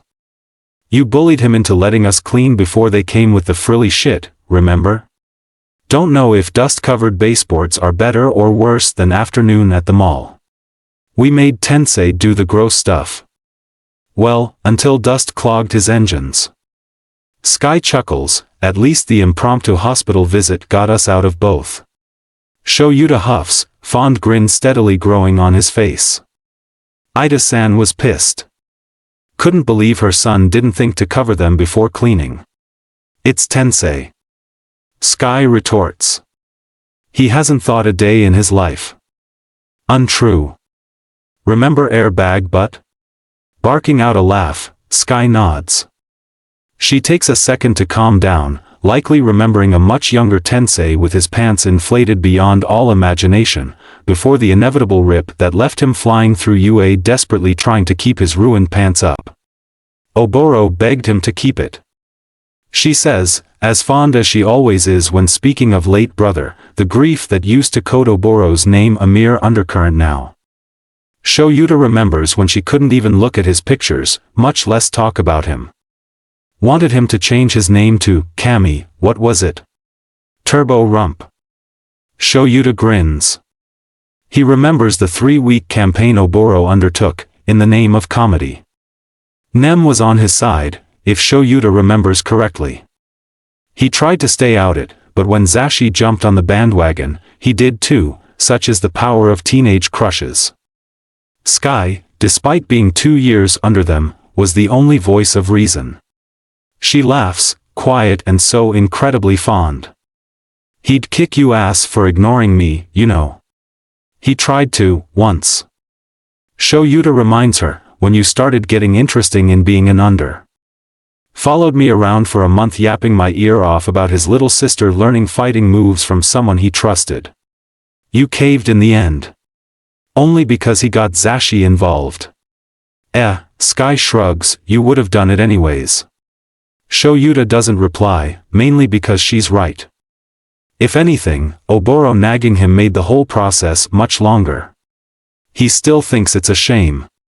Sky would have made an amazing under.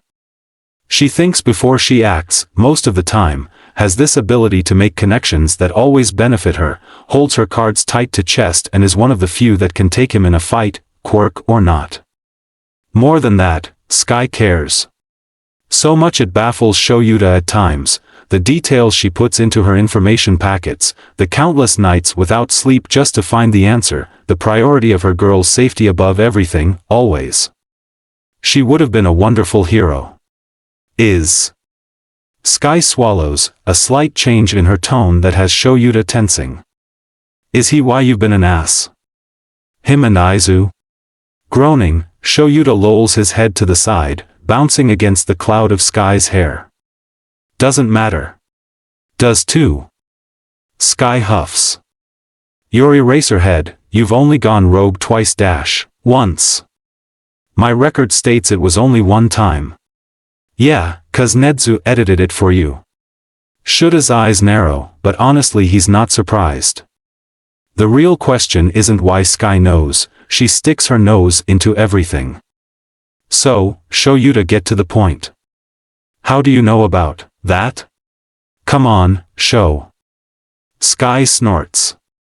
I'm Sky. I can find out anything. Shoyuta scoffs, but there's no point in interrogating her. I was a minor, so it technically doesn't it counts in my book. Sky cuts him off. Especially considering it occurred right after Oboro died. 10 days completely off-grid, and the official assigned to monitor that whole disaster pops up dead around the same day you reappear. Do you know what it tells me about you? I'm sure you'll enlighten me. Sky knocks her head into his, ignoring the sound of Shuta's teeth clinking together. You have a pattern. Oboro dies, you disappear and kill an HC official dash, allegedly. Then, Inko dies and Izu disappears, the first time, and what do? Attack 10 different officers assigned to his case, vanish off the face of the earth for 2 months, and don't come back until Nezu calls off the search. I was going through something. And now, Sky continues, bulldozing over the rising irritation in Shuta's voice, Izu is back, and your ass tried to pull this shit, again. That's a pattern, Sho, one that tells me you cannot handle grief when it's close to you. You went ballistic after Oboro 2 dash, yeah. Sky intones, irritated. Because I just watched my last family member die, and you were losing your fucking mind, idiot. I get needing time to grieve, stability, healing. I get that it's been difficult on you, and I understand that this is extremely traumatic to go through, but you're not avoiding Zashi, or Nem, or Tensei, or Nezu, just me. Get to your point. Sho Yuta grits. You're let grief rot you. Sho Yuta starts forward, remembering the ropes around his body a bit too late. They tighten in response to his movement, forcing the two closer, digging into his stomach. It's not rotting me. You can't even look at me. Sky spits. Admit it. That's why you avoid me, and only me. I look too much like him and that fucks with you, and you can't handle it, so you fucking hide from me, like I'm some kind of threat to you dash. It's not like that. Sho Yuta interrupts, because none of this is Sky's doing. It never was, never will be, and he can't just sit here and let her spew this horseshit. I'm working on it, okay? Most of the time, it's fine, I'm fine, we're fine, but Izuku just, the whole situation is just dash, harrowing, anxiety-inducing, complicated? Sky guesses. Sho Yuta snorts, what a fucking understatement. Yeah.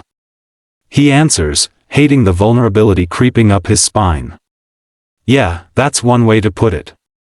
Are you going to elaborate? Shrugging, Sho Yuta runs his tongue over his teeth, it's like my failures are staring me in the face. They're not your failures. Sky insists. None of it was your fault. You didn't plan a final in a construction zone. You didn't ignore warnings of a villain attack. You didn't cause the building to collapse. You didn't burn Inko's apartment down. You didn't make Izuku run dash, I know that. He does. Logically, he understands that none of it was his fault, that he couldn't have done anything to change the outcomes, but still. I wasn't there. If I had just been there for Inko, for Izu, if I had been quick enough to save Oboro, stop. Sky commands, voice harsh. Sho Yuta can feel her hair starting to lift, ozone overtaking any other smell. You're stuck on the what-ifs. We both know they're only useful in learning scenarios, but you're just raking yourself over hot coals. Oboro didn't want you to be quick enough to save him, he wanted you to live. Inko told you to leave, and never come back, and you still tried to invite her out to coffee after, you being there would have just made her volatile and irrational. And Izuku dash, she cuts herself off with a sigh, loosing the growing anger for a soft acceptance. Izu won't be found until he's ready to be found. We learned that the first time he disappeared. I know. Sho Yuta repeats, softer. In a rare act of affection, Sky leans her head against his, just resting while Sho Yuta tries to balance his emotions. Oboro was never like that. He was always open with his affection, smothering Sho Yuta in hugs, having cuddle sessions with any nearby sleeping friend, always touching the people he spoke to, leaving imprints of warmth and life and love everywhere he went. Do you know that I'm not my brother? Sky asks. There's this little tilt to her voice, barely raising the pitch. Accompanied with a pause, as though she's not sure she should say it. I do. Sho Yuta answers, because she should know that. At the very least, he doesn't want her to ever think that she's some sort of replacement. And I'm sorry. It's difficult to explain, but I know you're not him. You're you, and that's a great thing to be, and it's nothing that you've done, or said, or anything like that. When I look at you, when my mind's a mess, I see Oboro and then fall through this mass of shit that fucks me up, so it's easier to avoid you. He doesn't need to see her face to feel her eyes roll. And how often is the easy way the correct way?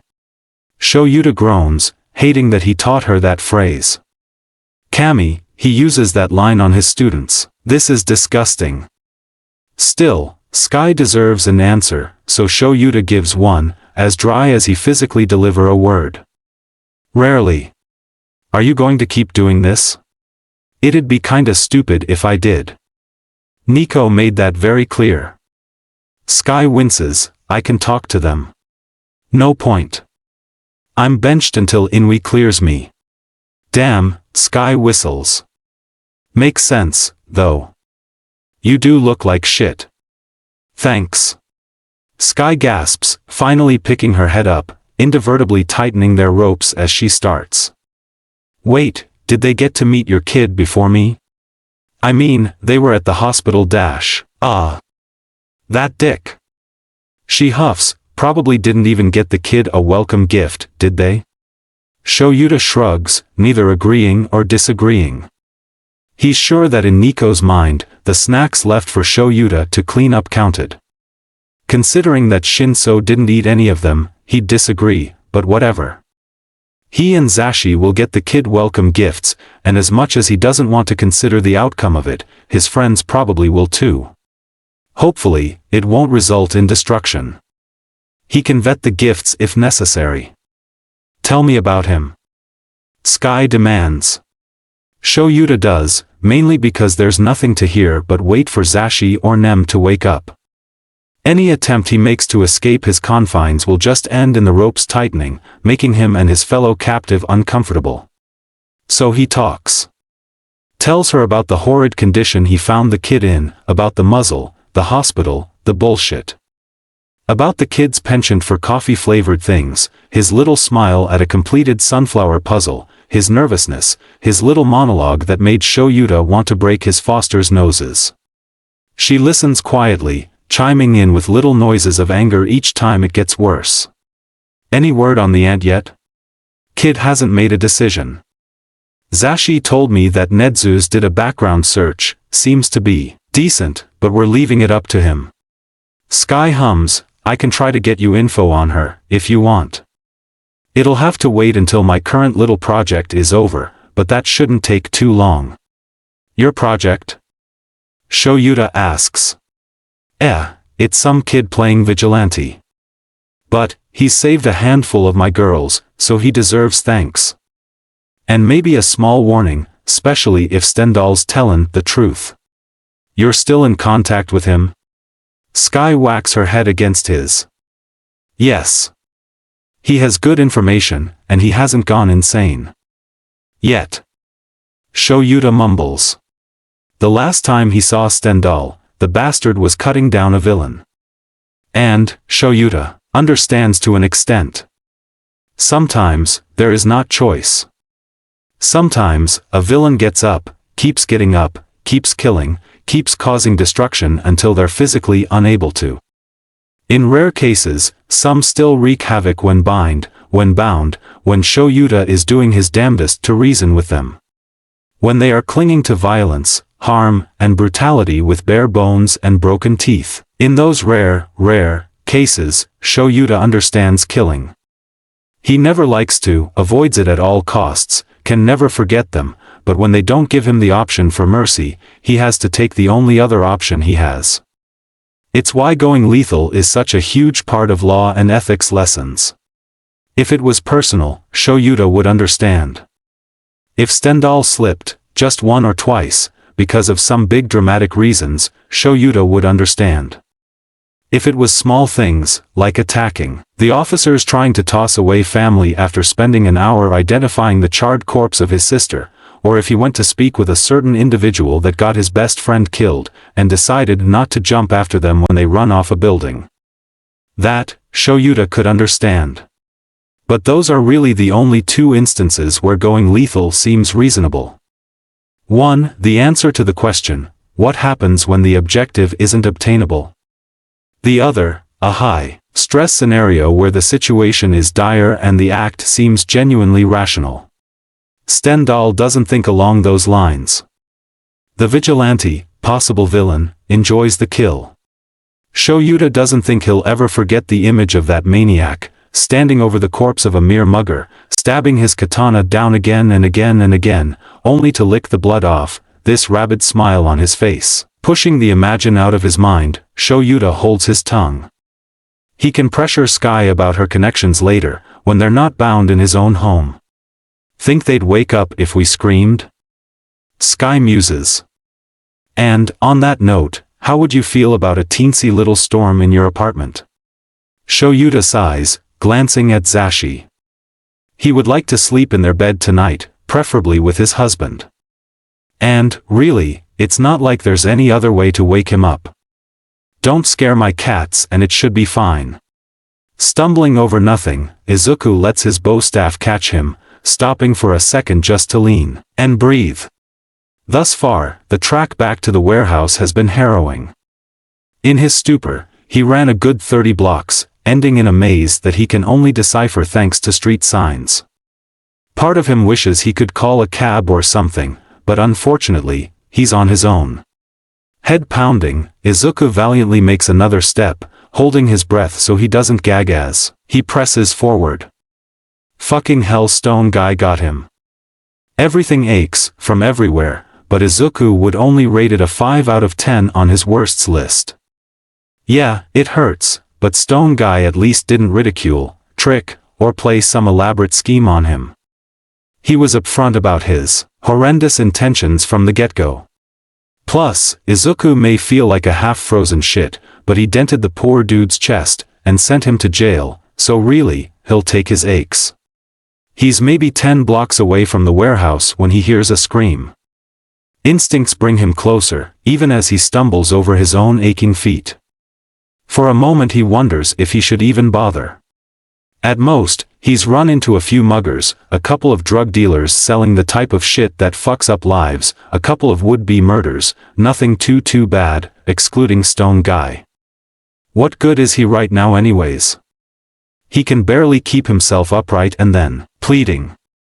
Begging, actually.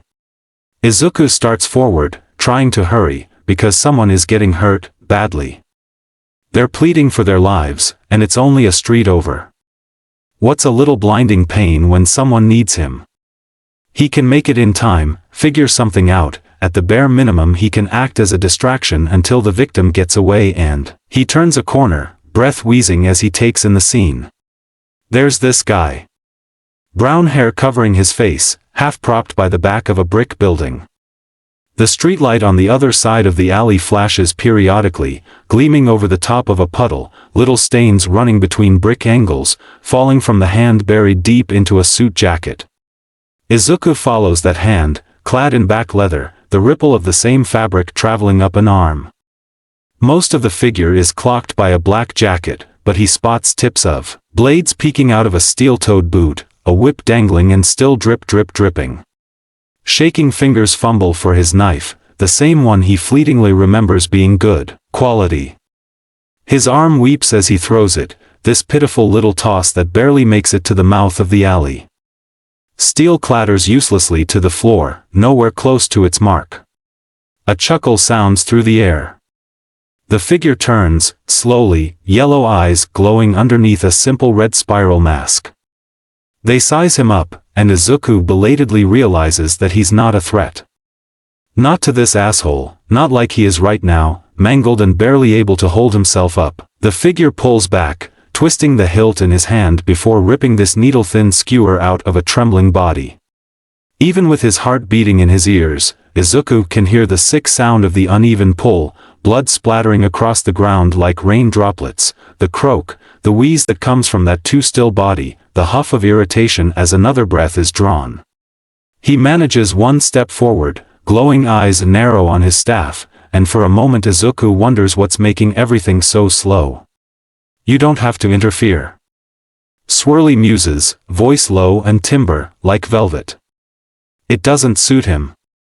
Doesn't match the way he stands, lets the center of his spine pull him up to his full height, like a cat stretching. Doesn't match the needle-thin blade he pulls from his boot, the way he holds himself so loosely. You could keep walking. He takes a step towards Izuku, still lurking in the alley. It's movement away from his victim and Kami, fuck, the victim. They're still breathing, still alive. Barely, yes, and in desperate need of an ambulance, but they're still here, and Izuku can still save him. Dragging his staff forward, Izuku forces his legs to stop trembling. Plants his feet and ignores the aching throb of his side. Swirly tsks at him, but his chin dips in this scarcely noticeable nod. In the time it takes to blink, forcing his heavy eyelids up, Swirly is right in front of him. Izuku tries to bring up staff before him, tries to block the hit, but his arms feel like jelly, and the sudden stab to his ribs fucks up the trajectory, leaves him destabilized and suspended. Air brushes through his hair, yellow eyes close, and there's this new pain. Centered in the middle of his stomach, a sharp pressure. Sorry, Swirly mummers, but I'm sure you understand. The pain twists in Izuku's stomach, sending spasms across his veins, his lungs, his heart. Loose ends and all that. There's a ripping, someone's gasping, and Izuku weakly thinks they need to clear their airways, but he can't really tell where the sound is coming from, probably not a good thing. Fuck, this hurts. Izuku doesn't realize he's falling until his back hits the ground. Hears his staff clatter to the ground. His eyes focus the metal shine of Mask's boot, the spines hidden under their sole that crunched next to him. Pity. Harsh hands grip him by his hair, drag him up like this masked coward is trying to pull him apart, hair first. It's not the first time, not even the worst time, but the hands are worse when clad in medical gloves. And they always wear gloves now. Something about Izuku being dirty. Something about not wanting his filth on their hands. His hair always gets caught, coming off in little ringlets that cling to the latex, and feel like needles to the brain when they're torn from his head. Izuku feels the tear of his clothing, the training leotard that gets caught on the uneven pavement, rocks that scrape against his limp legs. He should move. Break this guy's arm, pound a knee into his face, maybe a few times, and then get himself and the victim the fuck outta here, but he can't move. They're dragging him to the cage again. Izuku knows the path by heart, even with the blindfold, even when all his senses are dulled, attuned only to the slide of Waku's pretense lab floors. Part of him draws satisfaction from the mess he's leaving. Osami hates that he has to lower himself to chores, but their secrecy must be maintained, and Oji cannot be trusted with this mess. Feeling in his toes goes first, along with any panic over the loss of motor control. Izuku stomped that reaction out months ago. Learned to press it all down so he wouldn't make things worse for himself. Swirly is going to drag him to wherever, whatever happens will happen, Izuku will take care of him before he can lay another finger on the victim, just like the dozen or so he took out on his run, it's going to be fine. Waku is always the worst. His grip always too harsh, ripping chunks of Izuku's hair, leaving bruises on whatever limb he decides to drag Izuku from. He wants to protest. To rip himself away, remove Waku's hands from his fucking body, but he can't. They keep him drugged down here, or chained, or starved, or half-dead to test healing drugs. He hasn't felt anything but pins and needles for weeks, but the break will come soon. It has to come soon. Swirly despots him feet away from the victim. This close, Izuku can finally see them in detail. It doesn't look good. There's an open wound in his chest, flesh that's been violently ripped apart, leaving shreds of the man's shirt in his own oozing tissue. The left side of his arm is missing, torn at the suit jacket like something bit it clean off. But, despite it all, his chest is moving. A low drag of air that indicates life. Sometimes, Izuku will count his breath. When they leave him alone, eyes covered so he can't make fun of their research anymore, his arms trapped behind his back, wrists held in these stupid fucking shackles. They rub against his skin, so he uses them in his count. One breath, one rub, one little rattle of the chains, one little spasm in his muscles, one little reminder that he is still alive. The sound of footsteps draw his eyes to Swirly. With his freshly deposited load, he moves freely, takes a second to crack his neck, yellow eyes meeting Izuku's before turning away. And he knows. The second those cold, unfeeling, sharp eyes leave his. He's going to kill, right here, right now, right in front of Izuku.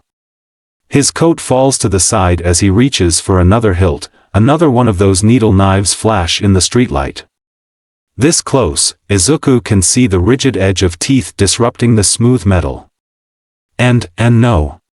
Please. Izuku manages, feeling air whistle through the gap in his stomach. You don't have to do this. You don't have to kill him. Sometimes, he screams. Just to see if anyone will hear him. They never do, can't, really. Not all way down here, not with the gag in his mouth, but it's better than the silence. Better than letting it all fester in his head, even if he can't speak the words fully. Please dash, it's almost artful, the way he arches his arm in a smooth draw, the gleam of metal moving through shadows. Stop dash, lightning quick, that metal darts down. Don't dash, he can't stop it. He can't even force himself up. And the skewer is coming down down down. Please dash, he wonders, most nights in the cage, if anyone is ever going to save him. For a few foolish months, he begs. Pleads, prays, cries, curses, anything to get someone's attention. It doesn't matter, it never does, and that hope of a savior always dies out by the time Osami delivers him above ground again. The knife pauses. Freezes a centimeter away from the gaping hole in the victim's chest. Please, Izuku chokes, again. Wishing there was something he could do, wishing he could fight, or move, or something. You're loud. Swirly tells him, but he turns, yellow eyes burning into Izuku's soul. A flick of his wrist drives the knife home. Not into the victim, thank Kami, but for a second Izuku doesn't know where the weapon landed. Swirly is turned to him, black coat settling to his side. He spots a single strand of red hair from beneath the porcelain mask, and then he feels this oozing. Like ice is spreading throughout his abdomen, freezing his lungs, chilling his skin. It stops hurting, eventually. He's always had a high pain tolerance, but the punishments used to feel like fire licking up his limbs.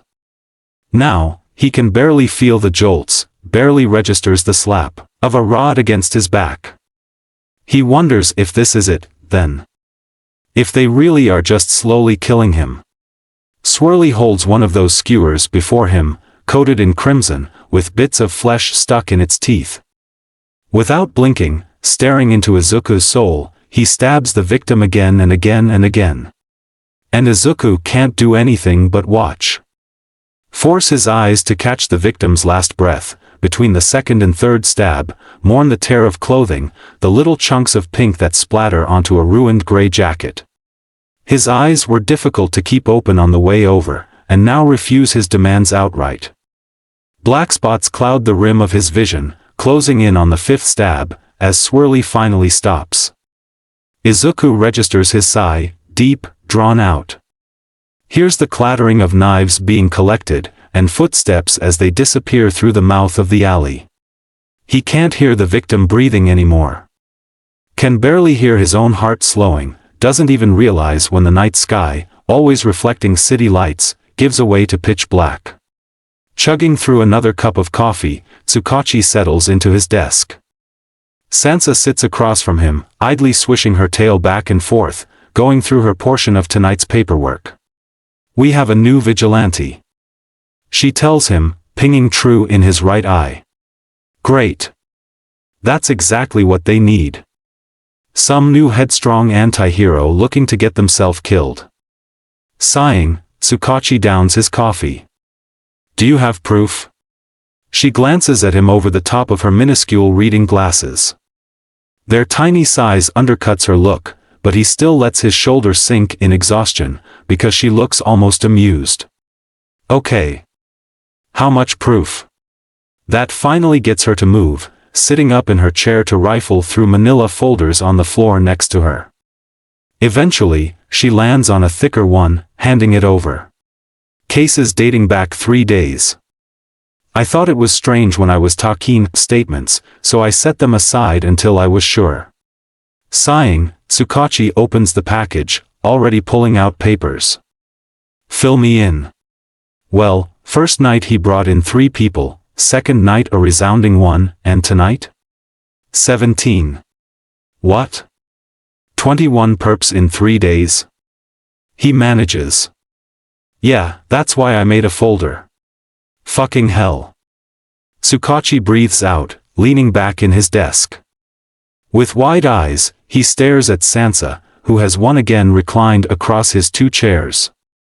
You're too unbothered. He realizes, what aren't you telling me? A coy smile stretches across her face, look at some of the collars. Raising an eyebrow, Tsukachi returns to the papers, flipping through 2 drunks, one who apparently attempted murder, until he gets to the next page and can't stop staring at the name on top and, Reptilia? Tsukachi half chokes, half laughs, disbelieving. They caught Reptilia? On the first night? The serial offender that disappeared in Tokyo? Yep. We suspected that he fled to evade capture, but the newbie quiet literally served him up on a sliver platter. Got him under confession, by the way, woke up raving about killing some brat, the same that matches the girl's description. She swore she wouldn't be alive without him. A chuckle escapes him, despite it all. Yes, he legally cannot agree with the concept of vigilantes. It's his swore duty to uphold the law, follow the instructions of the HC when working as an independent contractor, all that mumbo-jumbo. But the newbie has potential. Care of victims, good numbers, collars that experienced heroes let slip, and he's only on the 3rd page. Full on grinning, he digs back in. A robbery, drug deal gone bad with one of Velvet's runners, attempted kidnapper, 3 more robberies, breaking up a fight between 4 gang members, Jade and Owari respectively, 4 separate accounts of trigger dealers, semi-high on their own product, 2 more attempted murders, 2 would-be assaulters, one of Tangerine's boys apparently in the process of trying to beat his partner and, what? He asks, reading the passage again. Oh, you just got to the latest one, didn't you? Sansa asks, not even looking up from her work. Her teeth on full display, tail swishing a beat on the floor. It is correct. Not much info on it yet, we're still waiting on the victim to wake up, but Stonehead is in custody, talking about the same kid. Holy shit. Newbie caught Stoneheads. The serial killer fucking Stendhal's been tracking, that's not good. When the news breaks that someone caught his mark, he's not going to be happy. There is the possibility that Stendhal made a friend, but it's unlikely. Eraser hates him, and he doesn't have the greatest reputation. Nico doesn't mind the vigilante, but Nico's also clinically insane, by virtue of their quirk. On the plus side, Sky includes him as one of her watchers, so he would guess that he can be somewhat bearable, but Tsukachi, who has never met the man himself, is forced to agree that he is doing more harm than good. With a Tartu Cell's amount of casualties in captives, but every case he's ever got involved in has been some form of sick and twisted.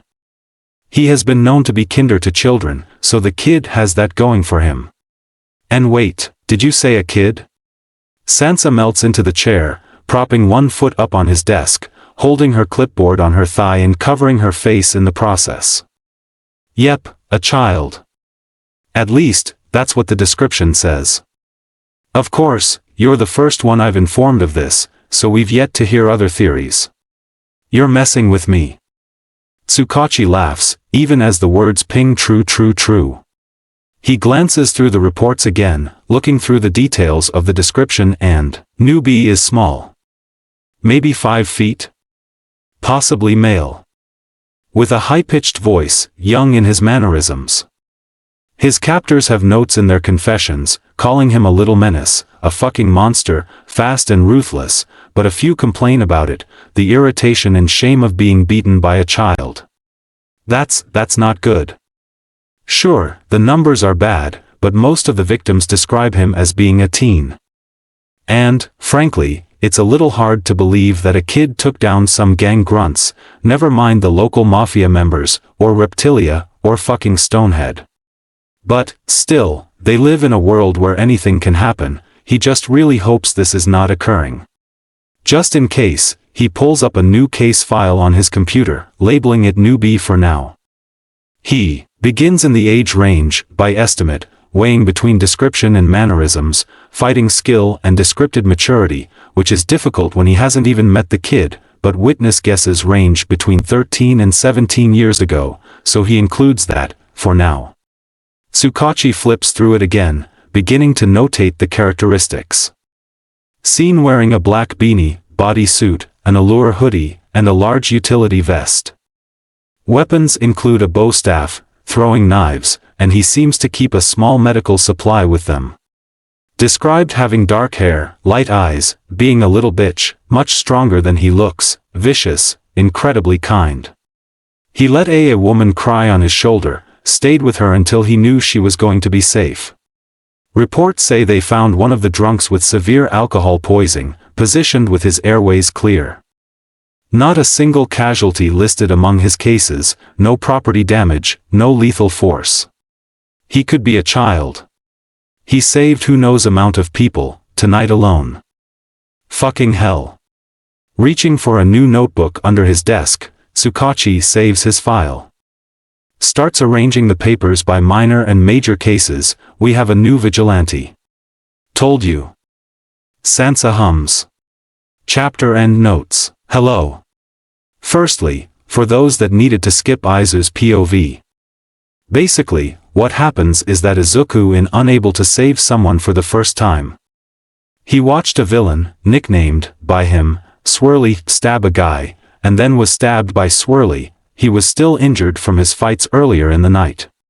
Swirly dragged him into an alley by his hair, which gave flashbacks to his time being a subject for Osami and Waku. Izuku begs for the victim's life, and then is stabbed again and watches the victim die. He also dies here. It's really fucked up, honestly. Anyways, I'm posting this at like 2 a.m. because I'm still living the poor writer life, but I'm very tried, so no stream of consciousness. I am barely conscious, tbh. I do have a bunch of story contests that I'm entering. We're going after our dream, and also possibly about to be working 2 to 4 jobs. So life is very busy. I lied, a tiny one because I cannot resist, but little tidbit style. 1. Tsukachi's numbers are accurate, Izuku's are not because he's been in a half-dissociative state. 2. So sorry about the line, not a single casualty listed among his cases right after Izuku's first, didn't make it in time. 3. Sky is Oboro's little sister, and she is like a little sibling to Shoyuta, love her SM, okay that's all, I can do no more. On that note, if you really like this story, and would be down to beta read for me, cause I'll be real, I need help at times, please message me. I can't offer money because I'm poor, but early chapter access. A friend? Silliness is guaranteed despite the traumatic story, Scout's honor. If you're interested, my Tumblr is Not So Secret Wonderland. New beginnings, chapter notes, warnings, mentions of blood, dead bodies, not uber graphic, vomit, not graphic. See the end of the chapter for more notes. The first thing he registers is pain, coursing through his every atom, ripping his skull in two. Izuku surges up, feels himself start to tip forward. His hands slap against stone, shakily supporting him as he vomits. It takes a few blinks for his vision to start fading in, noting the hue of his skin against red-stained stone. Wait. Red dash? Slowly, carefully because his head is pounding, he turns his head, ignores the shake in his arm as he takes in his surroundings, and it all starts coming back, and the body is still there. With its wounds and suit and awful, ruined tie. Izuku throws up again, keeps his head bowed because Kami, this is so disrespectful. He's fucking puking in the same alley that motherfucker left this man's body in. This man should be home, in bed, or doing what the fuck ever, but instead he is lifeless, motionless in this forsaken alley. And for what? Why kill this guy? Why kill at all? Fucking hell, he looks like an average 30-year-old, probably an office worker based on the attire. What the actual fuck would drive that masked-ass coward to kill him? Before Osami, Izuku didn't understand how anyone could ever kill anyone at all. After, he understands, to an extent. Because he's been there, in that life or death situation, with a flea of a man trying to do awful, awful things to him, and he still can't regret killing that swine. But he highly doubts that was the case here. Swirly had this guy pinned down before Izuku even arrived. The sick bastard was toying with him, just like he toyed with Izuku. Stared him down and made him watch the price of his own failure. Fuck. Fuck fuck fuck. Izuku pulls himself up, drags himself to the opposite side of the alley so he can lean against the wall. Cupping the underside of his knee, Izuku stretches his legs out, trying to ignore how close his feet are to ruined leather shoes. When the pins and needles fade, Izuku faces reality. The body remains across from him, nearly blending with the shadows of early morning. This empty husk of a man that stares straight over his head. "I'm sorry," the teen says in a broken whisper, tucking his chin to his chest because he can't manage a proper bow. "I thought about it, you know. If I could make it in time. If I would even be able to help," and your scream, Izuku chokes, the sound still ringing in his ears. "I couldn't leave it, couldn't leave you, and still you're." A sob cuts him off, rips through his chest in a way that highlights all his aches. In the back of his mind he registers that it doesn't hurt as bad as Swirly's serrated knife, and then he blinks and sees the body. Mousy brown hair, a few strands fluttering across dull green eyes. Already, his face is pale, skin sagging, purple bruises grow on his hands, and the sliver of skin Izuku can see between his salmon sock and gray suit pants. He's dead. Because Swirly decided this was the way for a life to end. Because Izuku wasn't quick, wasn't strong, wasn't prepared enough to change the outcome. Because he continued fighting after receiving debilitating injuries, a #1 no-no in almost every hero's book. Is that what he's been doing? Playing hero? Izuku chokes out this pitiful wheeze, wondering if the body would get the joke. When he was a kid, hero was perfect. It was everything he ever dreamed of, one of his obsessions. The thought that people, with super cool powers, were just out in the world saving folks inspired the hell out of him. Made him want to rival All Might, with Bakugo and a ton of friends at his side, all doing the #1 hero proud. He had this idealistic dream. Opening up his very own hero agency. Becoming the #1 hero. Saving everyone he could with a smile on his face, just like All Might. Since growing the hell up, that dream has been ripped apart. For one, he'd sooner die than open a hero agency with fucking Bakugo, that's Hitoshi's spot, even in their current predicament. 2, he knows how absolutely fucked hero society is now, and that kinda throws a wrench into the whole thing. Izuku's read many a story about the sexualization of female heroes, pay discrepancies, minority exclusion. Inko had him do deep dives into how racism, homophobia, and sexism have all wormed their way into the industry. Quirkism itself is a major issue throughout society, yes, but in hero work specifically. Hisashi made sure those numbers were seared in with the other statistics. In school, they even covered quirk marriages, a fucking eugenics epidemic that resulted in nationwide catastrophes, all because some rich idiots couldn't let go of the whole perfect human race thing. Izuku had to do a freaking school project for it. All these harmful ideologies have never been stamped out, even if they have evolved, and they're all blatant throughout hero society. It unveils the unfortunate truth that heroes, that society as a whole, has a standard for who lives and who dies. Who gets to have a good life, who gets to spend their lives in fear, and who has to suffer for the happiness of those that don't. Most of the worst parts can be tied directly back to the HC. They've taken pointers from rulers throughout history, using discrimination and the belief that one person can be intrinsically better than another to control aspects of society. They push a certain type of hero, a certain type of person, that is considered acceptable. To make matters worse, they're the highest power when it comes to anything remotely related to the industry. Since their foundation, they've used that power to manipulate society to their will. Kami, it's hard to even conceptualize how much of the country they own, how many politicians they have in their pockets, how many heroes are on their payroll. For years he dreaded the day he got his hero's license, just because they're the only assholes who issue the stupid things, which, once again, points to the concerningly large monopoly they have, but whatever.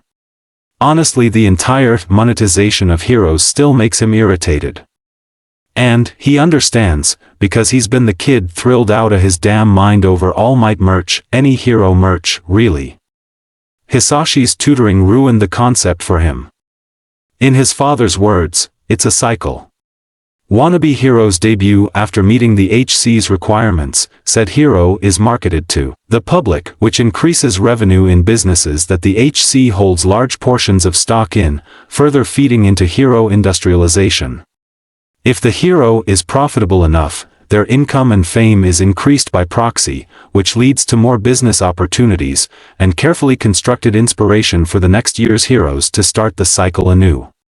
His father always said heroes are a scam. Which was not entirely true, because they do save a ton of lives each year, and unders as a whole don't really do the whole bread and circus act. It was very hypocritical of him, considering his job title as an information hero, but he had a point. Hero society is fucked. And most heroes are, tragically, only focused on money or fame. Despite the irritation it caused Hisashi, and the moral ambiguity of the industry, the concept of hero has always been so shiny to Izuku. He wanted to be an under for a little while, sneak around with none of the eyes that were constantly on him, saving people just because they needed to be saved. It drew him in like a moth to flame, though that may be his own trauma coming out to play. Inko used to say he had the heart of a hero, whatever that means. Hisashi called him native, too idealistic, too squeamish, and Kami, if his father could see him now. Izuku still likes the idea of being a hero. A good one, like Eraserhead. The type that just helps because all he's ever wanted to do is help. In kindergarten, when everyone else's quirks started coming in, when the changes to their bodies were scary, or weird, or painful, he was right there with them, badgering Hisashi and Inko into teaching him how to help his classmates. In elementary school, when the bullying began and Izuku was forced to sit silently in a classroom, always cautious of bringing attention to himself, he would watch, and he would notice how many of those assholes just needed help. He thought that maybe Bakugo wouldn't be so angry if his ears and wrists didn't hurt from his explosions. He wondered if Tsubasa would be happier if he had something to soothe the molting of his wings. He mused that Bocho wouldn't be so vile if he took keratin supplements to help his nails stop breaking. There's just something in him, maybe a mental disorder, or a curse, or some insane quirk that hit him as a baby. Whatever it is drives him to just help, to protect, to comfort. Something that begs for kindness and care, and warmth. Something that makes him look at the world and think, it doesn't have to be this way.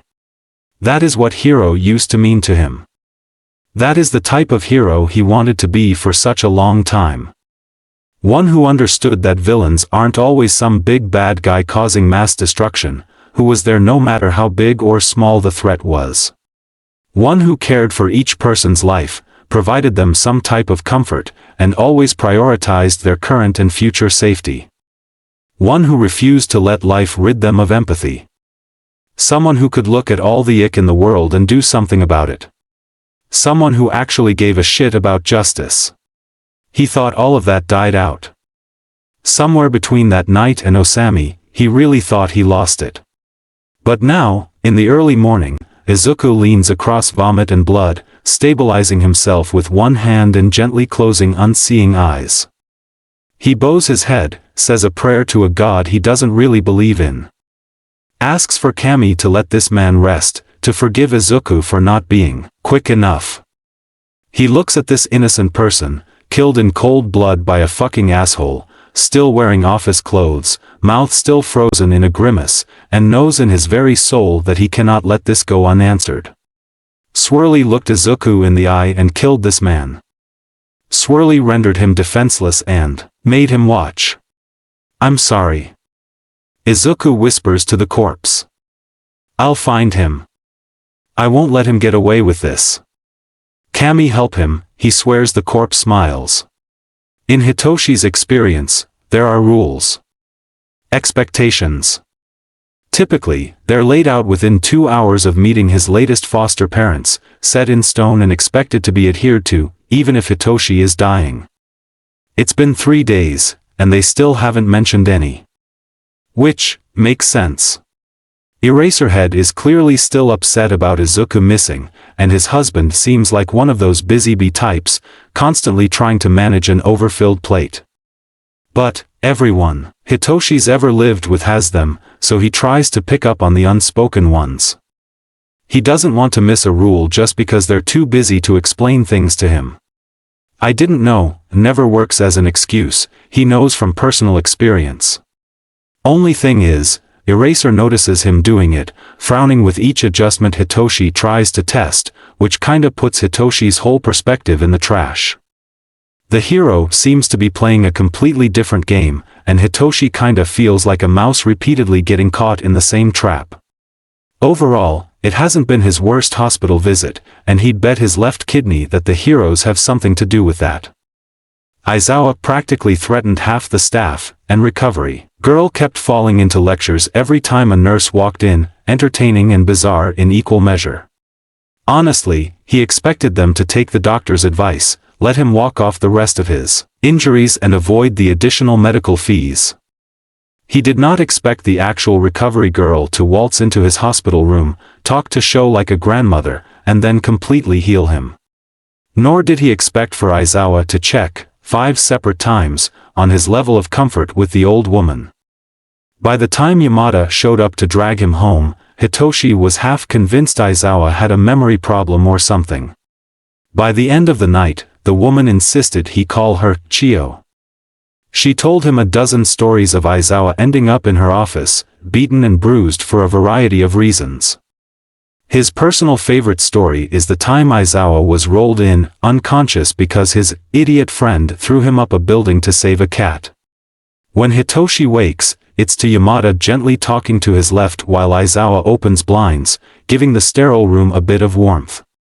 Sunrise paints the room golden as Hitoshi's consciousness catches up to the cinnamon muffins being unpacked, the distinct scent of coffee and Aizawa whispering, "Come on, kid, we gotta get up." Yamada responds well to kindness, so Hitoshi puts on his best manners, keeps his mouth shut except to say, "Please," and "Thank you." Aizawa stares at him with a raised eyebrow the whole time, but doesn't say a word about the act. Hitoshi even catches him smiling a few times, face half tucked into his capture scarf. They stay close to him during the nurse's final checkup. Eraserhead's sharp eyes track every little movement, swaying towards Hitoshi every time he shows any sign of discomfort. Yamada sits in front of him, chattering endlessly about this or that, a welcome distraction that eases the clank of the nurse's instruments. And then, things start to get weird. The lack of rules and attention to his feelings were a forewarning, damn it. Yamada hands him a bag about 10 minutes after the nurse leaves, telling him to go change. He does as bidden, locking the door just in case before turning to the mirror. Kami, he looks different. He's actually clean for once, a little sticky from sweat but not covered in grime. Skin pale, with yellow memories of a bruise here and there, but he doesn't look sickly. Bags still decorate the bottom of his eyes, but they're not as deep. 3 days of good, drug-aided sleep actually did something for him, who would have guessed? His hair's getting a little long, falling in random spikes of purple that droop around his cheeks. As much as he doesn't want to fully process it, there's a line around his face. It stretches from the top of his nose, down each corner of his mouth, meeting at the bottom of his chin. Hitoshi squishes his nose, the line moves with him. Bunches at his cheeks when he sighs, stretches with his lips as he frowns. Well, whatever. This is his face now, it's fine. He still has 2 adults waiting for him, and Hitoshi knows that you do not keep adults waiting. Turning from the mirror, he rifles through the bag, shoulders melting as his fingers grip the softest materials he's ever felt. Quickly as he can, Hitoshi changes, nearly sinking to the floor and sobbing over the fresh new underwear. He throws his old pair in the trash, wondering if it warrants a biohazard bag, and then his attention is captured by this lovely black sweater that feels like a cloud. Despite his attempt to rush, Hitoshi can't help but sink his whole face into it, breathing in the strange lemon scent on the clothes that swirls like gold in his chest. Tan pants come next, surprisingly not irritating to his skin, nice and loose around the bandage on his leg. At the bottom of the bag are socks so soft they rival the sweater, and plain black slippers. As soon as he emerges, Yamada's squealing about how much better he must feel, explaining that Aizawa apparently already signed him out.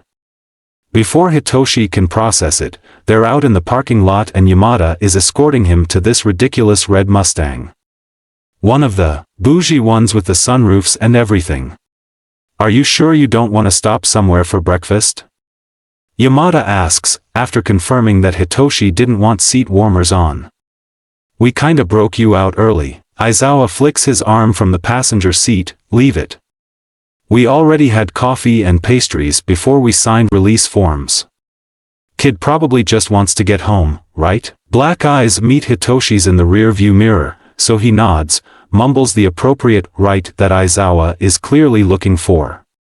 He gets a strange look in return, third one of the day. And look, he stands by his decision here. Right now, his aunt is kind of an unknown variable, and Izuku's uncles are the safest choice for him. It still kinda feels like the night he escaped was a fever dream, and he doesn't really know how to deal with the fact that he almost died. In a weird way, the strangeness of Sho and Zashi is refreshing, but man, it kinda feels like he's drowning.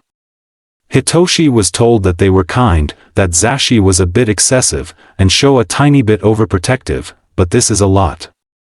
Fuck, he hasn't been in a car like this in years. Maybe back when his dad rented one for vacation? When they spent that summer on empty Fiji back when he was like 7? But that was really more of a van than anything. It doesn't take long for Yamada to start singing along to the radio, turning the volume up despite Aizawa slowly falling asleep next to him. Hitoshi watches the streets pass by, cute little stores with shit he could never afford, boutiques and restaurants that start looking more and more expensive as the drive goes on. Zashi takes a few turns, drives past a park towards this insanely large gate.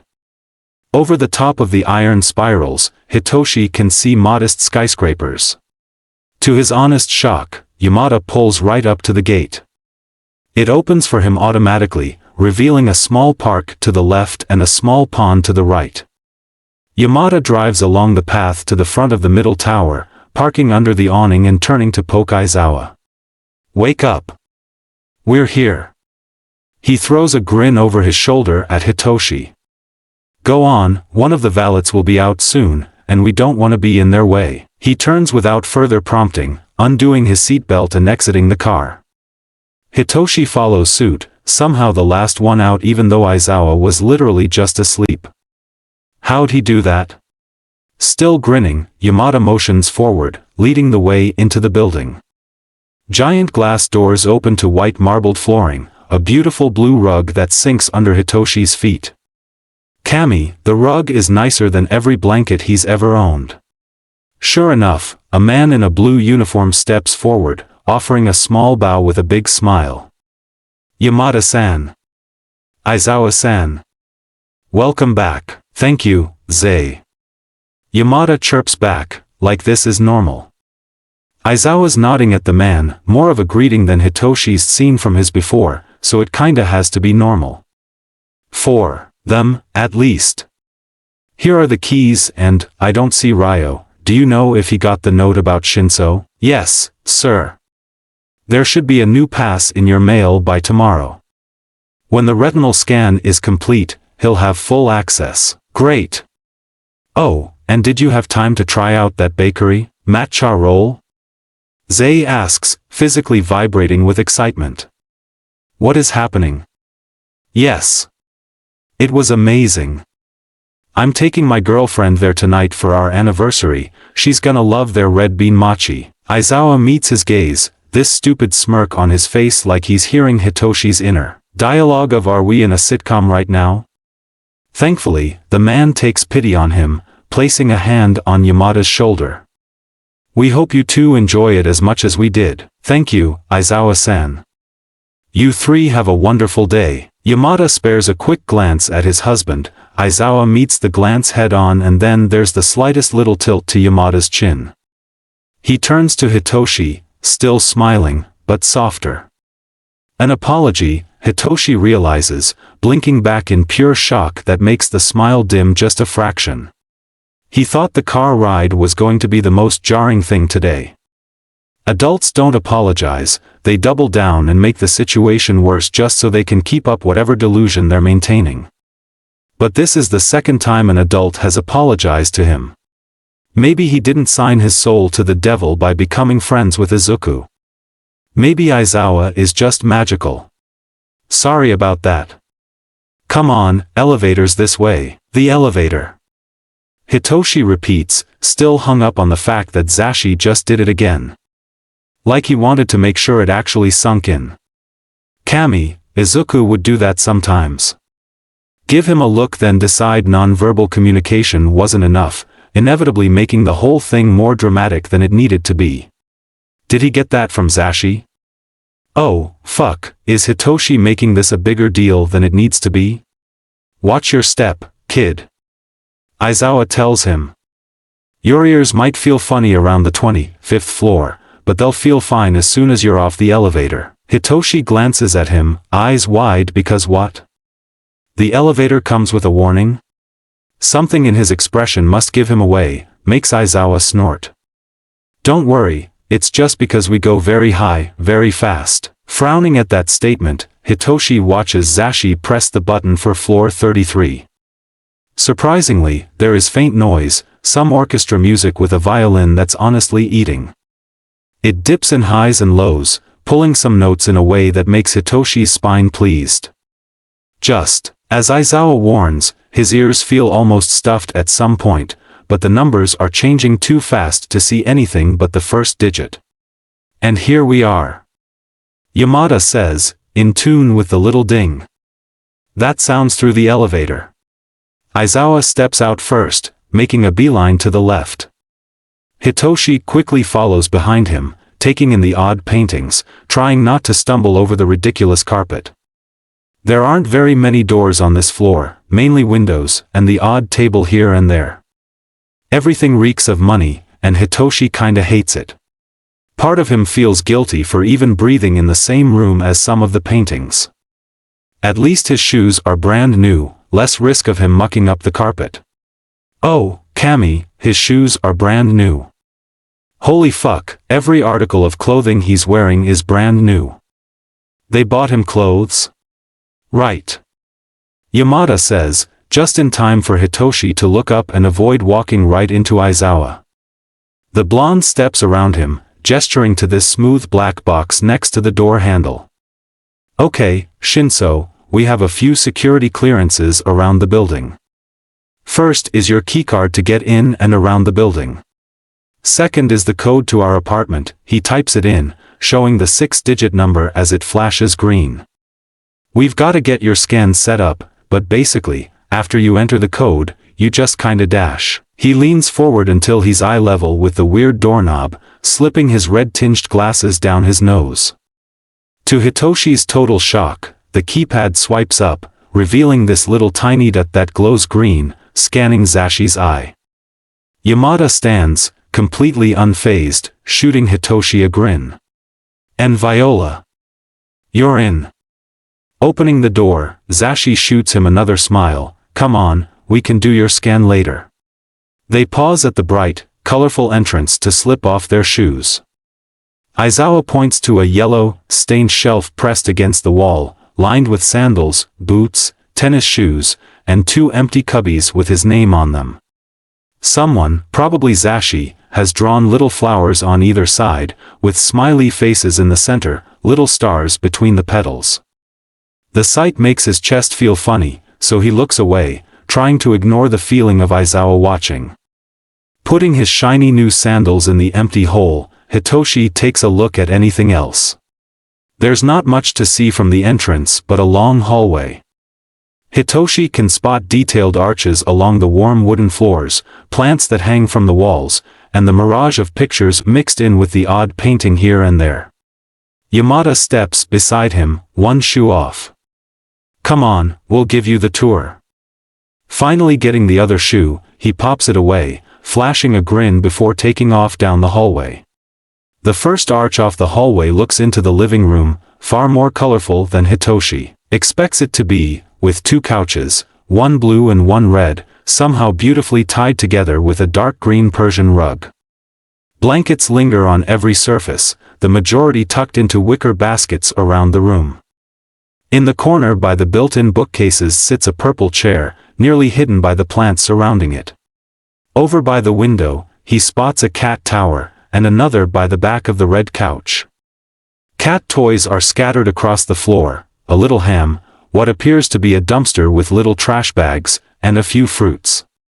During one of the nights Aizawa stayed with him, he showed Hitoshi photos of the elusive little angels.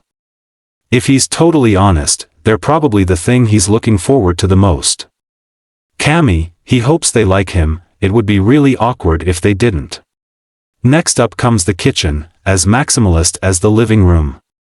There's an entire wall of coffee mugs, Sho collects them, don't let him lie to you, he does. In between stainless steel appliances is an array of knickknacks, little candles, photos, and small little creatures ranging from a tiny pea to a spotted dog. An herb garden thrives on the window sill, sharing space with a money cat statue. Their fridge is more magnets than metal, and there's something white in a jar by the flowers on the kitchen island that stops Hitoshi in his tracks. It can't be what he thinks it is. It just can't. Aizawa catches him staring at it, leans in with this little smirk on his face.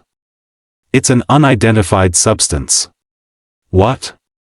Yamada asks. That white stuff, Aizawa points to it, smirk growing as Hitoshi silently wishes the floor would swallow him. The white dash. Oh.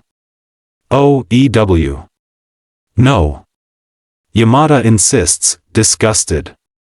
It's sourdough starter, get your mind out of the gutter, Sho. Aizawa sputters, glancing at Hitoshi in a clear, you thought it too. I didn't dash, you're gonna make Shinso think we're crazy. Yamada throws over his shoulder, already moving on to the next room. He already thinks that. Despite his grumbling, it makes Hitoshi laugh. Just a huff of air, really, but seeing Aizawa erase her head, pouty because his husband scolded him is funny enough to warrant it. Aizawa notices.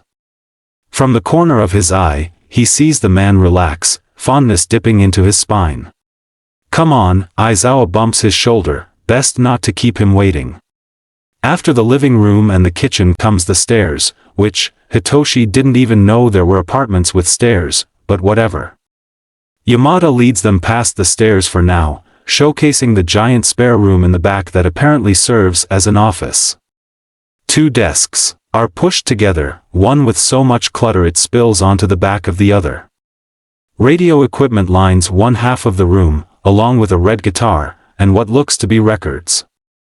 Strangely, there's an unopened yellow sleeping bag on the cleaner side of the room, right under the dipping leaf of a palm tree. That's Sho's sleeping bag. Yamada tells him. He swears he naps better in there.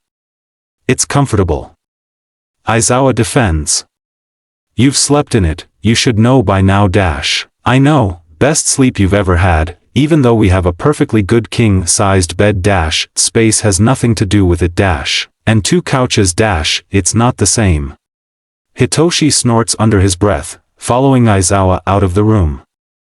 Yamada pulls them aside before they can go far, showing off the downstairs cherry-themed bathroom, with a soap bar, toilet brush, and wall sculpture in the shape of the fruit.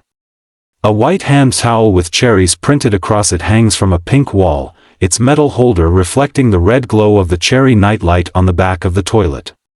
Zashi likes themed bathrooms. Aizawa explains. And we may have gotten half of these as gifts. Not the lamp. Yamada chimes in, the lamp was special, got it for like $5 at a thrift store up in Tokyo. Isn't it cute? Hitoshi blinks at him, taking in the cherry of it all. Honestly, it is kinda cute. Especially with the pop art of different cherry sodas they've arranged around the wall sculpture. It frames the red side table well. Probably not great if you hate cherries, but it's cute. Fuck, he sounds like shit. He was trying to come off nonchalant because, in the end, it doesn't really matter what he thinks of their bathroom. Hitoshi has no idea how permanent this whole setup is, much less if he's gonna fuck it up or not. Jury's still out on that one. Instead he came out sounding like a dying toad, putting his dreams of remaining totally fine in the cherry red trash can. What the fuck? Why universe? Why? We keep medical supplies down here. Yamada says, ignoring his slip-up. He opens the red vanity and shows off 3 first aid boxes. Band-aids, eye drops, and extra floss are in here. He pats the 3-tiered storage rack. And extra towels are in this guy, if you end up using the pool. Pool. Hitoshi repeats, thankful that Aizawa picks up on his question. The complex comes with a few amenities. We have an indoor, outdoor pool, a gym, a training facility, a sauna, and I think that's it? You forgot the park. Yamada says. But, that won't be complete for another month. To his surprise, there are 4 doors upstairs. The one right off the stairs Aizawa deems Nem's room. Zashi rolls his eyes in response, explaining that it's really just a storage room with a desk. True to his word, the room is small. Filled with boxes labeled sample, and a small bed pushed into one corner. It's not her room, Zashi says, Nem just stays in here every time she sleeps over. She wrote her name on the back of the door. Aizawa deadpants. Yamada scoffs, stepping into the room to take a look. His brows furrow, lips sinking into a frown. Hitoshi bites back a laugh at the sight. That jerk. I'm making her clean this. Aizawa laughs. Good luck. The door next to Nem's room they call his room. It's quaint and bigger than Hitoshi was expecting, with a wooden desk next to a window, framed by pretty yellow curtains. He spots a plant on the windowsill, little vines trailing off towards the floor. A white rug spans the length of a large empty area by the walk-in closet.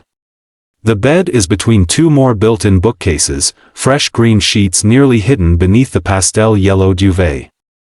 Strangely, there are bags on top of the bed, and Hitoshi really just doesn't know what to do with this. His sunflower puzzle is framed above the bed. Hitoshi has his own queen-sized bed. He's never had that much space before. It's always been either bunk beds, the occasional single bed, futons on the floor, sometimes just the floor, but never, ever, this. Kami, it looks soft too.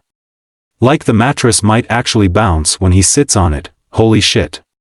The bathroom is the next door over.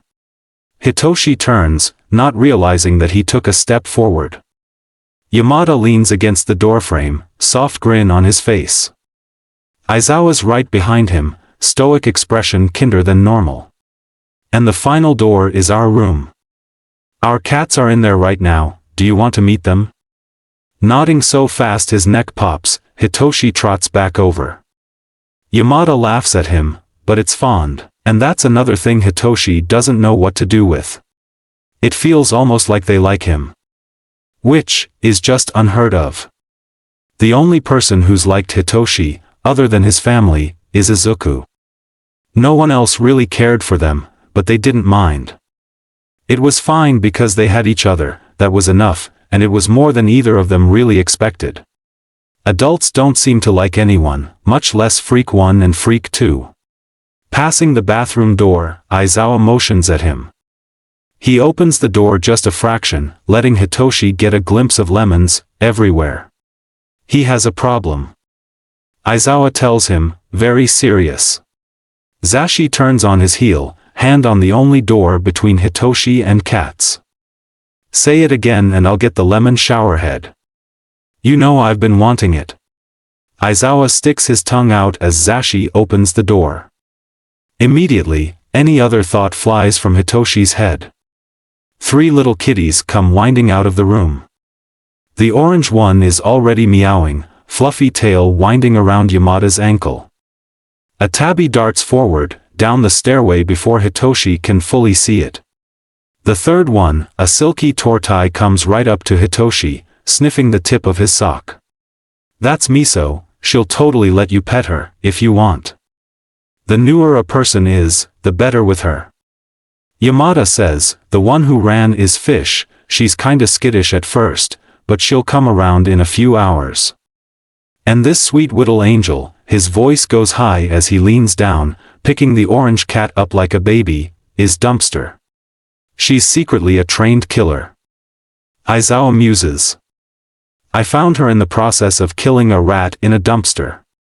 Hence the unimaginative name. Yamada bites. Better than Fish. He likes the fish box. It's his favorite toy. We never would have bonded without it. Hitoshi feels a grin stretch across his face, at their banter or the cat staring up at him with big yellow eyes. Slowly, so he doesn't spook her, Hitoshi leans down, finger out for Miso to sniff.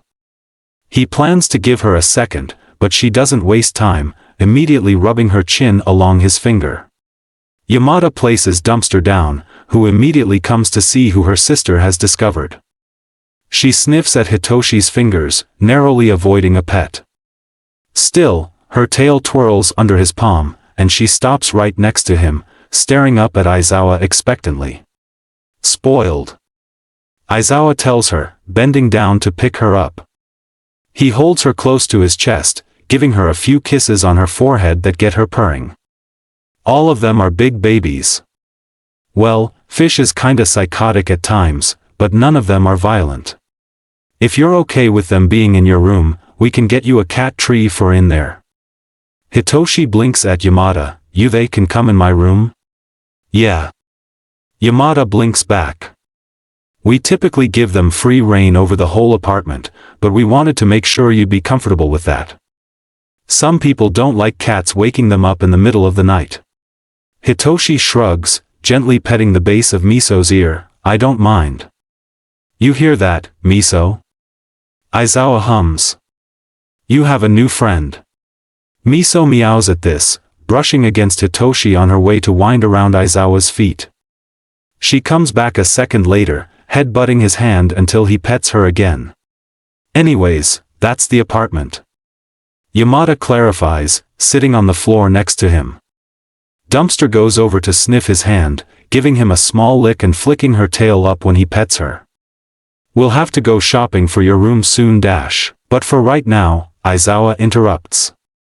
Hayachi glances over to see him nod, this small smile tucked into the dip of his scarf. Welcome home. Chapter end notes. Hi guys.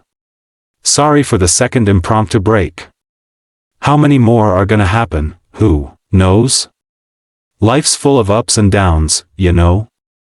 Anyways, my cats got fleas, I got sick, and my complicated work situation all compounded, so I was gone for a minute, but we're back now.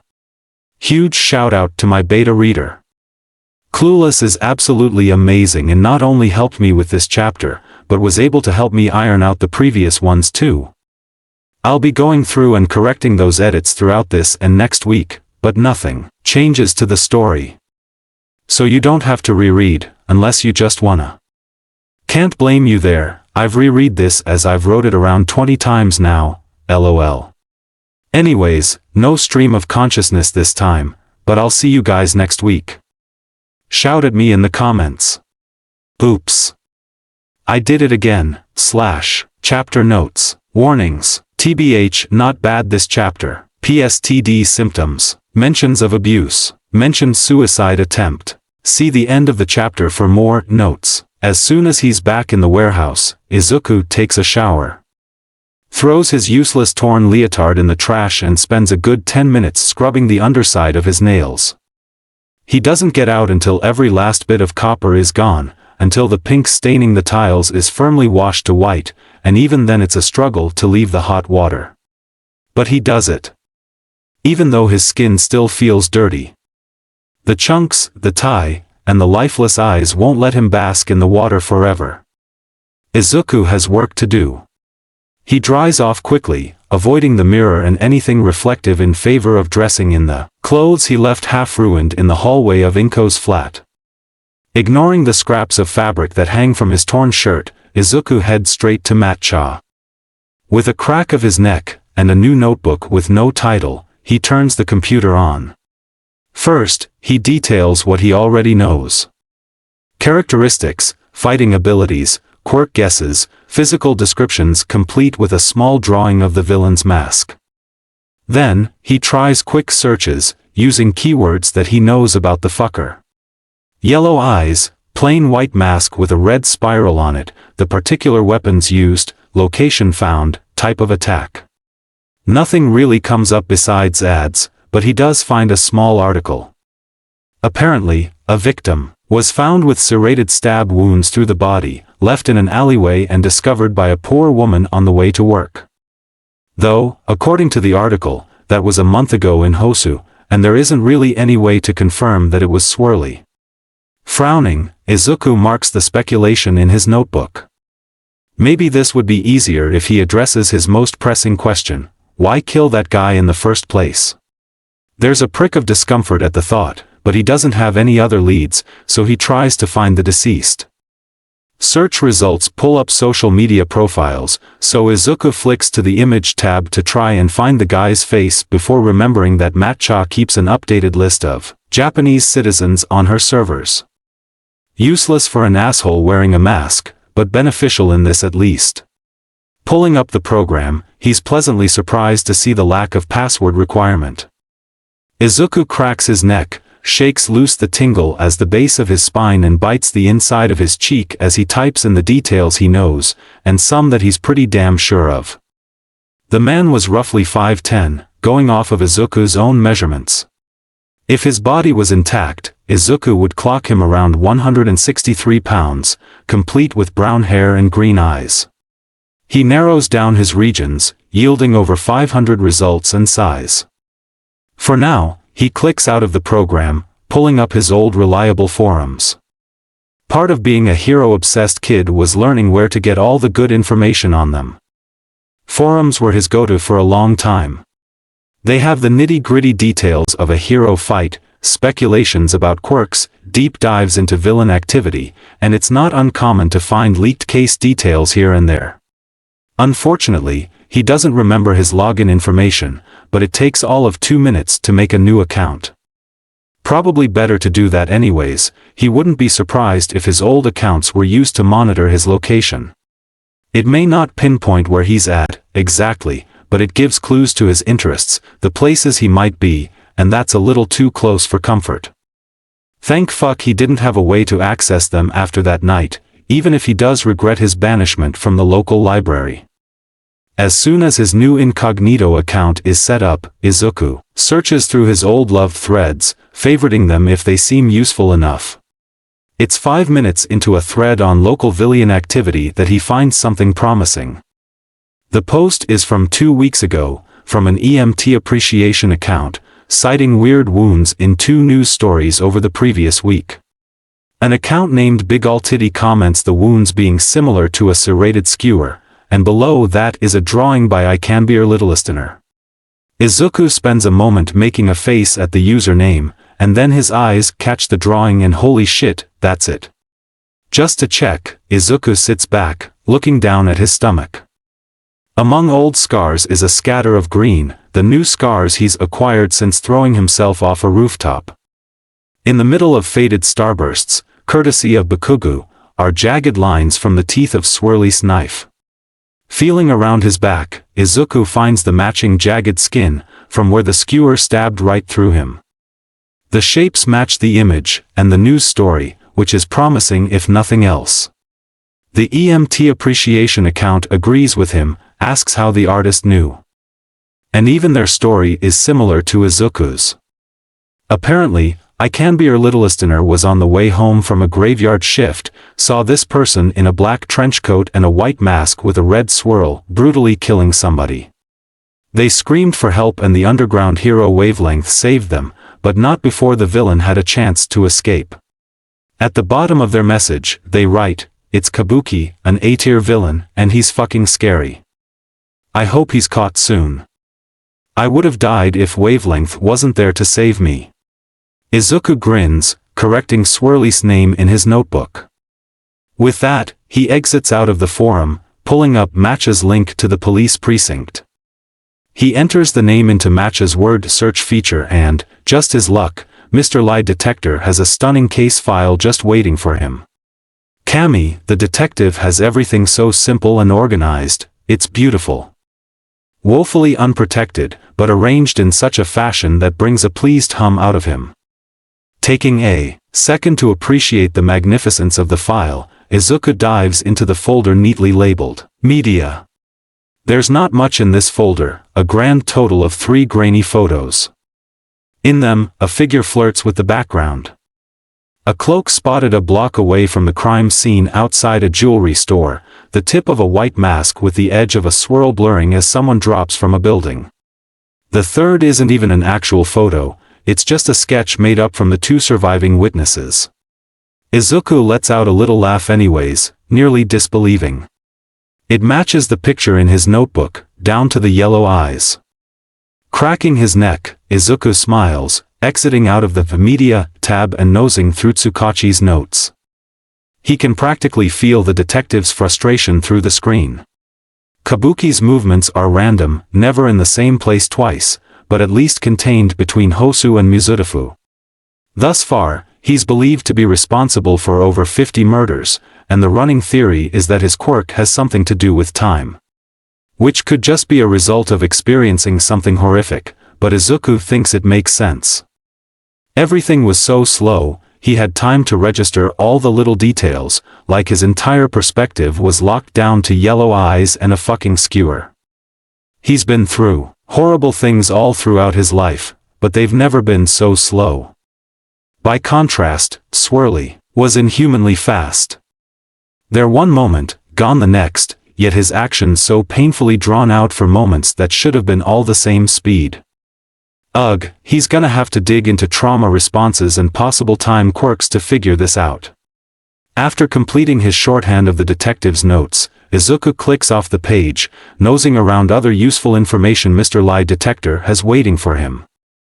Deciding that gathering information on how the area has changed would probably be beneficial, Izuku scrolls as far as he can, planning to start with that night, and end on the latest file, just to catch himself up. Allure used to gossip with him, updating him on the so-called idiot thugs she kept in check. Hisashi drilled in the importance of picking up every little detail, so he paid attention. Izuku used to know this place. He knew the gang turf like the back of his hands, all the best alleys to cut through, all the shops that were friendly to everyone, no questions asked dash, and the places that were probably best to steer himself and others away from. 2 years ago, he could have told you the exact relationship between the 5 major players, drawn you a map of patrol routes in the city, and detailed villain activity that wasn't even released to the public yet. It doesn't feel right not to have all that information rattling around in his brain.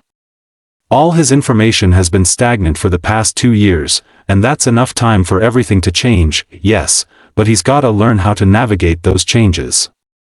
Hisashi's first and most painful lesson was adaptation, followed by Inko's survival training. With all that acquired knowledge, one would think it'd be easy for him. He's able to glean a brief insight into how the major players have changed. The Velvet Association was around before, though they've never been much of a concern. Yes, they're mafia, but typically their deals with heroes keep them on decent behavior. Sure, there's the occasional mishap here and there, but they tend to leave the general populace alone. According to Tsukachi, that hasn't changed. They keep to the red light district, walking that thin line between business meetings and villain activity.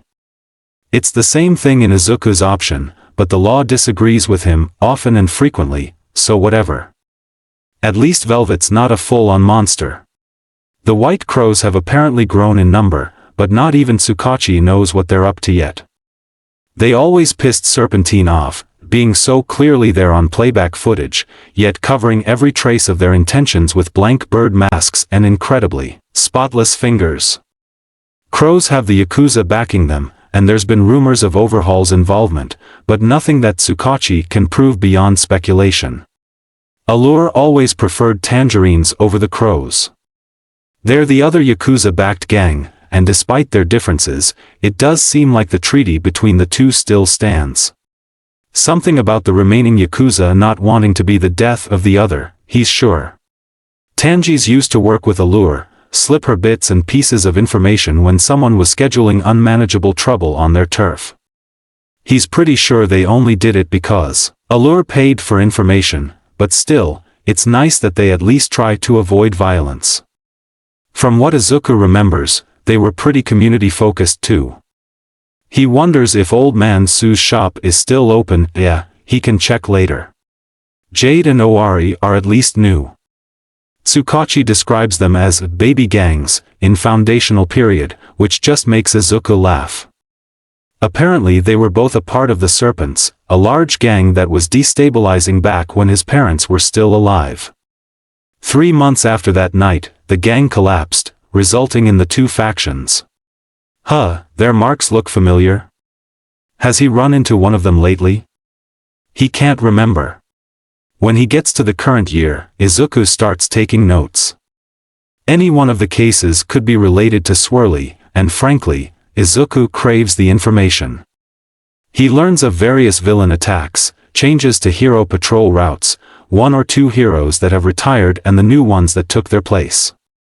As he suspected, this district is still a blackout zone, which both pleases and frustrates him because, really, it's been 2 years, and this part of town is still being ignored? Unbelievable. Sighing, Izuku clicks to the next page. The document is simply labeled Newbie, which doesn't really make sense with the rest of Tsukachi's files.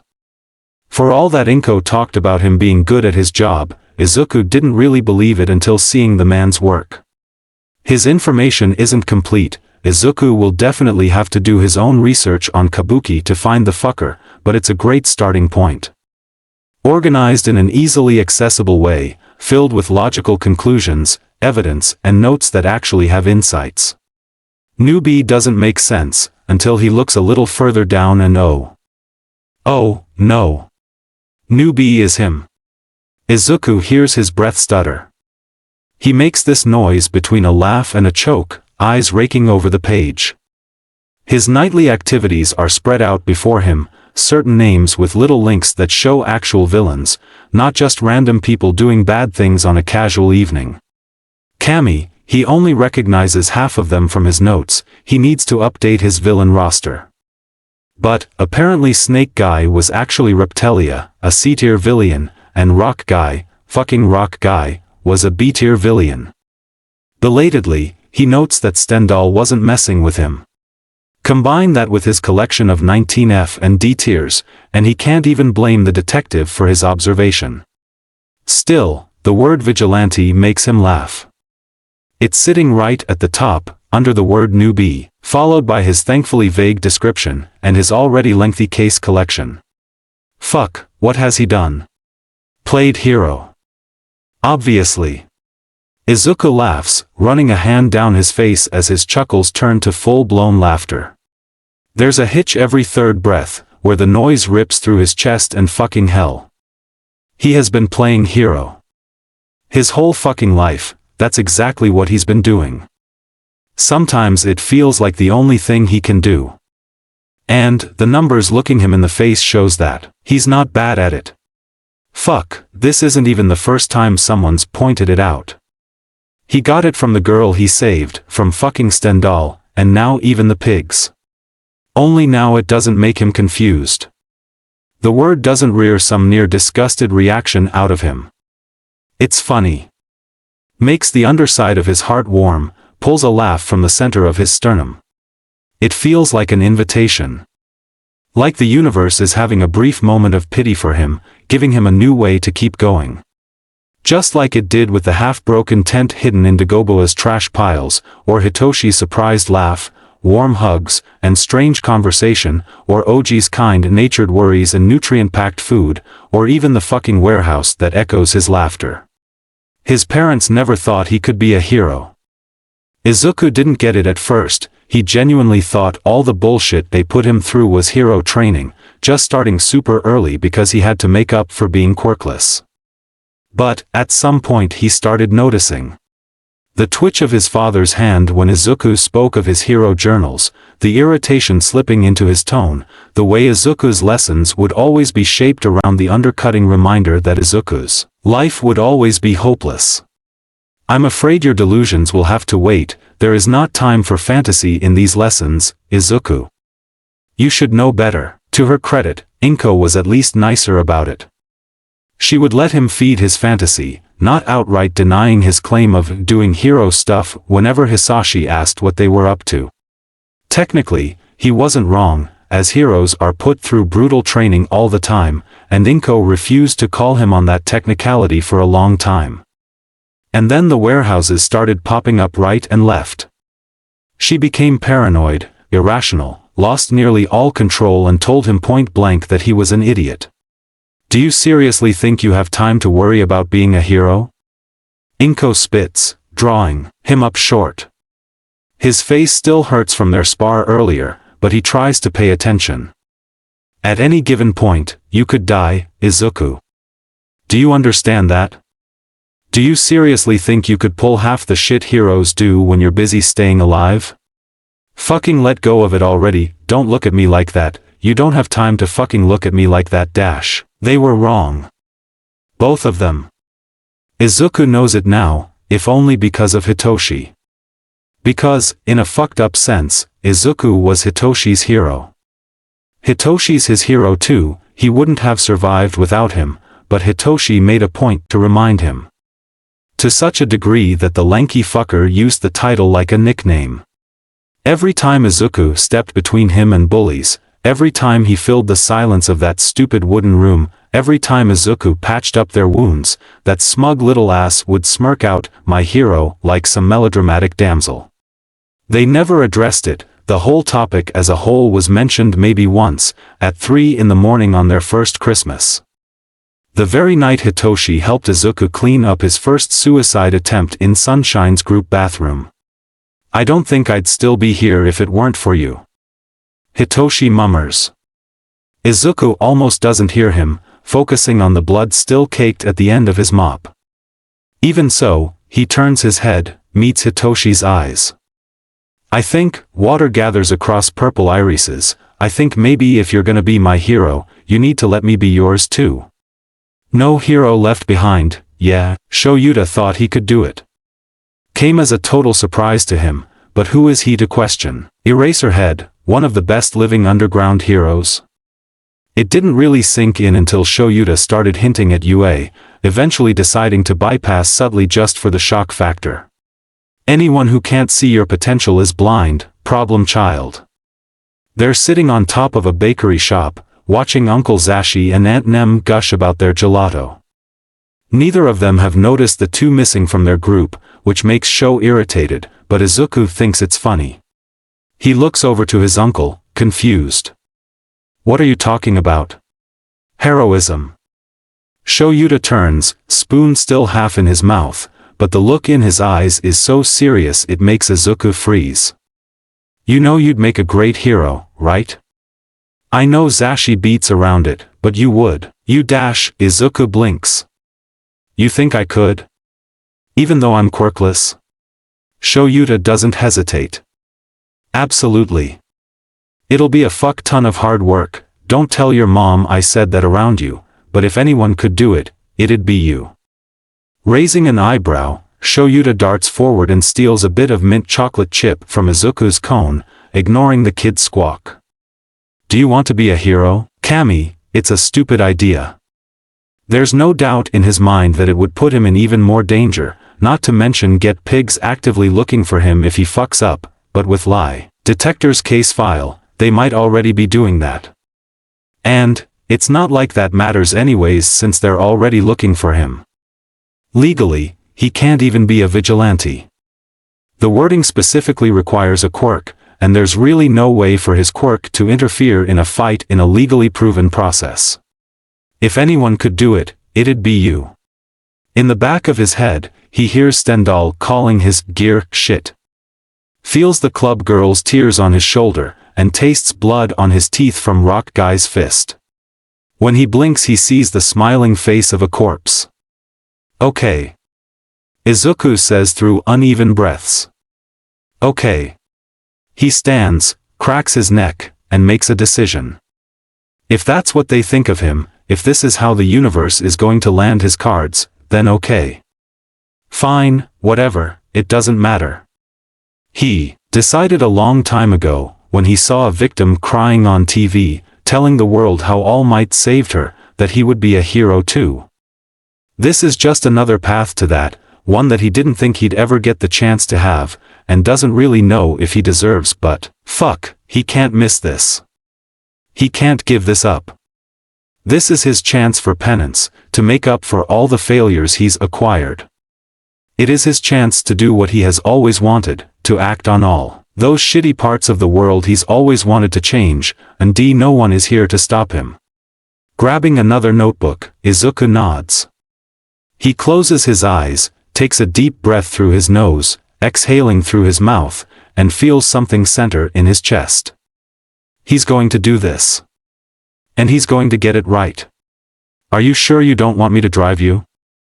Hizashi asks, pressing a mug into Shuta's hands. His husband sips the beverage, this small delighted smile on his face. He makes the expression every time he has his favorite coffee, this beautiful nutty blend with enough caffeine to kill a person. Thankfully, he's been able to talk Sho down to only getting the mix on special occasions, meaning Hizashi doesn't have to worry about his husband having a heart attack in the middle of patrol. Well, from the coffee, at least. Shoyuta presses a kiss to his cheek, lips warm from the thermos. I'm sure. Stay here and bond with the kid. I think the cats have taken over that role.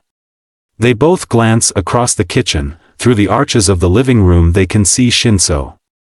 He's stretched out on the carpet, tummy on the floor, idly batting a wool whale for dumpsters viewing. The cat watches the toy curiously, only occasionally bothering to put a paw out. She's always preferred feathers to batting toys. Hizashi will have to tell Shinso later, show him dumpster's favorites. After introducing him to the cats, Shoyuta gathered them for the conversation Hizashi only slightly dreaded. Thankfully, Shinso seemed to take most things well. He understood, though seemed confused about, the importance of his medical upkeep. The kid's medical file hasn't been updated in years thanks to Sunshine's mistreatment, but between hospital staff and Chio, most of that is taken care of. It just brought to light some issues they have to start treating immediately. First and foremost is malnutrition. The kid is dangerously skinny, coming in a whopping 83 pounds. He's tall for his age, exactly 5 feet and 3 inches, so the lack of food shows in the thinness of his face, the skeletal-like fingers. They have to get his weight up, and Shinso understood this. Seemed caught off guard by the meal plan suggestions, but generally accepted the whole idea. Second was his quirk, which didn't go over as well. But, the fact of the matter is that Shinso has been repressing his quirk, for years. To the point that it's caused swelling between his orbital lobes and his quirk factor. Explaining this to the kid made him realize the gravity of the situation, and then he looked Hizashi in the eye and broke his heart a little. But it's a bad quirk. What do you mean? I make people do things. And they can't stop themselves. I take control of people and that's bad. Hizashi almost ripped his yellow pillow in half. He barely managed to restrain himself, instead asking the kid if he'd ever done anything bad with his quirk. The reaction was instant, wide eyes, shaking hands, higher pitch and uneven cadence. No. Of course not, but still my quirk takes away something that is fundamental to most people. Sho cuts in, I negate what is meant to be a functional part of the body, and I do so nearly every day. Do you think my quirk is bad? That statement shut Shinso up real quick. They were able to negotiate a deal with the kid, introducing a schedule to help train his quirk, including medication prescribed to reduce brain swelling. Sho promised to be present during all training sessions, at Shinso's insistence, meaning Hizashi will most likely be subject to brainwashing, but it's okay. He's actually looking forward to it, a sick part of him is so curious about what it feels like. Shinso was least happy about having to see Tsukachi again, which is understandable. Shinso already gave his statement about the night he was attacked, but apparently Tsuka's busted a case open on Sunshines. Hizashi can't say he blames the man, he's been gunning for someone to open that bag of worms since he was 14 and heard Shuta's first horror story. Apparently Nezu is lending a hand, as part of his annual summer charity work, so Hizashi is hoping to see some actual reform out of it all.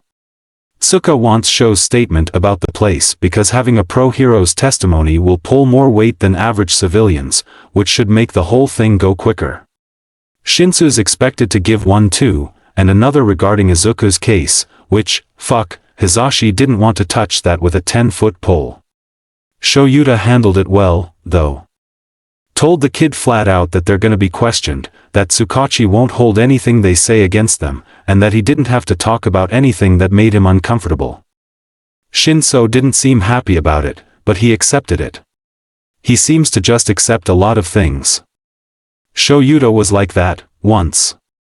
You sure? Hizashi asks, one more time, eyeing the bags under his husband's eyes. Maybe springing Sky on him when they had an early morning wasn't the best idea. We could drive you there, hang around the park until you get out, get a little treat on our way back. Zashi. Shoyuta sighs. He leans in, planting a quick kiss right on Hizashi's forehead. I'll be back before you know it. Hizashi frowns, but he nods. There's really no point in arguing. They made this decision 2 days ago, and Hizashi stands by it. Shoyuta needs a therapy session, and Hizashi can totally handle a kid by himself for a few hours. He's a teacher, he's got this. Sure, it's a wildly different situation, and this kid is heavily traumatized, but it's fine. He's not gonna make it weird. He's not. Instead, he leans against the kitchen arch, watching Shoyuta waltz over to their ward. Shinso tenses immediately, until he looks up, sees Shoyuta, and relaxes. The hero leans down, mummers something about going to a meeting. Shinso frowns, ever so slightly, and Hizashi catches sight of his shaking hand. But he nods anyway, whispers something like, good luck, as Shoyuta stands. Hizashi nods at his husband, getting a nod back before Shuta's out the door, hopefully to deal with some of his stressors. A sad Shoyuta makes Hizashi sad, and a little angry on his husband's behalf most times. However, a sad Shoyuta is also manageable. A bored Shoyuta is dangerous. Hizashi remembers that from their years at UA. Left to his own devices, Shoyuta could easily cause chaos and mass destruction on a large scale, and get off scot-free because all it would take is some well-timed words, no actual action on his part. Nico is playing a dangerous game by taking Eraserhead off patrol. If they didn't have Shinso to worry about, there's no telling what could have happened. Part of him is resentful over the whole thing. Yes, what Shoyuta did was technically illegal, but he wasn't hurting anyone. He didn't need to be punished. That's the exact kind of thing that gets under Shuta's skin, especially when he's already off his groove. The other half of him understands the decision. Unders work in fucked situations and typically handle cases that would make some limelighters puke. Feeling off is enough to get an under killed. And Eraserhead is not just an underground hero, he's the champion, has been since he broke the record during his first rookie year. Despite how much he hates it, he's an important figure, and though it is minimal thanks to Nezu and Nico, he is still scrutinized. On the plus side, therapy for Sho means Hizashi Hopeful Y doesn't have to worry about his husband disappearing or falling off the deep end. Again. Maybe he should make Sho's favorite dinner tonight, but, fuck, what if Shinso doesn't like it?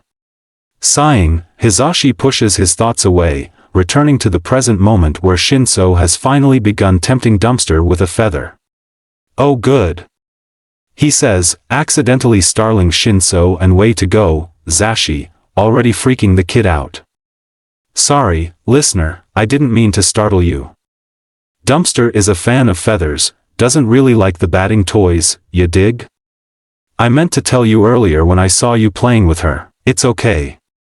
Shinso mummers, expertly bopping Dumpster's nose with the feather and pulling back before the cat can react. At this point Fish stalks into the living room, eyeing Shinso warily. The boy freezes at the new animal, very carefully holding out a single finger.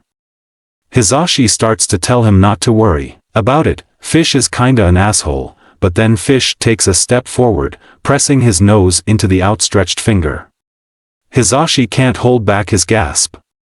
Which, of course, startles the kid and the cat, damn it. Sorry. Sorry. Fish is just, he doesn't really like anyone besides Sho. You must be special. Shinso blinks at him, but there's this flash of a small, pleased smile before he turns back to Fish. The cat has retreated a little ways away, hunkered under the coffee table to stare at Shinso, occasionally glancing at Dumpster, who has abandoned attention in favor of her toy. Shinso stares right back, not moving, just staring and offering slow blinks that Fish is not impressed by. Do you want to see his namesake? Hizashi asks, when the quiet gets to be a little on the awkward side. Shinso looks up, curious. He gives this little nod, so Hizashi stands, acting like everything is fine and normal. In the back of his mind, he notes that a child should not be so timid. Should not be afraid of speaking, should not jump at the sight of an adult standing, should not track every movement. With a smile firmly plastered on his face, Hizashi opens the cabinet at the bottom of the built-in bookcases, dragging out the worn plastic. As soon as Fish hears the slight crinkle, he darts from under the coffee table. Hops straight over Shinso and starts dancing around Hizashi's legs, letting out this little annoyed mirth, like Hizashi is taking too long. Silly kitty, you know exactly what this is, don't you? Fish paws up his leg, earning a small huff from Shinso. It's an incredibly fond noise, one that makes Hizashi's smile genuine. He lays the plastic replica of a sea floor on the ground, stepping back just as Fish begins his attack on the plastic fish just out of his reach. Shinso looks over, slowly moving from his spot on the floor to get a little closer. There's this soft little grin on his face, barely there in the corner of his mouth, but still visible to Hizashi. Fish has loved this thing since forever. Hizashi tells him, drawing the boy closer. Shinso sits next to Fish, who barely pays him any mind. He's able to give the cat a one-finger pet, brushing a nail behind fuzzy ears. Looking up to say something, Shinso meets Hizashi's eyes, and then freezes. Hizashi follows his gaze. There's a lot of stuff in his house, and some of it is completely random, a gift given by an old friend, or something strange he just couldn't leave on the shelf. Sho says he has a problem, but Hizashi knows his grumpy asshole loves their home as much as he does. It doesn't take long to find the object of Shinso's attention. Near the center of the bookcase, under the arch of a string of pearls, is the only thing that could give the kid pause.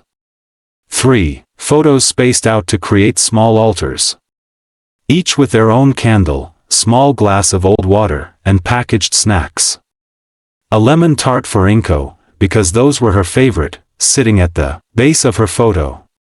Lilies were her favorite flower, and the ones at the back of her shrine need to be replaced soon. The last two of the bunch finally fully blossomed. 2 lava cakes sit on either side of Oboro, because he could never have just one. The pressed sunflower from his funeral is held up by his goggles, still half shattered from the wreckage. And finally, in the middle, is Izuku. There's this stupidly cute photo of the kid, with flowers around his head and a grin too big for his face that makes his cheeks super round. He has small bits of hero merch around his candle, a midnight keychain, a small All Might figurine, a Namiri-made doodle of Eraserhead, and a small plush of Present Mike. Between the strawberry shortcake snack are different flavors of Pocky, if only because the two of them never got to finish trying all the flavors. Oh. Hizashi manages, swallowing the lump in his throat. Yeah. That. Kami in the fucking sky, Hizashi, could you be more awkward? Taking a breath, Hizashi nods to the photos. May as well rip the bandage off. Sho told him to bond with the kid, which he planned to do anyways, and this is, if nothing else, an opportunity. I was raised by my grandmother for half my life, he says, skimming over what happened. After May died, she had a bunch of mini shrines like this around her house. Left spaces open on her shelves for more as she kept getting older. That's her, at the top. I know the practice is a little outdated, but I wanted them with us, you know? In a place where their memories wouldn't stagnate. Shrines are for dead people. Shinso tells him, this hint of apprehension under the monotone drawl of his voice. Izuku isn't dead. Fuck, what does he even say to that? You're right, Hizashi begins, carefully. But we didn't know that until recently. We hoped, of course. But, he was missing for 2 years. We didn't even know he was alive until 2 weeks ago when we found out he was missing again. Shinso frowns, fingers twitching on Fish's back. His little brow scrunches, teeth nibbling on his bottom lip. Hizashi gives him time to find his words, eyeing the way Fish completely disregards the affection. He cares about you guys. Shinso says eventually, catching Hizashi off guard. So much. But he didn't smile like that when I knew him. He was angry. Happy, sometimes, yeah, but so angry, and so sad. And he missed you. Both of you. So much it made him sick sometimes. Taking a breath, the kid shakes his head. But he won't die. Not yet. Hizashi blinks. He swallows again, that lump back in twice the size, the force of it pricking at the corners of his eyes. What do you mean by that? He has a promise to keep. Hizashi tilts his head in question, a promise? Yeah. Shinso meets his eyes, and Hizashi is struck by the steel in them. Izu keeps his promises. Always. He debates for a second, coming to a decision with a nod. We're gonna be heroes. Together. So he can't die. Not yet. For a second, Hizashi is not in his home. He is 16, running through a collapsed building and screaming for his friends. He's standing before wreckage, watching Sho's bloody hands tear through rubble, begging and reasoning with him as Sho insists that Oboro can't be dead, we're going to be heroes together, we're almost there, he can't die now. That's some promise. Hizashi manages, barely keeping his voice even. He doesn't want their story to end like Sho and Oboro. They deserve better than that. Can we help you get there? Shinso's eyes widen, sparking to life with this little glimmer. You want to help? Yeah. Moving to the side, Hizashi sits on the other side of Fish, letting Dumpster crawl into his lap. We were helping Izu before, you dig? It was always his dream to be a hero, and Sho and I wanted to support that. Your health has to come first, so it would take a while, but we can support you too. While you're recovering, we can look into training, fighting techniques, all that stuff. Sho and I work at UA, so we can recommend you when the time comes. Did you want to aim for UA? Yes, I didn't think I could. Hizashi sticks a leg out, bumps the kid's knee with his ankle. Well, I think you can. To his surprise, the kid just keeps staring. Jaw slack, eyes so very wide, eyebrows reaching towards the sky with the rest of his gravity-defying hair. It occurs to Hizashi that this could be the first time the kid is hearing those words. He's sure that Izuku told him, because Izu was always upfront about stuff like this with them, always prattling on about how useful and good any and all quirks would be in the field of heroics. But, there's a difference between a friend saying, you can do it, and an adult believing in you. Especially when all other adults have been abysmal, at best. Hizashi offers the kid a smile. Do you want to? Shinso can't nod fast enough. Chapter end notes. Yellow. We're back in action. Fun fact, I was watching One Piece while writing and posting this. If Luffy doesn't get you motivated, it what will. Again, huge shout out to Clueless for helping me edit this and pop it out to you all. I hope you enjoyed. And it's been like 3 chapters since we had a stream of consciousness, and that's just criminal, so here we go. 2M dancing to the One Piece theme song. Instead of Luffy, Izuku got grief as a motivator. Unhealthy? That's TBD. Anyways, look at him go. Being a little stalker to get the information he needs. Featuring a little bit of info on underworld happenings. And, of course, Tsuka's file on Villigant Izu. We made it there, folks. Also, I think the memories he has in this chapter sum out the 4 big people influences Izuku has had in his life. Something for me to ponder over later, TBH. We got 2 new notebooks as well, one for villains, and one for Izuku's Villigant stuff, coming very soon. I'm so excited I could spoil the whole thing right now. I have been waiting for this. Also, another soft and domestic chapter for Hito, where we find out the next steps to get him on to road to recovery. Love that Zashi is getting more and more worried about the kid every time Hitoshi opens his mouth. And, as a little treat, we get a little bit of Zashi's views on hero society. Here's hoping Nezu's annual charity work goes well. And that show doesn't get too bored. Also, the shrine is sad, guys. Like objectively, why'd I do that? So Hitoshi could open up and also to further the plot? Yeah, probably that. Do love Zashi immediately supporting Hitoshi's and Izu's promise though, because he would. Anyways, I'll hope you guys enjoyed the chapter. Shout at me in the comments and I'll see you guys soon. Be safe out there. Take a breath, please. Chapter notes. Warnings. It's a tame chapter.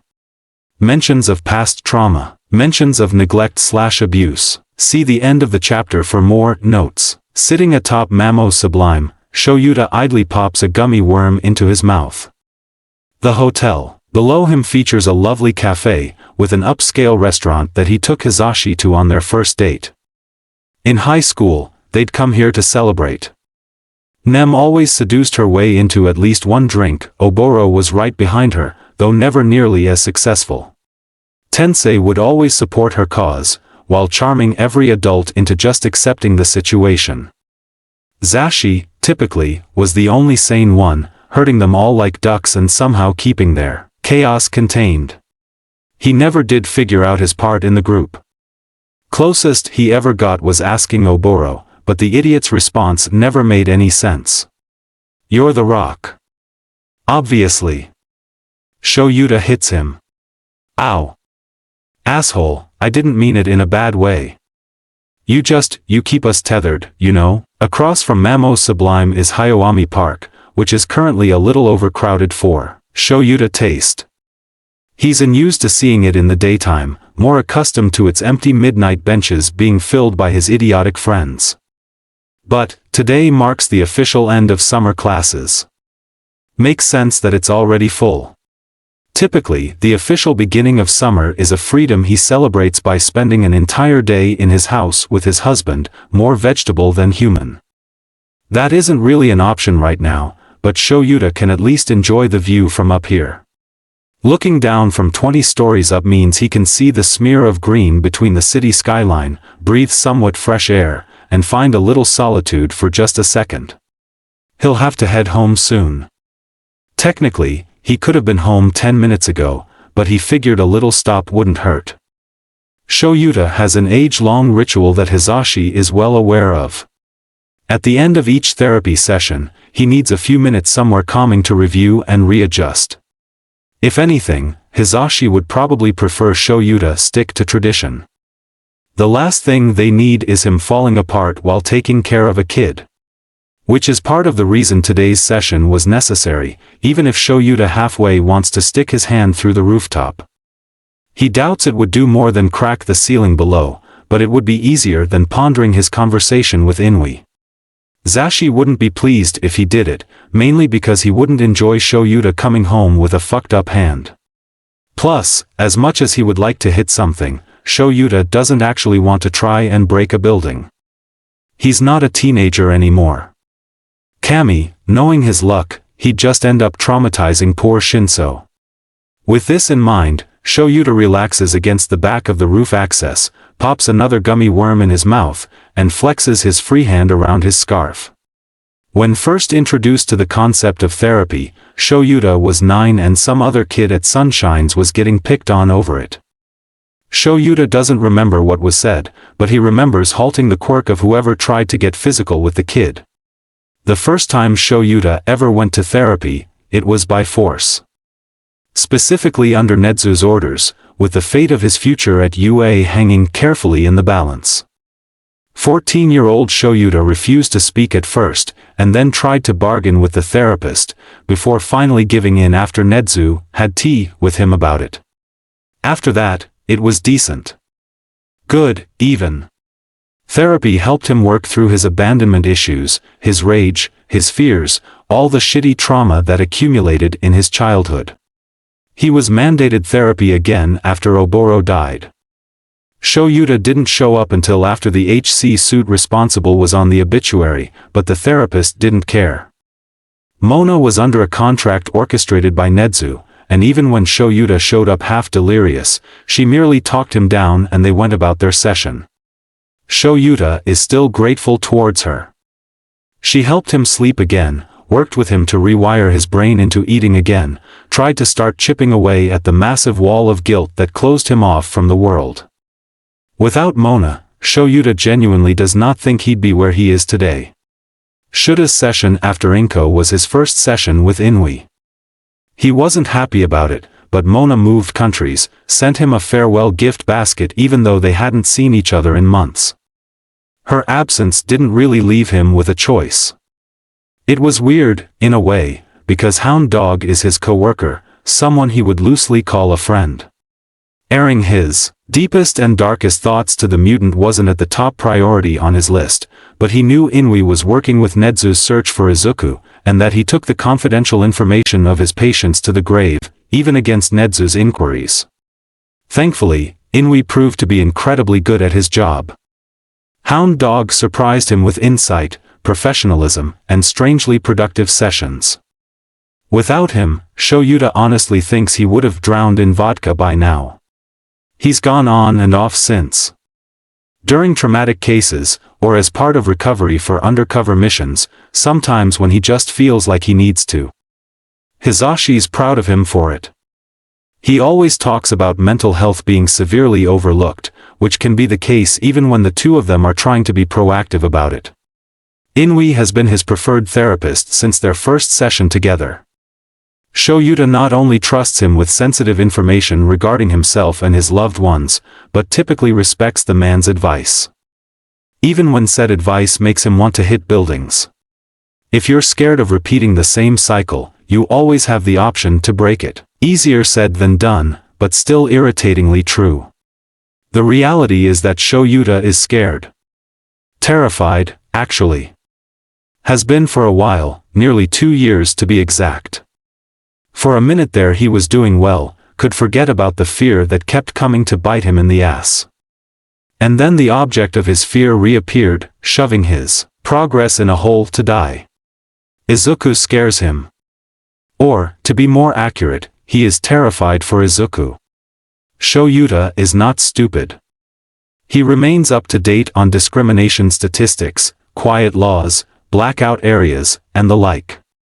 It's his business, both as a member of society who grew up being treated like dog shit, and as an underground hero.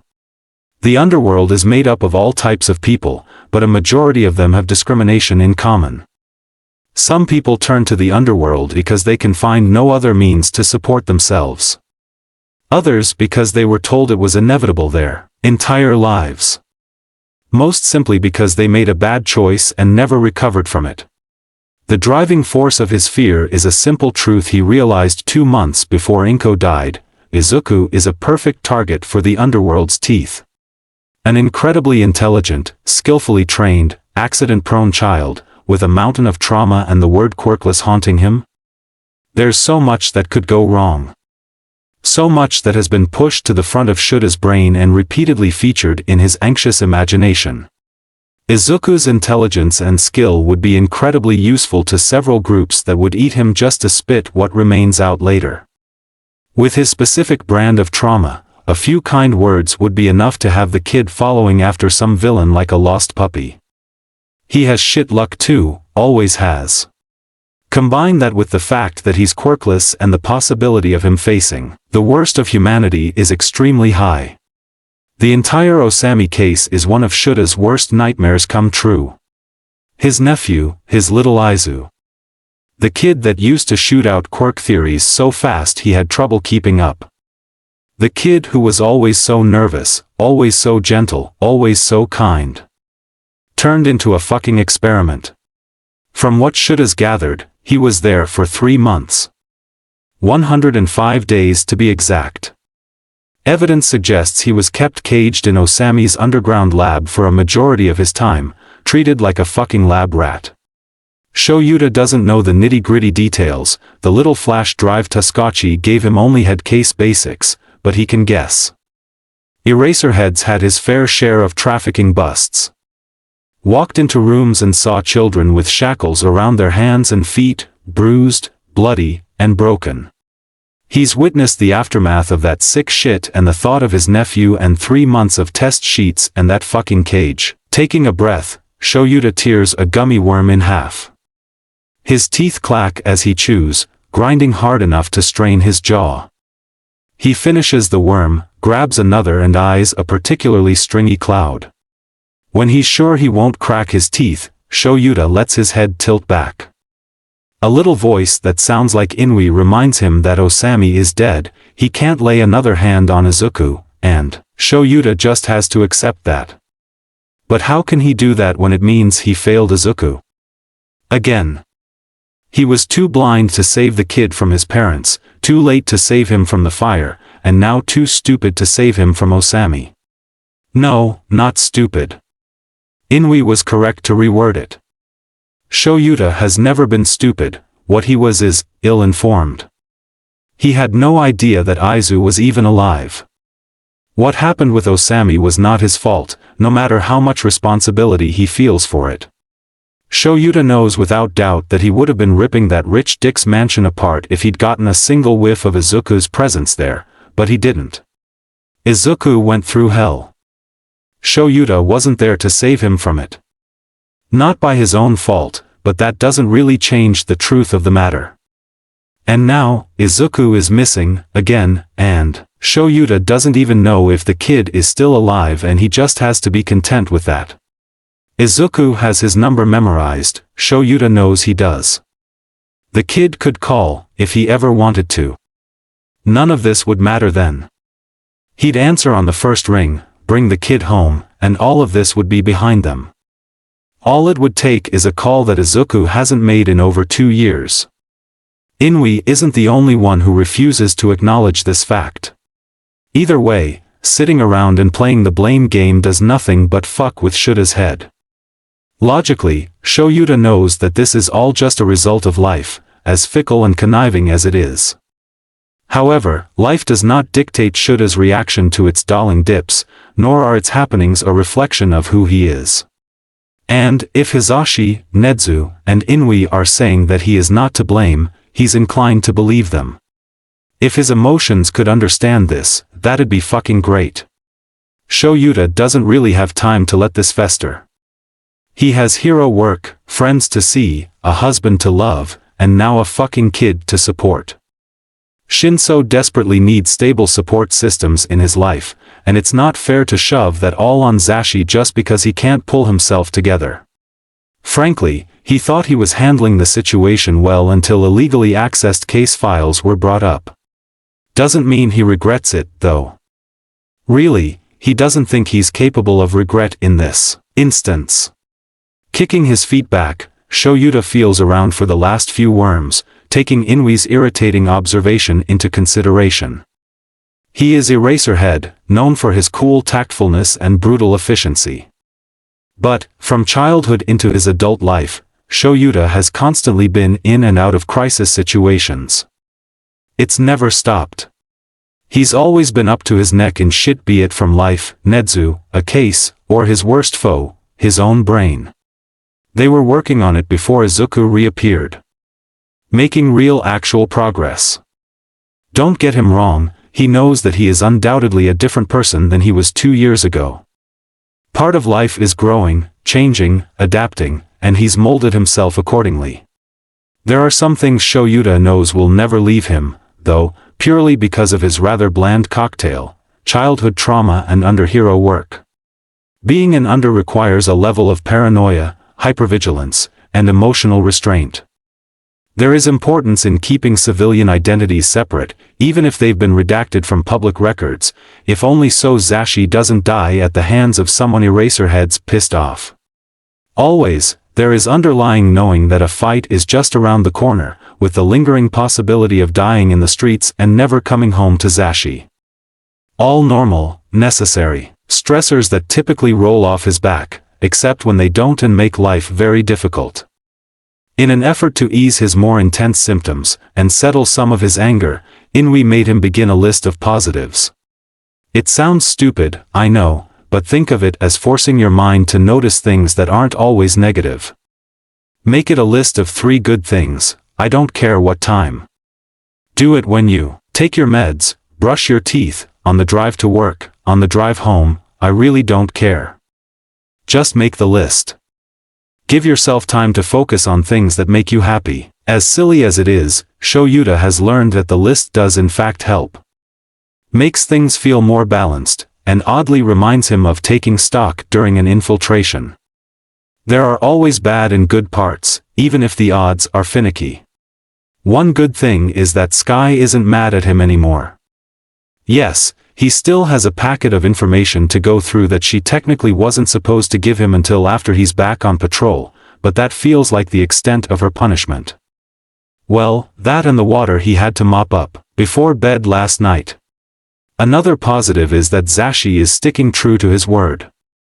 Shoyuta got to feast on his lovely brew of Italian death coffee, and he didn't even have to make it. Zashi got the flavor perfect. It always tastes better when he's the one making it, Shoyuta can't figure out why. And then there's the biggest, most complicated plus, Shinso is home. Kami, it's a fucking relief. One that Shoyuta didn't know would hit him until he saw the kid, safe in his living room, in clean clothes, with no blood soaking his skin. Calmly playing with a cat instead of whimpering behind a dumpster.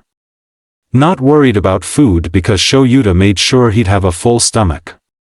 In the brief seconds that he watched Dumpster bat Shinso's thin fingers, Shoyuta had a horrifying realization, emerging into a new fear. If he and Zashi didn't take the kid, he'd never see him again. Not as a hero, or even as a passing civilian. Shinso would have been shipped back to Sunshine's. One more bad foster and the kid would wind up behind bars. If he did manage to age out, there's no telling if he'd die early or turn to crime. And fuck, he doesn't want that for Shinso. Doesn't want the kid to go through anything remotely like that. Shinso deserves to spend a lazy summer day lounging around the house and playing with cats. Shoyuta wants to watch him grow, wants to know what he's like when he feels truly safe. As the door closed behind him, he promised himself that he wouldn't fuck this up. He will build safety that the kid can flourish in, and there's no doubt that Hizashi will help. The two of them will give the kid everything they can. Shoyuta will not let Shinso end up like Izuku. Of course, when he explained this to Inui, the Hound had a different opinion. Don't get obsessive on me, Aizawa. Shinso's situation is completely different from Izuku's. Yeah, I actually found him. Aizawa. Yeah, get to your point. As irritating as it is, Inui was right. He can't get obsessive about this, it wouldn't be healthy to him, the kid, or Hizashi. It's going to be an adjustment no matter how careful he is, but he's hoping to make it a smooth one. There's now a third person he has to include in his decision-making process for the house. Thankfully, he and Hizashi are well accustomed to each other. Hizashi remains one of the two people Shoyuta doesn't have the will to avoid. They can talk about anything and everything, and Hizashi is quick to call him out when he's going off the deep end. For all that Oboro insisted Shoyuta was the rock, he's never seen it that way. Hizashi has always been the one that keeps him tethered. Well, admittedly, him and the rest of Shuta's little support system, which he's gotten better at leaning on. He can't close them out this time, mainly because he tried to already and it backfired in his face, but also because Shoyuta needs to be stable in order to build safety. Can't really get a kid to feel secure around you if you're not secure yourself. But, by some miracle, he hasn't fucked up yet. Even with all the stress of Izuku's case, his little fight with Sky, and Nico sticking their big nose exactly where Shoyuta didn't want it. As much as he'd like to avoid any and all mistakes with the kid, Inui once again put him in his place. You've never had a child, Aizawa, in what world does it make sense to avoid mistakes? With something you've never done before? They're inevitable, you're just setting yourself up for failure if you expect to avoid them all. And fucking hell, Inui was right again. Shoyuta thought he learned this lesson when he got into the hero course, mistakes are inevitable. The question has never been how do I avoid fucking up altogether. It's always been how do I mitigate the chances of a big fuck up. With a change in his perspective, Shoyuta doesn't think it sounds that hard. Don't get him wrong, he knows that Shinso's growth is going to be extremely taxing, the kid's too traumatized for it to be anything but. However, Shuta's been reading body language since he was a toddler, he can pick up non-verbal cues in his sleep. And, as fucked as it is, Shinso's trauma makes it easy. Shuta's been where he is, after all. He honestly mistook Shinso's file for his own when he first saw it. 3 failed fosters, abuse, sent away as a troubled kid over some horseshit. Parents both dead, remaining blood family nowhere in the picture, terrified of his quirk and wary of every individual. Sometimes, looking at Shinso is like looking at the child version of himself. But, Shoyuta has long since healed from that, and he will forever be grateful to Nezu for ensuring his safety, and encouraging his growth. Between his own childhood wishes, the few conversations he's had with Hizashi, and the steps Nezu took to get Shuta's head on right, he has a decent plan. Step 1 is simple, and already underway, get his shit together. Popping the final gummy worm in his mouth, Shoyuta watches birds fly over. They're flocking right now, catching the wind of an oncoming storm to flee the incoming rain. Oddly, it reminds him of a large cloak in the sky. Breathing out, Shoyuta acknowledges the fact that he's nearly done with step 1. His ruminations calmed him, his talk with Inui cleared his head, and his conversation with Sky eased the tightness in his chest. Honestly, he's proud that he didn't get in a fight this time. No officials were harmed, which is a step up from last time. Inui did clear him to go back in the field, but only after this week. His exact instructions were to take a fucking vacation for once, and that doesn't sound half bad. Kami knows he's going to be busy this week as is, and Shinso needs to get comfortable around him and Hizashi, what better way than repeated exposure? He'll miss patrolling, but he can test out the gym, get familiar with it before showing Shinso around. It'll be nice to spend time with Zashi, even if they have several pressing meetings that he's not looking forward to. Shrugging, Shoyuta stands. It'll be worth it, even if it's a headache. For Shinso, Shuta's starting to think there's not a headache he wouldn't endure. Shoyuta stretches his arms until he hears his spine pop. He leans down to grab the paper bag housing the treats he got for Shinso and Zashi. Hopefully, the kid will like something in the mix. If not, they can add it to their food drive donation. 2 taps of his foot signal his goodbye to Mamo Sublime. Shoyuta gives one last glance to the park, smiling at the kids screaming after fleeing birds. With one foot on the ledge, Shoyuta prepares to take off, and then he hears a notification. Weird, considering he's the only one on the rooftop, and it kinda sounds like his hero phone. Frowning, Shoyuta pauses, leaning his weight forward to reach in his pocket. He flips up the screen, heart stopping in his chest. It's a simple message. One line, followed by a web emoji, he's alive. The phone slips from his hand as the world comes screeching forward, immediately plummeting 30 stories down. Shoyuta curses, diving after it with a smile biting into his cheeks, tears gathering on his waterline.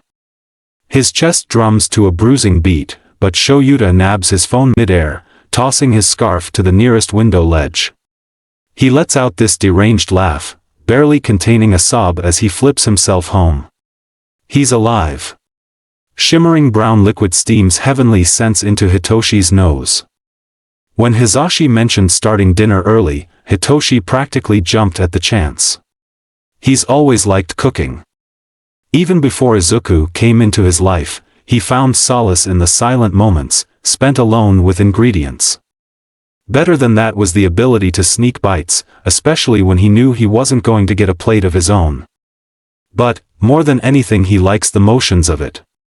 The stir of a spoon around stew, flipping pancakes, watching meat change colors, and twirling between multiple dishes. At Sunshine's, it was one of the few places Hitoshi could think. Food always put Izuku in a better mood, and their time on food duty was one of the few solaces they had from everything else. When the other kids would leave them alone, not risking the safety of their own dinner. Even the caretakers never bothered them when they were cooking. "Can you pass me the salt?"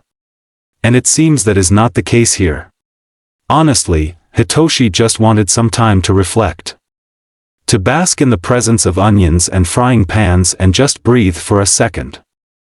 Instead, he finds himself nodding to Hizashi, reaching over his pan of miso chicken. The entire interaction is silent. He merely places the salt in Zashi's tense hand, and it's awkward enough that Hitoshi kinda wants to smack himself with the pan. Hizashi gives him a stiff nod, turning back to his rice.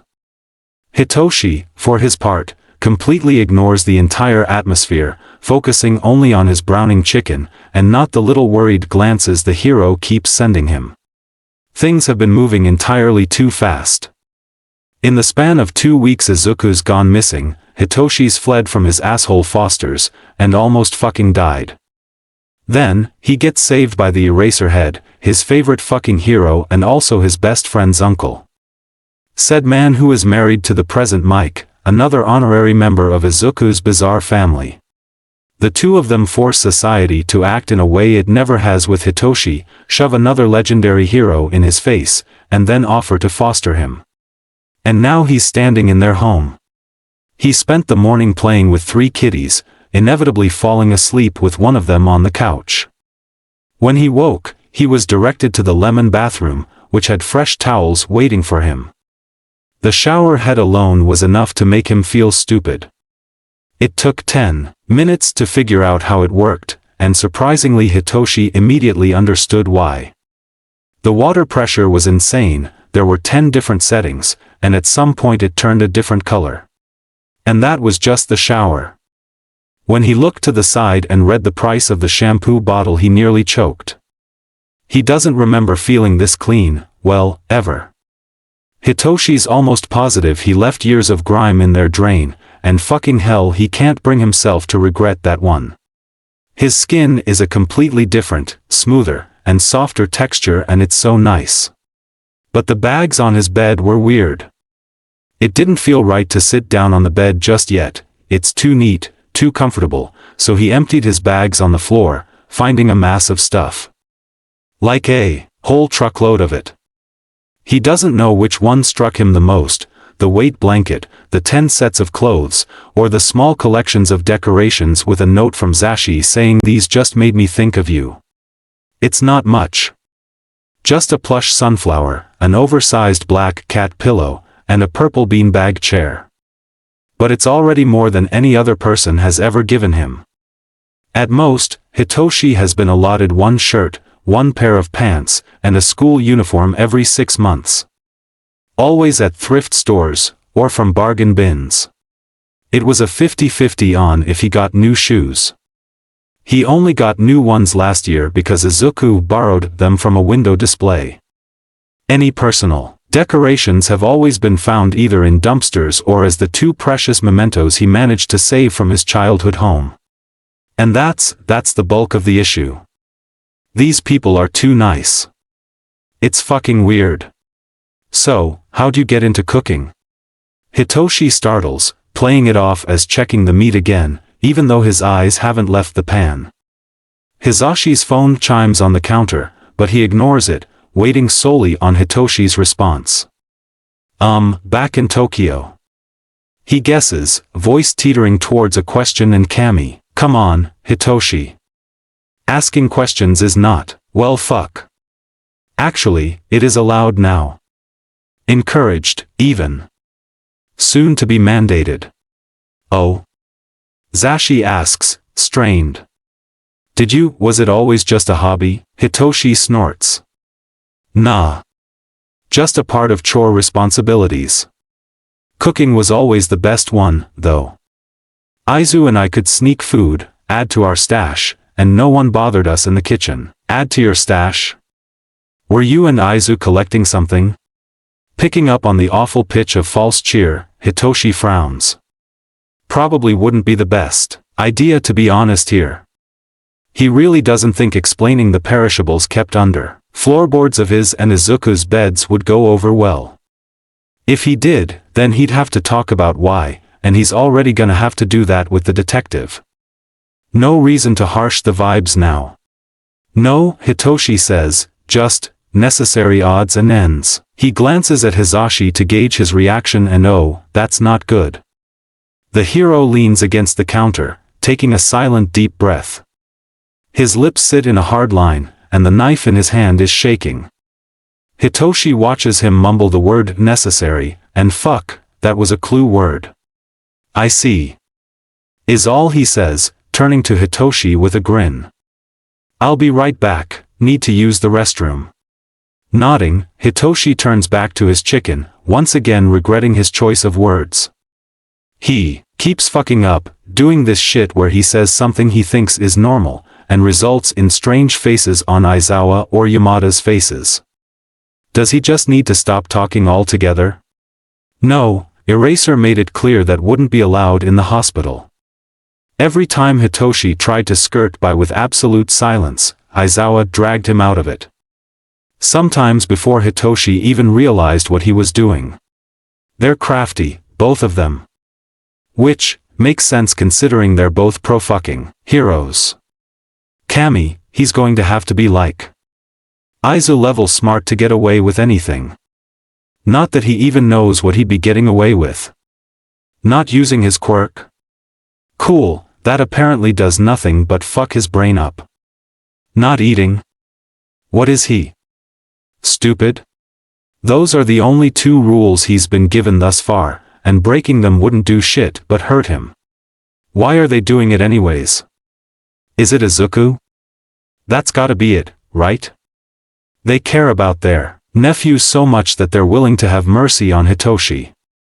Aizawa said it was a personal thing, that he'd been where Hitoshi is, and that's hard to even conceptualize, so it's gotta be the former.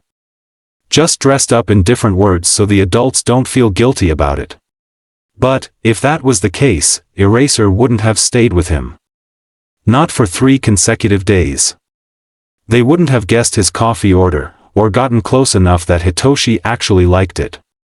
Zashi wouldn't have gotten him a little sunflower plushie, or framed the first puzzle Hitoshi's ever been given. Talks of his weight, worries for his health, the sheer amount of effort they've already put in doesn't align with them not caring. And, it's been a while since an adult has cared for him. Really, truly cared for him. His parents always worried about his health, mainly because being doctors kinda leaked into their everyday life. Every night, exactly at 8, his father would send him into sweet dreams. Every morning, his mother would wake him with gentle sunshine, speaking softly to tell him about food and coffee waiting downstairs. When he was really young, she'd just pick him up and let him wake up at the table. Aunt Naomi was always in and out, spending weeks completely out of the country. She'd FaceTime them on her longer journeys, always made sure to send pictures and little videos of her favorite places. Without fail, she'd always bring back trinkets for them, spend holidays in their guest room, and make the house a little brighter. He wonders if she's missed him. It's been what? For years now? She's thought of him, right? At least once? Footsteps alert him to Zashi's presence, so Hitoshi schools his expression, starts flipping his chicken, pleased with their sear. Sorry about that. Zashi offers, sounding at least more genuine. Hitoshi looks up to see him poking at his phone screen, starting to say it's fine, because it is, but one look at his face pulls Hitoshi up short. Zashi's eyes are wide, filling with tears and so much joy that it splits his face in half. Hitoshi is immediately alarmed. Yamada-san? Looking up, Zashi laughs. A breathless, choked little sound. He opens his mouth to speak right as the front door slams open. There's a call of Zashi, distraught and happy and not at all how Eraser is supposed to sound. Hizashi rips himself from the counter, stumbling into the hallway, but Aizawa is already there, and he's crying too?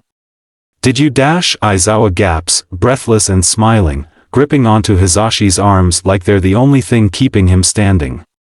Not that Hizashi is any better, hands tugging on Eraser's scarf, bouncing on the balls of his feet. Yes. Yes. He's dash, I know. Aizawa lets his head drop forward, leaning on Hizashi's shoulder, half laughing, half sobbing. Hizashi joins him, giggling and swaying them side to side. Hitoshi, for his part, stands there and stares, wondering what type of sitcom arc just started. Dash, he manages, startling when both adults jolt and snap their heads to him. Something in Hizashi's face shifts, happiness so raw it pricks at Hitoshi's chest. Good news. Izuku's alive. Aizawa cuts him off, grin still aching and making the edges of Hitoshi's eyes sting. And, yeah, obviously. Hitoshi could have told him that. But the confirmation of it hits the center of his chest, bringing the sting in his eyes down to his nose. For a second his throat closes up, but he manages a weak, told you. Hizashi laughs, breaking away from his husband. He walks towards Hitoshi, pausing halfway. His face crumbles a little, and Hitoshi doesn't know why. Overall, his vision is getting a little blurry, and his chest is kinda hurting so. Oh, honey, it's okay. Zashi tells him. Hitoshi doesn't know what he's talking about until he feels a little trickle down his cheek. The adult pays it no mind, pulling Hitoshi forward and wrapping him in a loose hug. Izuku's alive dash, Zashi laughs again, breaking into little songs of Izu's alive Vivi. Eraser joins them, one arm around Hizashi and the other around Hitoshi. He, too, is still chuckling, moving with Zashi's grooving. Between them, Hitoshi is warm, a smile splitting his face in two, tears soaking the front of Zashi's shirt. All of them are crying, and the realization brings a little bubble of laughter up his throat. It's ridiculous, really. They don't even know if Izuku's safe, where he is, what he's up to, if he's eating, or sleeping, or doing anything to take care of himself, but he's alive. That fucking little asshole is still out there, still kicking, and for now, it's enough. It has to be. Hey, Aizawa says after a moment, playing off a siffle as he looks over his shoulder. Do you guys smell something burning? Hitoshi looks over his arm to the chicken pan, where all of his tenderloins are charred black, and fuck, even that doesn't bring a frown to his face. Izuku's alive. Who cares about chicken in comparison to that? We can order out. Zashi decides, and Hitoshi can't help but laugh. Chapter end notes. Howdy folks. Surprise, we're updating on Mondays now. Also, as a side note, before we get into a small conscious stream, we officially made it Act 2. It starts next chapter, and I've low-key been waiting for this since like the very first chapter LMAO. Why did I make myself wait, you ask? For the antisai pattern. Also cause there's a lot that happens and I gotta make sure the foundation for everything is secure so it can all start connecting, you know? Like that one meme with the red strings? You guys know what I'm on about. Anyways, looking forward to starting Act 2 with you guys. Final spoiler is that I do have 3 acts and a small epilogue planned for this, and Act 2 is going to the longest portion, when isn't it, TBH? Here's the mini stream, show Yuta having reflective time. Finally getting his shit together. I wanted him to have time to emotionally react to everything happening, but at the end of the day, he is motherfucking Eraserhead, and it's high time homie remembered that. A lot of people put a lot of respect on his name, and he should too. Will he ever show regret for his actions? Probably not. But, it's time for him to move forward. Sam with Hito, TBH. We officially have him in his new environment, and this poor little traumatized kid is about to navigate through several minefields. Hope that works out okay for him. What, I have control over that? No I don't. What are you talking about? He's kinda both getting unwilling dragged into a sense of comfort with his 2 new fosters, and also flabbergasted every time they show him basic human decency. And yes, that is extremely stressful for his new dads, but I have faith in them. And finally, Izuku is alive. We knew that, but now Sho, Zashi, and Hito know it too.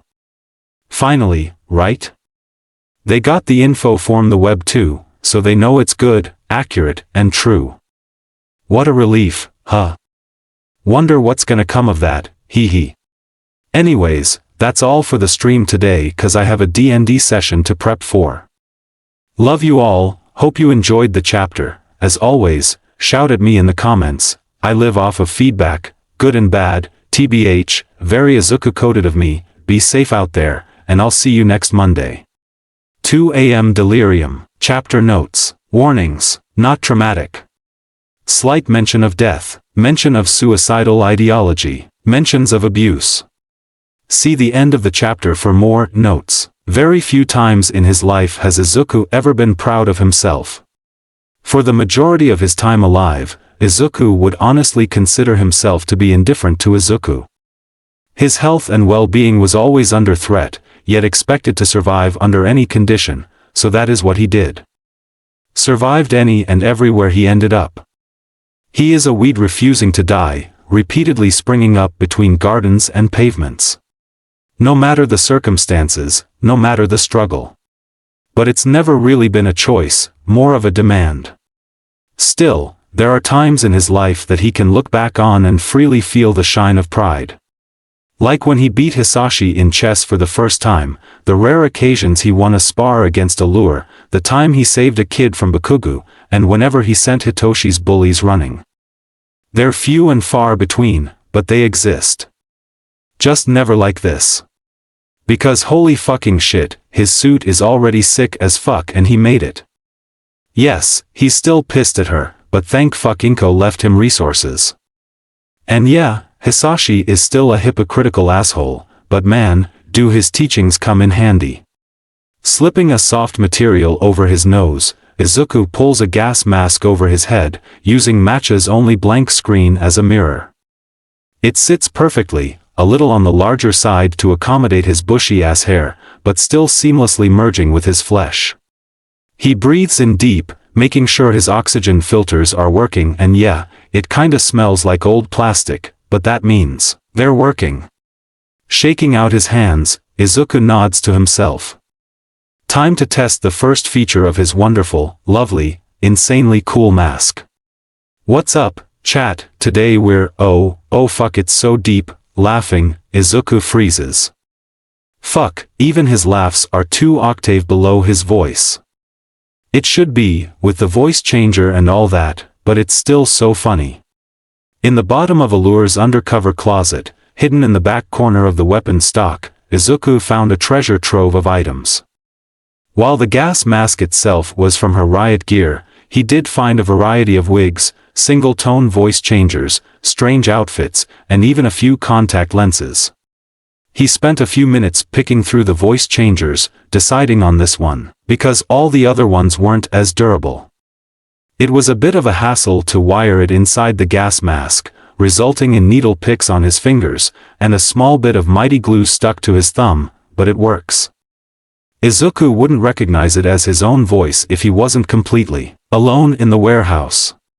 Blinking in his left eye, Izuku waits roughly 5 seconds for Chai to pull up, watching her program jump around on the top left screen. A little map appears in the top right of his vision, showing him camera icons that dictate surveillance in his area, and little marks for heroes on patrol. Wavelength is out tonight, on the edges of the district, interesting. Chai, show me a direct route to the nearest hospital. It takes another 5 seconds, a bug that'll have to be ironed out, likely between the interconnection of Chai and Matcha. He didn't want to just use Matcha, too many issues with restriction, which is a liability in the field. So he built Chai, an AI compatible with Matcha. Hopefully, Chai will one day get him past Allure's stupid fucking child lock, but she's not there yet. It's his longest, on/going project, technically the very first thing he dived into. Surprisingly, if he uses Matcha's base system as a guide, it's pretty easy to make a copy of her without Allure's red tape, even if it is tedious.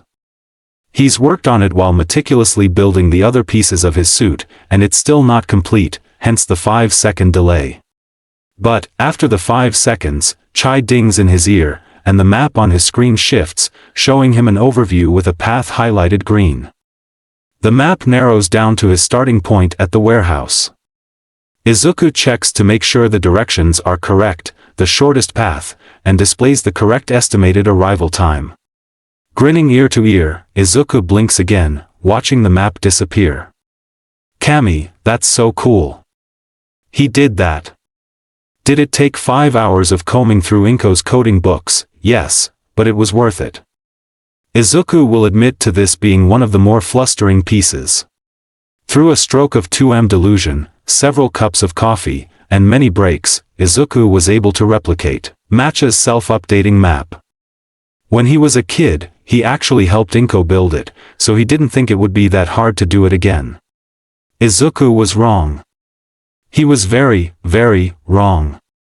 Around the 3rd hour he started remembering how confusing the whole self-updating part was, and the fact that the two of them actually had to ask Hisashi for help before it was complete. Serpentine always was better at coding. Could look at a computer screen and have the whole device dissected 2 minutes later. Frankly, it was a little off-putting, until Izuku learned how to do it. He's nowhere near his father's level, but he can figure things out quickly, look at a situation and grasp the details within a few glances. Given enough time, he can even pull off near-genius level feats. Chai's self-updating map is a prime example of this, and by Kami is he proud of it. Flipping his watch up, Izuku sees the watch face turn into a smile as his stats appear on screen. His watch is one of his favorite pieces of this project. Took him a collective 7 hours to do, but worth every minute. In the left side of his vision sits his heart rate, and medical level on a scale of 5 hearts. Theoretically, it should also display time of death and rebirth the next time he dies, so he can monitor his revival times. Looking over to screen 6, Izuku taps his watch twice. In his peripherals, the icon of a blank face flashes. On computer screen 2, silent mode shows as activated, and Izuku begins his test. Without looking at his hands, Izuku presses a finger to the watch screen, clumsily spelling the word food. Chai scrambles on screen 1, there is no noise, but eventually his little map comes back, this time to the nearest restaurant with an option for food banks on his right. Izuku tilts his head to the right and his map changes accordingly, all without sound. Grinning, he taps his watch again, watching silent mode deactivate. Just to make sure the watch, gas mask, and Chai are all working as intended, he flips the screen down. As predicted, a log of his activity appears, showing no location change, the locations he viewed, and the 0 people contacted. Satisfied, Izuku swipes up again.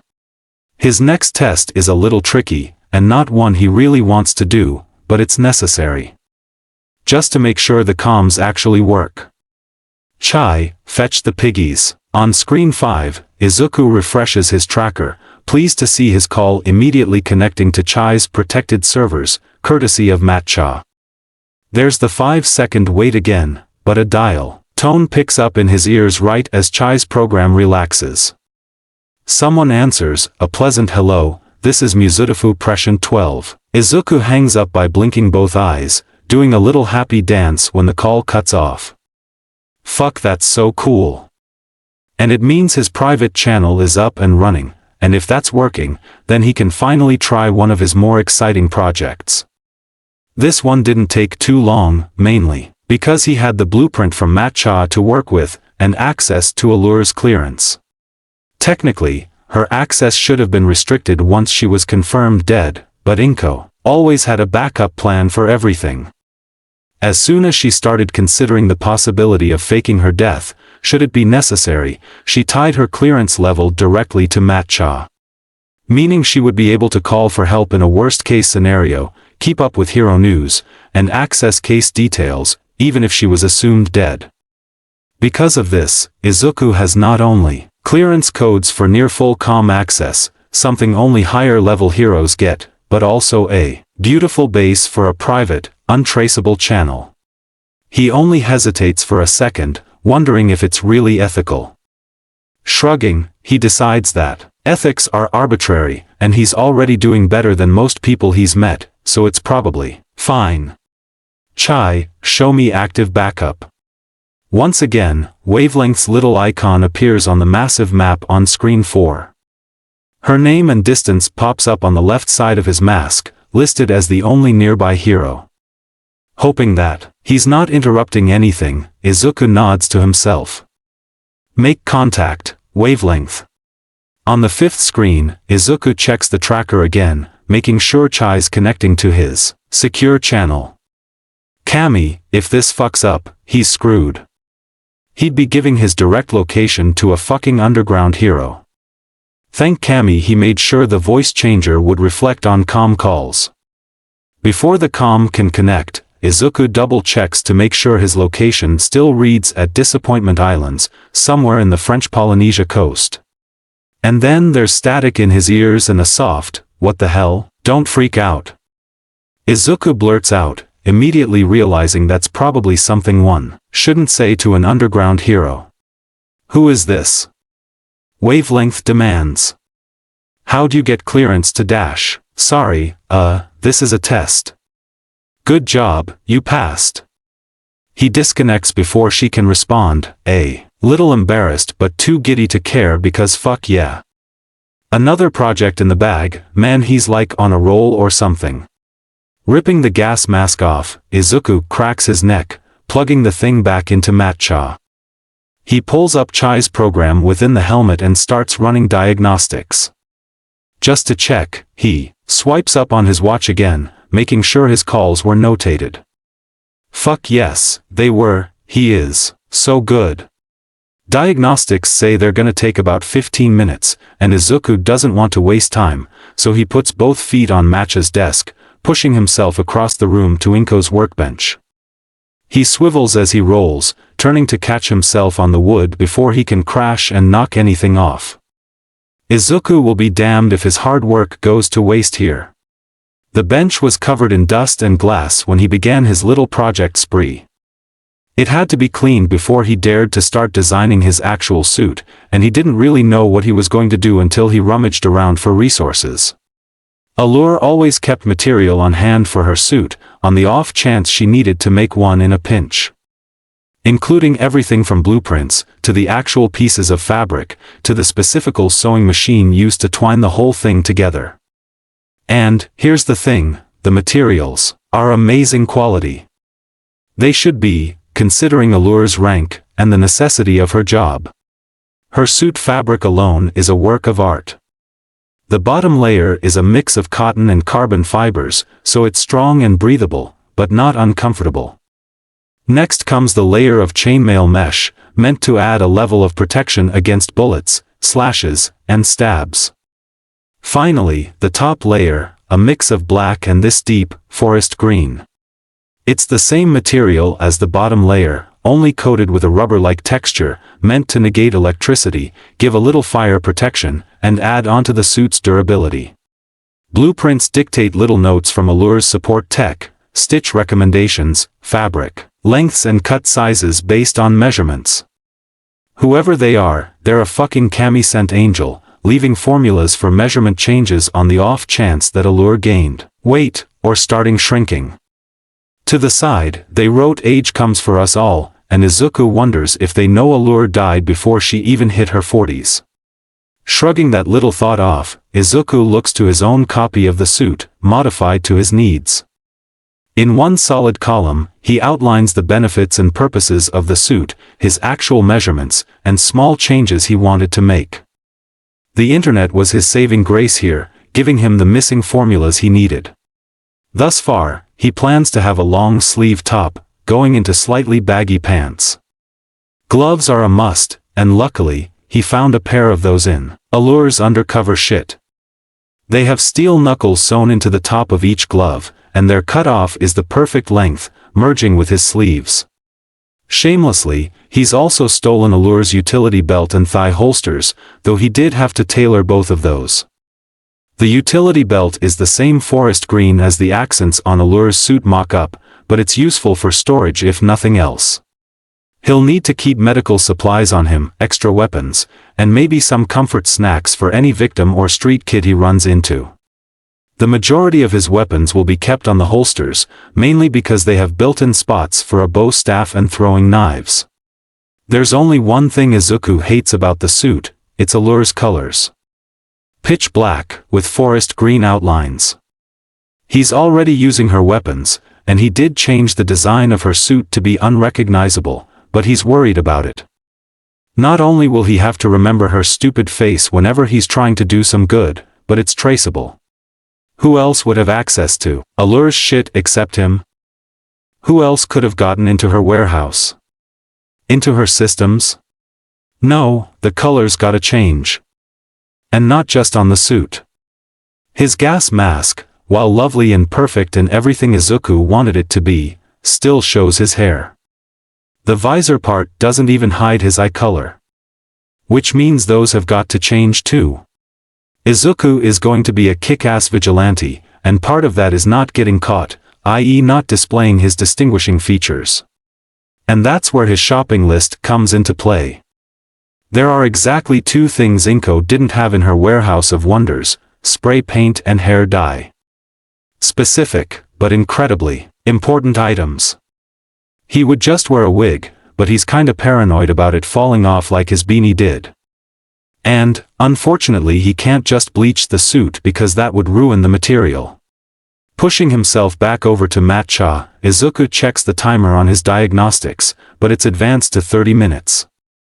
Nodding, he stands for the first time in 5 hours, stretching out his back until it pops. He gives his hips a little shake, grabbing the sticky note with his list and heading for the cabinets. At the bottom of Allure's middle file cabinet is a small safe.